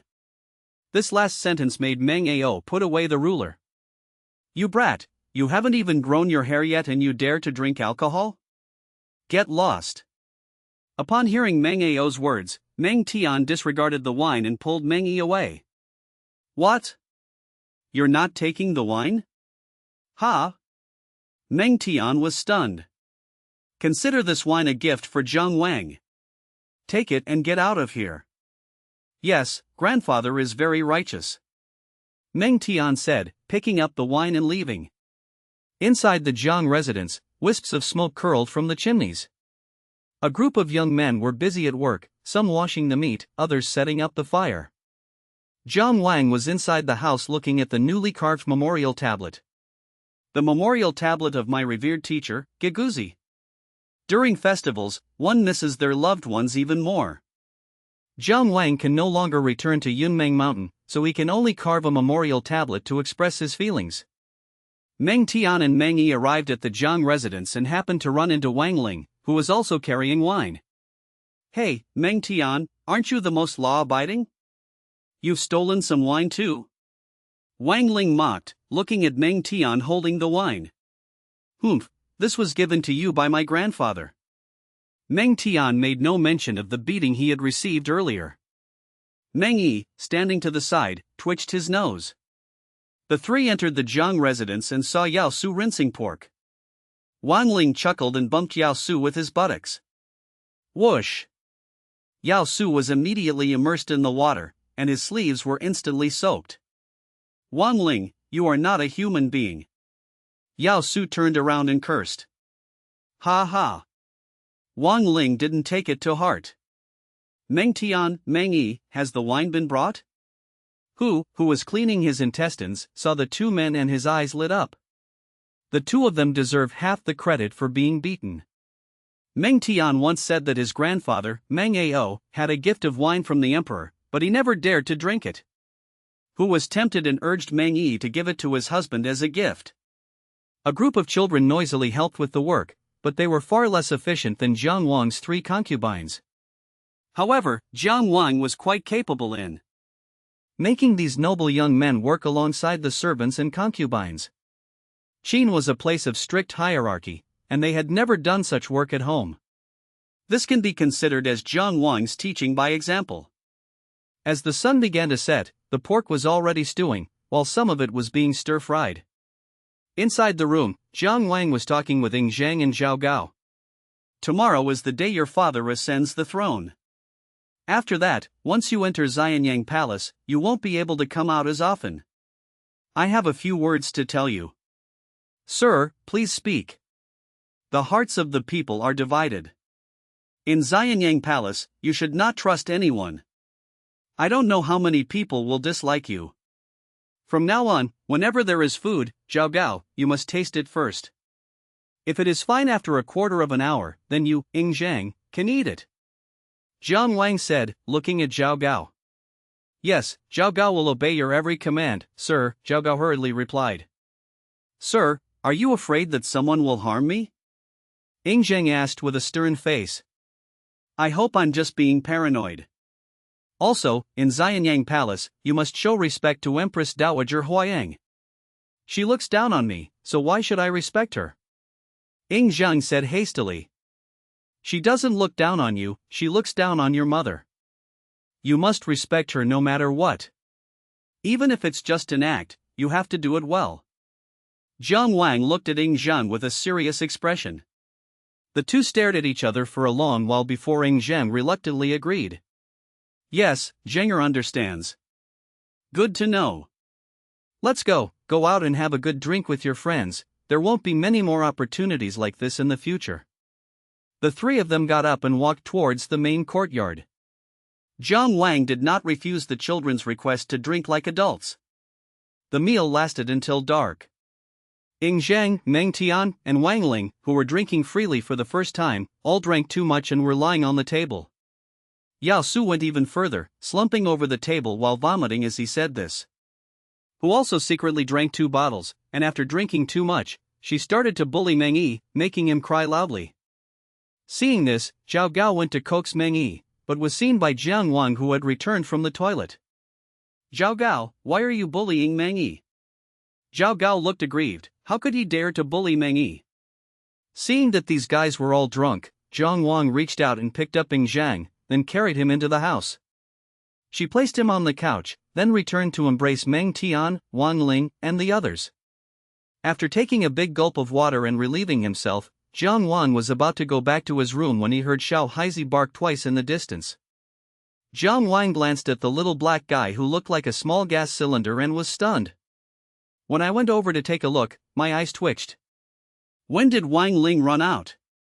He was sleeping with Xiao Haizi, and his drool was dripping all over Xiao Haizi. He remembered carrying Wang Ling to the bed last night. Jiang Wang bent down, pulled Wang Ling up, and carried him back into the house. An hour later, the sun rose, heralding the arrival of a new era. After washing up, Ying Zhang was ready to leave when the carriage that was to pick him up arrived at the door. The following is not counted in the word count. The taxes levied in the Qin state were not light. The land tax included land rent and straw. The Qin bamboo slips unearthed in Yunmeng stipulated that the land rent tax rate should not exceed 10%. But this does not include the manuscript fee. The field law stipulates that, when fodder and straw are poured in, the amount shall be based on the number of fields allocated to the land. If the land is not cultivated, no land shall be cultivated. 3 shur of fodder and 2 shur of straw shall be poured in. The Qin state levied a tax on straw and manure based on a unit of qing, a unit of land. Area. 1 qing of land yielded 3 shur, a unit of dry measure, of straw and 2 shur of manure. Straw refers to crop stalks. The Qin state collected straw mainly as military tax, and the collected straw was used as animal feed. In addition, the Qin state also had a poll tax, which was a household tax levied on people of school age. In addition, there are commercial taxes such as market taxes, mountain and lake taxes, market rent taxes, and wine taxes, as well as labor taxes mainly levied on artisans.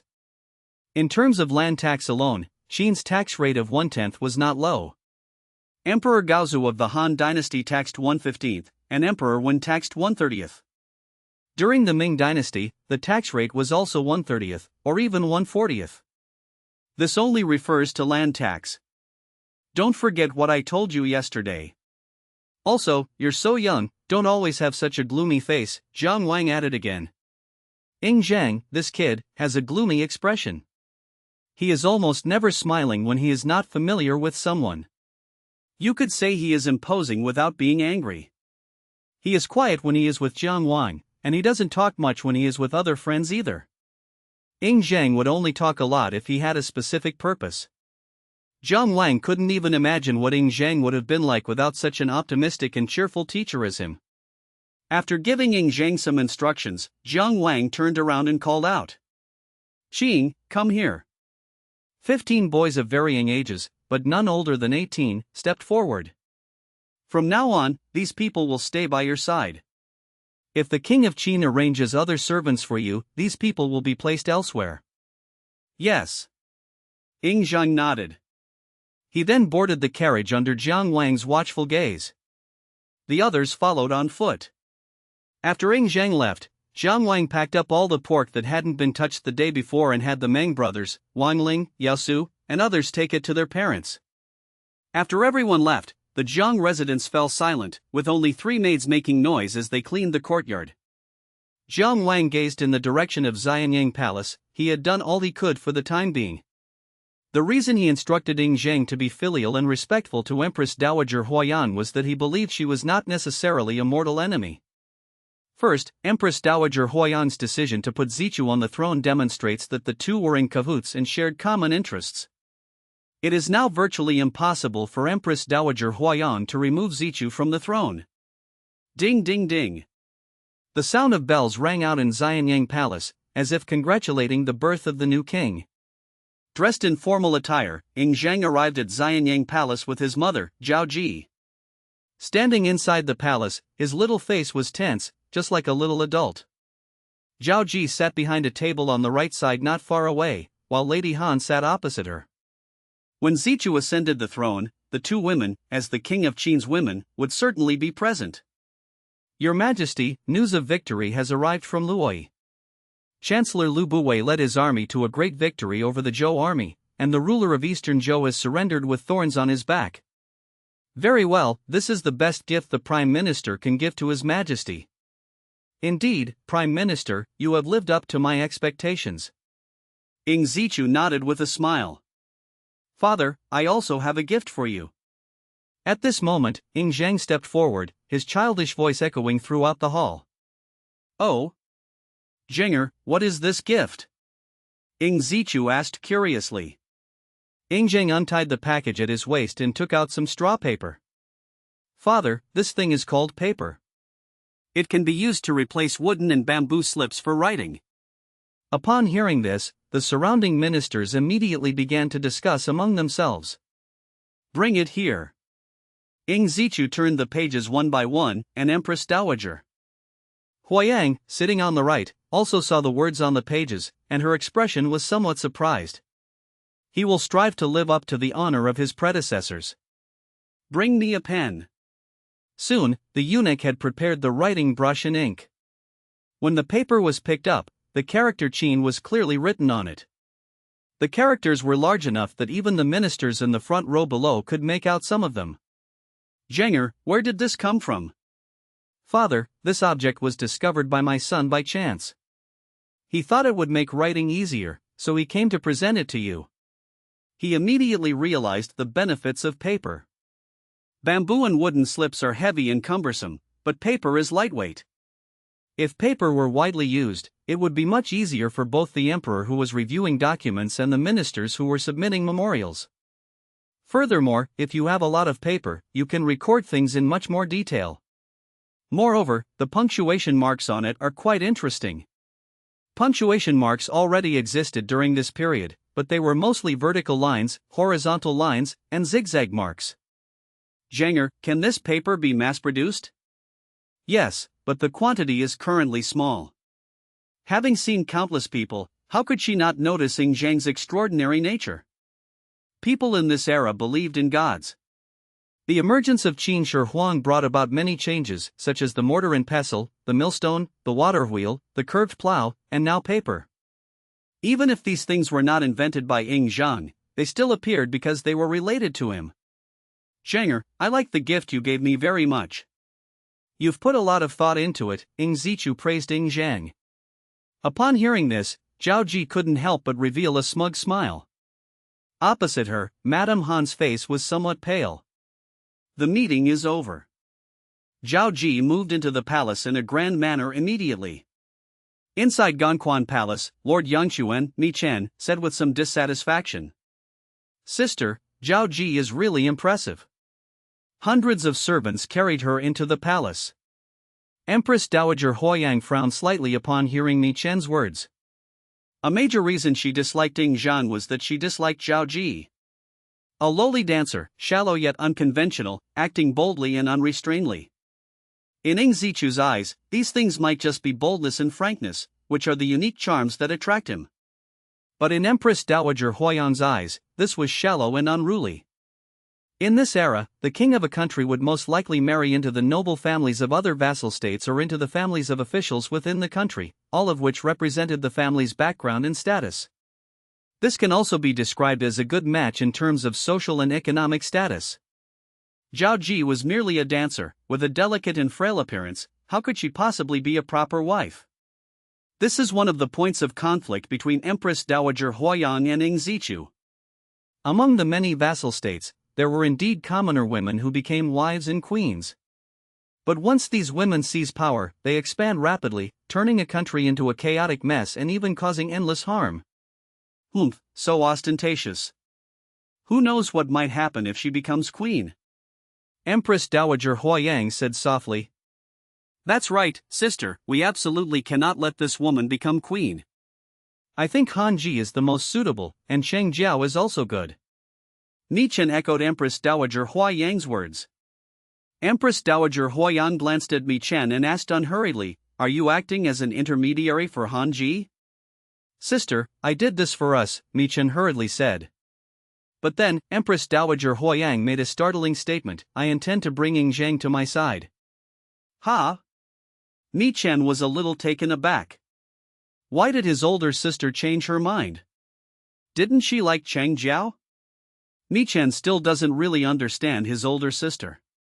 Although Empress Dowager Huayang liked Cheng Jiao, she did not have a good impression of Ying Zhang.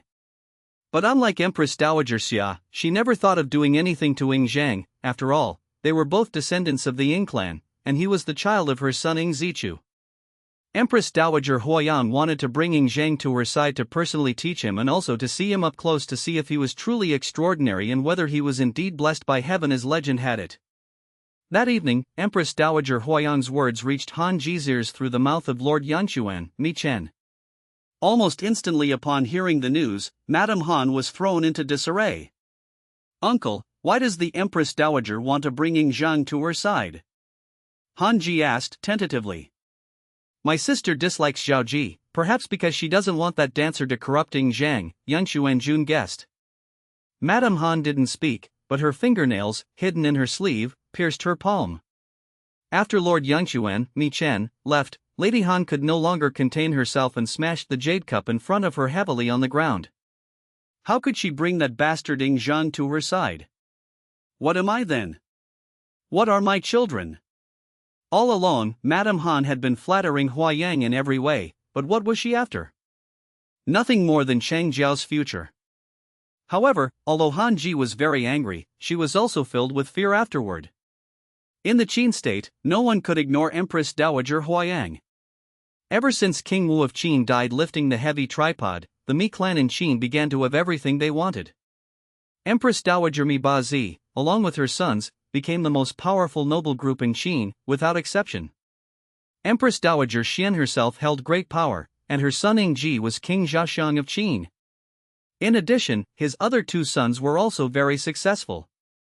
One was named Ying Kuei, who was enfeoffed as Lord Jieling, the other was named Ying Fei, who was enfeoffed as Lord Jingyang. His younger brother, Mi Rong, who shared the same father, was enfeoffed as the Lord of Xincheng. His half-brother Wei Ran was enfeoffed as the Marquis of Rang. This is the strongest team in the Qin kingdom. Ying Fei, along with Ying Kuei, Mi Rong, and Wei Ran, were known as the four nobles of Qin. They held power for a long time, allowing Empress Dowager Xian to rule for 41 years. After that, the power of the Mi clan continued in the Qin state. Empress Dowager Huayang married Ying Zhu, the Prince of Anghua, with the support of the Mi clan. Not only that, she also became Ying Zhu's most beloved woman. The fact that Huayang was chosen as the principal wife by Lord Anghua Ying Zhu despite having no children speaks volumes about her extraordinary nature. During this period, the Chu forces behind Huayang once again infiltrated the upper echelons. These are represented by Yangshuan Jun Mi Chen, Changwen Jun Mi Chu, and Changping Jun Mi Qi. Therefore, no matter how angry she was, Han Ji only wanted to prevent Ying Zhang from being taken away by Empress Dowager Huayang, and she dared not harbor any resentment towards Empress Dowager Huayang. As night fell, she found Empress Dowager Xia, who also lived in Ganquan Palace. Auntie, have you heard the news today? Madame Han knelt before Empress Dowager Xia. What news? Empress Dowager Xia asked calmly. The Empress Dowager intends to keep Prince Shang by her side, Han Ji said truthfully. Upon hearing this, Empress Dowager Xia scrutinized her closely. What are you worried about? Are you afraid that Ing Zhang will gain favor? Empress Dowager Xia saw through Han Ji's thoughts at a glance. I'm asking you, does Empress Dowager Huayang like this child, Xingjiao? Yes. Since that's the case, then what's there to worry about? Empress Dowager Xia said calmly. Before Han Ji could answer, Empress Dowager Xia continued. Today, Zhao Ji moved into Xianyang Palace in great style, did you know that? No. Zhao Ji is definitely not one to be subservient. She's a dancer who knows nothing, but she has a bold and unrestrained personality. She won't know how to hide her true feelings like you do. If she doesn't know how to hide her true feelings, she will definitely clash with Huayang. In this situation, do you think Cheng Jiao will fall out of favor? Empress Dowager Xia had been out of favor ever since she was brought into the harem by Prince Anghua. After being neglected and even ignored for a long time, Empress Dowager Xia learned to be patient. Now she hopes to pass on her experience to Han Ji. Hearing Empress Dowager Xia's words, Han Ji felt somewhat relieved. Aunt June, do you think it could be like last time? This is Xianyang. You'd better put away your little schemes. Some things are enough to do once, Empress Dowager Xia interrupted Han Ji. Yes, I understand. It's getting late, so please rest. I'll take my leave now. Go down. Empress Dowager Xia watched as Han Ji slowly left the room and shook her head. Han Ji is a smart woman, but she is too hasty. As Han Ji walked out of Ganquan Palace, her expression kept changing. She had originally thought that Empress Dowager Xia would still support her this time. From the moment she married Zichu, she endured every single day, but even in the end, she still placed her hopes on others. What if Zhao Ji also chooses to endure? What will she do then? Moreover, Qin Shi Huang, by simply saving 2 of his subjects, developed several things that benefited the country and its people. Now, a gift has won over Zichu, and even Empress Dowager Huayang has changed her mind. Is this person truly blessed by heaven? Even if there is divine assistance, I will never allow anyone to threaten my child. My child is the crown prince, the future king of Qin, Han Ji murmured, her face hardening. Xianyang, Zhang's residence. Jiang Wang gently stroked Xiao Haizi. I wonder how Ing Zhang is doing. There are so many rules in the palace, unlike outside. Once you enter the palace, it's like entering a deep sea. After all, Ing Zhang was raised by Jiang Wang, so he still had some worries in his heart. Don't think about all this nonsense. He's the chosen one, isn't he? Wolf Little Blackie responded. You're shouting too loudly, shout softer. Wah-ah. Ha, good dog, you already smell. I'll give you a bath tomorrow. Jiang Wang said, standing up and preparing to go back inside. Gentlemen. Just then, the concubine from the front yard came over. Sir, someone has come to visit. Who is it? Jiang Wang was a little surprised. It was almost curfew, so why would someone come looking for him? The following is not counted in the word count. Empress Dowager Huayang was formidable, and Empress Dowager Xia was no ordinary person either. Her tomb is the second largest Qin tomb excavated to date, second only to that of Duke Mu of Qin. Who is it? It was Gongzi Su and his father. Please come in quickly. Soon after, Yao Su and his father Yao Jia entered. Mr. Jiang, I have long admired your name. Back then, you debated with a group of scholars in Handan, and your statement, the one who brings chaos to the world is the Confucian scholars, still resonates powerfully to this day. Yao Jia greeted Jiang Wang warmly with a cupped hand.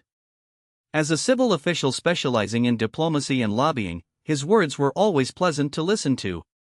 Lord Yao flatters me. I was too young and impetuous back then, Jiang Wang said with a smile as he greeted him. He was a little puzzled. This Yao Jia had never come to his place before, so why did he suddenly bring his son here today? Inviting the 2 into the house, Jiang Wang asked who to prepare hot water and brew tender bamboo leaves for them. Lord Yao, curfew is about to start, why are you here? Jiang Wang asked, seeing that Yao Jia was not getting to the point. It is so, Yao Jia said. I heard that the paper that Prince Zheng presented to the King of Qin today was made by you. Sir, I am very curious and have been unable to sleep at night. I would like to see this paper. Do you have any more paper here, sir? Yes, Lord Yao, if you wish to see it, that's perfectly fine. Zhang Wang said as he walked toward the bedroom. He quickly produced a stack of toilet paper. This is paper. Yao Jia took the paper and examined it carefully in his hands. Good, lightweight and feels very solid. No wonder His Majesty is so pleased today. If Lord Yao finds it acceptable, these will be given to him, Zhang Wang said with a smile. Then I, Yao, will not accept your offer. Yao Jia didn't stand on ceremony, that was his purpose in coming. Finally, he asked another question. Mr. Jiang, can this paper be mass-produced? Of course, to be honest, this thing was invented by my subordinate Xiao, and I plan to have him sell it in the future. Hearing Zhang Wang's words, Yao Jia was stunned for a moment. Sir, if you intend to sell, be careful of gossip. Perhaps it was because of Zhang Wang's care for his son Yao Su over the past year, or perhaps it was because of the sentiment behind the gift of paper, that Yao Jia spoke up to remind him. What do you mean? Zhang Wang was taken aback. This thing is bound to be highly profitable, and some people will inevitably be greedy. Moreover, our great Qin has always upheld the rule of law of Xiangyang, believing that the more ignorant and weak the people are, the stronger and more stable the country will become. Although the advent of paper makes Your Majesty and us more efficient and allows for more detailed reports, if it were to be widely adopted, it might lead to the spread of certain knowledge and even the doctrines of various schools of thought, which Your Majesty would probably not like. Given their friendship, Yao Jia's words were quite insightful. Lord Yao, thank you for the reminder. Zhang Wang bowed to Yao Jia. Yao Su, being a seasoned veteran of the imperial court, was adept at intrigue and power struggles. After seeing Yao Jia and Yao Su off, Zhang Wang sighed. There were some things he had thought of, but he had to do them. He wasn't worried about anyone coveting the paper. Qin ruled by law, and what was not prohibited by law was permissible, which actually benefited Zhang Wang. As for the possibility that someone might try to harm him, report him to the authorities, frame him, or sow discord between him and Ing Zichu, Zhang Wang was not afraid of that. He has done a good job of studying the Qin law, so he won't give them a chance to frame him. Besides, he was Ing Zheng's teacher. Ing Zichu was a benevolent and righteous person. Would he really kill Zhang Wang? When Ing Zheng ascends the throne in the future, will he kill him? If the invention of paper truly led to the spread of the 100 schools of thought in the Qin state, Zhang Wang would actually be pleased. Since Xiangyang's reforms, the Qin people have developed an atmosphere that values martial prowess and pragmatism. They suppressed the doctrines of Confucianism, the school of names, and the school of diplomacy, crushed the existence of the Mahist school, and unified the legalist ideology, taking the law as the guiding principle. This is what Xiangyang meant by unified education. During this period, the Qin state supported early childhood education, meaning that children could attend early childhood education schools after the age of 5 or 8, and official schools were also established. However, all they learned was legalist thought, nothing else. It was too simplistic. Moreover, the general public is not very willing to learn to read and write nowadays. This is because with the emergence of the military merit system, people have other channels for promotion, and reading is not a high priority among ordinary people. Just like in modern times, for ordinary people, studying hard is the only bright path. There are other ways to get promoted, but they are definitely not as likely as the chances of getting a family promoted by studying hard. Zhang Wang did not want the Qin state to be dominated by legalism. He believed that among 3 people walking together, there must be one who can teach me, and that some things cannot be understood without debate. Only through the free exchange of ideas can society develop and the entire Chinese nation evolve rapidly. Without rapid evolution, how can we conquer the vast world? This is why he hopes for a resurgence of diverse schools of thought. But as Yao Jia said, Zhang Wang's possession of the secret to papermaking will inevitably make people envious, and when people are envious, all sorts of underhanded methods will come out. In the following days, as Prince Zichu of Qin began to use paper began to spread among the noble circles of Xianyang. Some people also started to follow suit and use it, but this thing was only available to Jiang Wang. Apart from people like Meng Ao and Yao Jia who had a relationship with him, everyone else wanted it, but Jiang Wang wouldn't give it to them. Both Chang Wenjun and Mi Zhou were rejected. Although Jiang Wang wouldn't give them away, he would sell them, 50 sheets of paper for 1,000 half-taels of silver, fair to both young and old, and often they were sold out. The saying paper in Xianyang is expensive originated from this. Zhengtai Palace. As Zichu processed the memorials, he looked at the wooden slip in front of him that accused Jiang Wang of setting prices privately, acting like a merchant, and making dirty money. Zichu couldn't help but feel a headache coming on. This matter should have been under the jurisdiction of the director of the Imperial Treasury, as anything related to fiscal revenue fell under his control. However, who is Jiang Wang? He is Gong Zizhang's teacher and has a deep relationship with Gong Zizhang. There are even rumors that the 4 treasures of farming were made by this teacher. Even if it wasn't made by him, the paper was still being sold under the name of Shao. Because of the agricultural treasures developed by Shao, the Minister of Agriculture owed Shao a favor, so he directly presented the wooden slips handed to him by his subordinates to Prince Chu of Qin. Why did Jiang Wang, who was perfectly capable of doing business, suddenly become a merchant? Zichu couldn't understand why he could offer Jiang Wang a significant official position whenever Jiang Wang came to him. Why bother running your own business and being looked down upon? Looking at the wooden slips criticizing Jiang Wang, Zichu shook his head and put the slips down. According to the Qin dynasty's law on gold cloth, since Jiang Wang clearly stated his price, this was not illegal. The Qin law, specifically the law on golden cloth, states, for both buying and selling, each party shall pay their own price. For small items where the price is less than 1 coin each, no payment shall be made. In business, the price of each item should be clearly marked. Small items that are not worth a penny do not need to be tagged. Jiang Wang's actions are all legal and compliant, there's no problem. However, we don't know the cost of this paper. If he makes more than double the profit, it must be restricted, or at least heavily taxed. But I should still tell Jiang Wang about the heavy taxes, so he won't overthink it. After processing the memorials, Zichu returned to the inner palace. Where is Zheng? Let's go see Mr. Jiang tonight. It's been so long since I've tasted his cooking, Zichu said to Zhao Ji. Zheng is at Ganquan Palace. He hasn't come to see me these past 2 days. He goes straight back to Yichuan Palace at night. Zhao Ji said somewhat unhappily. The child is growing up and has more schoolwork to do, so I can't be looking for you every day. Zichu said somewhat awkwardly.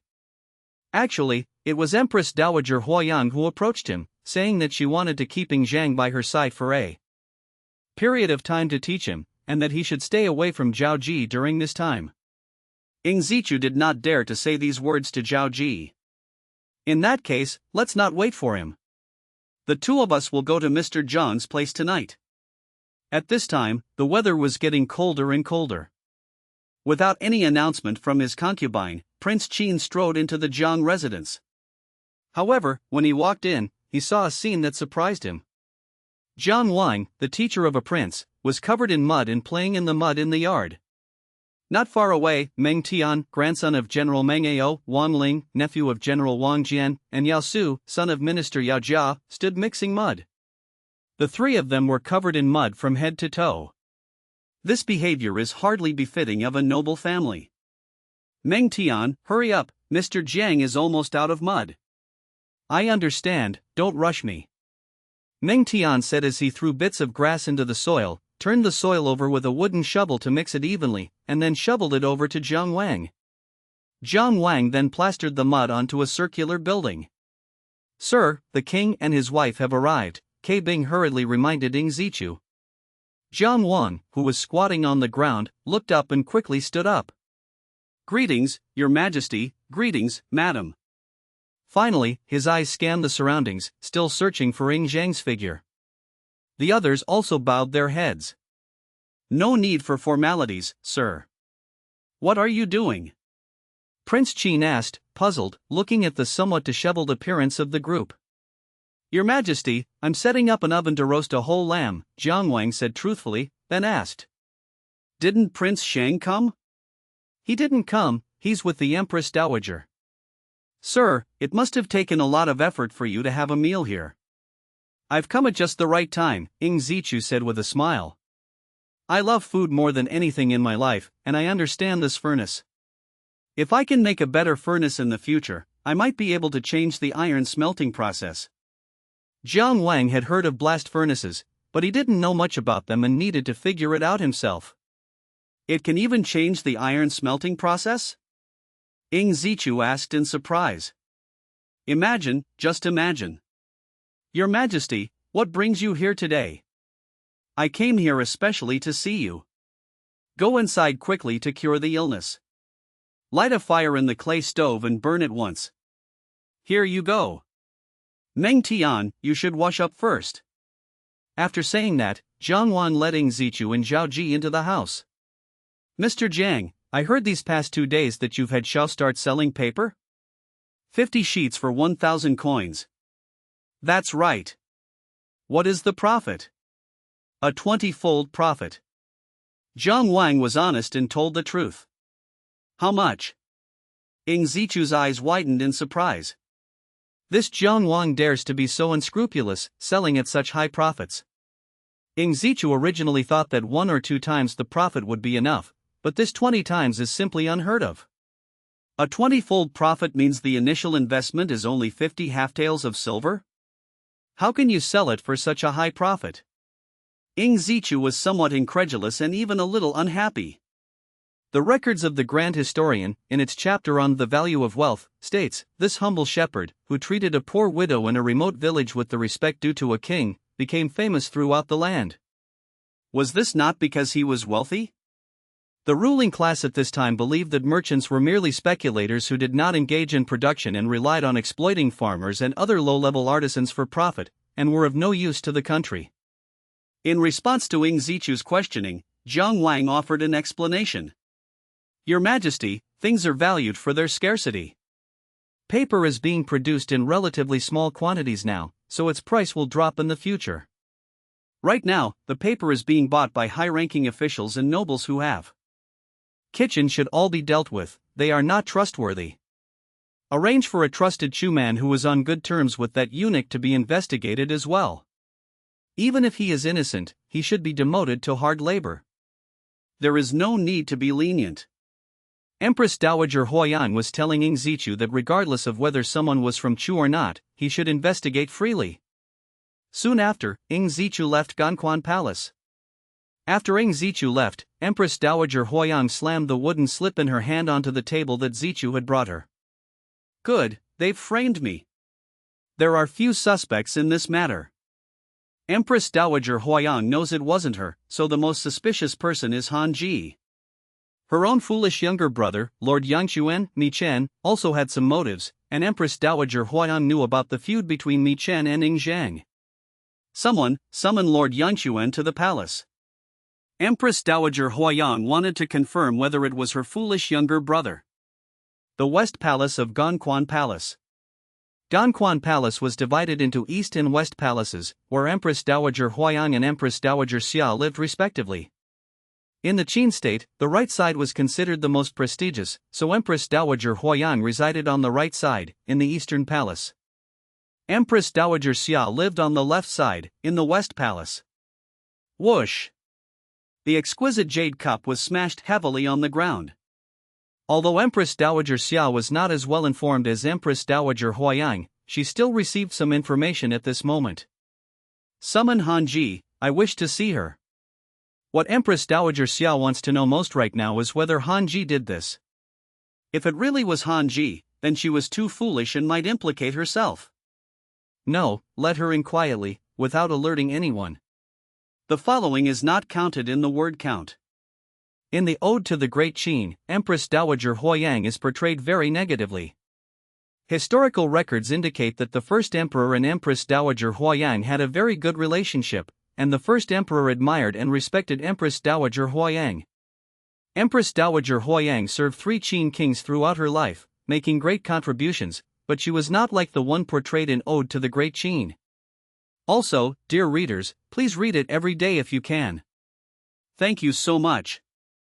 Dongquan Palace, West Palace. Empress Dowager Xia looked at Han Ji sitting opposite her. The two stared at each other, and Han Ji silently looked away.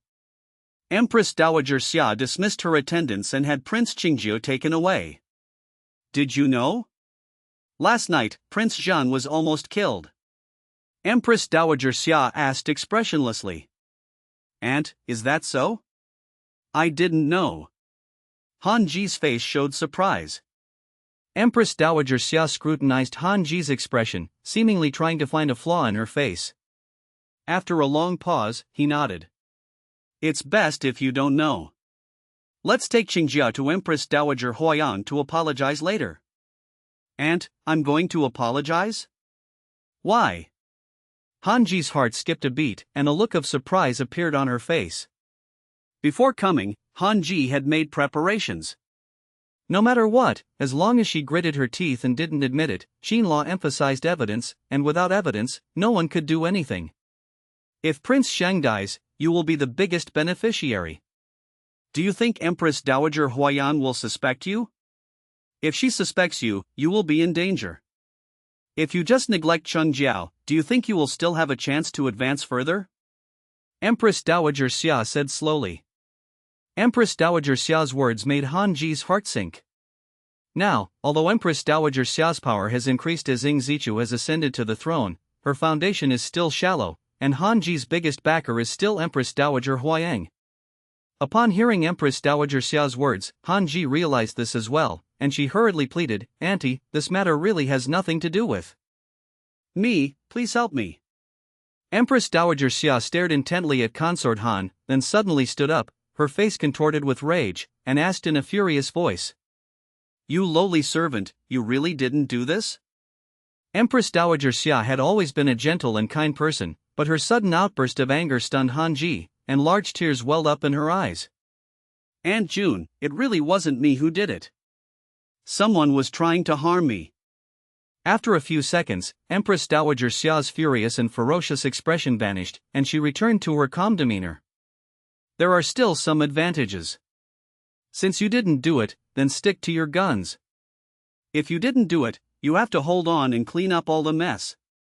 Looking at Empress Dowager Xia, who could freely switch her emotions, Han Ji nodded blankly. Later, take Qingjia to Empress Dowager Huayang and cry your heart out. Remember that you are the victim in this matter. Someone is trying to frame you.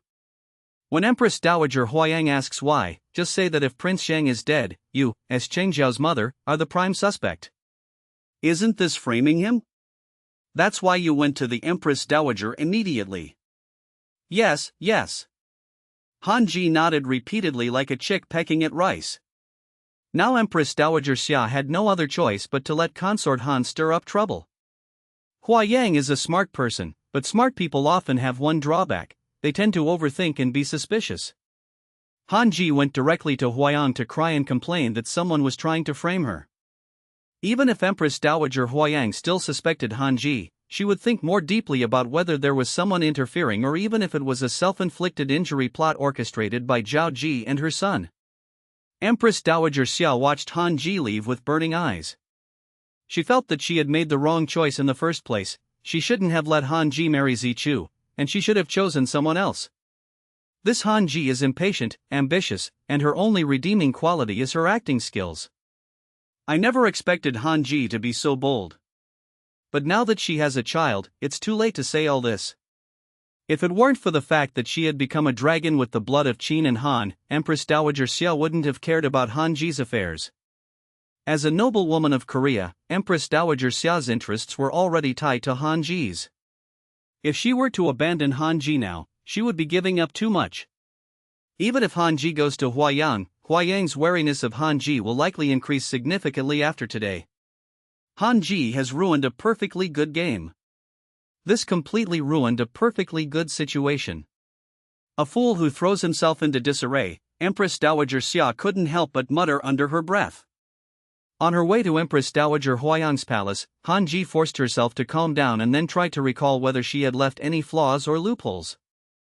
After a while, she felt that there was no flaw. Thinking of Empress Dowager Xia's instructions, Han Ji took a deep breath, and a look of panic appeared on her face. Now, let's see how she acts. Zhang's residence. Zhang Wang brought Qing's body back. Sir, Xiao was shocked when he saw Qing's corpse. Qing was poisoned and fell ill. Find a coffin and bury Qing. Zhang Wang said wearily. Yes. K. Bing responded, glancing sadly at Cheng. Qing was the most talkative and intelligent of the young servants that Zhang Wang bought in the second batch, but he still thought that Qing would be the one with the most potential. Xiao, I remember there are still people in the Qing family, right?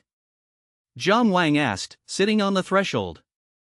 Upon hearing this, Xiao paused for a moment before saying, Sir, Qing also has a mother and a younger sister, but they live in Nanjing.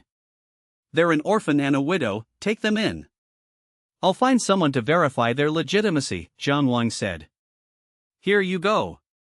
Qing was captured and made a slave so that he could support his mother and sister. Having lost his father at a young age, Qing had to shoulder the burden of the family early on. He secretly went hunting in the mountains with people from the same village, but was reported by them. Unable to pay the fine, he had no choice but to become a servant.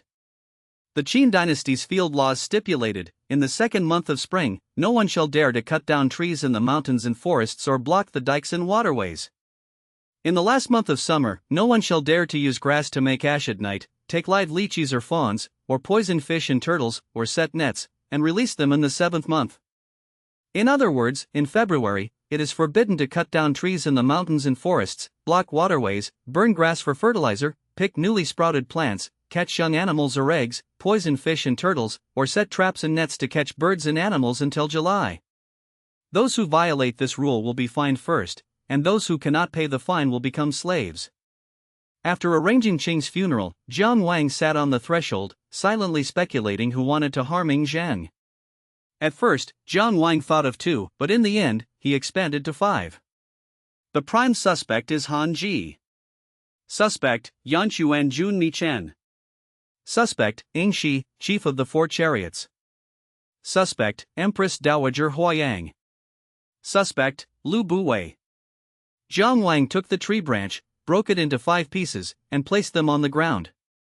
First of all, Han Ji is definitely the prime suspect because she is the beneficiary. Secondly, there is Yanquan Jun Nichen, who is also the one who dislikes Ying Zheng the most, and the two have a grudge. If Ying Zheng ascends the throne, Nichen's fate will not be good. Thirdly, Ying Shi, the chief of the 4 chariots and the elder brother of Ying Zichu, was once the most powerful contender for the throne, but he was defeated by Lu Buwei's schemes. Fourthly, Empress Dowager Huayang. This can be seen from the fact that when Lord Yangquan prevented Ying Zheng from entering Xianyang Palace, Empress Dowager Huayang disliked Ying Zheng and instead favored Qingjia. Because he lacked access to information, Zhang Wang was unaware that a large part of the reason Huayang disliked Ying Zheng was Zhao Ji's background. Fifth, Lu Buwei. Yes, Lu Buwei also had a motive. He's currently on his way back. If the attempt to harm Ying Zheng fails, he'll be the least likely to be suspected. However, if he orchestrates a self-inflicted injury to shift the blame onto Han Ji, that's also possible. And given Lu Buwei's abilities, he's perfectly capable of doing it. Therefore, Zhang Wang finally added Lu Buwei to the list. Zhang Wang dared not underestimate this person. Looking at the 5 tree branches placed in front of him, Zhang Wang kicked them apart. It's probably someone from AI Nigong's faction. He has no power, no capable people, and even if he wanted to investigate, he was powerless to do so.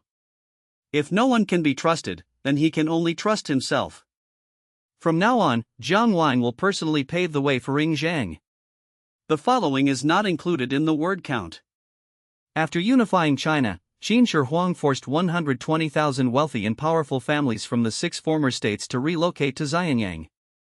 This was done to suppress the influence and control of these merchants and nobles in the region, making it easier for him to maintain control. But apart from the widow Ba, she was the only extremely wealthy person in the world who was treated so well by the first emperor. For 2 consecutive days, Ying Zichu investigated with all his might, but he did not find any more clues or evidence.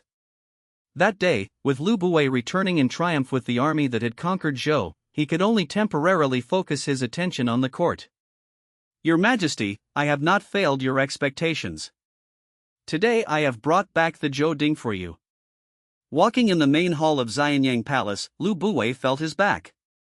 Straighten up. Ha, as expected of my Prime Minister. We have destroyed Eastern Zhou. From this day forward, Zhou will no longer exist in this world. Ing Zichu laughed heartily, then waved his hand dismissively. Lu Buwei, obey my command. Your subject is present. You, as a Prime Minister, destroyed the Eastern Zhou, which is truly remarkable. I hereby infeff you as Marquis Wenxin, with a fief of 100,000 households in Lui, Hunan. Good heavens, he just opened his mouth and said he was a marquis with 10,000 households. Yes, Your Majesty, I thank you for your generous reward. Lu Buwei bowed deeply. Meng Wu. Ing Zichu's gaze fell on Meng Wu. Your subject is present. In recognition of your meritorious service in the campaign against Zhou, you are promoted to Right Vice Minister and Palace Attendant, in charge of the vanguard of the Xianyang Palace and in charge of the gates of the Xianyang Palace. In return for Ing Zichu's kindness, Meng Ao gave Ing Zichu face by having Meng Wu help him, and Ing Zichu also rewarded Meng Wu handsomely. A Right Vice Minister is not particularly important, but commanding the Imperial Guard is the treatment reserved for close advisors. The Nangong Longjong was a position under the Langzhongling, one of the 9 ministers. Yes, Your Majesty, I obey. Meng Wu knelt on one knee, his deep voice echoing in the hall. Wang Ben, the wooden tablet handed over, says to launch a surprise attack on the Zhao army. Was that your idea? Ing Zichu looked at Wang Ben's youthful face. Wang Ben was much younger than Meng Wu. If Wang Jian was considered a backbone of the army and Meng Wu a true young and promising officer, then Wang Ben didn't even qualify as a young and promising officer, as he was neither old nor held a high enough position. Here you are. He truly is a son of a military family, Ing Zichu remarked. Wang Ben, obey my command. Your subject is present. Effective immediately, you are promoted to the rank of Grand Master. Keep up the good work. Your Majesty, I bow in gratitude. In the Qin state, slaves were divided into 3 groups. One group consisted of men who were assigned to work as Chengdan and women who were assigned to heavy labor such as building the Great Wall or city walls. One type was artisans or needleworkers, slaves who had a skill. These people received much better treatment. The Qin law states, if a servant is skilled in crafts, he shall not be made a servant or kept by others.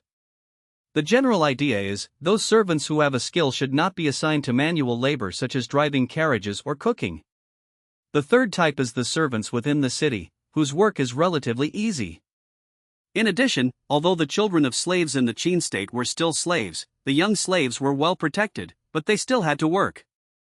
Sir, it's not that I don't want to sell, but you've bought too many. Even if we pay the fines, I can't explain the quantity. Now you want to redeem the craftsmen, which is even more impossible. The higher-ups don't allow the redemption of craftsmen. Alright, then I won't buy the one with the craftsmanship, I'll just buy the Shaolican, is that alright? Seeing that the other party faithfully abided by the Qin law, Jiang Wang could only settle for second best. Sir, but you want 200 junior officials at once, that's a bit too many, the official said, somewhat troubled. My Qin state is founded on law. I have money, and no one is asking me not to buy so much, right? Jiang Wang said, unconsciously revealing the jade pendant from Ming Zhang at his waist. Upon seeing the jade plaque, the official bowed respectfully. Since you wish to buy it, according to the law, there is nothing wrong with it. That same day, Jiang Wang bought back 200 minor officials. Ing Zichu took the destruction of the Eastern Zhou dynasty as a good omen, and on the very day Lu Buwei returned, he hosted a banquet for Lu Buwei and other meritorious officials. Jiang Wang was unaware that Ing Zichu had hosted a banquet for these officials. After buying back Shaolican, he went to Ing Zhang and asked him to take him to the palace. He had no choice but to seek out Ing Zhang. As a commoner, he couldn't enter Xianyang Palace without Ing Zhang's help. After all, Ing Zichu is now the king of Qin, not the crown prince who used to live in the crown prince's palace. For ordinary people, seeing him is as difficult as climbing to heaven. Ing Zichu has already brought Zhao Ji into the Xianyang Palace, which means that Ing Zichu will have fewer opportunities to leave the palace. It will be almost impossible to see Ing Zichu outside the palace in the future. After Zhao Gao inquired and learned that Prince Zichu of Qin was currently at Xingla Palace, Zhang Wang and his party headed straight for Xingla Palace. Upon arriving at the entrance of Xingla Palace, Ing Zhang had someone announce his arrival. At this moment, Zhang Wang guessed that there might be a banquet inside from the eunuchs who kept carrying food into the palace. This made Zhang Wang hesitate for a moment, feeling that it might not be the right time for him to approach Prince Qin. He was just thinking about finding Ing Zichu again tomorrow when the eunuch who had come to deliver the message ran back. "My lord, the king requests your presence." Ing Zhang and Zhang Wang entered Xingla Palace, and Zhang Wang couldn't help but glance at it a few times. Xingla Palace is very famous. It is located to the left rear of Xianyang Palace. When the king of Qin held banquets for his ministers, he would either hold banquets at Zhengtai Palace or Xingla Palace. Xingla Palace is the later famous Han Dynasty Changle Palace. Although the ministers and nobles of the Qin dynasty were now using tables and chairs, they still used low tables and kneeling seats on formal occasions. At the banquet, Zhang Wang saw Meng Ao, Wang Jian, Meng Wu, and other people he was somewhat familiar with. Prince Ing Zhang of Qin pays respects to his father and grandmothers. Ing Zhang announced loudly as he entered the center of the hall, then bowed deeply. This commoner, Zhang Wang, pays his respects to the king and the Empress Dowager. Zhang Wang then bowed deeply. "No need for formalities, Mr. Zhang. You've come at the perfect time. I'm hosting a banquet today, so please join me." Ing Zichu seemed to have had too much to drink, and said loudly. He was surprised to hear Prince Qin address a young man who looked barely over 20 and whose hair had barely grown any hair as Sir. Many ministers in the hall began to scrutinize Zhang Wang. Zhang Wanzi pondered how to begin. With so many ministers present, it seemed a bit awkward to start. "Your Majesty, Zhang Wang has come with a request." After hesitating for 2 seconds, Zhang Wang finally spoke. "Oh? What brings Mr. Lao here in person?" Ing Zichu asked curiously. Zhang Wang didn't want to come either, but Ing Zhang couldn't tell him about it. 2 days ago, Prince Zheng encountered a crisis and was on the verge of death. Zhang Wang wants to ask the king of Qin for permission to select some people to enter Ichuan Palace to replace all the servants and soldiers in Ichuan Palace and protect Prince Zheng. Whoosh! Upon hearing Zhang Wang's words, some people were stunned. Many people were unaware of the news of Ing Zhang's murder. To be precise, most people were unaware of it. But now, Zhang Wang has brought this up in this very situation. As Ing Zichu listened to Zhang Wang's words, his eyes, which had been somewhat hazy from drinking, slowly cleared, and he pondered Zhang Wang's request. However, before he could speak, someone else spoke up. "Nonsense, Your Majesty! How dare this lowly commoner utter such outrageous words? Are the palace guards under the command of the imperial physician and the commandant of the guards not trustworthy?" The following is not counted in the word count. The Yunmeng Bamboo Slipsfingjinshire states, a certain village official, Wu Jia, found a man named Bing and brought him before him, saying, "Bing is Jia's subject, arrogant and fierce, does not work the fields, and does not obey Jia's orders. He has been sold into slavery and will be beheaded and made a laborer in exchange for money." When questioned, Bing replied, "Jia's subject, indeed fierce, does not obey Jia. A did not receive a reward, and C was exempted. C is not ill, and should not be punished for any other offense. Order someone to examine C, he is not ill. Order someone from the inner palace and someone from the assistant palace to sell the goods to C at the market, and C, a middleman, at a certain price." The gist of it is, slave C, because of his arrogance, refusal to work, and disobedience to his master, was sold to the government at market prices after going through certain legal procedures. There are 2 more important pieces of information here. First, the soldiers and commoners were people without official titles, commoners, and they could also own private slaves, which means that ordinary people with money could also own slaves. Secondly, slave owners could sell their private slaves to the state. Although the common people did not find any records of private individuals buying slaves from the government, they found a redemption law, which stated that after becoming a slave, one could redeem the slave through others using merit, money, or by having oneself take their place. Nonsense, your majesty. How dare this lowly commoner utter such wild words? Are the palace guards under the command of the imperial physician and the commandant of the guards not trustworthy? Upon hearing Jiang Wang's words, Changping Jun and imperial censor Mi Chu stepped forward and spoke up. As the imperial censor, he had the right to stand up and criticize these irregularities. The main problem with Jiang Wang's demands was that they broke the rules. Princes could keep retainers, but they were almost never allowed to have military power. Moreover, Jiang Wang wanted to select the people himself. Jiang Wang was a commoner, so where did he put the rules? Upon hearing Mi Chu's words, the expressions of the physician and the guards in the main hall turned unfriendly. Both of these men were among the 9 ministers, one was in charge of palace guards, and the other was in charge of palace gate guards and garrison troops. Don't try to accuse me. I have complete trust in the soldiers of Qin, but I just want things to be better, Jiang Wang replied calmly. You think the men you've chosen are better than the elite soldiers of Qin? How arrogant! Your Majesty, such a madman dares to speak so presumptuously in the main hall. Please expel him. Lord Yanquan, Mi Chan, sneered. Prime Minister, Lord Gao, what do you think? Ing Zichu looked at Lu Buwei and Lord Gao. Your Majesty, this is against the rules, Gao Gong said after a moment's thought. Since ancient times, nobles have had their own personal guards, but princes cannot. Princes can keep retainers, but Jiang Wang wants to personally select people to protect Ying Zhang and even take over the defense of Yichuan Palace, which is a bit excessive. Your Majesty, I believe this is also against the rules. Lu Buwei did not side with Jiang Wang at this moment. Seeing that even Lu Buwei did not support Jiang Wang, Ing Zichu, who was easily swayed, was in a dilemma, but still intended to refuse Jiang Wang. Mr. Jiang, let's discuss this matter further. Your Majesty, Prince Shang is a man ordained by heaven. If anything were to happen to him, it would be a tremendous loss to Great Qin. Jiang Wang suddenly raised his voice. What a joke! You think someone is destined for greatness just because you say so? Lord Yanquan, Mi Chen, laughed. Who are you? I am speaking to the king, and you have interrupted me time and time again. Are you the king? Jiang Wang looked at Mi Chen with a somewhat unfriendly expression. People who always interrupt are annoying. I am Mi Chen, the Lord of Yanquan. Never heard of it, Jiang Wang retorted directly. Seeing Mi Chen pointing at Jiang Wang, his face flushed with anger, Empress Dowager Huayang, sitting to Ing Zichu's right, spoke up. Exactly. Why do you say that Zheng is the chosen one?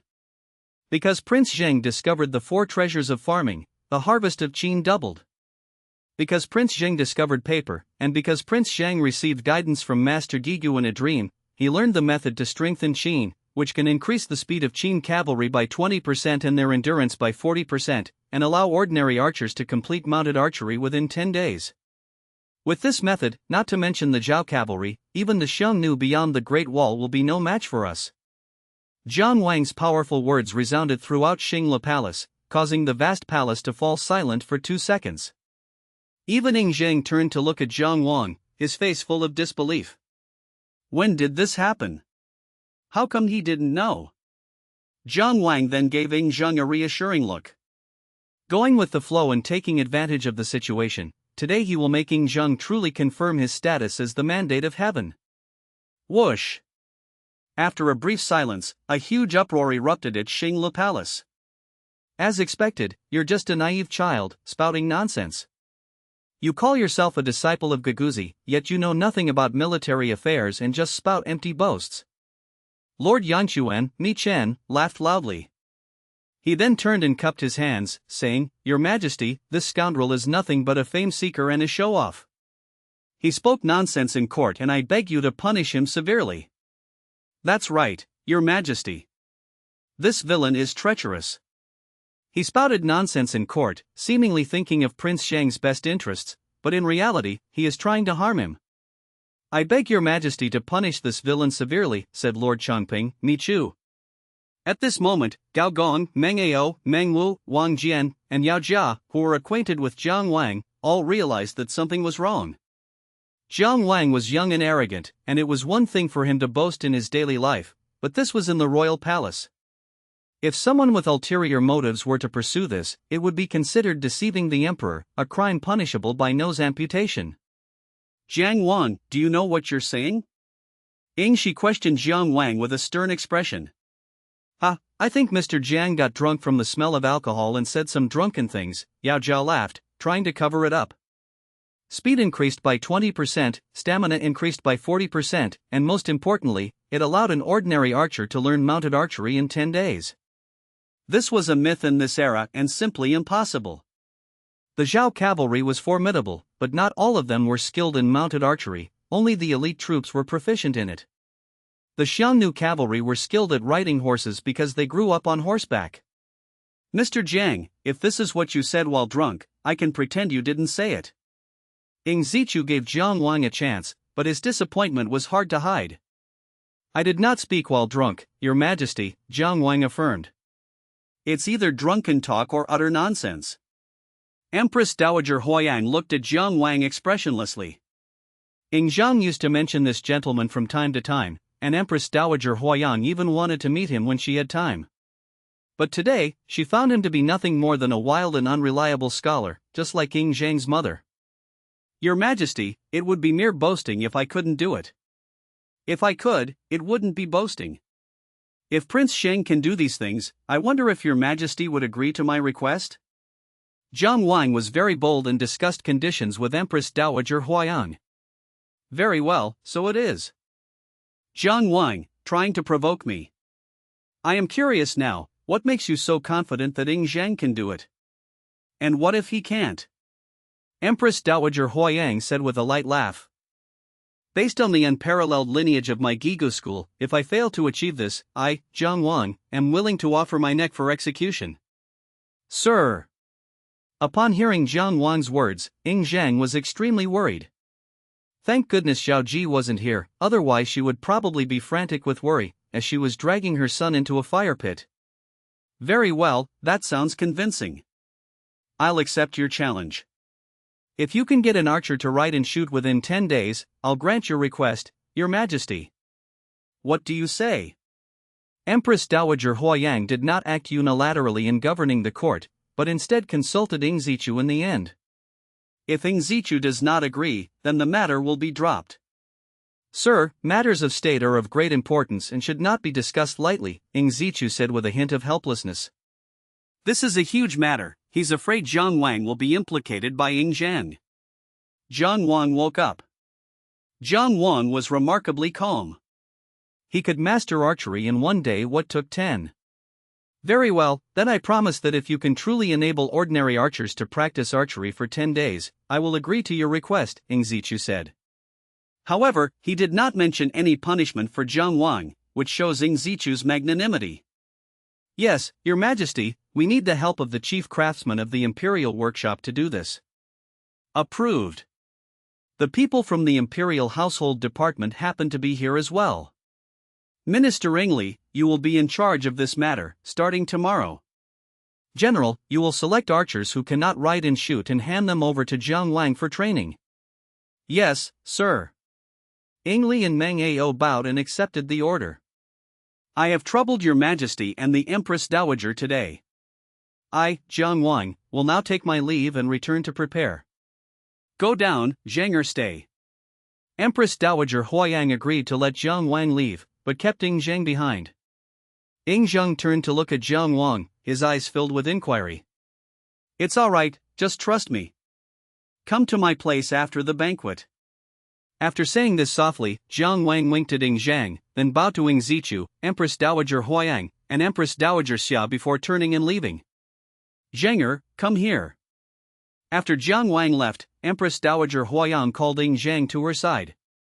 Grandmother, Zhang greeted obediently as he approached Empress Dowager Huayang. Sit here with grandmother. Huayang beckoned, gesturing for Zhang to sit beside her. Zhang, I ask you, did you really dream that Master Gigu imparted to you the methods of strengthening qin in your dream? Empress Dowager Huayang did not ask this directly in front of the civil and military officials, but instead called Zhang over to ask him privately now, precisely because she was afraid of implicating Ing Zhang. As long as Ing Zhang doesn't make any public statements in front of his ministers, if Jiang Wang fails to complete the task in a few days, it will be Jiang Wang's problem. Ing Zhang has been misled, and he can deal with Jiang Wang then. Hearing Empress Dowager Huayan's question, Ing Zhang hesitated for a few seconds. Grandmother, this won't work if you say it out loud. Can you give Zhanger a few days? Empress Dowager Huayang stared intently into Ing Zhang's eyes. At first, Ing Zhang's eyes seemed a little unfocused, which she interpreted as a sign of guilt. But this apprehension quickly turned into determination. Zhanger, this is your grandmother, and I am your father. Can't we even talk about this? At this moment, Ing Zichu came to Ing Zhang's side and asked with a stern face.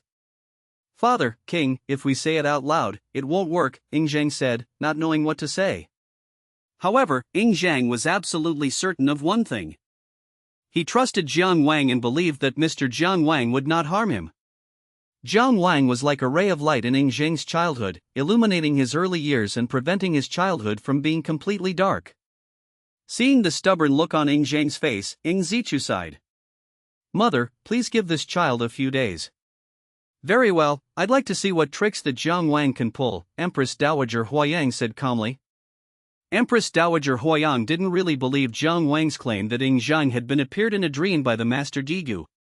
She thought that if anyone was going to appear in a dream, it should be the former king of Qin who appeared in Ing Zhang's dream. Seeing the ministers around him discussing the dream that Jiang Wang had just mentioned, Lu Buwei became somewhat angry. Today is supposed to be his victory celebration banquet, and he should be the one in the limelight, but Jiang Wang has stolen all the attention. Father, do you really think it's possible for cavalry to increase speed by 20% and stamina by 40%, so that ordinary archers can complete mounted archery in 10 days? Wang Ben asked Wang Jian softly. Wang Jian shook his head. If there really were such a method, our armored vehicles would have been phased out long ago. Chariots were a major type of weapon during the spring and autumn and warring states periods, and they did not disappear even after the unification of China. Indeed, I think that brat is just being silly, he can't keep his mouth shut. A rough voice came out. The speaker was Wang Yi, another veteran general of the Qin dynasty. Wang Yi served as Bai Qi's deputy in the Battle of Chongping and fought a long battle with Lian Pa. General, I spoke with him, and Jiang Wang has something in his stomach, Wang Ben corrected. As far as he knew, Jiang Wang was a great talent. You little brat, don't think you're all that just because you fought one battle. Come here and pour me some wine. Here you go. Wang Ben got up and obediently poured wine for Wang Yi. Father, what do you mean by Jiang Wang? Meng Wu asked softly. Meng Ao shook his head without answering. He didn't know what Jiang Wang was thinking, but in his opinion, what Jiang Wang said was almost impossible, and no one could do it. Matters of state and military importance are not to be taken lightly. If Jiang Wang makes a bet in front of the palace and fails to complete it, no one can help him, and being punished is almost a certainty. Yao Jia, standing among the civil officials, downed a cup of wine in one gulp, shook his head, and sighed. My son still wants to study under Mr. Jiang Wangwei and become a fellow student with the prince. He may have some talent, but he is too arrogant. Dr. Yao, this is a great fortune for you and your son. If you had already become his teacher, that would have been terrible. Lord Yangchuan, Mi Chen, laughed heartily upon hearing Yao Jia's words. Duke Gao of Eng, kneeling among the Ying clan members, frowned as he listened to the surrounding discussions. This Jiang Wang, in every word and deed, is not a foolish person, so why is he so disrespectful of the rules today? His earlier statement that he wanted Ing Zhang to choose someone to protect him showed a lack of understanding of the rules. The text then mentions that ordinary archers would be tasked with archery on horseback within 10 days. Many of those present were knowledgeable about military affairs, and it was precisely because of this knowledge that they believed it was almost impossible for Jiang Wang to fulfill this bet. He wasn't speaking impulsively at Xinglu Palace. He went to see Ing Zichu today to ask Ing Zhang to arrange a group of people who were completely loyal to him. In this way, all dirty tricks can be eliminated. In addition, Jiang Wang's request was still to cultivate a team for Ing Zhang. He would arrange for the children of ministers to be by Ing Zhang's side, which would invisibly bind. Many ministers in the court. Of course, he hadn't expected there to be a banquet today, but since he was already inside, Jiang Wang just told the truth. At the time of spring, Ying Zheng came to Jiang Wang's place. "You're so late?" "Sir, I was scolded by my mother." Ying Zheng looked somewhat dejected. "A little worried?" Jiang Wang could tell that Ying Zheng was preoccupied. Ying Zheng nodded, making no attempt to hide his thoughts from Jiang Wang. "Don't worry, with this, you'll be invincible," Jiang Wang said with a smile, holding up a semicircular object. "What's this?" "Horseshoes." Jiang Wang smiled confidently. Horseshoes made of hard copper, while not as durable as those made of iron, are sufficient for the time being. "You don't understand what I'm doing, do you? Retainers are different from private soldiers. Retainers can at most recruit people from poor families or commoners, but if your majesty were to select people to enter Ichuan Palace to protect you, do you know what that means?" Ying Zheng shook his head, bewildered.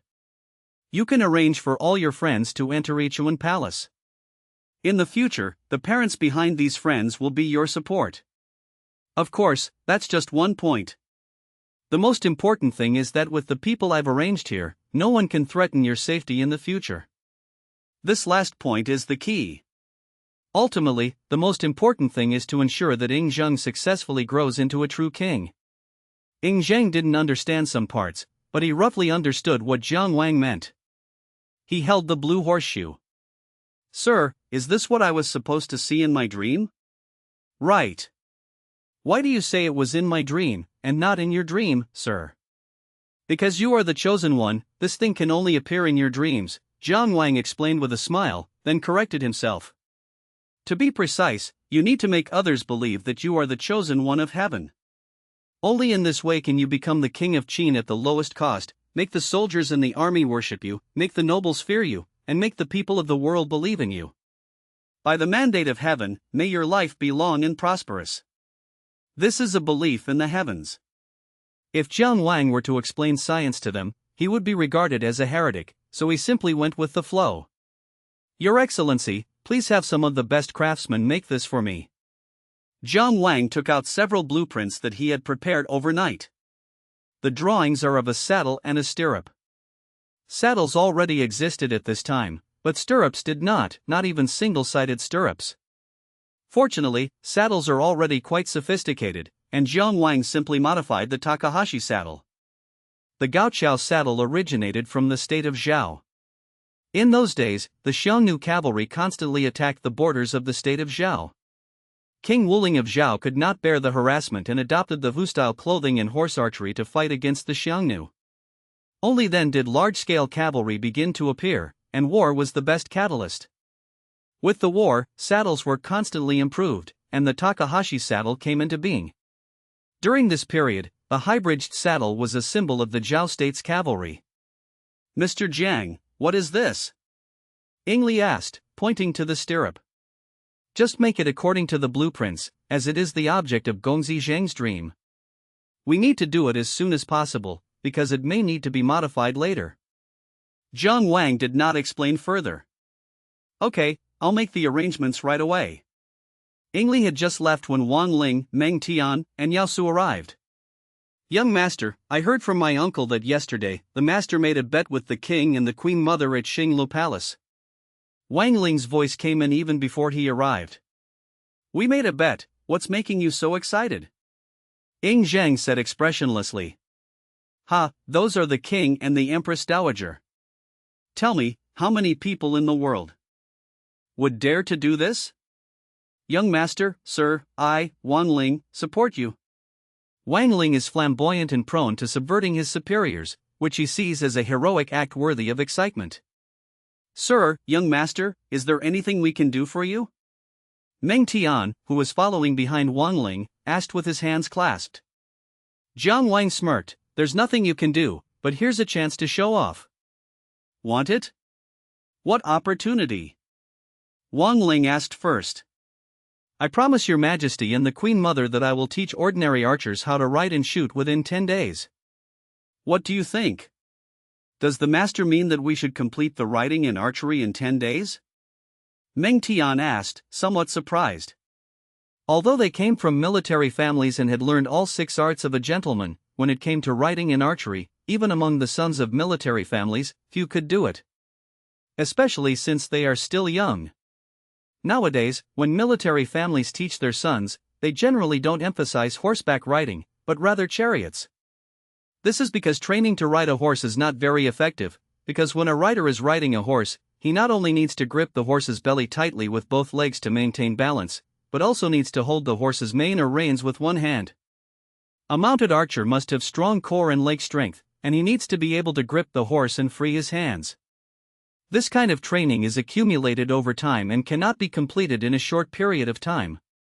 This is why almost everyone in the court scoffed when Jiang Wang said yesterday that he could master horsemanship and archery in 10 days. Jiang Wang nodded, "If you trust me, I can do it. At that time, under the watchful eyes of countless ministers, I will ride my horse and hit the bullseye every time." Hearing Jiang Wang's words, Wang Ling's eyes lit up, and he quickly expressed his agreement. "Of course I believe you, sir. Meng Tian also believes in you, sir." Although he knew it would be difficult, Meng Tian still chose to believe in Jiang Wang out of loyalty and affection. Yao Su, standing to the side, seemed somewhat conflicted. Last night, his father, Yao Jia, told him to stay away from Jiang Wang, saying that Jiang Wang was disrespectful to his superiors and disregarded the rules, and that he wouldn't last long. Yao Jia said Jiang Wang was unruly not only because he dared to bet with the king of Qin and the queen dowager, but also because Jiang Wang, a commoner, dared to say that he would choose his own people to replace the other guards. For those in positions of power, this is an attempt to usurp power, a taboo subject. It is fortunate that the current king of Qin is a kind and generous person. Of course, Yao Jia already believed that Jiang Wang would not be able to complete the bet. If he could, that would be a different story. If the bet is successfully completed, the military strength of the Qin dynasty will experience a qualitative leap. Prince Sheng of Qin and his husband, Gigu Jiangwang, will become highly sought-after figures in the Qin dynasty, unmatched by anyone else. However, in his heart, Yao Jia already believed that it was impossible to complete. He was a very calm person, and this was a calm analysis. "Yao Su, don't you believe in the master?" Wang Ling turned to ask Yao Su. "Well, of course I believe you, sir, and I believe you, young master, but my father, he said it's almost impossible," Yao Su said with some difficulty. Jiang Wang raised an eyebrow and said with a hint of sarcasm, "Yao Su, your father is a product of the old era. His thinking is restricted. You need to open your minds. You are the future of the empire, the rising sun. The rising sun should be full of vigor and believe that anything is possible." "Kai, that's well said. We'll replace those old guys sooner or later." Wang Ling shouted, his words filled with longing. He fantasized about the day his uncle would be defeated by the enemy, and then he, Wang Ling, would avenge him. His uncle, Wang Jian, would say with tears streaming down his face that he was the pride of the Wang family. Thinking about all this, Wang Ling couldn't help but grin. Meng Tian looked at the carefree Wang Ling with some helplessness. Although he was younger than Wang Ling, he knew that some things should not be said carelessly. That Wang Ling, he really doesn't learn his lesson. The craftsmen of the imperial household department were the most elite in the entire Qin dynasty.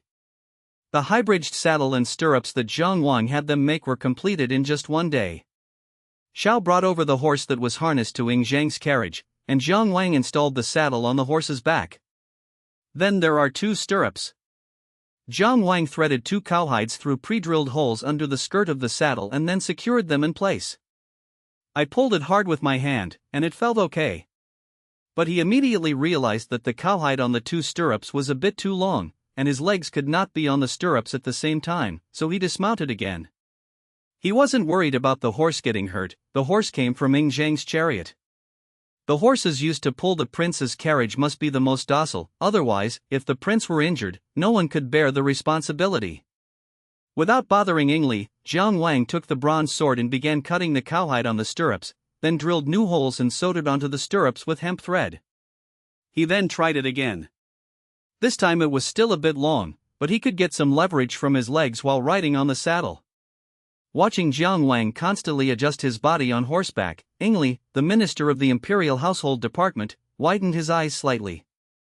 He had participated in wars, and although he had never served as a cavalryman, he had seen cavalrymen. Ordinary cavalrymen would never be as relaxed and carefree as Jiang Wang. Is it those stirrups? As someone from the Imperial Household Department, Ing Li immediately found the key point. Just as Ing Li was secretly surprised, Jiang Wang looked excited. To cure illness, bow. Here you go. K Bing quickly brought over a short bow and arrows with feathers tied to them. This bow is not a Qin-style longbow. If a commoner possesses a Qin-style longbow, it would be a violation of the law. As for the Qin crossbow, there's no need to even think about it. Apart from the army, no one could possess the Qin crossbow. Anyone who secretly possessed it would be punished as a treasoner.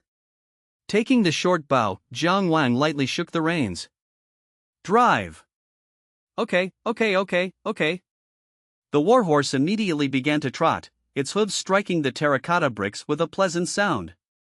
Jiang Wang's main courtyard wasn't large, only about half the size of a football field. Under Jiang Wang's control, the warhorse trotted around the courtyard, bouncing up and down Jiang Wang's body. After running 2 laps, Jiang Wang braced his legs on the stirrups, half standing on the horse, knocked an arrow with his right hand, drew the bowstring, and aimed at the small tree in the flower bed in the center of the courtyard. Whoosh! The arrow grazed the sapling and embedded itself in the ground, its fletching still trembling. Jiang Wang didn't feel embarrassed at missing the target. He was a smart man, not a muscle-bound soldier. At this moment, seeing that Jiang Wang was actually practicing archery on horseback, even though the horse was only trotting, it was still archery on horseback. Whoa! He looked up at the little ones who were looking up at him from his horse and said, Meng Tian, Wang Ling, do you want to give it a try? Meng Tian and Wang Ling nodded almost simultaneously. Come. Jiang Wan, holding onto the saddle, dismounted. I'll go first, Wang Ling said as he walked to the horse's side. The owl, who was not far away, hesitated to speak. These children were all the offspring of nobles. Riding horses was dangerous.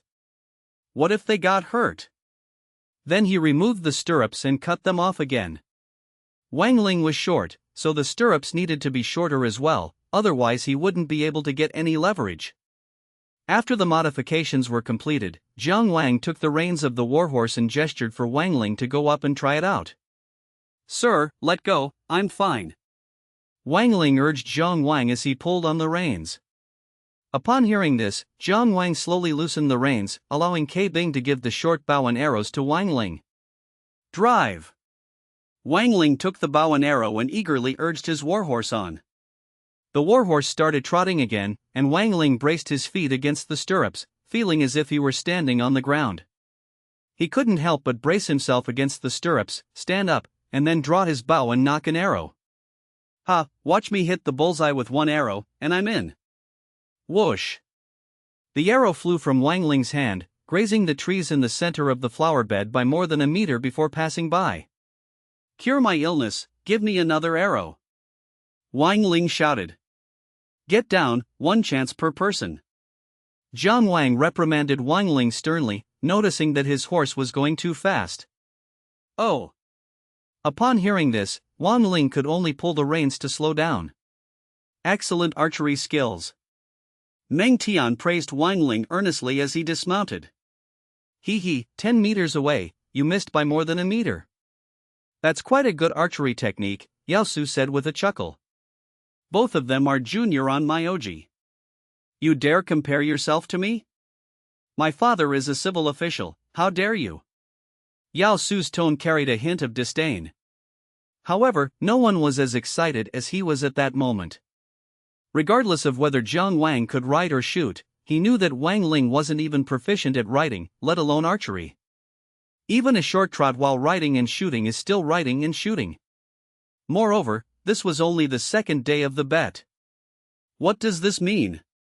It means that his father, who was supposed to be a master strategist, miscalculated. If the plan backfires, it means that the father is not always right. In that case, Yao Su will not have to follow his father's arrangements in everything. At least he can use this as an excuse to rebel a little. While Yao Su was lost in thought, Meng Tian had already mounted his horse. Middle. Dole. Seeing Meng Tian dismount and stand calmly, Wang Ling clenched his teeth. This kid tricked me.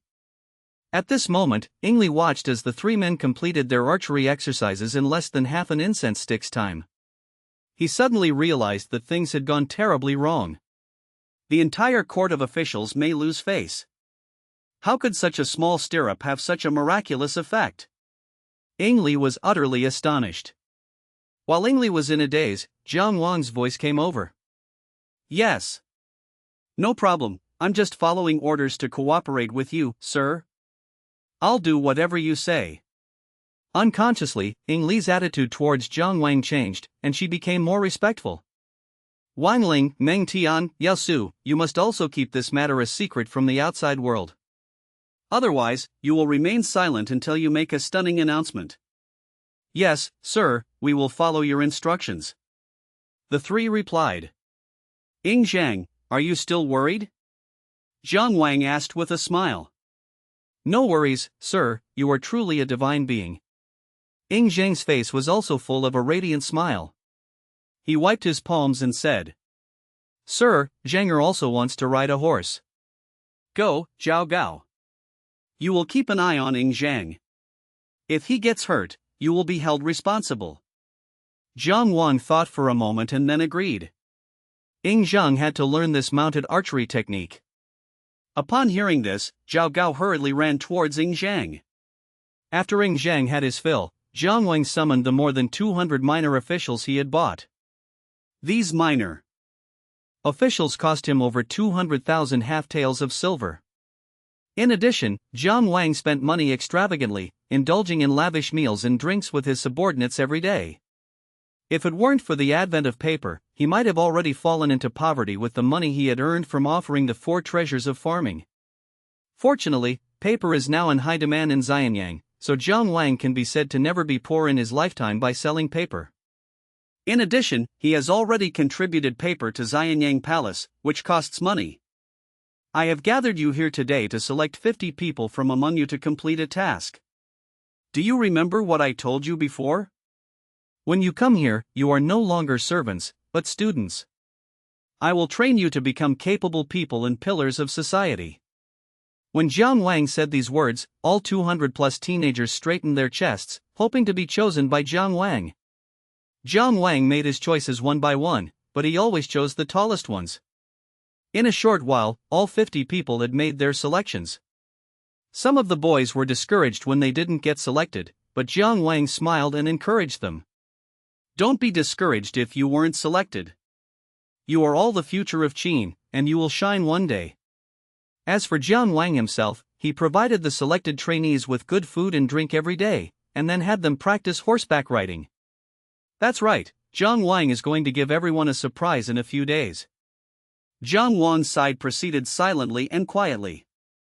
However, Ing Zhang, Meng Tian, Wang Ling, and Yao Su, these little ones, went out early and returned late every day, and even stayed overnight at Jiang Wang's place, which aroused their parents' curiosity, wondering what Jiang Wang was up to.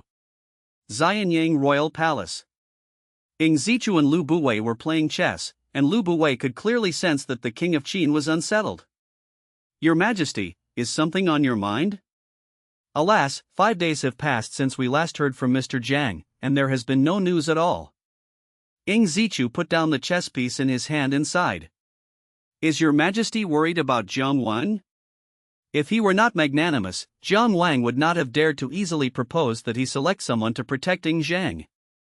Your Majesty, Jiang Wang is talented, but he may not be suitable for Prince Zhang. If we can teach him a lesson this time, perhaps we can bring him back to the right path, Lu Buwei said slowly after a moment of silence. In his heart, Lu Buwei hoped that Jiang Wang would fade into obscurity. When Lu Buwei was teaching Ing Zhang, he discovered that Jiang Wang held a very large place in Ing Zhang's heart. This is not a good thing for Lu Buwei. The 4 cardinal directions are heaven, earth, ruler, parents, and teacher. Lu Buwei hoped to become Ing Zhang's teacher. If Jiang Wang fails this time, although he should not die with Prince Zichu of Qin around, young people are most afraid of setbacks. If the setback is severe enough, he may be silenced. This is what Lu Buwei hopes to see. Most importantly, he had already established a firm foothold in the court by riding on the momentum of the destruction of the Eastern Zhou dynasty. He did not think he needed Jiang Wang, nor did he think Zheng needed Jiang Wang. I hope so. By the way, do you have any news from Mr. Jiang or the prefect? Your Majesty, there is no news from Mr. Jiang, but we can hear sounds coming from the courtyard, and he seems to be having a good time. At the residence of Ingli, the Vice Minister of the Imperial Household Department, hundreds of artisans and craftsmen have been summoned, and guests are not being received. It is said that the Vice Minister does not even go home at night. Bai replied with the news he had received in the past 2 days. Upon hearing this, Ing Zichu felt a little curious, but he was not in a hurry to find out. He was not the kind of person who was impatient. Giddy up! Giddy up! The main courtyard and backyard of the Jiang residence have now been turned into a racecourse, where young boys practice riding horses. With a saddle and stirrups, as long as you overcome your fear of riding a horse, you can quickly master the skills of riding. Come, take a look at the article I wrote. What do you think? Jiang Wang handed the article written on the paper to Ing Zhang. Young China? If the youths are strong, then China is strong. If the youth are wise, then how beautiful is my glorious China! How magnificent is my mighty Qin! Sir, well written. Ing Zhang was somewhat excited after reading the poem written by Jiang Wang on the paper. Hearing the commotion, Meng Tian, Wang Ling, and Yao Su, who were not far away, all came over. After watching it, I felt incredibly excited. Seeing the boys' excited expressions, Jiang Wang sighed. I think it's not bad either, but unfortunately, if not all 50+ of you can participate in a few days, this eulogy will be meaningless. Sir, why can't everyone participate? Wang Ling truly lived up to his reputation as the best straight man. We only have 2 horses now, and they're the same horses that Ing Zheng used to pull his chariot. We're short of horses, especially gentle ones. If 50 or 60 young men could ride and shoot together, that would be so exciting. That's what you call the young men of Qin. Jiang Wang sighed, feigning worry. Sir, that's no problem at all. My uncle's family has horses, I can just sneak them over. Meng Tian's family also has horses. Meng Tian, you can sneak them over too. Wang Ling patted his chest and said readily. Meng Tian. Upon hearing this, Jiang Wang grabbed Wang Ling and Meng Tian's hands. I can't accept this, but it's good that everyone is contributing what they can. Unity is strength. Let's not steal it. Just tell your uncle and father, and borrowing it shouldn't be a problem. Okay, I'll go back right now. My uncle will definitely agree, Wang Ling said. Meng Tian. Seeing the energetic Wang Ling, Meng Tian cupped his hands and said, Sir, I will go home now to discuss this with my grandfather and father. After watching the 2 leave, Jiang Wang's gaze fell on Yao Su. Yao Su was startled and quickly bowed. Sir, if you have any instructions, I will do my best to fulfill them. Jiang Wang nodded in satisfaction. You are a promising young man.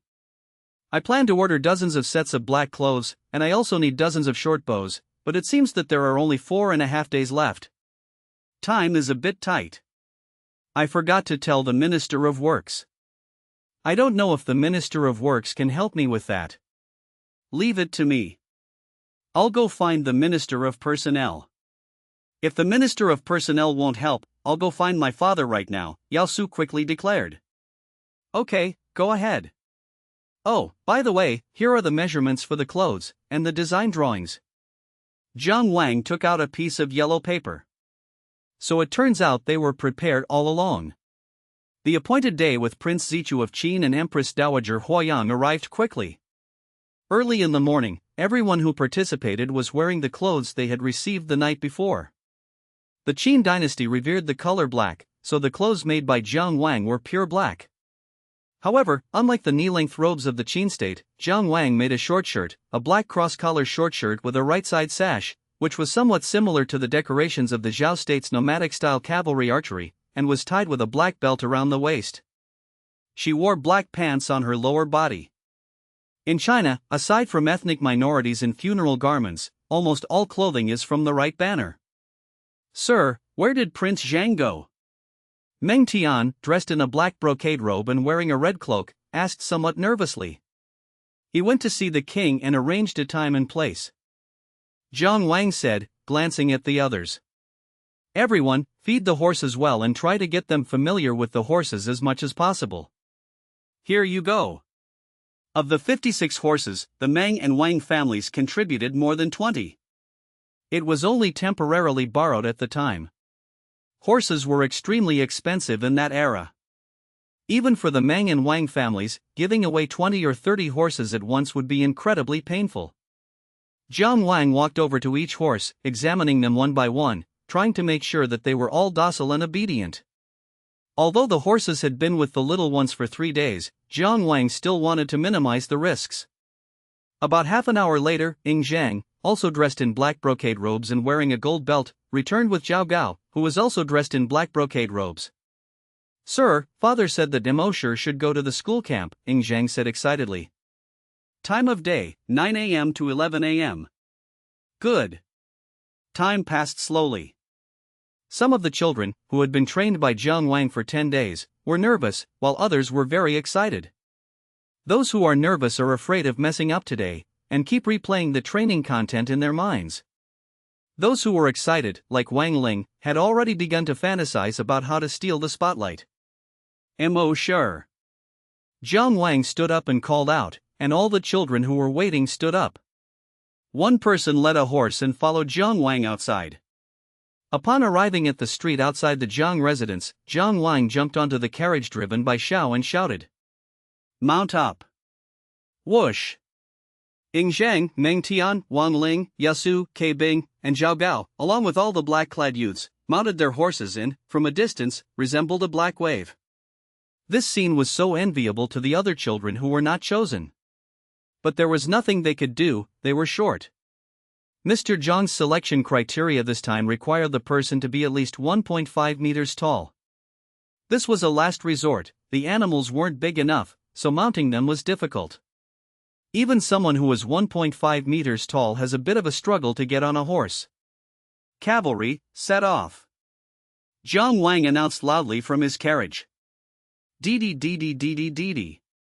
Including Jiang Wang, 56 young cavalrymen dressed in brocade robes followed the carriage toward the school camp. It was the beginning of winter, and everyone was idle. Hearing the commotion outside, they all went out to investigate and were greeted by a stunning young man in black. In an instant, wherever he went, there was a great deal of discussion. School camp. There are quite a few people here today, because some of them have already gotten wind of the situation and deliberately came from the neighboring military camp to watch the excitement. Ying Chong, do you think Ying Zhang can win? 6 15 or 16-year-old boys gathered together, and one of them, a chubby boy, asked. What makes him think he can win? My father says Prince Shang is doomed to lose. Ying Chong said with absolute certainty.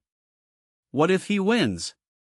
If he wins, I'll personally lick the soles of his shoes, Ying Chong sneered. This group of people were also frequent visitors to the school camp, and they had fought with Wang Ling and Meng Tian quite a few times. After Ying Zheng arrived, he settled the score with a meal. However, due to the age difference and his discord with Wang Ling, Ying Chong and his group couldn't get along with Ying Zheng and his group. About half an hour later, the carriage belonging to Prince Zichu of Qin and Empress Dowager Huoyang appeared. Following behind were civil and military officials, and even Zhao Ji and Han Ji were present. Upon arriving at the school camp, Ying Zichu saw more than 50 horses line up neatly at the entrance. So many? Ying Zichu was surprised. No one had told him that Jiang Wang had prepared so many warhorses. Apart from Meng Ao, Wang Jian, and Yao Jia, who were somewhat prepared, the other civil and military officials were caught off guard and began to whisper among themselves. Of course, deep down, Ying Li was happy, because the appearance of the stirrups signified that the Qin dynasty had become powerful again. Every Qin person wanted their country to be strong. Greetings, Your Majesty. Greetings, Empress Dowager. The 50 men, led by Ying Zhang, greeted Ying Zichu and his entourage in unison as they arrived. Father, we are waiting for you. Please come up to the command platform with your grandmother. Ying Zhang, who was wearing a red cloak behind his black brocade robe, looked up and said. Such confidence, it seems my son is ready. Ing Zichu glanced at the teenagers and the horses around him, and joked with a smile. Having said that, Ing Zichu turned to Empress Dowager Huayang and Empress Dowager Xia and said, "Mother, let's go to the command platform." Empress Dowager Huayang glanced around and nodded. She wanted to find Jiang Wang. Seeing so many horses, she was also a little curious about what Jiang Wang was going to do. Was he going to ride and shoot at the same time? As Ing Zichu and Empress Dowager Huayang walked toward the reviewing stand, the soldiers who had run over from the military camp to watch the spectacle all knelt on one knee. "Greetings, Your Majesty! Greetings, Your Majesty!" A massive wave of sound shot straight into the sky. "No need for formalities," Ing Zichu said loudly. "Thank you, Your Majesty." After a short while, as Ing Zichu and Empress Dowager Huayang took the stage, the civil and military officials also went up to the command platform. During this time, Jiang Wang, who had been hiding, stepped out of the carriage. He comforted each of them individually, just to keep everyone from getting nervous. Jiang Wang's gentleness gradually eased the children's tension. "Bai Yao, tell Mr. Jiang and Zhenger what you want to do, and that you can begin. Here you go." Whoosh! Bai Yao waved the command flag on the command platform. "The command flag has moved, I will personally beat the drum for you." As Jiang Wang spoke, he stepped back onto the carriage, unchained it, and revealed a cowhide drum inside. Thump thump thump. The drum beats suddenly rang out. "Zhenger, go, let the world see you, the Prince of Qin." It was rare for Jiang Wang to address him as Zhenger. Most of the time, Jiang Wang didn't like calling him Zhenger or Gongzi Zhang, he preferred to call him Ing Zhang. Ing Zhang nodded, then shouted in a childlike voice. "Mount up!" Whoosh! 56 men mounted their horses together. "Inspect the bow and arrows." Thump thump thump thump thump thump. "Beat the drums, advance." Ing Zhang took the lead and pulled on the reins. Dee dee. The warhorse began to trot. Ing Zhang, dressed in a scarlet cloak, walked at the very front. Behind him were Qi Bing, Meng Tian, Wan Ling, Yao Su, and Zhao Gao. Finally, there were 50 teenagers dressed in black. "Oh, why is Zhenger riding a horse himself, Your Majesty?"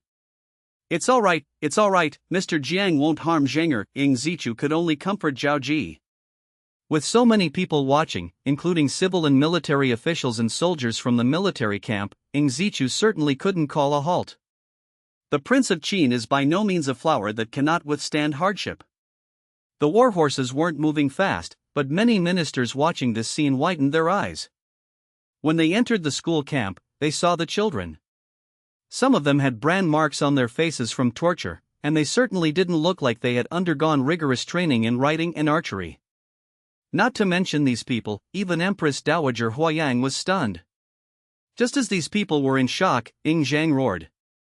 "Target, straw target, volley fire." Upon hearing Ing Zhang's words, all 56 people present drew their bows and nocked their arrows. Shoot! Whoosh whoosh. 56 arrows flew out simultaneously, their target the dozen or so straw figures in the very center of the training ground. Of course, let's not even talk about accuracy yet. Dee. The cavalry ran a large circle around the school's training grounds. Ing Zhang's voice came again. "Target, grass target, launch at a 45-degree angle." The 56 men drew their bows and nocked their arrows once more. Shoot! Whoosh whoosh. 56 arrows flew out again, this time at an angle, heading towards the straw man. However, projectile launching requires a long period of practice, and their accuracy is even worse. Dee. The 56 people ran another lap around the training ground. Target grass, 3 rounds of free scattering. Whoosh whoosh. Following Ing Zhang's order, the men began to fire freely, no longer firing together.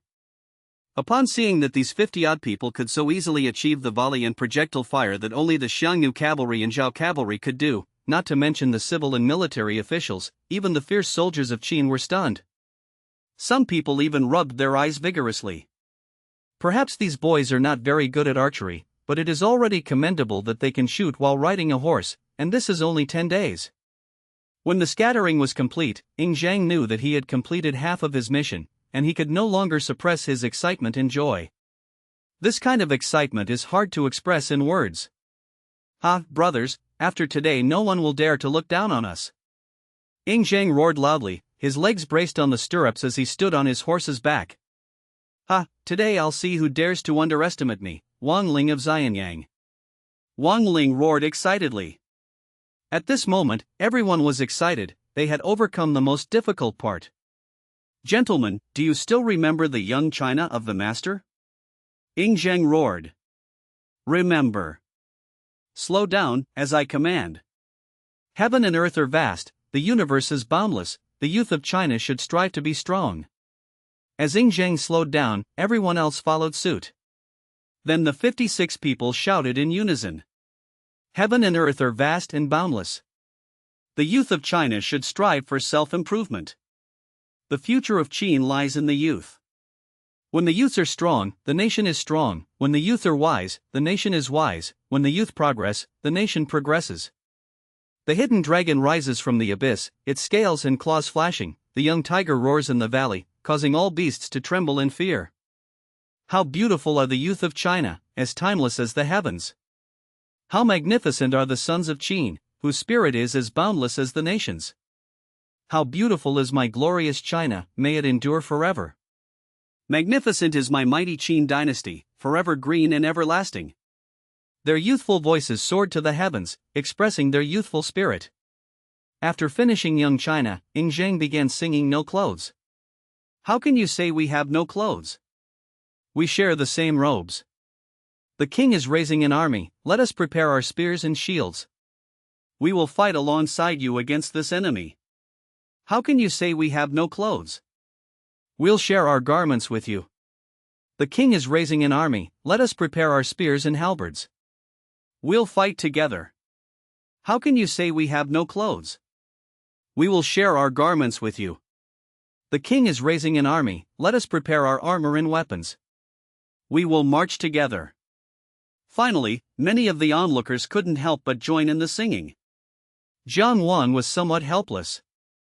The song Young China was meant to praise Zhang and others later, but he ended up praising himself instead. The following is not included in the word count. Thanks to Jianxia for the 666, and thanks to the other readers for their gifts. There will be one more update today. Wang Ling roared the loudest, and Neng Tian and Yao Su's voices were also quite loud.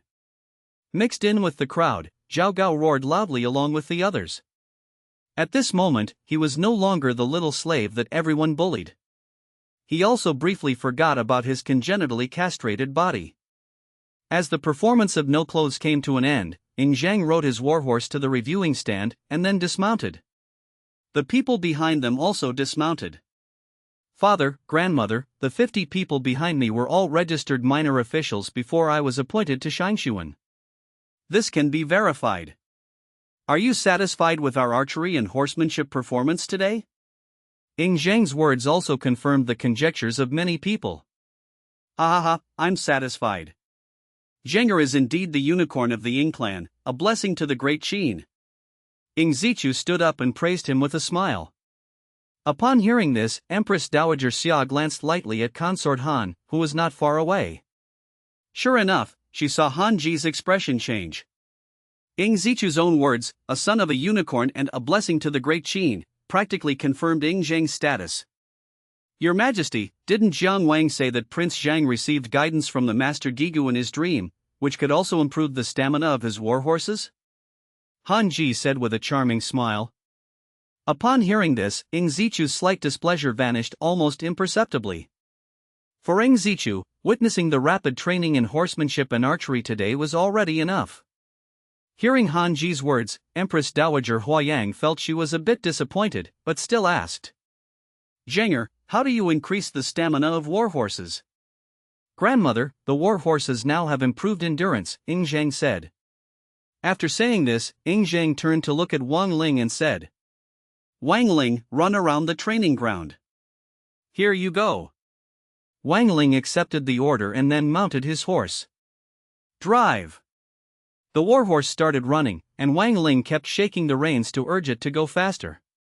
Seeing this, Wang Ben became a little anxious, and Wang Jian's expression also darkened slightly. They were already pondering whether to use a rattan cane or a ruler to beat him when they got back.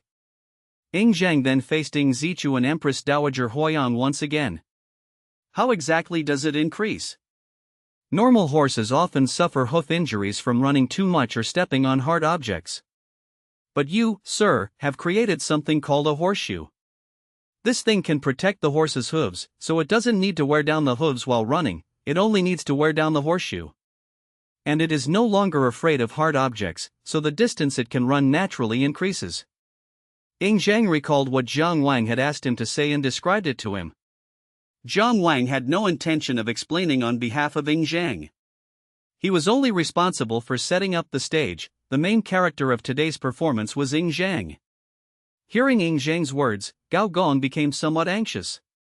Your Majesty, such confidential matters should be discussed in the royal palace. In the struggle for supremacy among the 7 states, traitors were everywhere, and these things should have been Qin's secret weapons. That's fine for today. Tell Wang Ling not to run away. All warhorses should be brought under the control of the Imperial Household Department. Ying Zichu also realized what was going on. At the same time, I felt a little regretful. If I had known it would be so effective, I should have tested it in Xianyang Palace. Furthermore, all of you, including Mr. Jiang, will return to Xianyang Palace with me. On the way back to the palace, Meng Ao and Wang Yi exchanged a glance. Putting aside the horseshoes, judging from the efficiency of today's mounted archery, the future combat mode might have to change. After Prince Qin, Empress Dowager Huiyang, and others left, the fierce soldiers who had been watching the spectacle returned to their camp and couldn't wait to share everything they had seen. Some people were talking about horseback riding and archery, while others were piecing together a fragmented version of the song Young China. They didn't remember much of it, but by asking each other, they managed to piece together a fairly complete version.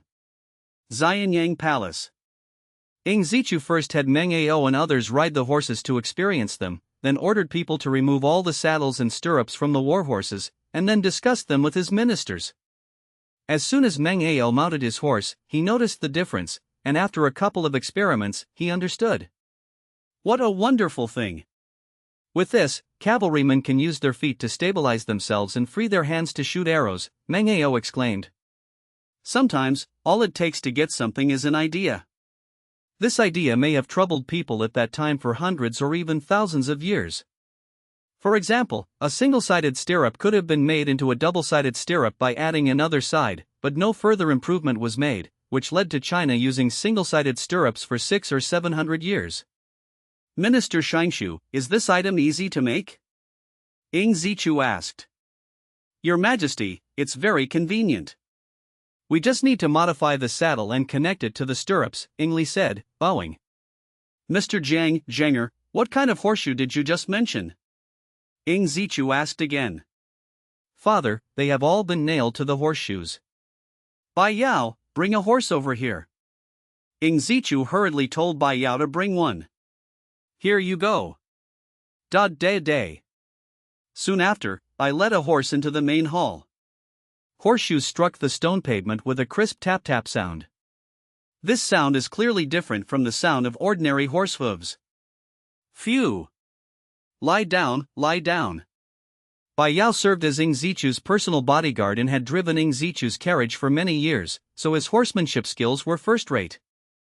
Under Bai Yao's control, the warhorse lay down, revealing the soles of its hooves. Is this a horseshoe? Some people saw the nails nailed to the horseshoes. That's right, this is a horseshoe. If it were made of iron, it would be even stronger. This one is made of copper.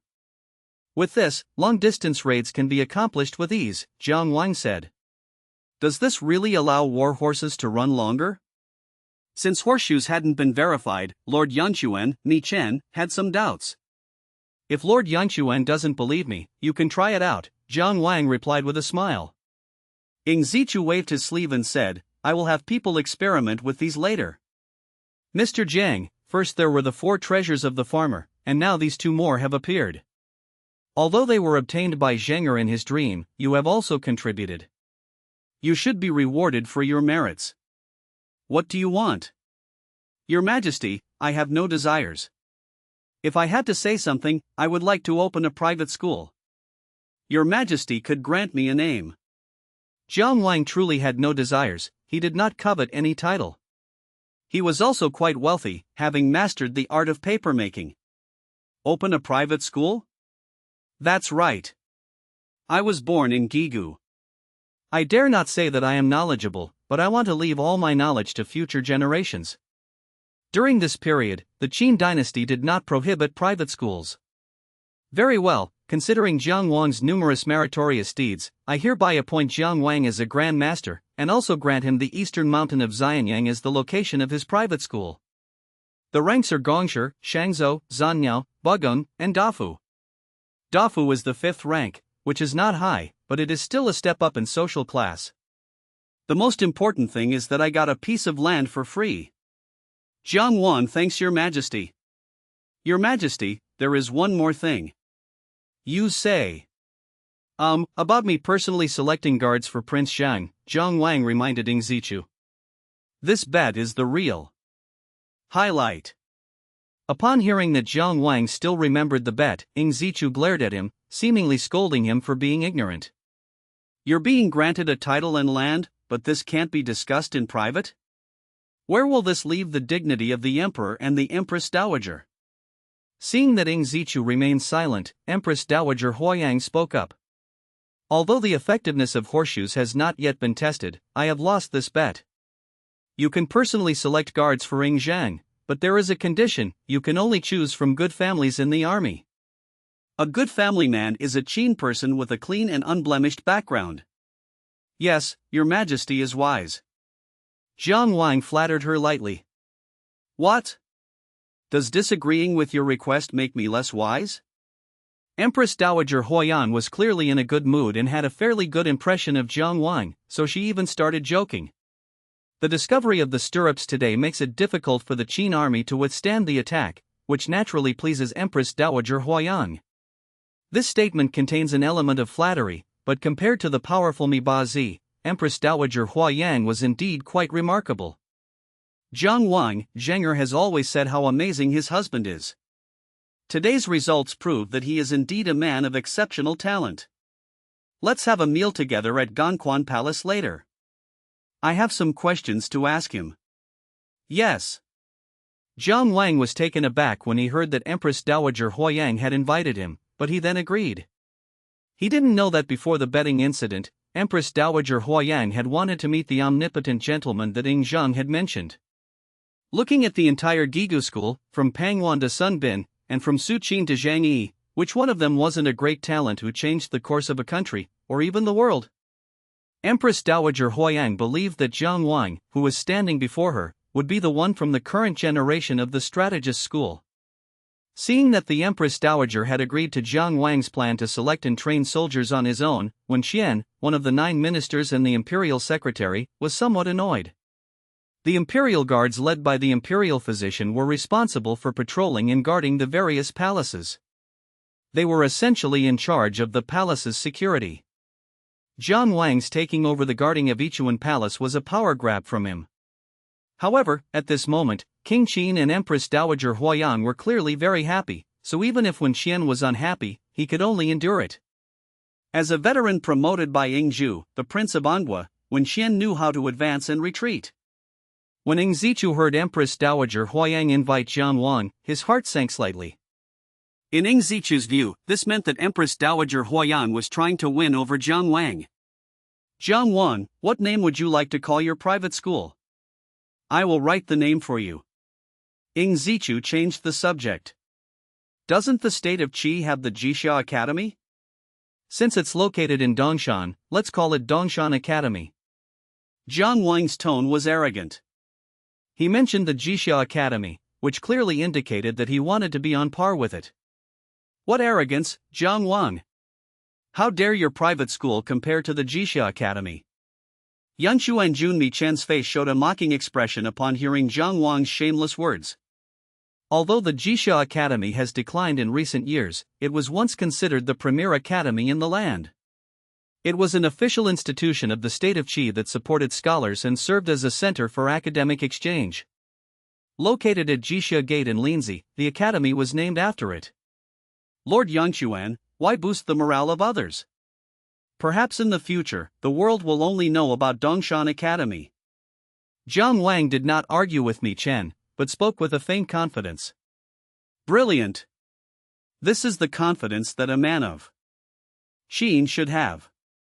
Gao Gong said admiringly to Jiang Wang. In the afternoon, Jiang Wang went to Empress Dowager Huayan's place and had dinner there. Lord Changwen, Mi Chu, and Lord Changping, Mi Qi, accompanied him. Perhaps knowing that Yangchuan Jun Mi Chen would cause trouble, Empress Dowager Huayang did not summon Yangchuan Jun Mi Chen. While Ing Zheng and Jiang Wang were attending a banquet at Ganquan Palace, Ing Zichu and Lu Buwei sat together. Lu Buwei was looking at the Qin law that Jiang Wang had contributed. Your Majesty, if all official postal services use paper in the future, the demand for paper will be enormous. The paper that Mr. Jiang sends in every day is simply not enough. Even Lu Buwei had to admit that the advent of paper had indeed made writing much more convenient.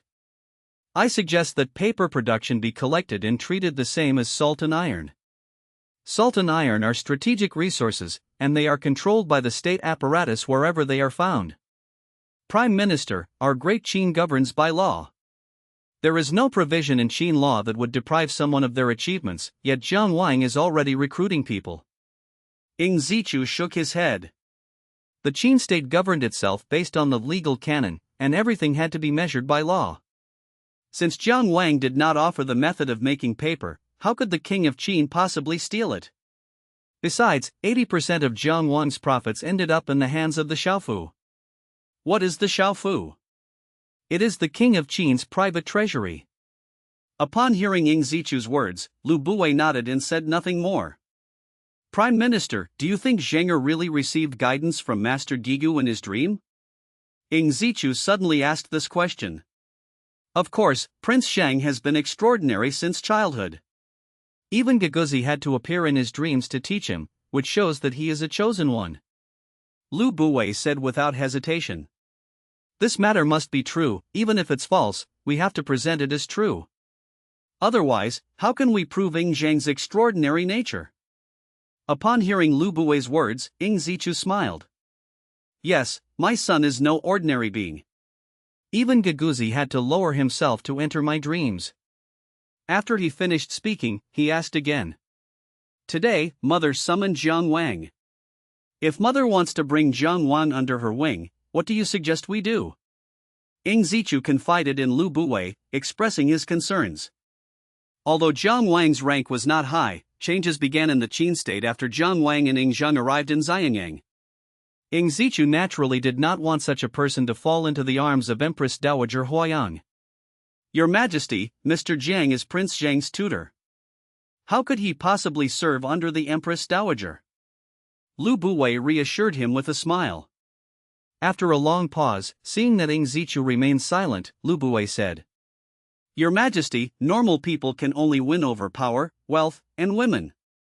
I see that Mr. Jiang is not young anymore, and he should find a good match. Excellent, Prime Minister, your words make sense. This suggestion was praised by Ing Zichu. The two chatted for a while longer, and then Lu Buwei seized an opportunity to offer his advice. Your Majesty, when Prince Shang encountered a crisis, the chief physician also bore an unshirkable responsibility. In addition, today he allowed Mr. Zheng to overstep his authority in selecting people to protect Prince Shang. He must have his own thoughts. Why not take this opportunity to remove him and replace him with Bai Yao, the chief of the guards? Wen Xian was a confidant of the late King Angua of Qin, Ing Zhu, but not Ing Zichu. Lu Buwei's suggestion was correct. It would be more reassuring to replace the position of physician with one's own trusted confidant. If Lu Buwei had been in the imperial court instead of Luoyang at the time, he would have already begun attacking Wen Xian. Wen Xian has always done a good job, and he is related to Ing Shang. By marriage. If we touch him, I'm afraid Gao Gong and Ing Shi will have something to say. Ing Zichu was somewhat troubled. He is currently in a honeymoon period with the Ying clan, and he fears that taking action against Wen Xian would cause a rift between them. Since your majesty is worried, let's postpone it for now. As night fell, Prince Zichu of Qin and Zhao Ji lay on the couch. Zhao Ji lay on Zichu's chest, her fingers gently tracing circles. Your majesty, is something on your mind? It's not really a worry, I was thinking about Jiang Wang, Zichu said, putting his arm around Zhao Ji and stroking her smooth shoulder. Mr. Jiang? What happened to him? Zhao Ji asked, puzzled. Mr. Jiang is not young anymore. If he were in another family, he would be married by now. I want to arrange a marriage for Mr. Jiang. I was just thinking about which royal women would be suitable. Zichu was very open with his wife, Zhao Ji. I know that Grandpa Gao has a granddaughter who is 14 years old. No, I need to introduce my sisters to Jiang Wang, Zichu interrupted Zhao Ji. The royal woman he referred to was his sister, excluding other members of the Ying clan. This was a form of marriage alliance. For Zichu, it didn't matter whether it was the Chu faction led by Empress Dowager Huayang or the Ying clan led by Duke Gao and Ying Shi. Neither side should be too powerful, mutual restraint is the best approach. As for Jiang Wang, of course he should be brought under his command, and in the future he should assist him in building a powerful Qin dynasty and unifying the world. It seems that there is no other suitable one besides Princess Jinyang. Your Majesty, how old is Princess Jinyang this year? Zhao Ji thought for a moment and said. Lord Anghua, Yingzhu, had more than 20 children, among whom Princess Jinyang was his youngest daughter, born to him and a noblewoman from the state of Yan. They seemed to be 13 or 14 years old. Zichu wasn't sure either. Although he treated his brothers and sisters very well, providing them with plenty of food, clothing, and other necessities, he wasn't that particularly concerned about them. 13 or 14 years old, that's a good age, Zhao Ji said, sitting up. The blanket slipped off Zhao Ji's body, revealing her fair skin. Zhao Ji was a woman with strong desires, and she could make Zichu infatuated with her, unable to extricate himself. Zichu's short life was probably related to this. Yes, I'll go talk to Jinyang's mother tomorrow, Zichu said, pulling Zhao Ji down to lie down. Lu Buwei ordered his retainers to go to the Jixia Academy in Handan in the state of Zhao to find talented people. Now that he has secured his position in the court, he needs a large number of advisors to help him devise strategies. Meanwhile, Jiang Wang, along with Ying Zhang, Wang Ling, Meng Tian, and others, took over Dongshan. However, there are no buildings here yet. If Jiang Wang wants to use this place as the foundation of his private school, he still needs to build some structures. Little Blackie, from now on this hill is your territory. You can pee anywhere to market, Jiang Wang said with a smile, looking at little Blackie, who was so tired from walking all the way that his tongue was sticking out. He made Xiao Haizi follow the carriage all the way, he was too fat, and now he looked like a small gas cylinder. At the Jiang residence, Xiao Haizi often lay down at Jiang Wang's door. Wang Ling and the others had to prepare snacks for it before they could find Jiang Wang. Wang Ling often spread the word, to see Mr. Jiang, you must feed General Black. Wu Little Blackie cried out as he looked at Dongshan. After inspecting the situation in Dongshan, Jiang Wang took a carriage to the military camp. After walking for a while, Xiao Haizi couldn't take it anymore and started acting like a brat, lying down on the ground and refusing to move. Sir, General Black is lying there, Meng Yi said crisply. Jiang Wang lifted the carriage curtain, looked at Xiao Haizi lying on the grass, and cursed. You damn dog, get on here. Woof. Xiao Haizi immediately perked up, got up, and ran quickly toward Jiang Wang's carriage. Upon arriving at the Weiwei military camp, Jiang Wang produced a warrant bearing the seal of the King of Qin and was quickly invited inside. The Qin state had 4 major army groups, among which the Central Army could also be called the Guanzhong Army. The Guanzhong Army can be said to be the foundation of the Qin state, and it was the best equipped and strongest of the 4 major armies. The Guanzhong Army was further divided into 3 parts. The first part was the Imperial Guard, also known as the Palace Guard, which was commanded by the Imperial Physician, or Imperial Physician General. This group of soldiers, numbering approximately 3,000, was almost entirely selected from the sons of nobles. Their interests represented those of the King of Qin, hence their unwavering loyalty to him. The second part is the Imperial Guard, also known as the Imperial Palace Guard. The Imperial Guard differed from the Imperial Bodyguard in that the Imperial Guard was only responsible for guarding the palace gates and city gates, and its supreme commander was the Imperial Guard, one of the 9 ministers. The third part is the Lieutenant Army, which is the absolute main force of the Central Army and is responsible for protecting the entire capital region. Empress Dowager Huoyang asked Zhang Wan to select people from the army.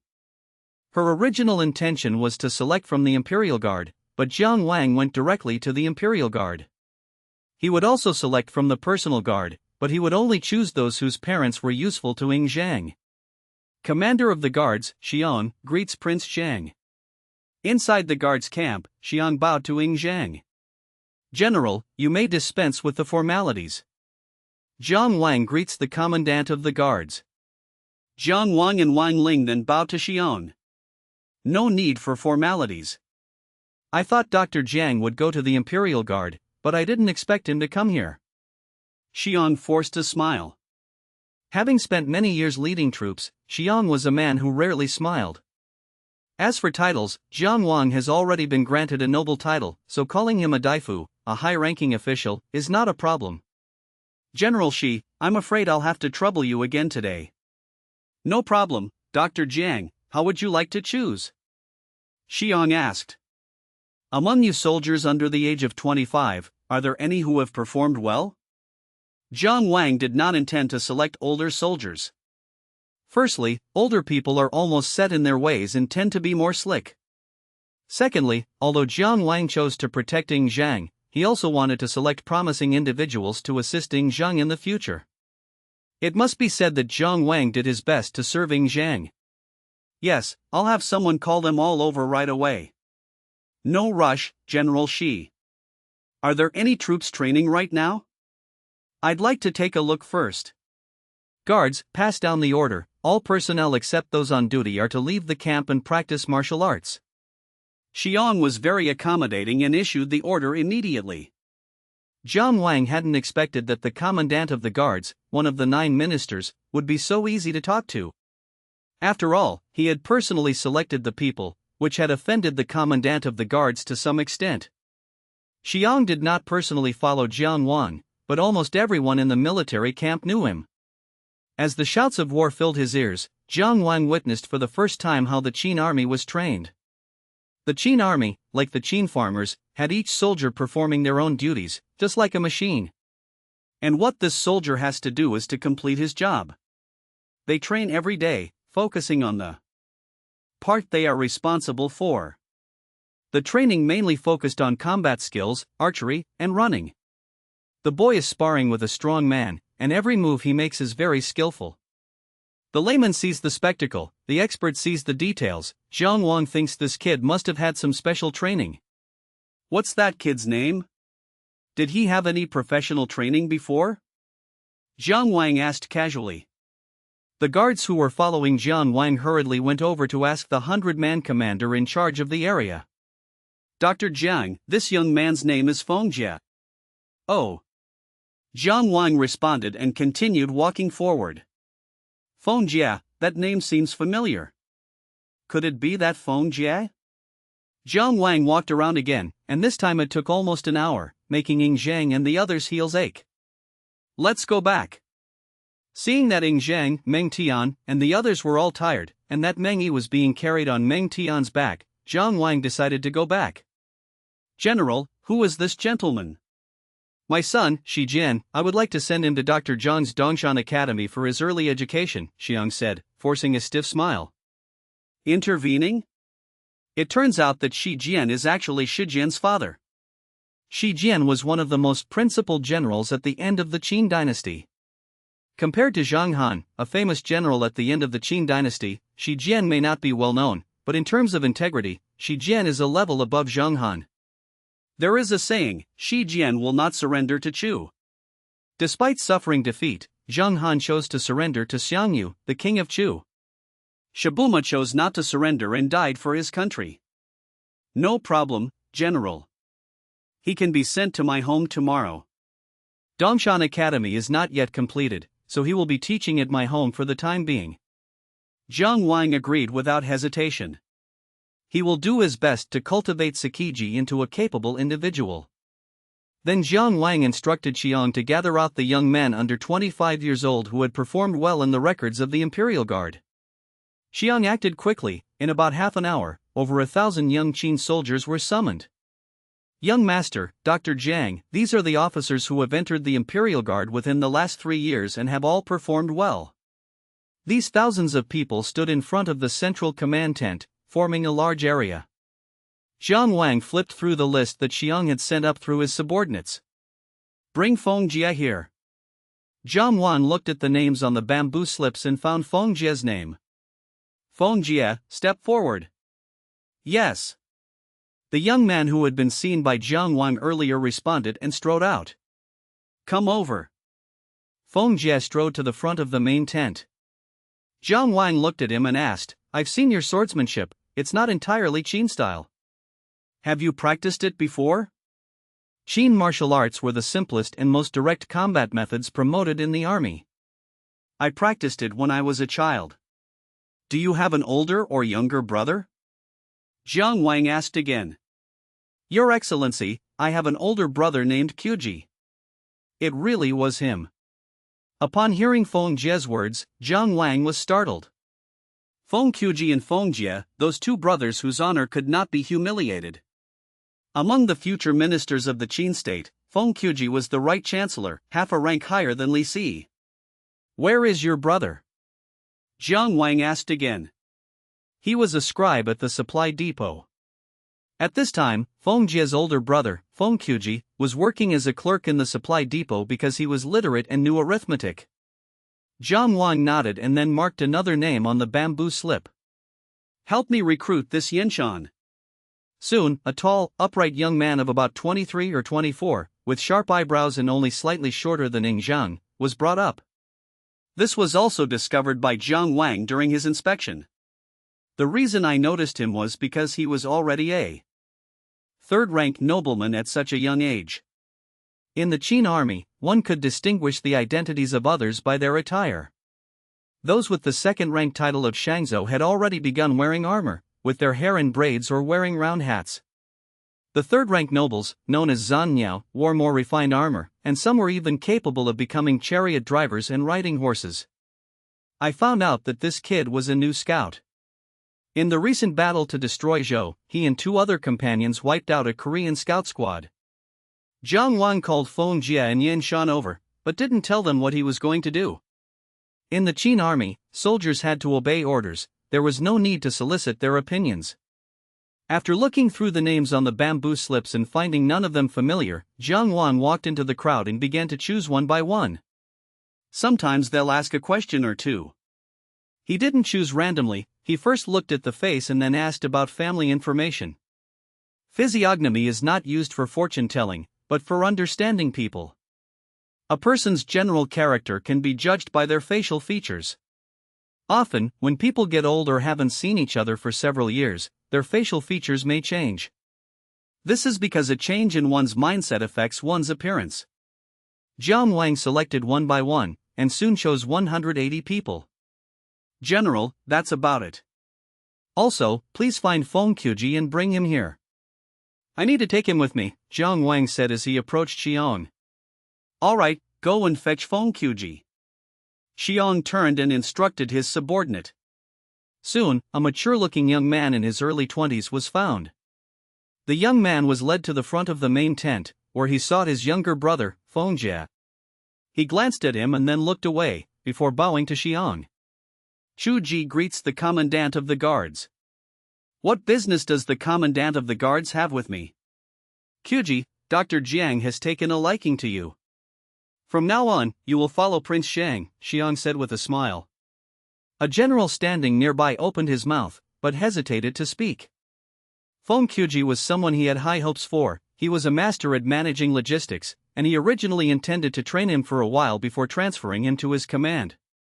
When Xiangrang summoned outstanding young talents, he deliberately left out Feng Qji, but unexpectedly, he still couldn't escape the consequences. About half an hour later, after completing the formalities, Jiang Wang led his men away from the Weiwei military camp. These people had already been trained in the Imperial Guard and could be put to work almost immediately without much instruction. There are 200 places available, but he is still short of a dozen or so. He will have to select some from among the noble sons of the Imperial Guard. In this way, the parents behind those noble children would become a source of power for Ying Zhang. With Ying Zichu's approval, no one dared to make things difficult for Jiang Wang during their journey to the Imperial Guard camp. Even if the physician Wen Xian dislikes Jiang Wang, he will at most simply not show his face. Moreover, this time Jiang Wang and Ying Zhang found an acquaintance, Meng Wu, the right vice-chancellor in general of the Southern Palace. After the announcement, Meng Wu quickly walked out. Meng Wu greets the young master in Mr. Jiang. No need for such formalities, Meng Zhonglong. We are not strangers.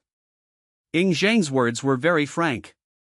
After all, he had a deep relationship with Meng Tian, and Meng Wu was Meng Tian's biological father. Even if Ying Zhang didn't care about the monk, he still had to consider the Buddha's feelings. Furthermore, Jiang Wang had said that the Meng family would definitely be his right-hand men in the future. Meng Tian greets father. Meng Tian, who was standing to the side, also stepped forward to pay his respects. Meng Wu nodded lightly. Meng. Zhonglong, Ying Zhang's personal guards are still short of more than 10 men, and he wants to select them from you. What do you say? No problem, let's go inside and talk.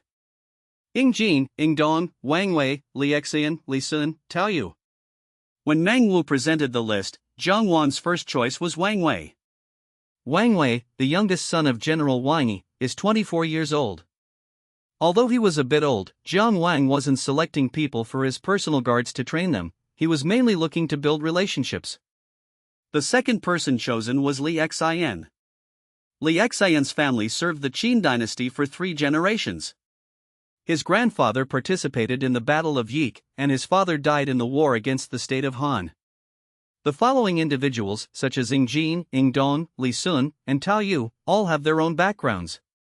When the dozen or so people who had been selected stepped forward, Jiang Wang looked them over one by one, especially Li Xian and Wang Wei.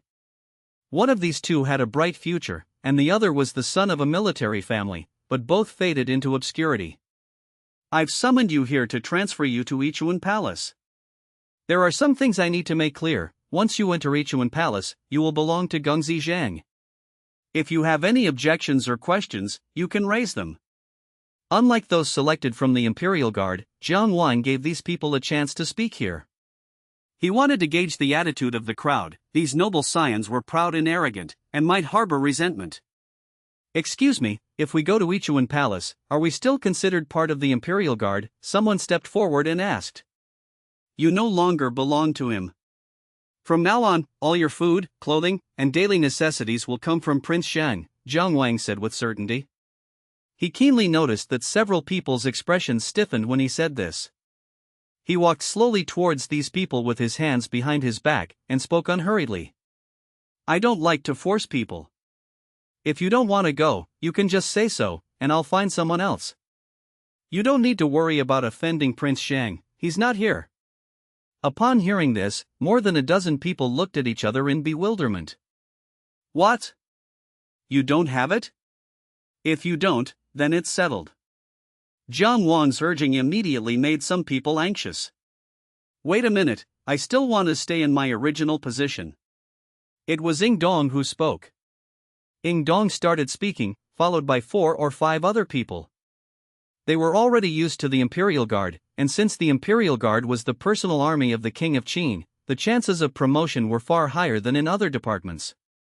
Seeing that Wang Wei was the one who spoke, Jiang Wang gave him a deep look. This kid has really chosen the wrong path. Alright, then you can all go back now. Here you go. The 6 people looked at each other, responded, and then turned and left. With 10 people remaining on the field, Jiang Wang asked again. It's not too late to leave now, but you won't be able to leave later. After speaking, Jiang Wang, seeing that no one spoke, turned to look at Meng Wu. Meng Zhonglong, then it's 10 of them. 6 more? Meng Wu asked. No need, Ying Zhang, come out. Upon hearing this, Ying Zhang came out of the house. Upon seeing this, Li Xian and the others had rather interesting expressions on their faces. Where is Prince Shang, who was supposed to be here? After leaving Mangwu, Jiang Wang and Ing Zhang returned to Yichuan Palace. At the entrance of Yichuan Palace, they unexpectedly ran into Ing Chong and his friends. Ing Chong, Prince Shang is here. Are you really going to do this? Or what? Do you want me to lick the soles of his shoes? Ing Chong puffed out his cheeks and said through gritted teeth. How about we forget about it and just take it as a joke? So many people are listening, especially me. You. How could I, Ing Chong, be someone who breaks his promise? Ing Chong said angrily, listening to his companion's words. As they spoke, Ing Zhang's carriage drew near. Ing Chong gritted his teeth, strode over, and blocked the carriage. Gao Gongsun and Ing Chong pay their respects to Prince Zhang. Ing Chong, what are you doing? Ing Zhang lifted the carriage curtain and looked at Ing Chong, wondering what was wrong with this guy. I boldly declared that Prince Zhang's archery skills were unsuccessful. Yesterday, Prince Zhang's archery with 50 men was unparalleled. I, Ing Chong, am willing to accept defeat and serve under Prince Zhang. As he spoke, Ing Chong knelt on one knee. He absolutely could not utter his boast. If I succeed, I will lick the soles of Ing Zhang's shoes, with so many people around. He is young Master Chong, he can't afford to lose face like this. I didn't bet with you, Ing Zhang said sternly. Jiang Wang, inside the carriage, smiled and said, Ing Zhang, this Ing Chong is someone who keeps his word. It wouldn't be bad to bring him under our command. Although Ing Chong was Gao Gong's illegitimate grandson, he still played a role, and most importantly, he kept his word, which is commendable. Upon hearing Jiang Wang's words, Ing Zhang changed the subject. Since you wish to serve under me, you should know that this is for life. Yes, I know. Ing Chong gritted his teeth. After this bow, his carefree days were over. However, faced with the choice between licking shoe soles or being ridiculed by Niu for the rest of his life, he would rather join Gongzi Zhang's ranks. If he licks the sole of the shoe, how will Ing Chong face the world afterward? Being mocked by that pretty boy Niu was even more unacceptable to him. Then follow him. Ing Zhang had thus accepted Ing Chong as his new ally. Back at Yichuan Palace, Jiang Wang summoned everyone together. Starting today, you will all be on duty at Yichuan Palace, which means you are now under the command of Prince Ing Zhang of Qin. Jiang Wang announced loudly, looking at the 200 people in front of him. Hearing Jiang Wang's words, some people couldn't help but show excitement. To go from being a member of the Imperial Guard to becoming a personal guard of the Qin Prince is a leap in rank. Don't think that just because you've entered Yichuan Palace, you're safe and sound and can get paid. Don't be too optimistic. The training here will be far more tiring than the troops you were in before. If you don't perform well, you'll still be kicked out. Those who failed the assessment 3 times in a row will be sent back to their hometowns to work as laborers. Do you understand? Here you go. During the Qin dynasty, military service generally began at age 17, with a 2-year term. However, this age was variable, and sometimes soldiers were forced to serve as young as 15. Before they can serve in the military, these people need to undergo a 1.5 years of training at the local county commandant's office. This time is not counted towards the 2-year service period. If you are from Guangzhou, you will generally serve as a garrison officer for a year, mostly on the border. Those who perform well will be transferred to the Guangzhou Army Corps for a year of service.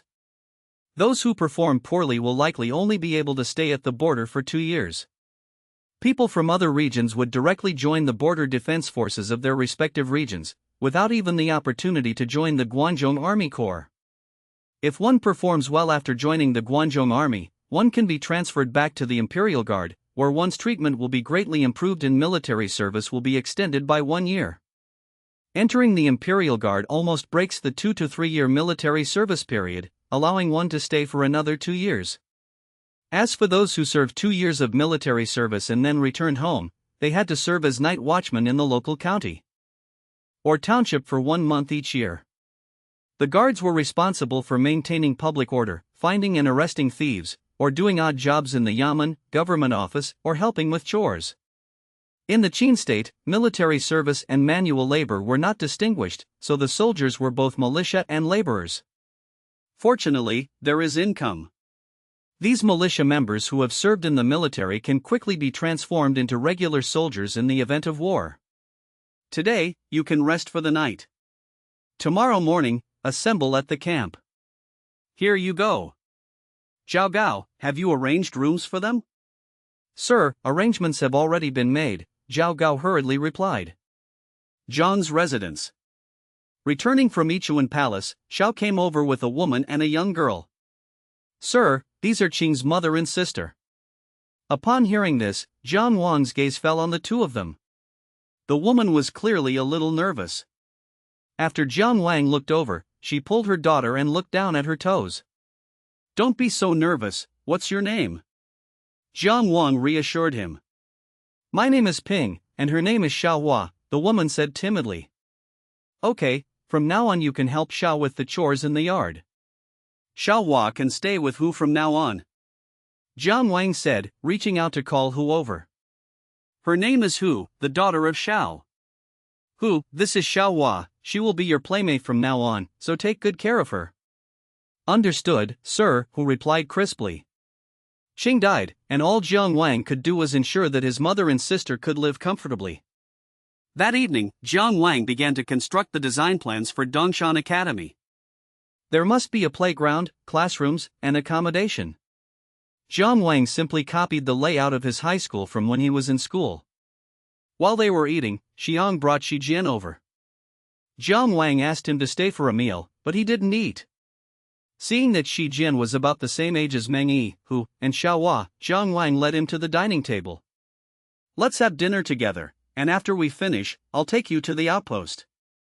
Looking at Jiang Wang, a complete stranger, Shi Jian felt a little awkward, but all of that disappeared after a bowl of steamed egg custard was served. After breakfast, Jiang Wang, along with Xiao Haizi, Ke Bing, Shi Jian, and the 200 servants he had bought, headed to the school camp.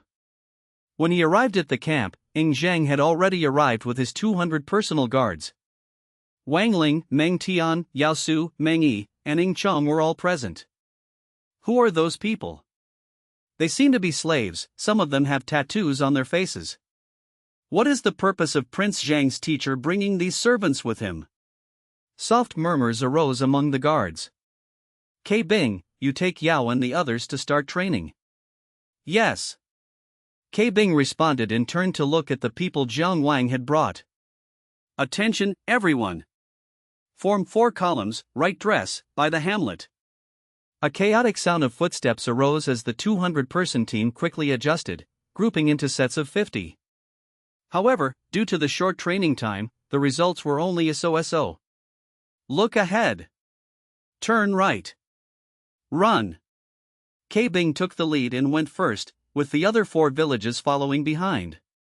1, 1, 1, 2, 1. If people in later generations were to see this, they would be astonished, as this is not the formation used for morning exercises during school. That's right, daily running exercises are an essential training method that Jiang Wang implemented after buying these servants back. Jiang Wang arranged for them to do morning exercises until 8:30, and then have lunch. Then, in the morning, we learn to recognize characters, in the afternoon we learn arithmetic, and before dinner we run exercises again.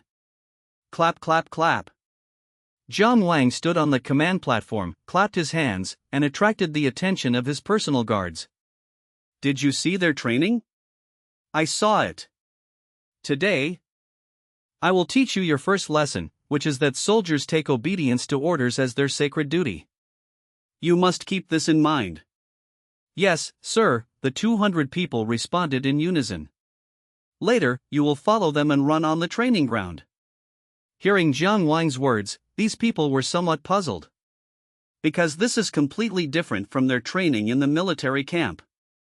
Running is never trained in the military camp. Anyone can run. Despite some doubts, no one dared to voice their questions. Seeing that no one spoke, Jiang Wang stepped down from the arena, pulled out 4 shorter soldiers, and his voice suddenly became stern. Everyone, sort by height, with these 4 at the head, in 4 columns. Now, arrange yourselves in order. What are you standing there for? Get moving. Whoosh! Jiang Wang's order got his guards busy. The Qin army had training formations, so they could line up at a reasonable speed. "Run with me, get moving, 1, 1, 1, 2, 1, Jiang Wang said, and started leading the run. Seeing Jiang Wang run away, Yao Su sighed and then prepared to follow him. "Yao Su, why are you running?" Wang Ling grabbed him. "My father is preparing me to become a disciple of Mr. Jiang. Mr. Jiang is on his way, and as his disciple, how can I stand by and watch?" As Yao Su spoke, he started running. Upon hearing this, Wang Ling and Meng Tian exchanged a glance. Before the two could say anything, Ying Zhang ran forward as well. Yao Su is right. The master is running, and as his disciple, how can we stand by and watch? Even though Ying Zhang was a prince of Qin, he was still Jiang Wang's disciple.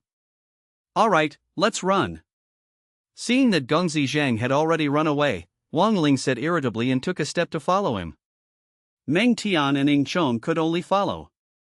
Suddenly, only Meng Yi, Shi Jian, and Xiao Haizi remained, the two of them and their dog standing dumbfounded below the command platform. The guards were much older than the servants Jiang Wang had bought back, and also much older than Ying Zhang, Meng Tian, and others. Therefore, their strides were also large, but fortunately, the smallest one was in front, which slowed down their pace considerably. Pay attention to distance and formation. Jiang Wang did not require everyone to march in unison, because this had to be practiced from the beginning and would take time. The marching formations quickly attracted the attention of the others in the school camp. These people were seeing this kind of training for the first time, and they were all talking about it. The people Jiang Wang bought trained with him in the morning and went back to learn to read and do arithmetic in the afternoon. Dongshan College is also under construction in full swing, striving to be completed before the first snowfall. During this period, many generals took notice of Jiang Wang's training methods. Ying Zichu and Jiang Wang were fishing by the lake. "Sir, I heard that you are using a new method to train Zhanger's personal guards? Could this be a military training method from the Gigu school?" It can only be said that imagination is everywhere. "That's right, this is the training technique of the Ghost Valley School." Jiang Wang nodded shamelessly. Upon hearing that it was indeed a military training method from the Gigu school, Ying Zichu was very surprised. How can such a valuable military training method be shown to others so easily? Jiang Wang smiled dismissively. "This is just the most basic level. The purpose of having everyone do drills together is to increase the team's obedience and teamwork. Prince Sheng personally participates, and everyone eats together from the same pot, which will greatly increase the subordinates' loyalty to Ying Zhang. In fact, Wu Qi was the originator of the practice of eating with soldiers, but while many people know of such examples, few can actually do it. In this era, social status is deeply ingrained. It is rare to see someone who considers themselves an aristocrat eating with a soldier from a peasant background. The following is not counted in the word count. Some readers suggested making Jiang Wang even more powerful. Actually, Jiang Wang is very powerful, but he doesn't have the opportunity to demonstrate it yet.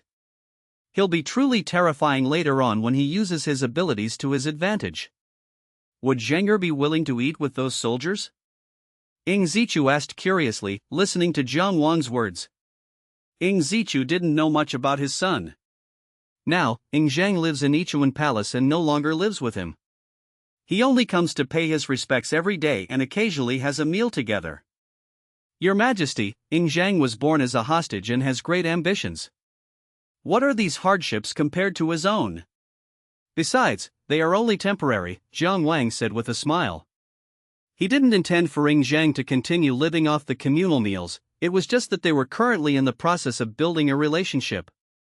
Wang, although I am a few years older than you, you are Zhanger's teacher, so you and I are considered equals. At your age, you should have a wife. Ying Zichu brought up Jiang Wang's personal life. Jiang Wang is now 21 years old. In ordinary families, children of this age are already climbing on the roof and tearing off the tiles. Being alone isn't necessarily a bad thing, Jiang Wang smiled slightly, he hadn't considered this question yet. I have a younger sister named Yuan, who was granted the title of Princess Jinyang. She is my father's youngest daughter, and she is 14 years old, which is a very good age. Jiang Wang was startled. 14 years old? Isn't that a crime? Although he knew that this was how the times were, he couldn't get over it in his heart, especially since she was a princess. Although Jiang Wang was Ying Zheng's mentor, he really didn't want to get too involved with the Qin royal family. No, Your Majesty, she is too young. The rights of Zhou says, a man is capped at 20 and marries, a woman is betrothed at 15. Jiang Wang refused directly, even citing the rights of Zhou to justify his refusal. What do you mean young? The Zhou dynasty is already gone. What about the rights of Zhou? In our great Qin, we only consider height when it comes to marriage. Although Princess Jin Yang is not yet 6 feet 2 inches tall, she is almost there. It's the perfect time for her. I'm doing this for your own good. A disciple of Gigu can't be without a woman, can he? Ying Zichu did not think Princess Jin Yang was too young. The Qin state did not recognize the rights of Zhou, otherwise it would not have required 17-year-olds to serve in the military. In most cases, the Qin state used height to determine whether someone was an adult.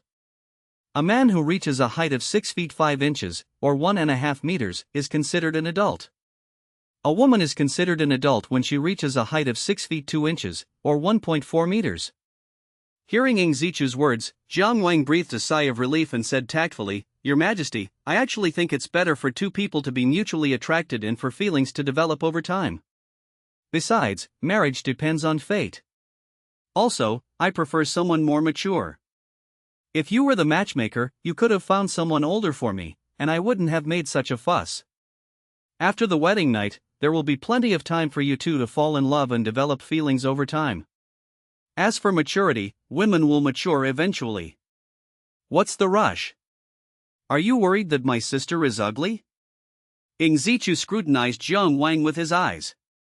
How could I dare? Your Majesty, please do not slander your subject. Jiang Wang hurriedly denied it. Even if he had such thoughts in his heart, he could not admit it. Don't worry, although my sister may not be a peerless beauty, she is still quite beautiful with bright eyes and white teeth. It's settled then. We'll arrange for you to meet tonight so you can get to know each other. Before Jiang Wang could refuse again, Ying Zichu made the decision directly.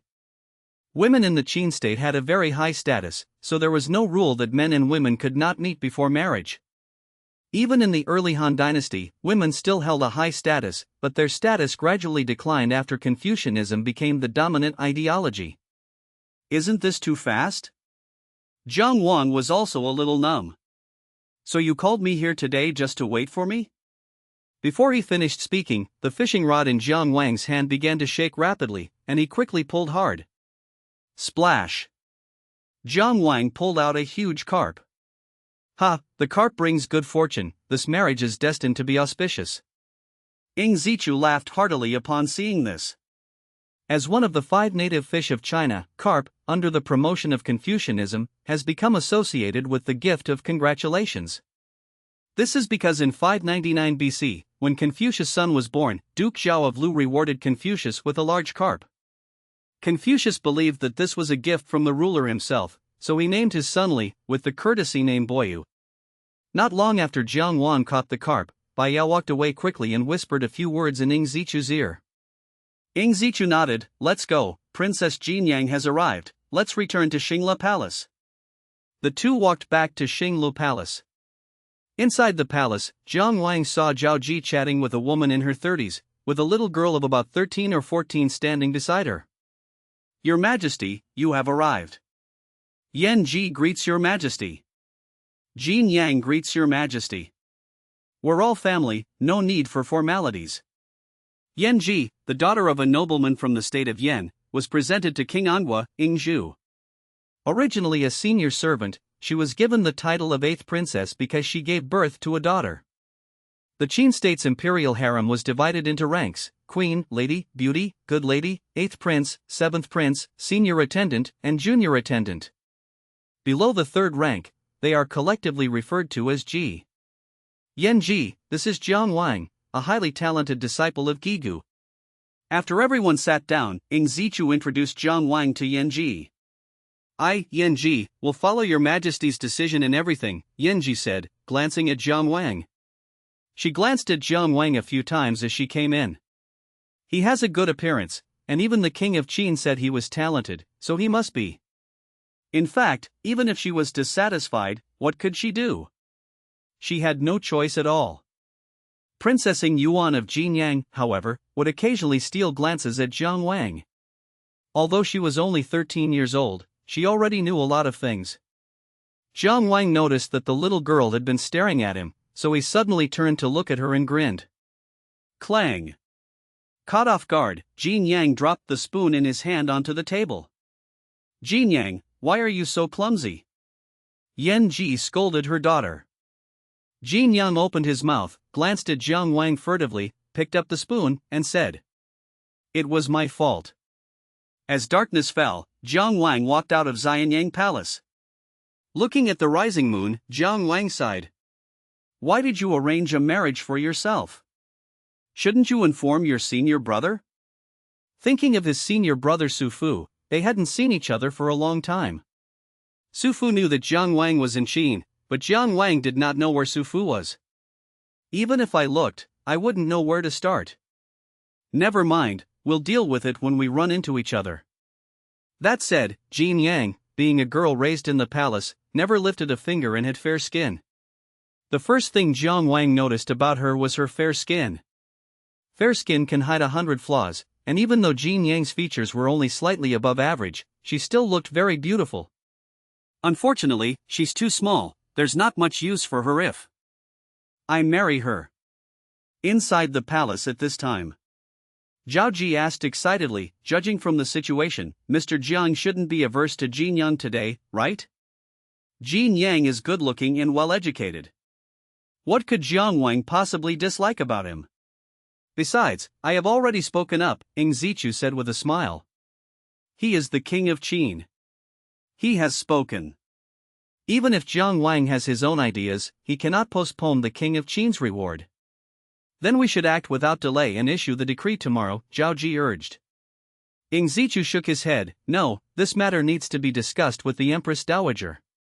During this period, marriages were entirely in the hands of the parents, and if the parents disagreed, the father's opinion was respected. Although Yan Ji was Princess Jin Yang's biological mother, the two Empress Dowagers were also Princess Jin Yang's mothers, and according to the rules, they had to report to them. Upon hearing this, Zhao Ji's expression turned somewhat unpleasant. She also had her own ulterior motives. She wanted to use this incident to establish her authority within the harem. Although she is not yet the queen, everyone knows that Prince Chu of Qin dotes on her the most. Zhao Ji is restless. She wants to seize power in the Empress Dowager Huayang's harem. P.S. Marrying a princess into the family of a minister was the best way to win over ministers in many dynasties. Even when Wang Jian destroyed Chu, Qin Shi Huang sent his teenage princess to Wang Jian's tent overnight. Zhang's residence. Swan, what are you doing? Inside the Zhang residence, Xiao Hua looked curiously at who was squatting on the ground under the moonlight. Practicing calligraphy, huh? Hu said without looking up. The master said that women should also be literate. But what's the use of us knowing how to read? Xiao Hua asked, puzzled.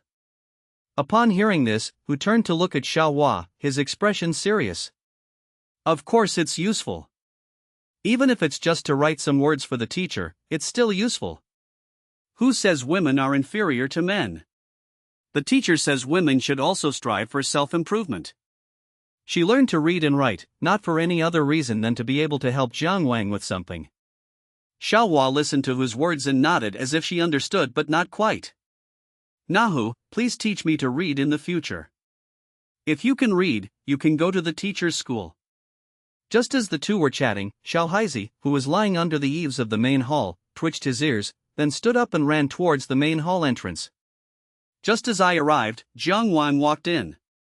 After ruffling Xiao Haizi's head, Jiang Wang looked at the two little girls in the courtyard. Why aren't you asleep yet? It's so late. Master hasn't returned yet, Xiao, go fetch some water for him. Hu stood up with a sweet smile, then turned to fetch water. 3 days later, Empress Dowager Xia and Prince Zichu of Qin issued an edict, granting Princess Jinyan to Jiang Wang. For a moment, many people were quite surprised. Princess Jin Yang was the youngest daughter of the late King Angua, and now she is going to marry Jiang Wang. Jiang Wang's title was only that of a high-ranking official, so this was essentially a marriage of convenience, but it also showed how much the king valued her. Don Quan Palace, the Eastern Palace. Empress Dowager Huayan looked at the royal seals of Empress Dowager Xia and Zichu printed on the square piece of paper, her expression turning slightly cold. Empress Dowager, this is usually your business, said Yanshu and Jun Nichen, somewhat angrily. Empress Dowager Huayang slowly put down the imperial edict in her hand and said, Empress Dowager Xia is the king's biological mother, so it's perfectly acceptable for her to issue an order. The king has already given prior notice. This is not without precedent. For example, Lady Han was chosen as the daughter-in-law by Empress Dowager Xia. While saying this aloud, Empress Dowager Huayang sighed inwardly. She knew that Ing Zichu was growing up and wanted things that belonged to him. Having Empress Dowager Xia issue the decree was merely a tactic to diminish Huayan's presence. None of them are easy to deal with, Empress Dowager Huayang said in a low voice. This Ing Zichu appears to be submissive on the surface, but he secretly has his own ideas. As the old saying goes, he has a hidden agenda. Judging from Ing Zichu's series of actions, he wanted to be free from Huayang's constraints and seize power. And from Ing Zichu, Empress Dowager Huayan thought of the child Ing Zhang. Ing Zhang was indeed extraordinary, but in Empress Dowager Huayan's eyes, this boy was even more untamed and wild. A few days ago, a question and answer session made Empress Dowager Huayang realize that this young man had grasped a special argument: all land under heaven belongs to the king must make absolute decisions, and those in lower positions are merely the embodiment of the will of the superior, and do not need to have too many thoughts or freedom. As soon as these words were spoken, Empress Dowager Huayang realized that Ing Zhang was probably the most powerful of all the generations of Qin kings, and this power might not even allow for dissenting voices. If he comes to power, will the Chu faction fare well? At that moment, Empress Dowager Huayang hesitated. Like Empress Dowager Do and Empress Wu Zetian in later generations, she faced the same dilemma: Ing Zhang and the Chu faction might not be able to coexist, and she was torn about what to choose. However, Jiang Wang did not teach Ing Zhang. He removed what he considered bad, which was taught by Lu Buwei. Your Majesty, Empress Dowager Xia has arrived. Just as Empress Dowager Huayan was pondering Ing Zichu's thoughts, an official from outside came in to report. Ha! Empress Dowager Huayan chuckled softly, then said, Please come in quickly. Empress Dowager Huayan knew that Empress Dowager Xia had probably come to apologize. The wedding rites in the Qin state were based on the rites of the scholar's marriage. According to the Shihunli, a traditional Chinese wedding ceremony, the matchmaker is entrusted by the groom's parents to propose marriage to the bride's family, a process known as natsai, a formal betrothal ceremony. The man would then consult a divination to determine if the marriage was auspicious, a process known as naji. After that, the betrothal ceremony is held to establish the marriage contract. This is called betrothal gift or marriage ceremony. On the auspicious day, the groom personally goes to fetch the bride, a ceremony known as personally welcoming the bride. When a daughter is about to leave home, her parents need to give her some advice. For example, when Zhang Fu married his granddaughter to Chen Ping, he admonished her before she left, do not be careless because of poverty. Treat your elder brothers and uncles as you would your father, and treat your sister-in-law as you would your mother. After the wedding procession, the couple performs the sharing the same pot ceremony and drinks the nuptial wine. Relatives, friends, superiors, and subordinates all come to offer their congratulations, and some even have the custom of making a ruckus in the bridal chamber. That's right, the custom of teasing the newlyweds originated from this time. 3 months after their wedding, the newlyweds visited the ancestral temple, marking the end of the wedding ceremony. Although Jiang Wang and the others had met beforehand, the necessary procedures still had to be followed, as this was to respect the woman. Jiang Wang asked Wang Jian to be his bride. He was all alone in Xianyang, and the person he knew best among his peers was Wang Ben. Given Wang Ling's foolish personality, who else would he turn to if not the Wang family? The auspicious day was chosen quickly. It was the second day of the 12th lunar day. After everyone sat down, Jiang Wang went up to the podium. He looked at the crowd sitting in front of him. Who would have thought that the first lesson at Dongshan Academy would be taught to the king of Qin? But Jiang Wang wasn't intimidated. He cleared his throat and thought for a moment. I won't go into the specifics today, I'll just talk about the outline. I come from the Ghost Valley School, and you all acknowledge me as your teacher. Do you know what the most powerful aspect of the Ghost Valley School is? I know, it's a military strategy. Sun Bin and Pang Wan were both students of Gaguzi, Wan Ling said excitedly. No, Gaguzi was a strategist. Strategists are famous for their persuasive tactics. For example, Su Qin held the seals of 6 states as prime ministers. If it weren't for him, the 6 states would have been destroyed long ago, Yao Su retorted loudly. His father was a diplomat who frequently traveled to other countries, so he knew more about these things than Wang Ling did. It is generally acknowledged that Su Qin extended the lifespan of the 6 states by more than a decade. That's why it's said that although the Gigu school is a small sect, every person it produces is a great talent capable of changing the course of a country or the world. Yes, both make sense, but I want to tell you that what my Gigu school has learned is all-encompassing and all-encompassing. Military strategy and diplomacy are just a small part of it. I will teach you all of these things in the future if you are interested, but today, what I want to teach you is. Jiang Wang turned around and, with a brush dipped in ink, wrote 6 characters on the light yellow wooden board. When the 6 kings were defeated, the world was united. Just 6 words, yet they ignite an irresistible surge of passion. You will witness the reunification of China, and a dynasty far more powerful than the Shang and Zhou dynasties will emerge. And you, if you are fortunate enough, will be one of the creators of this era. With just a few simple words, not to mention anything else, even Ing Zichu felt his scalp tingle and a surge of soaring pride burst forth from his heart. Yes, give me another 10 years, and I will surely sweep across the land. Even though Ing Zhang had heard similar remarks from Jiang Wang before, he was still filled with excitement at this moment. Even Meng Wu, Wang Ben, and others were moved, not to mention the little ones. The following is not counted in the word count. According to unearthed artifacts, in addition to drinking vessels such as wine vessels, nobles were already using crystal cups during the Warring States period. Sir, are you saying that our great Qin will unify the world? Zhao Ji couldn't help but ask. Of course, a nation is defined by its foundation. Now that Great Qin has the 4 treasures of farming, horseshoes and stirrups, I ask you, in the whole world, whose foundation is stronger than Great Qin's? Jiang Wang said confidently. Building upon the achievements of 6 generations, wielding long-term strategies to govern the world, swallowing up the 2 Zhou dynasties and destroying the feudal lords, ascending to the supreme position and ruling the 6 directions. Doesn't that excite you? So, young people, study hard, and one day in the future, you will shine and leave your mark on this magnificent era. Brainwashing, complete brainwashing. Jiang Wang's words caused Wang Ling, Yao Su, Meng Tian, and the other teenagers to tremble slightly with excitement. Yenshan, Li Xin, and the others were also very excited. Sir, we are young. By the time we grow up, won't it be too late? Meng Tian asked calmly. Upon hearing this, Wang Ling was also dumbfounded. Yes, if the world were unified within 10 or 8 years, it seemed that there would be no place for them. This is actually a question that Ing Zhang was also pondering. No, Meng Tian, do you know how vast the world is? Jiang Wang asked. Before Meng Tian could answer, Jiang Wang turned around and began drawing on the wooden board. Today, he wants to broaden everyone's horizons. With a few strokes, a rough outline of the world today appears.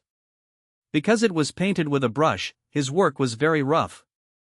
Today's lecture is called an outline because I'm going to tell you about the ancient secrets recorded in my Gigo school. This is the Qin dynasty, this is the Han, Zhao, and Wei dynasties, this is the Qi and Yin dynasties, and this is the Chu dynasty. This is the Yangtze River and the Yellow River. Our ancestors relied on these 2 rivers to live and thrive for generations. Therefore, we all share the same ancestor, Yan and Huang, so we are of the same race, which I call the Yan-Huang race. However, in this world, there are countless other races. To the west, beyond the Yixiu and Xuanrong, there are countless fair-skinned and beautiful exotic women, and even more treasures. Further west, beyond the Great Snow Mountain, there will be a race with yellow and black skin who cannot speak human language. This race also occupies a rich land, a land that is enough to feed the entire world. Further westward, there is another race, with white skin and yellow hair. They too cannot speak and eat raw meat, but the land they occupy is equally rich, with enough crops to feed hundreds of millions of people.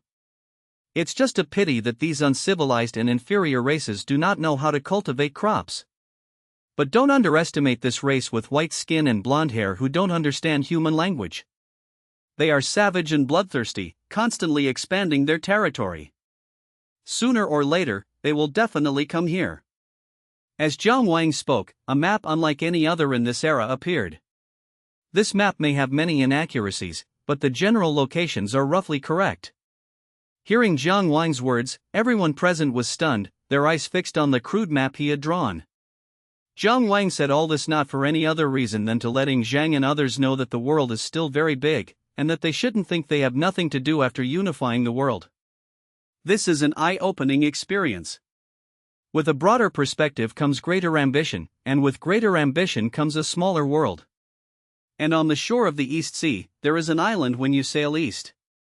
Some people have exaggerated the size of this island and recorded it in the classic of mountains and seas. Jiang Wang began to speak eastward.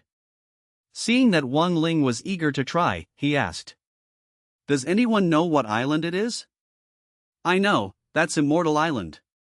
The classic of mountains and seas, northern classic of the seas within, says that Mount Panglai is in the sea, where immortals dwell. Their palaces are all made of gold and jade, and the birds and beasts are all white.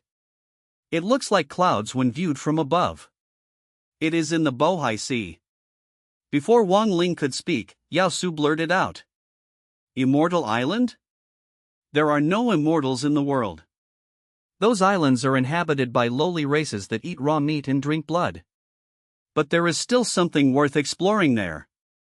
We can build a large ship and cross the waves to reach it, but we need to be careful of those lowly races."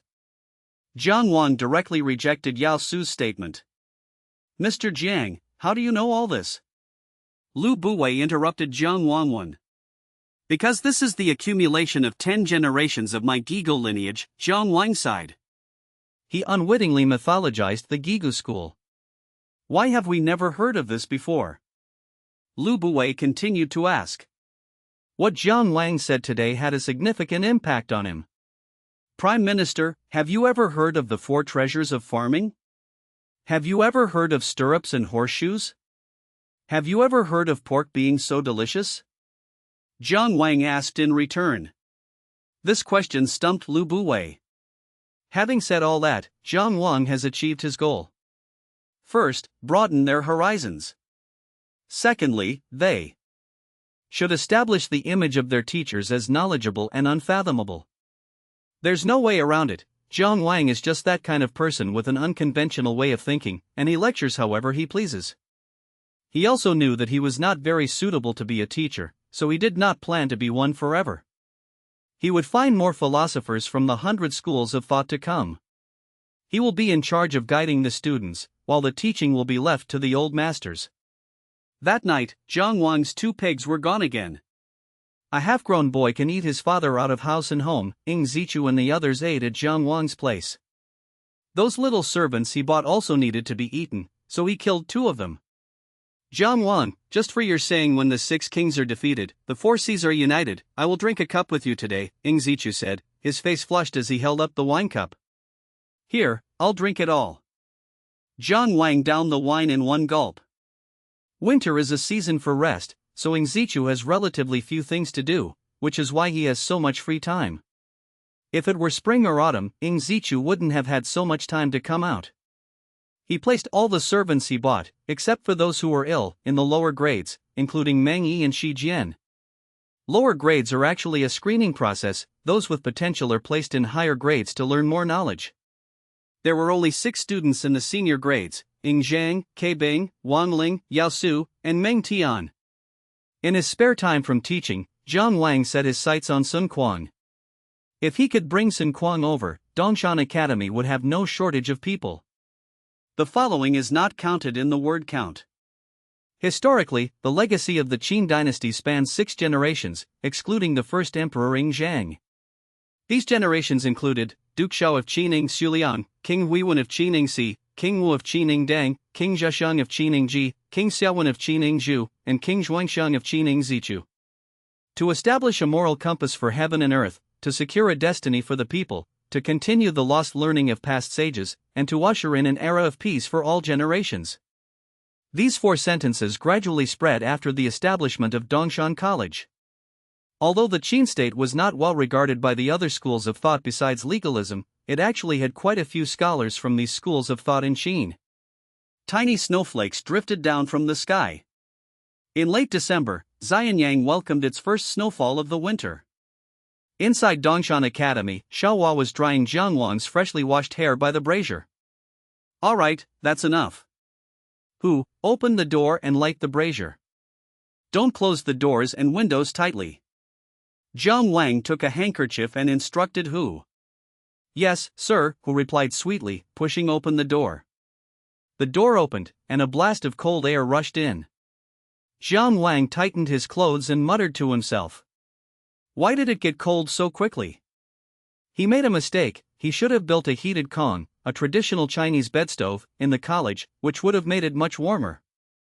The heated kong, a traditional heated brick bed, was already popular among people in northern China during the Zhou dynasty, and its origins can even be traced back to the Shang dynasty.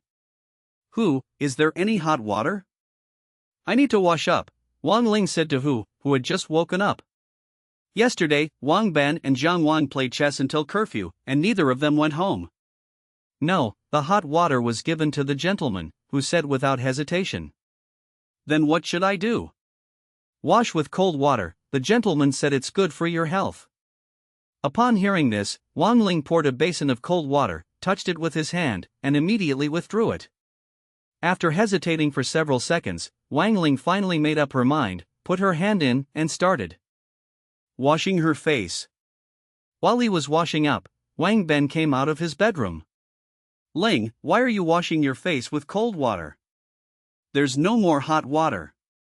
Wang Ling hurriedly wiped her face after washing it a couple of times, saying as she did so, "Yes, there's still some hot water, brother Wang Ben, I'll get it for you," Hu said crisply, and then fetched the hot water for him. Wang Ling stared blankly at the swan, then erupted in fury. "Swan, you've gone too far. So what if I teased you? Who told you to tease little flower sister last night?" Hu said without any attempt to hide his true feelings. With Jiang Wang backing her up, she wasn't afraid of Wang Ling. "You? What, you're going to hit me again? Do you believe I'll tell the master?" Hu glared angrily at Wang Ling. "Humph, I won't stoop to your level." Wang Ling really couldn't do anything about Hu. Everyone knows that among the entire Jiang family, Jiang Wang dotes on Xiao Haizi and Hu the most. Hu rolled his eyes at Wang Ling, then turned to prepare breakfast for Jiang Wang. Just as everyone was having breakfast, Ing Zhang arrived. Sir, look what I brought you." "What did you bring?" Jiang Wang asked, his gaze falling on the fluffy item in Ing Zhang's hand. "A fox fur coat, presented by the Yixiu people." Ing Zhang flicked his arm, and a floral white-collared fur coat appeared. "What the Yixiu offered up, how did it end up in your hands?" "The Yixiu presented 12 items, and father asked me to give one to the gentleman. It's a pity that only 2 of them are black, otherwise I would have given the gentleman the black ones," Ing Zhang said with regret. The people of Qin revered black, so 2 black fur coats certainly wouldn't have been for Jiang Wang. "Sir, please give it a try." "Good." Jiang Wang reached out and, with Ing Zhang's help, put on the fur coat. It's warm." Jiang Wang looked around. He felt a little bulky, but it was all right. The most important thing was that it was warm. "The show is fine. Have you had breakfast? If not, sit down and eat." "Have eaten." After breakfast, Meng Tian, Yao Su, and others arrived one after another, but K Bing was still nowhere to be seen. "What's wrong?" "He should have arrived long ago," Jiang Wang asked, then said to Zhao Gao. "Zhao Gao, go and take a look at Xianyang." "Here you go." After Zhao Gao left, Jiang Wang began lecturing to the others. Did you think arithmetic wasn't important when I taught you arithmetic today? Jiang Wang's words struck a chord with them. I tell you, arithmetic is the foundation of everything. From the daily life of every household to the military campaigns and the governance of a country, arithmetic is essential. Sir, what does military campaigning have to do with arithmetic? Asked Wang Ling, whose bag was conspicuous. This is very important. Let me ask you, when you lead troops into battle, how much rations and supplies do you need? How much do you consume every day? How many tents do you need to set up? How many miles do you need to travel from your starting point to your destination? How many days does it take? As a general, you need to know these things, right? If you don't even know these things, then what kind of general are you? You might as well be a common soldier. Jiang Wang's words left the group speechless. Furthermore, governing a country also requires arithmetic. How many households and how many people are in each prefecture? How much tax is paid each year? What is reasonable and what is unreasonable? If you understand all of this, you can even sit in Xianyang and know the affairs of each prefecture. Jiang Wang said this to Ying Zhang. He had said something similar to Ying Zhang. Because mathematics is the foundation of all sciences. Just as Jiang Wang was in class, Zhao Gao rushed back. Sir, something terrible has happened. The sick man is about to be beaten to death. Who gave you the illness? Jiang Wang asked, frowning. It's Uncle Xiao. When I arrived, Uncle Xiao was treating a patient. Sir, please take a quick look. He's covered in blood. Zhao Gao said exaggeratedly. Upon hearing this, Jiang Wang stood up. Study on your own. After saying that, he walked out. Arriving at number 2 Jiang residence, Jiang Wang saw K Bing in the main hall. At this moment, the sick man was stripped naked and tied to a long bench, his back covered in blood. The owl beside him held a rattan cane and was breathing heavily. What's going on? Why are you attacking my illness? Jiang Wang's expression turned slightly serious. Sir, this brat won't learn his lesson unless he's disciplined. He actually dared to secretly study Maoist philosophy behind my back, Xiao said, pointing at K Bing.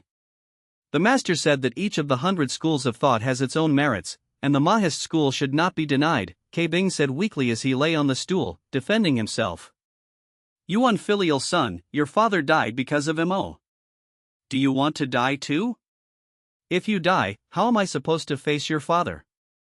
I might as well just beat you to death right now. Seeing that Liao was still being stubborn even now, Xiao became even angrier and raised the vine to strike him. Snap! A blood-red forest split open, flowing out dark red blood. Seeing this, Jiang Wang reached out and snatched the rattan cane from Zhao's hand. I permitted Kuibing to study calligraphy, but it is not your place to educate Kuibing. Hearing Jiang Wang's words, he struggled to lift his head. My father said that some things are more important than life, and my teacher also said that I am not wrong in pursuing them. His father had a huge influence on him, which is why he was ill. His father died, and he felt he should follow in his father's footsteps. Moreover, Jiang Wang had mentioned some of the Maoist school's strengths, which further solidified his belief. However, Xiao did not want Kuibing to come into contact with the teachings of the Maoists. He could do some handicrafts on a regular basis, but the teachings of the Maoists were not acceptable. Xiao just wanted Kuibing to live a good life. Xiao, you are not allowed to hit the sick man again. I allowed him to learn the Maoist school. Seeing that Xiao was about to speak, Jiang Wang interrupted him directly. Yes, sir. Faced with Jiang Wang, Xiao could only accept the order. The Maoist school has actually declined in influence. It is no longer a time when it was either Confucianism or Moism. In fact, the Qin state and the Maoists had a honeymoon period. The Maoists have always helped the weak, which is to say, they advocate universal love and non-aggression. A century ago, the Qin state was weak and was often suppressed by other states. As a result, the Maoists entered the Qin state, and the two gradually formed a cooperative relationship. However, after Xiangyang's reforms, the Qin state rose rapidly and began to expand at a great pace. This led to a growing rift between the Qin state and the Mahist school, and they gradually drifted apart. Even after the Qin state began to eliminate Mahist societies throughout the country, it retained many Mahist positions in the Xiaofu, Minister of the Treasury, and Guhua, agricultural units. However, many Mahists still left for the Qin state, which was the beginning of the later division of the Mahist school into the Qin Mahist, Shu Mahist, and Qi Mahist schools. Xiao, keep your worries to yourself. Qin is only cracking down on the MO society, not banning MO practitioners. I'm even planning to invite a few MO practitioners to Dongshan Academy in the near future, Zhang Wang said to Xiao. Time passed day by day. Dr. Dukan, once you come to my Dongshan Academy, you will definitely not regret it. Don't you want to know how glass is made? At this moment, Zhang Wang resembled the big bad wolf who was trying to trick Little Red Riding Hood. Before him stood Du Changken, the Xiaofu official, a Mahist who had been granted a title for improving arrowheads. Can glass really be made by oneself? Dukan asked with a look of doubt. Of course, I wouldn't lie to you. If I did, I wouldn't be a disciple of Gigu. Zhang Wang said sincerely. Alright, I'll trust you. I'll head to your Dongshan Academy tomorrow. Dukan finally decided to enter Dongshan Academy. Very well, a gentleman's word is as good as his bond. Mr. Nan, I see that the Mahist school is losing its talent. My Dongshan Academy has many students, and many of them are interested in the Mahist school. We should revitalize the Mahist school as soon as possible. Jiang Wan used his unique silver tongue to persuade the two Mahists in the Xiaofu and Guhua departments to come over. This proves the saying, if you swing your hoe well, there's no corner you can't dig up. Having recruited the Mahists, Zhang Wang then set his sights on Sun Kuang. For scholars, this gift is truly touching. Han Dan. Master, a man named Xiao has come from outside. He says he is a retainer of Zhang Wang and has a gift for you. Zhang Wan? Upon hearing this name, Sun Kuang immediately thought of the boy who had left a deep impression on him 4 years ago. Let him in. A moment later, Xiao walked in. He looked at Sun Kuang kneeling in the main hall and knew that this was Sun Kuang, so he bowed down. Xiao pays his respects to Master Sun. Are you a retainer of Jiang Wan? A disciple of Sun Kuang took the gift and presented it to Sun Kuang. This. Sun Kuang paid no attention to the questions above, his focus was entirely on the thin sheet of paper. I've heard that Qin has produced an item called paper, which can replace bamboo and wooden slips for writing. It seems this is it, Sun Kuang said slowly. Paper is in high demand in Xianyang, and there isn't enough to go around in Qin itself, so it hasn't spread to other countries on a large scale yet. Exactly. Xiao said, a hint of pride appearing on his face. Because countless people wanted to obtain paper, his status rose accordingly, and many people fawned over him. Of course, what Xiao was proud of was not that, he was proud of his master, Zhang Wang, who was able to do something that even someone like Sun Quan was surprised by. Perhaps because it was his first time opening a letter, Sun Quan was very careful. After he unfolded the paper, a single leaf of writing, which Sun Quan considered quite ordinary, even somewhat ugly, came into view. Master, I, Zhang Wang, bow in reverence. I have established a private school in Xianyang, named Dongshan Academy, which aims to rival the former Jixia Academy. I sincerely invite you to visit Dongshan Academy, where countless students admire the teachings of Xuanzi. Even if the master doesn't want to come to Dongshan Academy, he can still go to Qin again to witness the invention of paper and see the rapid changes that have taken place in Qin this year. The entire document, written in a long and flowing style, was Zhang Wang's invitation to Sun Kuang. However, turning to the second chapter of the letter, Zhang Wang began to imagine a world after the unification of the world. Sun Kuang's expression shifted slightly upon seeing Zhang Wan's vision of the world after unification.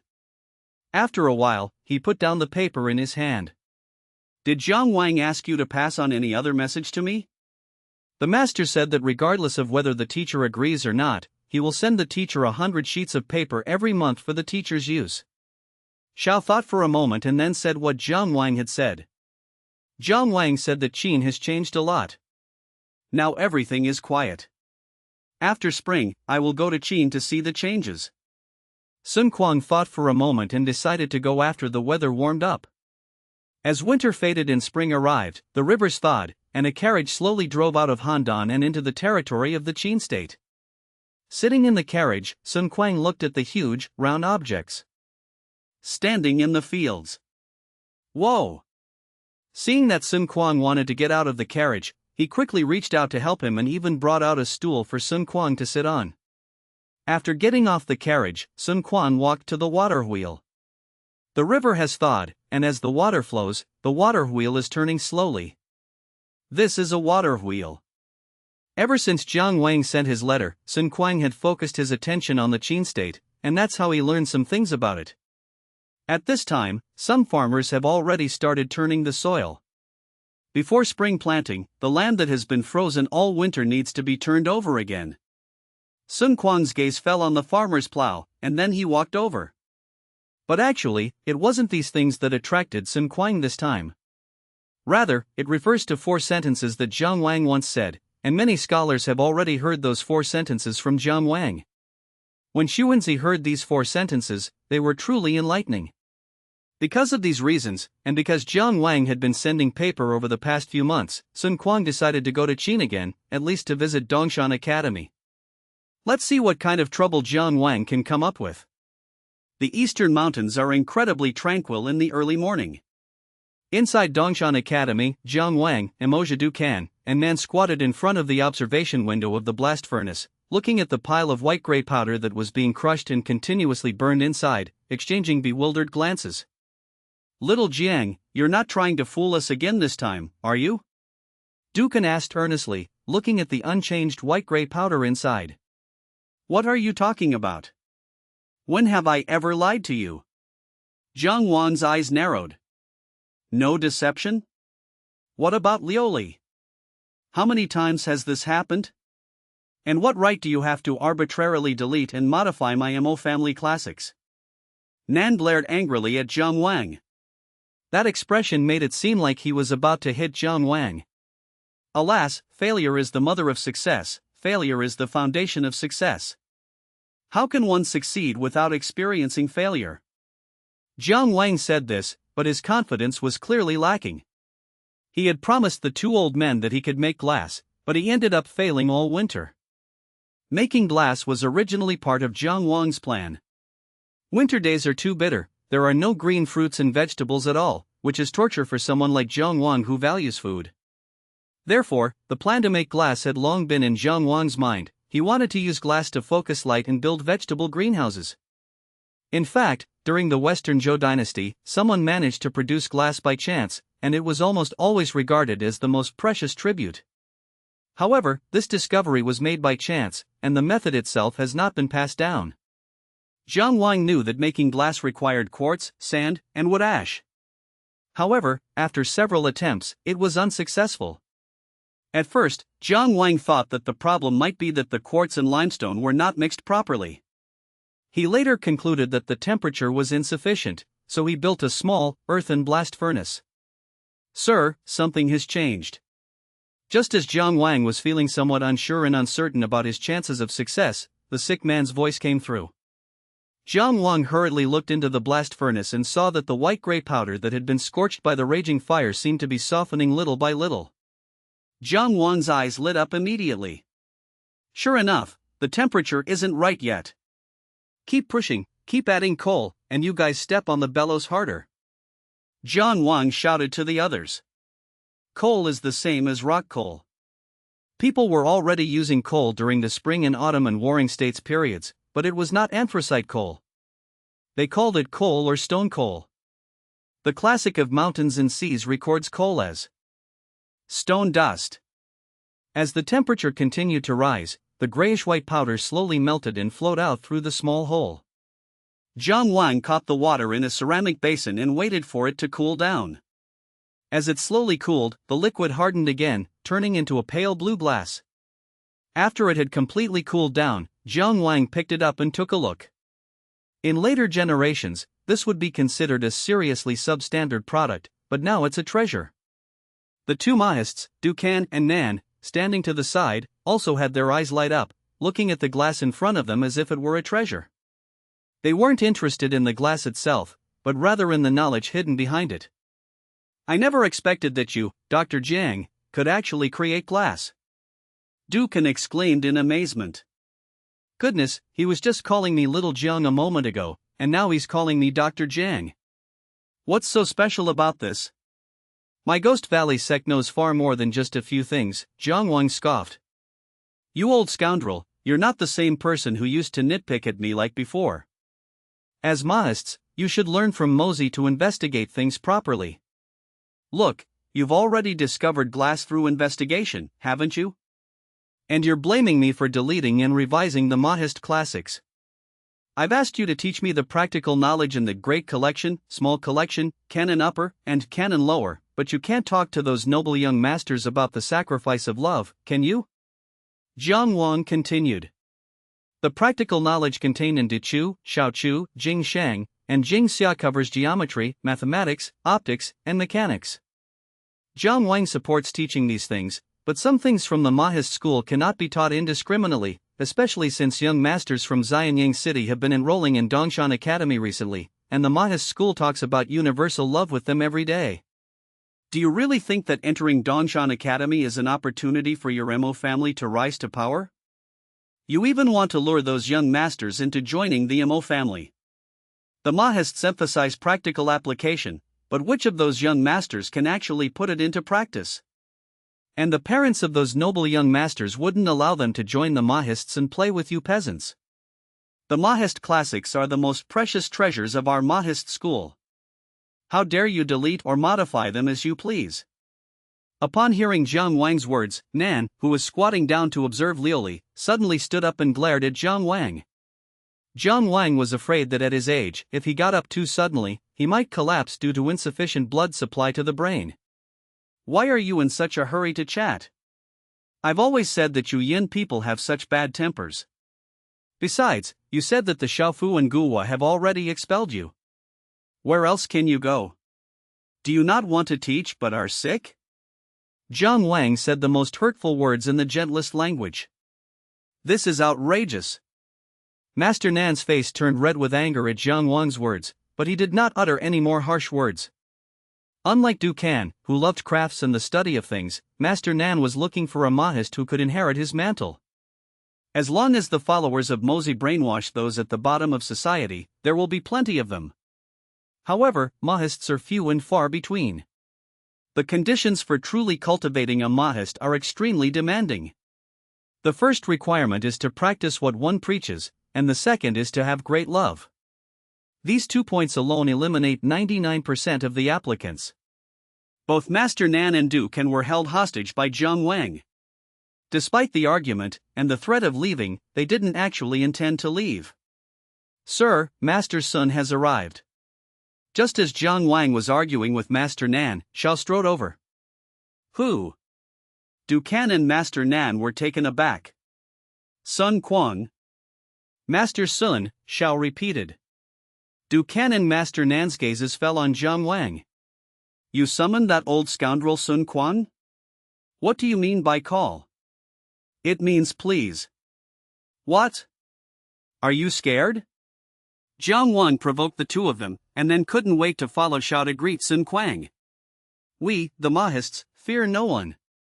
Master Nan roared angrily from behind. K Bing followed behind Jiang Wang, asking somewhat helplessly. Sir, why do you always provoke Master Nan and Master Du? If you're bored, can't you tease the old man a bit? Jiang Wang replied casually. Okay. But he fell ill.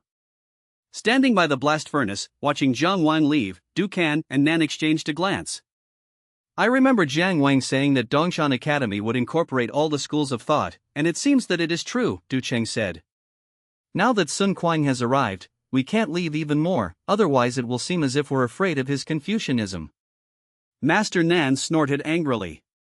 They said that, but their reputations were just that of ordinary Mahists, while Sun Quang was one of the founders of the Jixia Academy, a representative figure of the Shiha school, and a giant of Confucianism. How about we invite the other Mo brothers? It's just a pity that we don't know where our Mo leader is right now, Du Kan suggested. Let's wait and see. That Jiang Wang is full of bad ideas. He might not be on the same page as Sun Quan, Master Nan said after thinking for a moment. Junior Jiang Wang greets Master Sun. From afar, Jiang Wang saw Sun Quan with his gray hair and quickly walked over. It's been several years since we last met. I never expected to see you again. You've accomplished so much. Sun Quan looked around the vast Dongshan Academy and said to Jiang Wang with a smile. This is no big deal, Master. Please come in. Jiang Wang invited Sun Quan into the academy. Master, this is the lower grade classroom, which mainly teaches children the most basic knowledge. That is the upper grade classroom, which is for children over 10 years old who have a certain foundation. Jiang Wang led Sun Quan into the academy and introduced him to everything about Dongshan Academy. Finally, he led Sun Quan to his study. Sun Quan looked at the stack of papers on Jiang Wang's table, as well as the armchair and table. Some merchants have said that the nobles of Qin no longer use desks and tables, but instead use chairs and tables. Are these the ones? Sun Quan asked, sitting down in the grand chair and then swaying from side to side. I must say, it feels really good. That's right, now almost all the high-ranking officials in Xianyang are using tables and chairs, Jiang Wang said. Not bad. Sun Quan said, glancing at the stack of papers on the table. If I stay at Dongshan Academy to teach you for a while, these papers.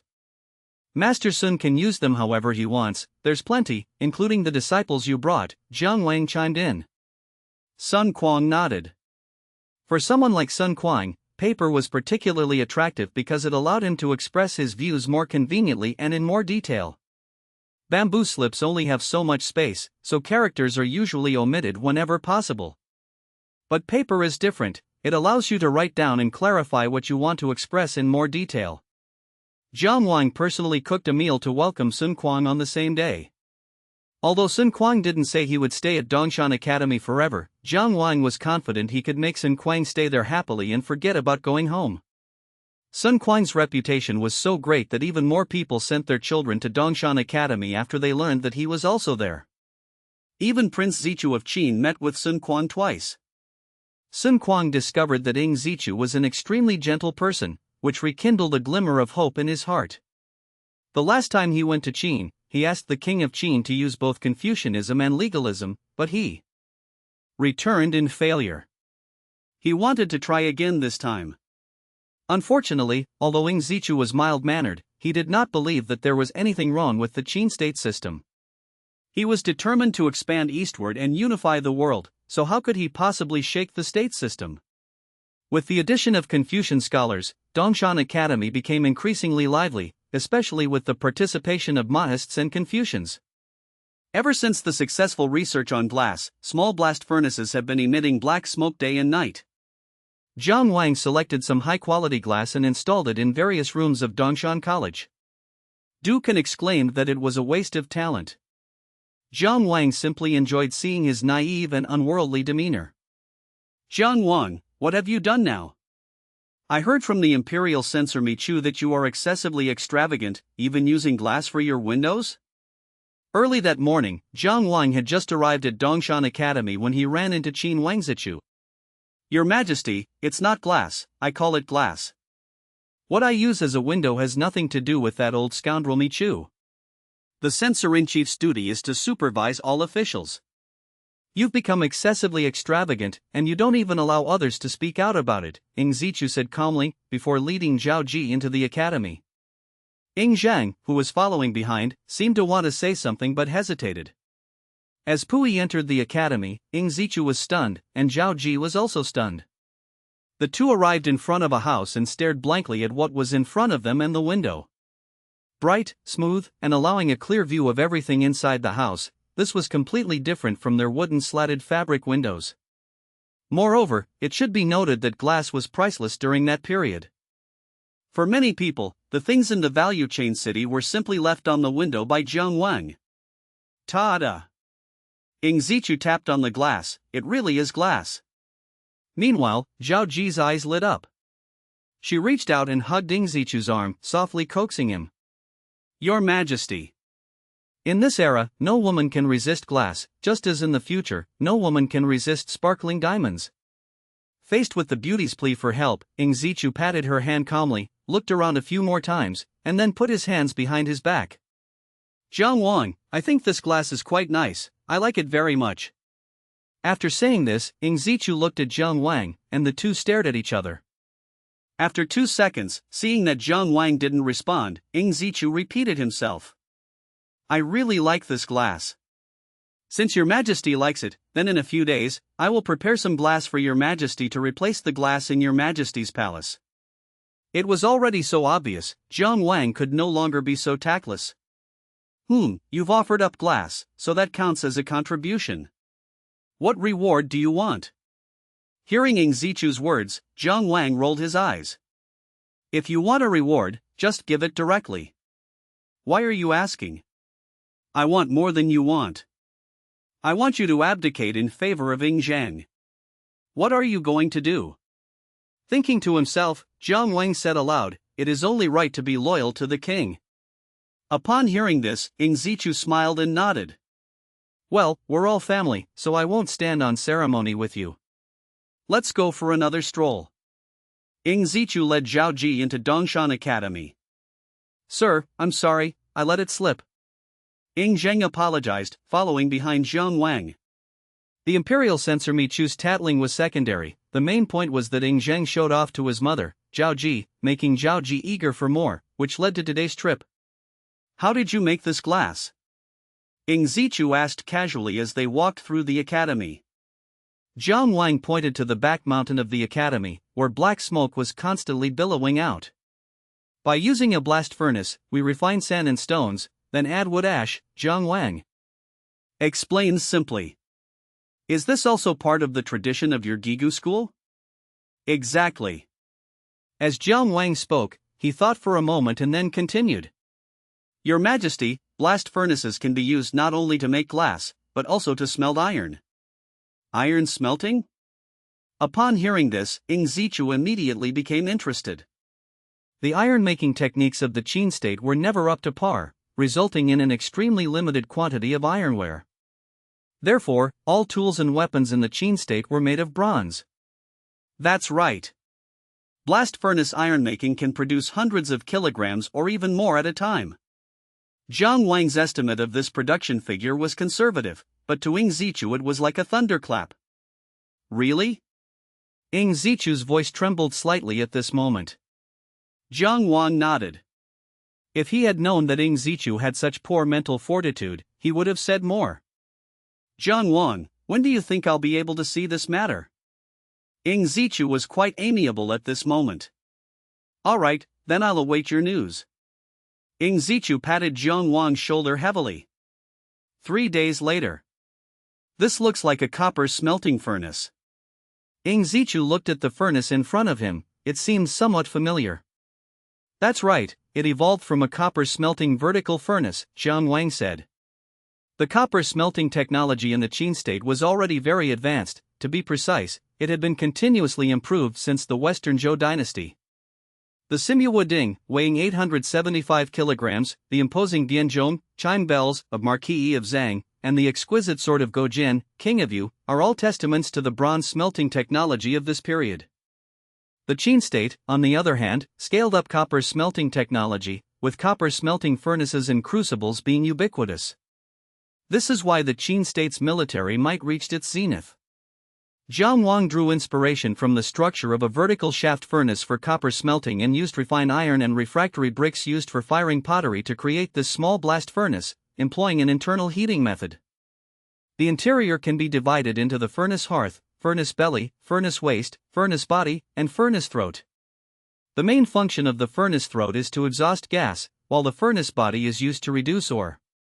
The temperature increases as you go down in the blast furnace. The furnace body can reach 800 to 1200 degrees Celsius, and the temperature can reach around 1500 degrees Celsius in the waist and belly of the furnace. At this point, the iron has melted into molten iron and finally flows into the furnace. Molten iron is released through a small opening in the hearth. Additionally, there should be ventilation openings at the bottom of the blast furnace, where air is blown by bellows. As the commander continued to feed coal into the blast furnace, for servants kept pulling the bellows, and large amounts of black smoke billowed into the sky. After a long time, the dark red molten iron flowed into the furnace and then flowed out of the furnace. Looking at the results of the blast furnace, Ing Zichu's eyes gleamed with ambition. Jiang Wang, you have given me another surprise. This wasn't given by me, it was given by Prince Shang. Prince Shang gave me the inspiration. Jiang Wang is a person of noble character who doesn't covet credit. Willows are sprouting, grass is emerging, spring has arrived. Come on, handle it gently. Ke Bing directed the others to place the pieces of glass onto the carriage. Ing Chon, have the palace send more carriages. There are only a few carriages so far, send 10 more, no, 20 more. Ke Bing, that carriage is carrying too much. Each carriage should have a maximum of 2 pieces. Stand it up so everyone can see it. Sir, shouldn't we cover it up a bit? And carrying only 2 panes of glass in one carriage, isn't that too few? It'll take a whole day to move them. Ing Zhang said with some doubt. I think 2 pieces are too many. I'd like to have 1 piece in a carriage, and carry it all day so that the whole of Xianyang can see it. Jiang Wang had his own ideas. Wang Ling, Yao Su, you don't need to attend class today. You'll be responsible for transporting the glass. Remember, you need to make a scene and take a detour to get into Xianyang Palace. Jiang Wang couldn't possibly let such a great advertising opportunity slip by. When celebrities from the upper class do something, it will inevitably attract a large following and become a trend. Although he passed on the iron smelting technology to the Qin state, he did not have the technology for glassmaking. When that time comes, all the powerful and wealthy people in Xianyang will come to order custom glass. It will be difficult for Jiang Wangshan not to get rich. Yes, sir. Upon hearing Jiang Wang's words, Wang Ling and Yao Su accepted the order. Watching the carriage disappear into the distance, Jiang Wang reached out and put his arm around Ing Zhang. As they walked towards the academy, they talked. Let me teach you a lesson. Your father, Prince Qin, forced me to make glass for the Xianyang Palace. I couldn't refuse. So what did I do? I sought to gain some benefits for myself and become a beneficiary.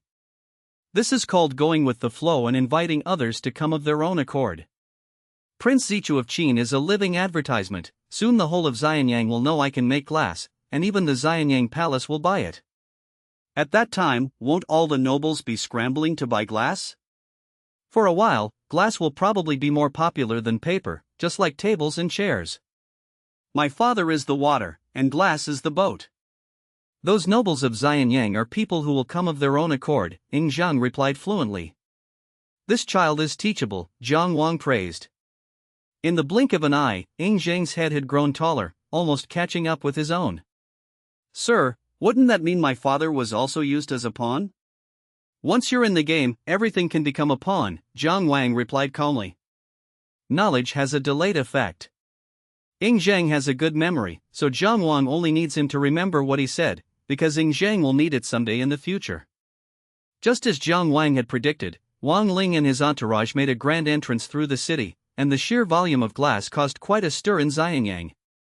When asked about the origin of the glass, Wang Ling, Yao Su, and others, they selflessly revealed the source as Dongshan Academy. Once the glass prepared for Xianyang Palace is delivered to Xianyang Palace, skilled craftsmen will take over and replace the glass for Xianyang Palace. Xianyang Palace is just the first step. In the future, Ganquan Palace, Zhengtai Palace, and Xingla Palace will all be fitted with glass.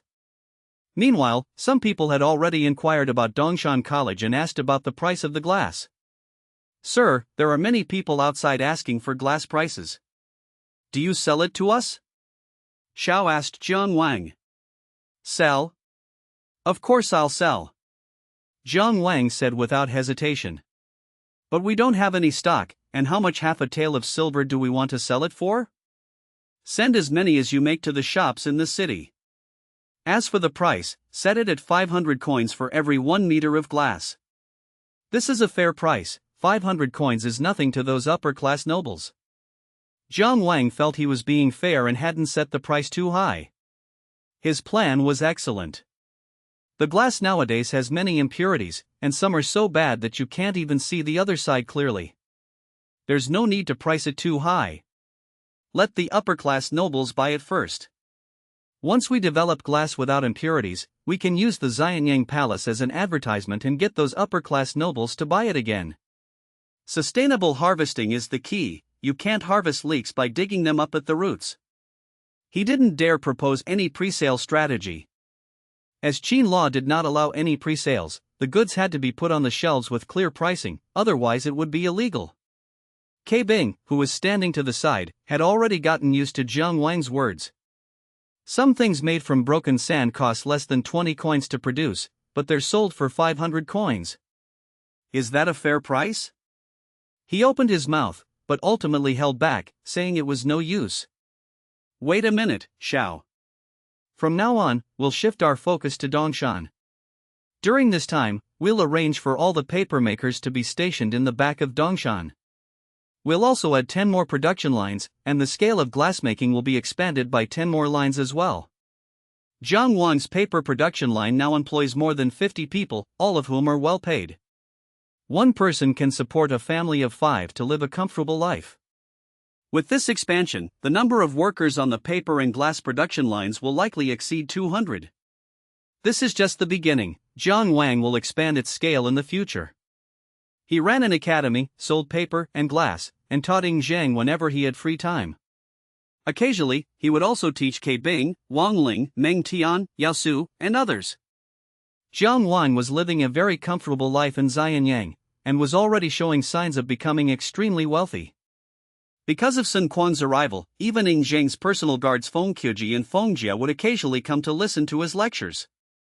However, recently a few more Mahists have arrived, and the Confucian and Mahist disciples have already clashed 3 times, giving Jiang Wang a huge headache. No matter how he tries to persuade them, it's no use. Even the Confucian school led by Xuanzi, which was considered an unorthodox school, couldn't tolerate such a thing. The two are sworn enemies. If they were outside, Jiang Wang would suspect that they would fight to the death first, and then discuss anything else. Jiang Wang realized that he couldn't reconcile the conflict between the two families. His idea of a vibrant and diverse academic community at Dongshan Academy was a bit too simplistic. However, after the third conflict, Jiang Wang made a mandatory demand that anyone who lays a hand on the person again be expelled from the academy. Even so, the two sides often bicker when they meet. However, after being unable to fight, the Mahists found that they could not win arguments with the Confucian scholars. Xiang Li, a Mahist invited by Du Can, went to the state of Qi alone and brought back 4 Mahists. Now things have really gotten complicated. The heated debate at Dongshan Academy has even put the Confucianists at a disadvantage. This brings us to the differences between the 3 Mahist groups in Qin, Qi, and Chu. Because the Qin state prohibited the existence of the Mahist society and assigned Mahists to the Shaofu, Minister of the Treasury, and Guwa, Grain and Goods Bureau, the Qin state had many skilled Mahist craftsmen. The Mahists in the state of Chu were mostly chivalrous individuals who constantly opposed unjust wars waged by various states and stood up for justice when they saw injustice. After the Qin state grew from weak to strong, it continuously attacked other states. At that time, some Mahists in Qin fled to the Chu state and turned against Qin's unjust war. As for the Qmo, they were mostly debaters, eloquent and skilled in rhetoric, who often debated with the Confucianists. Although the state of Qi is now the stronghold of Confucianism, the Qmo still have a place, which shows their extraordinary nature. With the addition of Qmo and others, the Confucianists in Dongshan Academy no longer have much of an advantage based on their words alone. Jiang ignored this and let it go. These are compulsory courses, everyone has to learn them, and there are monthly assessments. Time passed unnoticed and it was July of the first year of Prince Chu of Qin, 249 BC. Unable to contain his ambition, Prince Zichu of Qin decided to take action against Han, mobilizing the central and eastern armies and appointing General Meng Ao as commander-in-chief. At Dongshan College, Jiang Wang stood in his sunroom. The kiwi trees that had already borne fruit no longer looked tempting, and he felt a sense of sadness and dejection. "Sir, are you all right?" Hu looked at Jiang Wang with some concern. "It's nothing, I just feel like hitting someone." In his hand was a transfer order. Effective immediately, he is transferred to the Guangzhou Army Corps and appointed as the deputy to Wang Ben, a senior official, to advise on military affairs. Jiang Wang never expected that a war was going to break out, so how could it have anything to do with him? As night fell, when Wang Ben arrived, all of Jiang Wang's doubts were resolved. "Brother Wang, you can tell I've never treated you badly, have I?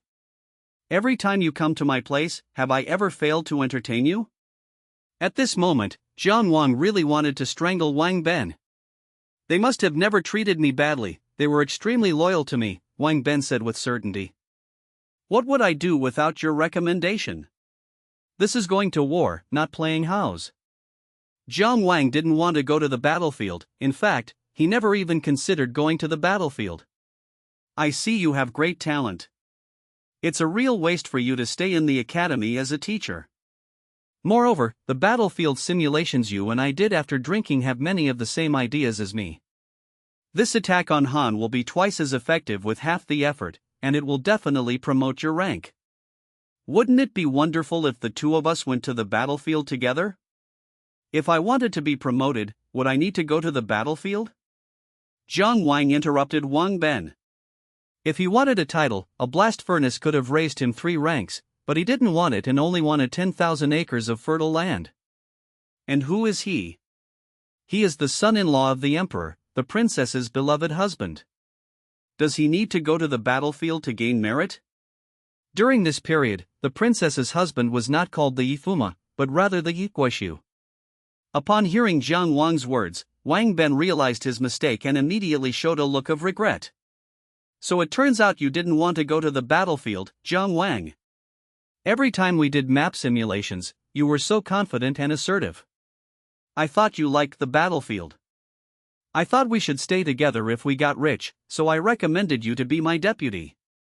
Hearing Wang Ben's words, Jiang Wang felt like shoving the chessboard in front of him in the face. "If I become rich and powerful, I won't forget you. You're truly my good brother." Although he was Wang Ling's husband, because he was about the same age as Wang Ben, the two often drank and played chess together, and treated each other like brothers. "I'll go to the king in a bit and ask him to rescind the royal decree. I'll take responsibility for whatever happens. Even if I'm demoted to a commoner, I'll accept it. Give me a break, do you think royal orders are so easy to take?" Jiang Wang gave Wang Ben a disdainful look. "That's true. I think you should come with me, the credit will be yours for the taking." Wang Ben readily agreed. Jiang Wang couldn't help but feel that Wang Ben wanted to drag him onto the battlefield. On the 14th day of the 8th month of the first year of Prince Chu of Qin, the weather was clear. Inside the Jiang residence, Princess Jinyang, Xiao, Kuibing, Hu, Ping, Xiaohua, and others were all by Jiang Wang's side. Jinyang dressed Jiang Wang in a black robe, followed by leather armor. Jiang Wang's leather armor was made of rhinoceros hide, which provided excellent protection and could withstand attacks from arrows and bronze weapons. The Xuanzi, in its chapter on military affairs, records, the people of Chu used shark hide and rhinoceros hide to make armor, the leather of which was as hard as metal and stone. Here, shark hide and rhinoceros hide refers to the hides of sharks and rhinoceroses. After putting on the leather armor, Hu took out the Qin bronze armor. The bronze armor consists of a front plate, back plate, shoulder guards, collar, arm guards, and hand guards, providing extremely comprehensive protection. Jin Yang personally helped Jiang Wang put on his armor. "My mother said that swords and spears have no eyes on the battlefield, and my beloved must be careful on his journey."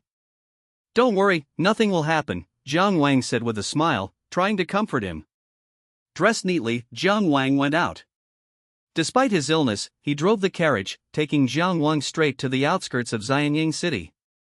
At this moment, soldiers from various Guangzhou regiments left their homes, bid farewell to their parents, and headed to the assembly point. As they watched their sons go off to war, countless parents with graying hair were moved to tears. They knew they were fighting for their family.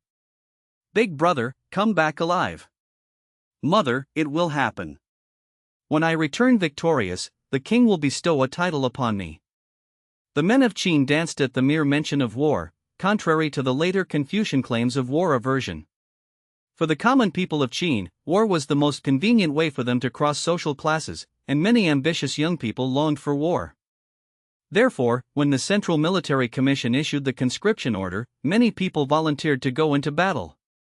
One by one, the soldiers of the Central Army returned to their posts and gathered outside Xianyang City. This time, the Central Army's lieutenant led 30,000 troops, joining forces with 100,000 soldiers from the Eastern Route Army to attack South Korea. Standing beside Prince Zichu of Qin on the city wall of Xianyang, Zhang looked down at the dense crowd below and felt a surge of pride rising within him. Beneath the walls of Xianyang, rows of square formations stood, stretching into the distance, almost without end. "Young master, Mr. Zhang's carriage has arrived." Zhao Gao, who had been observing Xianyang City, spotted Zhang Wang's carriage and rushed to Zhang's side. Upon hearing this, Zhang said to Zichu, "Father, the master has arrived. I will go and say goodbye." "Go, gentlemen." Zhang Wang stepped down from the carriage, and Zhang was surprised to see that Zhang Wang was dressed in full armor. In his memory, this was the first time Zhang Wang had ever donned armor. "How do I look?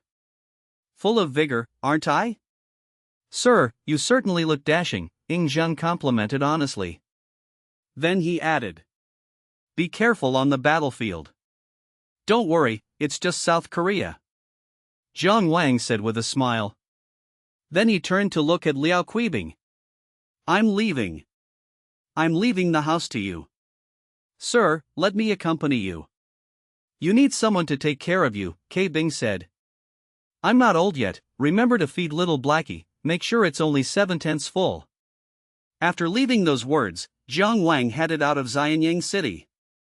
"Respectfully seeing you off, sir. May you return in triumph." Bing, Zhang, Zhao Gao, and Li Xian, who was responsible for protecting Zhang, all bowed their heads.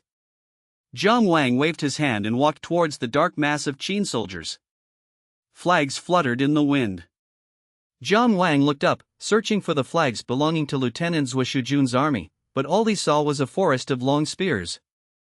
The Qin soldiers with long spears and halberds all had red cloth strips tied to their spearheads. When a gentle breeze blew, it created a sea of red. Amidst this sea of red, rows of taller flags with gold borders on black backgrounds represent individual military units. Just as he was searching for his troops, the sound of hooves rang out, and Wang Ben drove a chariot to Zhang Wang's side. "Zhang Wang, get in the car." Wang Ben held out his hand. Zhang Wang looked at Wang Ben, snorted irritably, and then stretched out his hand. Snap! Wang Ben pulled Zhang Wang onto the chariot and laughed. "Finally, we can fight side by side." Zhang Wang had no idea what Wang Ben was so excited about. "Drive!" Wang Ben drove his chariot back to his troops. Wah-ha! Wah-ha! After a long while, as the sun rose higher, a long horn sounded, and a huge banner was raised. As the banner was raised, the soldiers who had been standing casually all became solemn, and the entire assembled lieutenant's army exuded an aura of clashing swords and galloping horses. I didn't say much, because I wouldn't be able to hear anything anyway. Great Qin is mighty. The first sound was heard by a small number of people who heard Prince Qin's voice. Great Qin is mighty. The second time, most people shouted. Great Qin is mighty. The third sound was like a roaring mountain and a tsunami, with a massive sonic wave soaring into the sky. Thump thump thump. Wah-ha! Wah-ha! As the war drums sounded, the 20,000-strong army slowly began to move. The walls of Xianyang. Zichu gazed at the departing army and the endless supply line that stretched like a black dragon, remaining silent for a long time. Your Majesty, the might of our Qin army is unparalleled. This time, we will surely annihilate Han in one fell swoop and open the first step in our eastward expansion, said Lord Yangchuan, Michen, with a smile. Upon hearing this, Zichu smiled and turned to look at Lu Buwei. Prime Minister, do you think we can destroy the state of Han in one fell swoop this time? The fall of the Eastern Zhou dynasty gave Zichu new expectations, and this attack on Han was a result of his growing ambition. Lu Buwei hesitated for a moment before saying, I believe that with General Meng Ao's abilities, he can destroy Han. That's a very artful way of putting it. If they failed to destroy Han, it would be because General Meng Ao was incompetent. In his heart, Lu Buwei did not believe that now was a good time to destroy Han, the time was not yet ripe. However, with so many people present, Lu Buwei gave Ing Zichu face and refrained from saying anything discouraging. Seeing Ing Zhang's appearance, Ing Zichu asked curiously, "Zhanger, what's your opinion?" Upon hearing this, Ing Zhang hesitated. "Speak your mind. I am your father. Is there anything you can't tell me?" Upon hearing Ing Zichu's words, Ing Zhang, true to his sharp nature, immediately retorted, "I believe that if we can seize this land, it will be a victory." "Why?" Ing Zichu asked, somewhat surprised. "Did your husband tell you this?" Ing Zichu asked. This was not something a teenager should know. "Yes, that's what the gentleman and the official Wang Ben said the night before," Ing Zhang said truthfully. Upon hearing that it was Jiang Wang who spoke, Ing Zichu fell silent for a moment. To him, Jiang Wang, a disciple of Gigu, was an unpredictable talent, and new things would always emerge from his hands. Therefore, Ing Zichu valued Jiang Wang very much. This time, Wang Ben requested that Jiang Wang accompany the army on the expedition, but Ing Zichu initially disagreed. Jiang Wang is a treasure to him. What if he gets hurt? But Wang Ben said that over the past year, the two would often discuss military strategy at night, and he said that Jiang Wang's use of troops was unpredictable and unpredictable. Upon hearing Wang Ben's words, Lu Buwei advised Ing Zichu to observe Jiang Wang's military skills. Because Meng Ao, Wang Yi, and Biao Gong were all from the younger generation, Meng Wu's ability to command troops was clearly inferior to Meng Ao's. Wang Jian was quite good, but because of Meng Ao and others above him, he had never demonstrated his ability to command large-scale troops. Furthermore, one Wang Jian wouldn't be enough. Upon hearing Lu Buwei's analysis, Ing Zichu was intrigued, which led to the current campaign to summon Jiang Wang to lead the expedition. There was a reason why Lu Buwei persuaded Jiang Wang to send troops. Now, Ing Zhang's position is becoming more and more stable. Although Empress Dowager Huayang is not as close to him as she is to Cheng Jiao, she treats him well. If Jiang Wang is kept in the army, then Ing Zhang will only have him as his teacher. People can grow distant if they don't keep in touch often. If Lu Buwei stays by Ing Zhang's side for 5 or 8 years, he will gradually replace Jiang Wang in Ing Zhang's heart. South Korea. Xinjiang, the capital city. Inside the palace of the King of Han, a group of ministers dressed in dark clothes, with cross